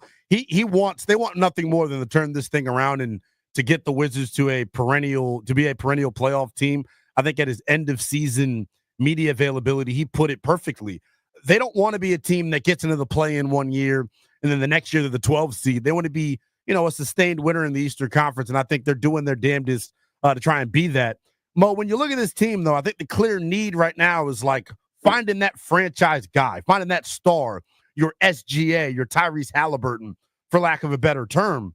When you look at the prospects that are coming out in this draft and what the scuttlebutt is, are you in or out on Ace Bailey? And do you think if the Wizards could land him, he could potentially be that guy to lead them into the future? Yeah, Ace is, this is a very deep draft, right? Yes. So there's a lot of guys across the board. And even when we talk about landing your star player, like let's just look at SGA, for example. He was picked number 11. Yeah. Like, let's just remember, like, it's not necessarily somebody you have to have the 1 or 2 top few picks in the draft that you're going to get these star players. You can find these guys, develop them, and of course, these players put in the work and do all that stuff. I think Ace is a really promising prospect right there in that instance. We know the story with kind of what's going on and him trying to steer his way a little bit with where he's going to go, with how he's controlling the workouts here a little bit, or just simply not working out for most teams. Yeah. I think is going to be really interesting to see how that kind of plays out and how that will sort of make a team maybe consider or decide, we're not going to go for it. We're not going to trade him. We didn't get a chance to get him in we're not going to draft him. We didn't get a chance to see him in our facility and really have a conversation with him. But Ace is a good, really solid name to keep an eye on. Mo, based on what you know about the pre-draft process, can you explain to our listening audience why teams are still going to take a guy despite not getting him in for a private workout? Because I do know teams got the chance to talk to him in Chicago at the scouting combine and then throughout the season on campus at Rutgers, if I'm not mistaken. Yeah, so you have to understand something. When it comes to drafting a player, everything it's one big puzzle, right? And getting them in your facility and running the pre-draft workouts and having a dinner with them or a lunch with them or whatever is all nice, but it's only a small piece of the puzzle. Right. The biggest piece of the puzzle is the work they've done through the course of their whole season and really their whole basketball career, because with a lot of these kids coming out as freshmen, you're also looking at what they were as a high school player. Like it's nice, it's important. I don't want to downplay it, but I know a lot of teams are going to draft guys even if they didn't have them in their workouts. Right. If just for example, if a guy drops several spots that teams weren't expecting to be available, they may not have worked out that person. They may not have had, the in-person meetings and whatnot. Right. They're going to take them because they're going to take the talent at this point and then figure it out from there. Yeah, I totally agree. I think it's the right way to look at it. And, hopefully if you are the Wizards, you can end up with 2 really good players here in this draft with the number 6 overall pick and the number 18 overall pick. Mo, real quick, our last thing here on the Washington Wizards. When you look at a guy like Bub Carrington, I know you're someone that's, dives into the X's and O's and likes to watch a lot of tape. Do you think, I think what they're doing this year by shipping off Poole, you give Bub the runway to prove to you whether or not he has the potential to be a lead guard in this league or not. Based on what you saw from him as a rookie, based off what you thought of him coming out of Pitt, does he have that type of upside here? And are the Wizards making a good choice here, giving him that runway to prove it? I think he has the upside. I think he has that ability. And more importantly, the organization thinks he does, because they wouldn't have made this move if they didn't think that, hey, he has that upside, so we have to give him the runway to see if he does. If they didn't think he had that upside, they'd be finding ways to move him. The fact that he's still on the roster to let you know that, right? And they're in that situation where we're going to try to find an opportunity for him. And again, that's the key thing of this trade, is creating opportunities for some of these younger guys that they didn't necessarily get with Jordan on the team. And that's not Jordan's fault. It's nobody's fault. That's just how this works, on NBA rosters and through the course of the season. So I think he has the ability to be that lead guard. I think he's got a little bit of work to do in terms of trying to just keep turnovers down and trying to see the court a little bit better. I think he's going to be able to score at a good clip as well to keep defenses honest. I'm pretty confident that he has that ability. But now we got to see it, and now it's prove it time for him. That's the most important part. Beautiful. Wizards fans should be excited. Yes. Because of that. Now we get to see this. 100%. I know another young pup, A.J. Johnson, going to get some more opportunity as well. We're joined right now by Mo Dakhil, former NBA video coordinator for the Clippers, Spurs, as well as the Australian men's basketball team. You check out his words on the Bleacher Report app as well from time to time, chiming in on the NBA. Mo, the other big-time trade that just recently went down, not the Kevin Durant one, Kristaps Porzingis, now going to be a member of the Atlanta Hawks. The bigger piece in this to me is Brooklyn adding their 6th pick of the first round, Mo. Does that scream we're trading up for Jeremiah Fears or what, man? I mean, it screams we're up to something. We're up to something. You're not drafting 6 players. Let me just tell you that much. So I don't think we've ever had a team do that. So I think they are in the market to move up and using a number of those picks to get up in that range. And I think that's the important thing when you're looking at the way that the 6 picks. I used to joke we're going to have an all Oklahoma City draft, and the fact that the Nets have a 5th of all the picks right now, that's going to change. Yeah. By draft day, that's going to change. Even by the time the pick is made, I think that will change, and we'll look at it and say like, oh, okay, they might package off 3 of those picks to go move up. And I think that's the thing to look at. That's what it signals more than anything else, is they're up to something. What about the Celtics angle of this thing, man? They've shed some salary here over the past 24 to 48 hours. You ship off Drew Holiday to Portland. Reports are now coming out saying that he was upset about that. They get back a guy like Anthony Simons, who I think is a quality young guard in this league. But more importantly, it was about them getting under that second apron. What does 2025 and beyond look like for Boston? And should they be fielding calls on Jaylen Brown? Because I know they're coming in. Yeah, you should always be fielding calls. Let's just answer that. Yeah. Like good rule of thumb. If a team's going to offer you something absolutely crazy and absurd, you should be well aware of it and be on top of that. So they should. I don't think they should trade Jaylen Brown. That's not what I'm saying. But right. I just think they should. If a team's going to call, you have to at least listen if they're going to offer you 5 unprotected first-round picks or whatever, something crazy.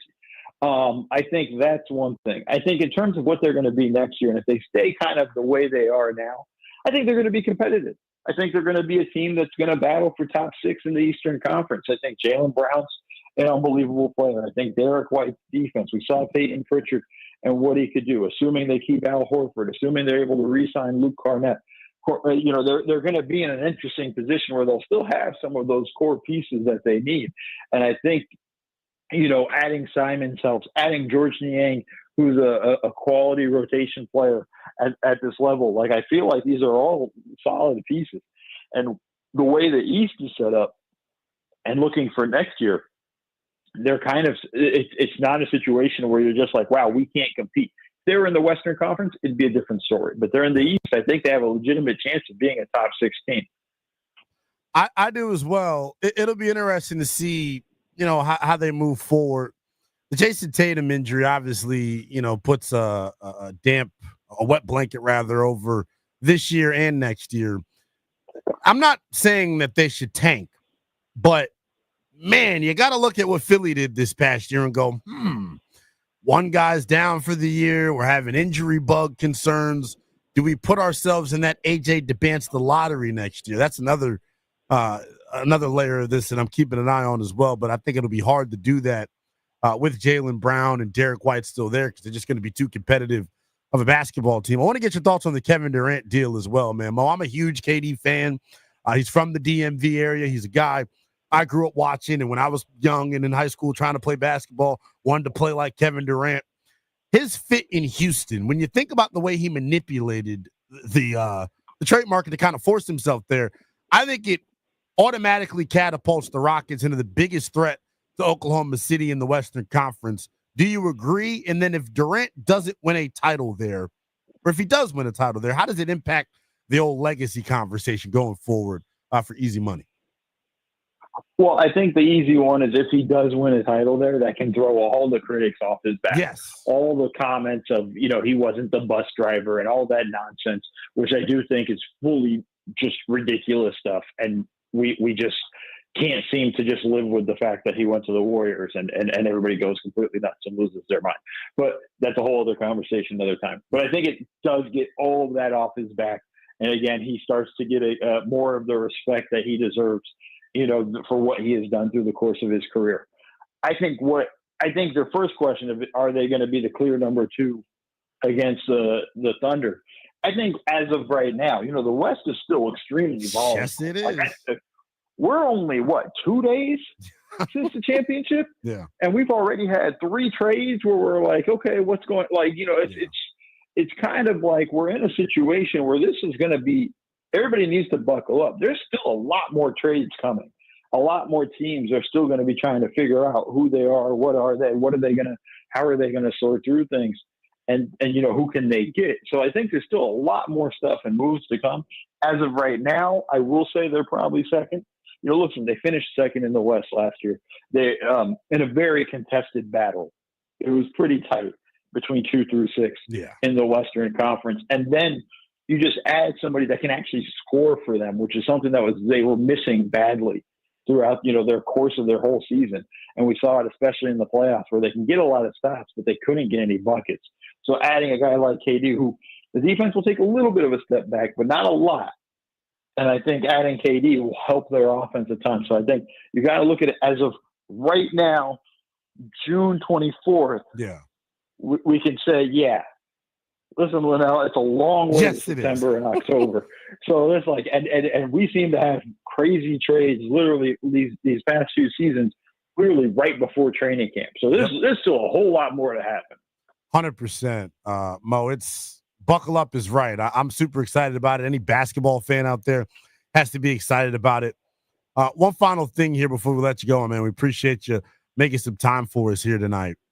When you look at the Western Conference and some of the other teams that could potentially have like stars on the move. I know Memphis rumors are that they're not going to, move on from Jaren Jackson. Is that something that, you think is a good idea? And then out in the East, I just gave you a wicked two-parter, so excuse me. Giannis it's made seem like he's going to be staying put. Rumors say he's waiting to see how Milwaukee retools the roster. Should he be a guy that we expect to be on the move? And if you were Giannis in his situation, would you try and push yourself to a championship contending situation? So, in terms of Memphis, honestly, I wouldn't look to move Jaren Jackson or John Morant. You made your move.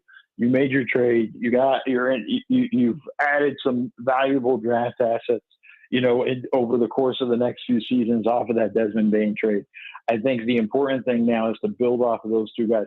The key thing is, I think that we're talking about this completely different if Jaren Jackson Jr. makes an All-NBA team and then is eligible for that super max. Because then you're in a different conversation where you're like, I don't know if I really want to sign this dude to, I don't know what it was, like 250 or I don't know exact numbers. But, ridiculous contract that's probably makes him overpaid at that point. And I think now they're in a situation where it's a little more reasonable and feasible to pay him close to the max, and it's not going to hurt you cap-wise.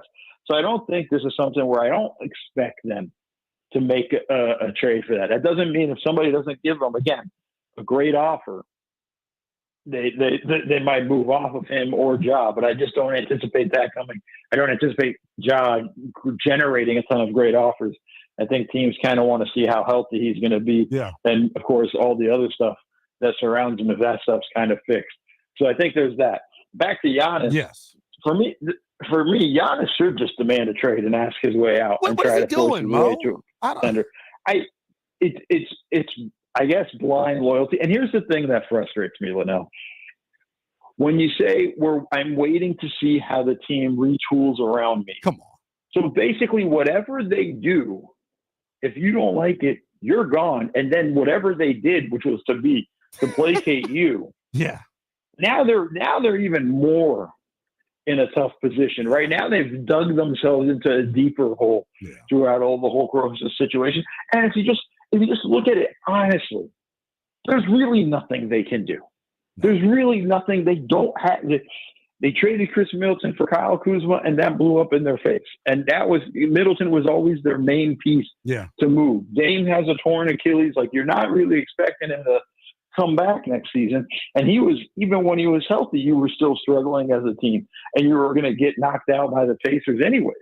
So I think you're in a weird sort of situation where, if you're Giannis, like, you've done your job. You've won a championship there. You've kept this team as a contender for a long time. I know the East is weak. I know the East is weaker this coming season with all the injuries. Part of them is because one of the injuries is on your team. And I don't think there's an ability to really just feel like, okay, we're just going to jump ahead. Like, I still don't see them find a way that they're going to be better than Cleveland. I could be wrong. There could be some crazy move, and you might call me in a month, and I'll be like, man, that was crazy. That's insane. But, like, I just don't see that happening. And I want to see Giannis not end up like Dirk and end up on a team, continue to have a chance to win a championship. He should be. He's playing at an MVP level. We should be seeing him compete late into the playoffs, into May, and maybe even June. But I'm tired of first-round exits. He's too good of a player, Mo, and I think that is the overarching point with this. It's tough for me because, like, Giannis is a top 3 player in the world to me. Like, tell me what you think about this real quick, Mo. My top 3, in no particular order, I'm taking SGA, Joker, and Giannis right now as my top 3 in the sport. Is that consensus thought or no? Yeah, I don't think there's a real way to debate that. And I think that's, and of course, that's going to change. We'll see what next season looks like and who's going to jump up. But right now, after this season and the way everything went through, I'm going to say, yeah, you're right. And I'll go one step further. Jokic is number 1. I can dig it. Even despite, SGA's historic scoring season, I agree. Impacts the game in more ways than SGA does, in my opinion. I think the supporting cast was probably less than as well. I'll let you go on this, Mo. Timely question here because of the way the draft is shaking out and the injuries that we're seeing in the Eastern Conference that'll impact next year. Am I crazy for looking at the Philadelphia 76ers as potentially the front runner next year out East? If they can stay healthy, Mo. I know it's a big if. Well, I'm tired of it if they can stay healthy. I'm tired of it, Lynnell. Yes, you are crazy. And I'll tell you why. Even if they're healthy, look at how hard basketball is during the course of the playoffs, in particular the conference finals, right? If we're going to talk about them as front runners, that means we think they're going to get past the conference finals and get to the finals at the very least. And you're telling me you're going to get Joel Embiid to play 38, 39, 40 minutes a game every other night in the conference finals? Like, I just don't buy it. Like, I'm sorry. And I love Joel. Like, this is actually, like, I'm actually pretty bummed about it, with the way that things have turned for the Sixers. But, like, I love him as a basketball player, but his body's not going to allow him to do that. And that's just, I don't understand how you can look at that and then think, okay, they're going to be a conference, a finalist type of team. I know the East is weak. It's going to help them. But when we get into the playoffs and it's every other day and there's not a lot of rest, it's going to be extremely hard for him. I agree. Fingers crossed for them because I want to see it work. I think Embiid is a super talent in this league, and it's a shame that he, along with Giannis here recently, haven't been able to play meaningful basketball due to injury. I like the team on paper, though, Mo, if they're healthy, but I know that's a huge if. Mo, we appreciate We're done you. with that. We're done with if healthy. Let's take that completely out of the lexicon when it comes to talking about this team. 100%. Mo, we appreciate you as always, my friend. We'll definitely talk to you soon here. I'll probably send you a text. We'll maybe link back up this weekend, man, if we're able to make it work. Sounds good, brother. Thank you for having me. I appreciate you as always. And one of the absolute best talking all things NBA basketball. Our pal Mo Dackhill. Make sure you give him a follow on the old X app at Mo Dackhill _ NBA. 1-800-636-1067 is the number. A lot more to get to here on this Tuesday night edition of Overtime. When we come back, we will re-rack the breaking news that happened earlier today. Jordan Poole out of Washington. In comes C.J. McCollum. What does it mean for the D.C. family moving forward? We'll touch on that next. This is The Fan.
Still rocking and rolling. About a half hour, 40 minutes left to go here on this Tuesday night edition of Overtime. You're tapped in.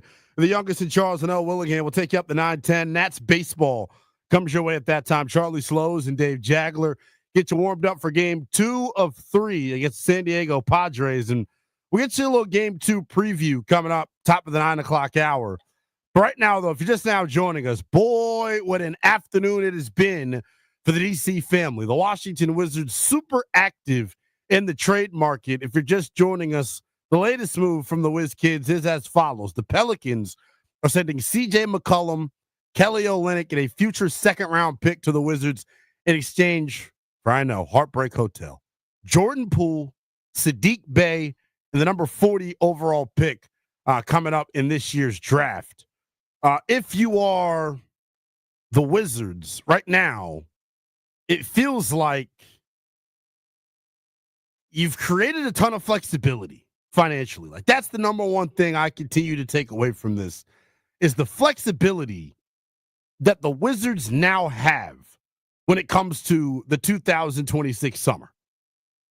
The Wizards, what they did essentially in this deal was move off of pick number 40, and that got them out of the last year of Jordan Poole's contract pretty much. So at season's end, at the end of next year, rather, the Washington Wizards, with Chris Middleton's expiring deal, McCollum's expiring deal, Marcus Smart in his expiring deal, Kelly Olynyk in his expiring deal, they're going to have nearly $110 million in salary cap space to work with. And the one thing that's continued to frustrate me, it's not salary cap to go out and sign free agents. I don't think that's their initial use of the salary cap. I think they're going to do what a lot of other teams have done out there across the association, that has turned themselves into a hub for bad contracts in order to acquire first-round picks. As many bites at the apple as possible is what you need in order to land a franchise-altering talent. It's how the Nuggets draft Jokic with a second-round pick. It's how the it's how the Clippers draft SGA with a 12th pick. Like, it doesn't have to be a top 5 pick in order for you to hit on a superstar, but you got to have as many bites at the apple as possible here. 1-800-636-1067. I feel like right now, as I sit here about 24 hours out from the draft, it feels like to me the Wizards are prepared to be aggressive tomorrow night as well. And I know Brooklyn made the deal to acquire that extra first, and they've got a fifth of the first-round picks. It feels like to me, though, that the Wizards have the capital to be aggressive if they would like. They have every opportunity to go out and be aggressive if they want to be. And my intel tells me that there are 4 guys that they're honed in on right now. Jeremiah Fears, Ace Bailey, Keim Malawach, and Trey Johnson. They're comfortable with either of those 4. Now, in terms of who they would potentially trade up to get, I would say that's either Trey Johnson or Ace Bailey. I don't think they would trade up for Jeremiah Fears. Now, I could be completely wrong on that. That's just my opinion on it. There's no inside information on that. It's just my opinion. Y'all know how I feel about Ace Bailey. I think he's the second best player in this draft behind Cooper Flag. I think he's better than Dylan Harper, in my opinion. But that's just me. The key for tomorrow, something I'm watching out for as well, if they don't trade up from 6, do they trade up from 18 to get into the low lottery? Do they trade up from 18 to get into the low lottery and get a falling pick? Maybe a Derek Queen, perhaps? Like, all of that to me is very much on the table right now for the Washington Wizards. Speaking of Derek Queen, I'm about to send this to you real quick, Ben, if you get it ready for us. Here is Derek Queen, who is out right now in New York. All the top prospects are in New York right now, having a pre-draft media availability. We've heard from Cooper Flag. We've heard from Ace Bailey, who we played for you a little bit earlier in the show. Here in this segment, I want to let you hear from Derek Queen, as well as Trey Johnson, the freshman out of Texas, who hasn't gotten a whole lot of burn here locally, it feels like, in terms of people talking about him, but I think he can flat out score the basketball as well. Here is the Baltimore native, Derek Queen, talking about potentially going to the Washington Wizards. Derek, one more. So Bub Carrington on the Wizards was talking after the draft lottery that he obviously, would like to play with you if possible. Can you tell us about your relationship with him growing up? Yeah, Bub, that's my guy. Bub, he had an amazing year last year and stuff. But me and him talk. We didn't talk after I worked out for him because it was rough. But hopefully I have a chance to play with him tomorrow. Play with him tomorrow. You never know. So I know initially when mock draft season was in full swing, people were saying take Derek Queen at 6. This is why you stand concrete in your beliefs. Ben, I said it the entire time. There's no chance I would take Derek Queen with the top 6 pick. I saw him mocked in Kevin O'Connor's mock yesterday, mocked as low as 15th. His draft stock is all over the place. He has not helped himself during this process when it comes to answering questions about his motor and whether or not you can get him to really give maximum effort on defense. I will say this, though. I wouldn't touch him with a 1,000-foot pole at 6. But if you're at 10 or 11 or 12, it seems like a prime spot for Derek Queen. And could you think about the vibes in the Wizards locker room next year if it's Bub, DQ, Ace Bailey, Keyshawn George, Bilal? Like, it'd be like a damn college basketball team. And I would love it, by the way, because I can relate to him. And maybe Ace would be a little salty that Queen stole his Big Ten Freshman of the Year award. But I'm not concerned about the way he's responded to questions about his motor, because you heard him that he's not very good at talking to the media. No, and I was the first to interview him on TV, and I'll tell you, there's a viral image of us two shaking hands after, and it's the most awkward thing of all time. He's such a nice kid, man, real sweetheart. Yes. For sure. He'd be a goat here, though. I think he was raised the right way. I love his personality and all that. I just am like, at 6, there are other players I prefer better. That's it. It's nothing personal about DQ the person. DQ the person is probably a top 5 pick in this draft. Everything that you hear about him. And I know, he's come through your bar a couple of times at College Park and bought drinks for folks. Just a stand-up dude. Didn't hear anything about him being, tardy or late to places. Like, he's just a big kid. And but him and Bub are like, if you're watching on the stream, they're like this. Ben, I think I told you might have just started working here when this went down. It was after a Wizards game, and I was asking Bub about how he's in the NBA. Oh, I know this. I know the answer. DQ is in college. And Bub said, because he's stupid. And I said, hold the hell on, Bub. What you mean? He was obviously being facetious, but it just showed you how close those two are. Basically, have known each other a lot of their lives, cross paths on the AAU circuit. I forget I don't know if it's a step parent or what. They're in close proximity to each other.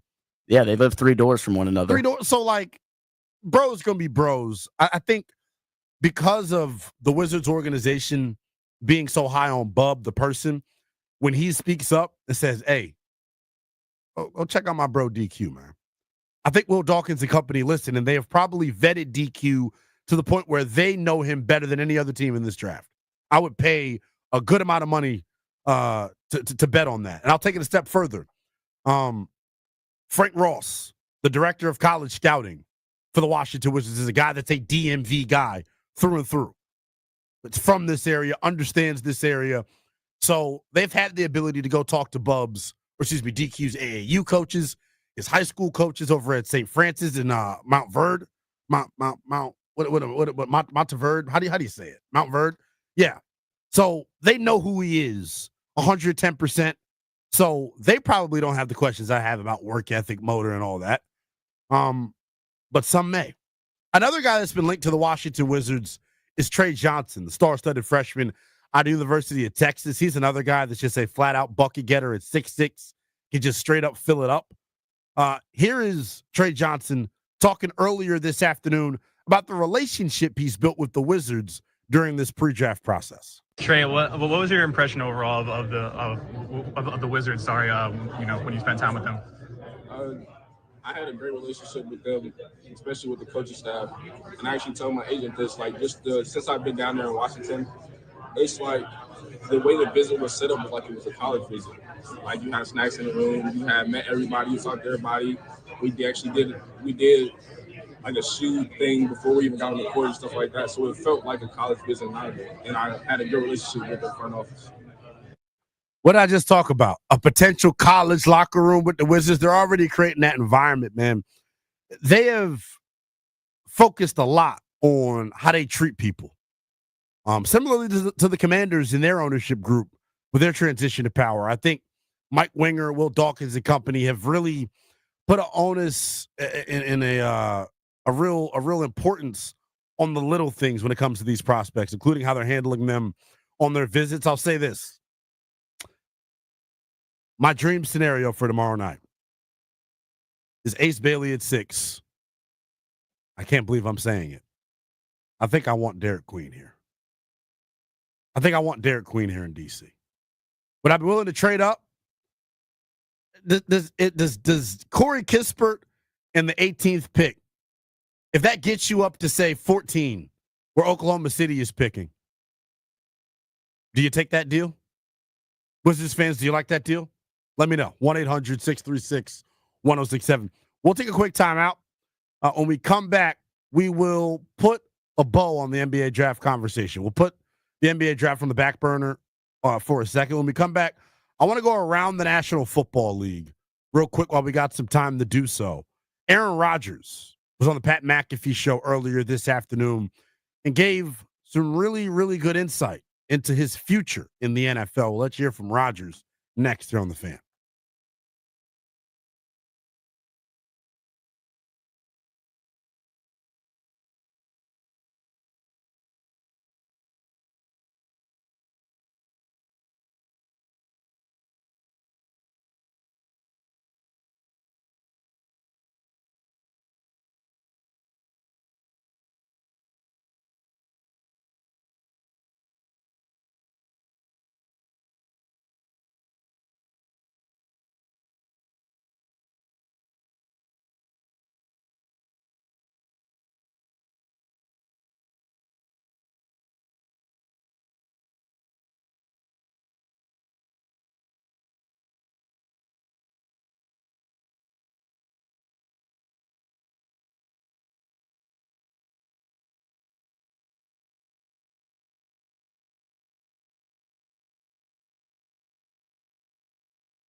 One 800-636-1067 is the number. You can tweet at me as well.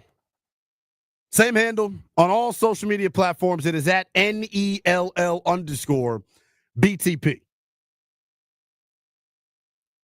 About 20 minutes left to go on this Tuesday night edition of Overtime. We'll take you up to 9:10. Charlie Slows and Dave Jagler will get you warmed up for game 2 of a 3-game series between the Nats and the Padres. First pitch set for 9:40. And as always, you can hear the action right here on the Fan. So make sure you keep it live and local into the evening hours here tonight. Right now, though, want to put a bow on the Wizards convo. If you want to keep the conversation going with me on social media, it's at NELL_BTP. Real quick, we got another quick second here. Tomorrow, 106.7 The Fan, as well as the Team 980, will have wall-to-wall coverage of the 2025 NBA Draft. I'll be live a couple of doors down from the war room of the Washington Wizards, where Mike Winger, Will Dawkins, and company are there making the pick. We're right down the hall. We may have some guests stop by. Coverage starts at 7 o'clock on the Team 980. You'll get us here on 106.7 The Fan following Washington Nationals baseball, and it will all be streamed live on YouTube as well. So definitely a lot to look forward to when it comes to tomorrow in the NBA Draft. Right now, though, want to switch gears while we have a second to the National Football League. And when we think about the top storylines heading into 2025, I think Travis Hunter is one of the big storylines. I think year 1 of J.J. McCarthy as a starting quarterback is going to be a major storyline. What happens to the Browns in their quarterback room? That'll be a big storyline. How does Caleb Williams fare with Ben Johnson? That'll be a big storyline. But I don't think any storyline in 2025 really compares to the one that exists in Pittsburgh with the Steelers. Aaron Rodgers signing right ahead of mandatory minicamp, as expected with the Pittsburgh Steelers, and everyone described it as a un-Steeler-like move. I continue to be one of the folks in the minority when it comes to going to bat for Aaron Rodgers. Last year was 28 touchdowns and 11 interceptions. There are plenty of teams out there in the NFL that would kill, do evil, malicious things to their fans for that type of quarterback play. I still think there's a lot left in the tank for Aaron Rodgers. He went on the Pat McAfee show, though, today and talked about his future in the National Football League. And I'll be honest with you, when Rodgers signed this deal with the Steelers, there was a lot of uncertainty about whether or not 2025 would be his final season. Rodgers addressed those rumors earlier this afternoon. Aaron, great to see you. Great catching up. It feels as though since you signed with the Steelers, it's been, I won't say more candid, but it does feel as though there's been a different, vibe from you. Is it, safe to say that this is your last year playing? As someone who, wants to savor everything, I would like to know when it is your last year, just because every time you're running through that tunnel, it'd be incredible just to say, like, hey, let's make sure we really appreciate what's going on here. Is that something you've thought about? Is that something that you know for sure? Or are you also just kind of taking it week by week, seeing how your body's feeling and seeing how the mind feels as you go throughout the season? Yeah, I'm pretty sure this is it. That's why we just did a 1-year deal.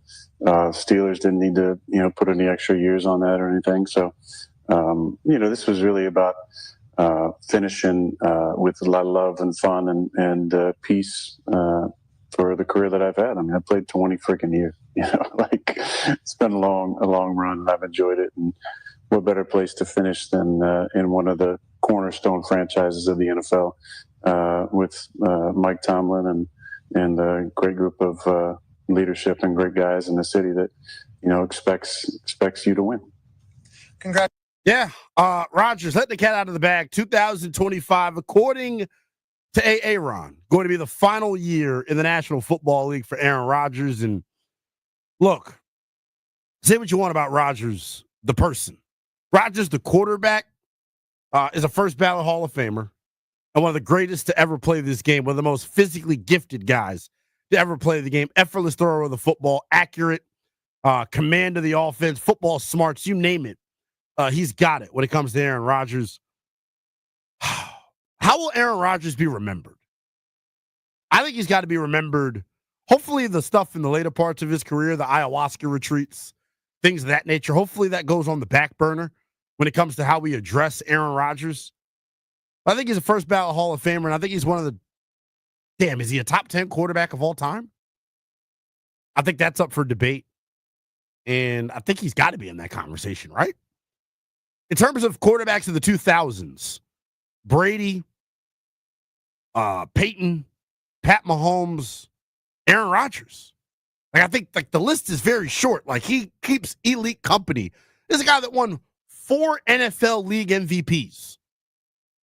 Yet we act like he's completely fallen off of a cliff.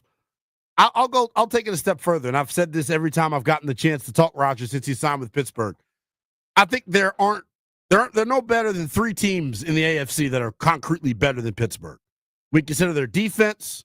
We consider what Rodgers brings to them and the stability he gives them at the quarterback position. The Steelers and maybe the future of Mike Tomlin may depend on whether or not Aaron Rodgers can have success in his final act in the National Football League. One other thing that Rodgers spoke about earlier today on the Pat McAfee show was about what led him to sign to Pittsburgh and the relationship that he's been able to foster with head coach Mike Tomlin. I had conversations with Mike T every single week, and it was really through those conversations that this became a reality. So, I think most people who come to the Steelers talk about one of the reasons being Mike T, and I can say, that was right at the top. Just the conversation that we had felt like you're talking to an old friend, honestly. So I really appreciate those conversations throughout it. I really love Arthur. I want to send my love to him. I obviously did it personally, but the passing of his father last couple of days was, sudden and very sad. So Arthur's a great man, and really enjoyed conversations with him during the process and out there at minicamp. But it's been really good. The guys were great. They welcomed me great. It's fun in the quarterback room. We already got a great group chat that's going good. And Mason, Skylar, and Will have all been great. So it's been really fun. I had a really nice 3 days. Vibes are sky high in Pittsburgh. I think the Steelers are going to have success this year with Aaron Rodgers. Will they reach the mountaintop? That's to be determined. One final segment to go here on this Tuesday night edition of Overtime. When we come back, we will preview Nats and Padres for you next here on The Fan.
One final segment to go here on 106.7 The Fan before we hand things over to Charlie Slows and Dave Jagler. They get you warmed up for Nats baseball. West Coast Nats, late night Nats. Coming your way. 9:40 first pitch. The pregame coverage just going in about 8 minutes. Where the Nationals currently sit right now is a very interesting spot. They've been super inconsistent, as we know. And really, I think during the first, 4 games of this West Coast road trip, they've actually handled themselves pretty well. You can make the argument that they should have taken 2 out of 3 versus the Dodgers, right? Like, and this is the funny thing about it. Like, I Toby Altimes just said this, co-host of the Bust and Loose Baseball Pod. Ben, I think you mentioned this as well. Sometimes for a young baseball team, when things aren't going well at home, and you're getting hammered by everybody in the local media, and you're the butt of every joke, going out west, going out in Hollywood, being on a road trip with your teammates, getting to bond and connect, sometimes it gets the absolute best out of your fellas. I think they've played extremely well during the first 4 games of this West Coast road trip. It's really odd that the Nats really historically over the past couple of years have just played better out west for whatever reason. Even on the road in general, we've seen it almost a different plate approach. They've been a lot more patient. They've worked at bats a lot better. They've been hitting the cover off the ball, hitting it for a lot more power. And of course, our guy, James Wood, man. Ooh, James. He broke the bank last night. FanDuel wants to void his bets because of how many people bet on him to homer because he was facing the team that traded him away. Oh my goodness. I was stunned. We were reading the tweet as we were on the way in, man, and I was stunned. He's on pace for what? 42, 43 homers at this point. In 120 RBIs or 115 RBIs. Just silly. The only area that I think he's kind of not met expectation. I don't even want to say not met expectation. He has been aggressive running the base paths. There's one thing that I would say, not a whole lot of steal attempts for a guy, James Wood. He's never on base, though, because all he does is hit home runs. So there's that part of it as well. I just wanted to make the point where there was so much implication on what Wood was going to be as a player this year, because last year he had his moments where he got hot and we saw the power. He hit 10 homers last year. And, on record before the season, I saw him as a guy that was going to swipe 30 bags and hit 30 homers. But now we're going to see him hit probably over 40 and maybe only have 20 steals. But if you told me at the beginning of the season that right now he'd be up there in home runs with guys like Shohei Ohtani, Aaron Judge, Kyle Schwarber, I would believe it. For sure. He's just phenomenal. I want to give some credit to some other Nationals playing well right now, too. Luis Garcia has been on fire in fuego at the plate here as of late. Really love what they've gotten from him. All of a sudden, right? I don't even want to say it's all of a sudden, but it feels like to me with this group, the trade deadline, I keep talking about it, is going to be super interesting. Super interesting. And when you think about some of the guys that potentially could be on the move, one guy that continues to come to mind for me, especially after what we saw from him last night, Nathaniel Lowe, on pace for 27 homers, 100 ribbies. Nats haven't had a cat do that since 2018. So, I know it's not sexy big picture wise. It wouldn't garner the attention nationwide that it's garnering here, but he's going to be an asset that's available for this team to move at the deadline, right? Brady House going 2 for 5 last night was a great revelation for this group, batting in a run. Josh Bell all of a sudden is getting hot at the plate. I doubt they're going to be able to flip Josh Bell just based off of how much he stunk at the beginning of the season. But, man, a lot of positives with this group. Another one is this, and I didn't even realize this until our guy Grant Paulson tweeted it out. Brady House didn't have a single steal in 65 minor league games this year. He's already got 2 in his first 9 games with the Washington Nationals. So if he can hold down the fort at third, and then the log jam in the outfield gets solved, what's this group looking like post-trade deadline? I describe them still as soft sellers is the best way that I would put it, because I don't think they have a ton of assets. I don't think they have a ton of assets that folks would want. But I do know a guy like Nathaniel Lowe. I know a guy like Michael Soroka all of a sudden is starting to pitch well. Maybe you can move off of him. The logjam in the outfield is real. What happens with Dylan Cruz and his injury obviously impacts this a ton as well. But Dalen Lyle was 1 for 4 last night. Jacob Young was 0 for 3. Just saying. Of the young Nats in the outfield, Lyle, Cruz, Jacob Young, James Wood, Alex Call.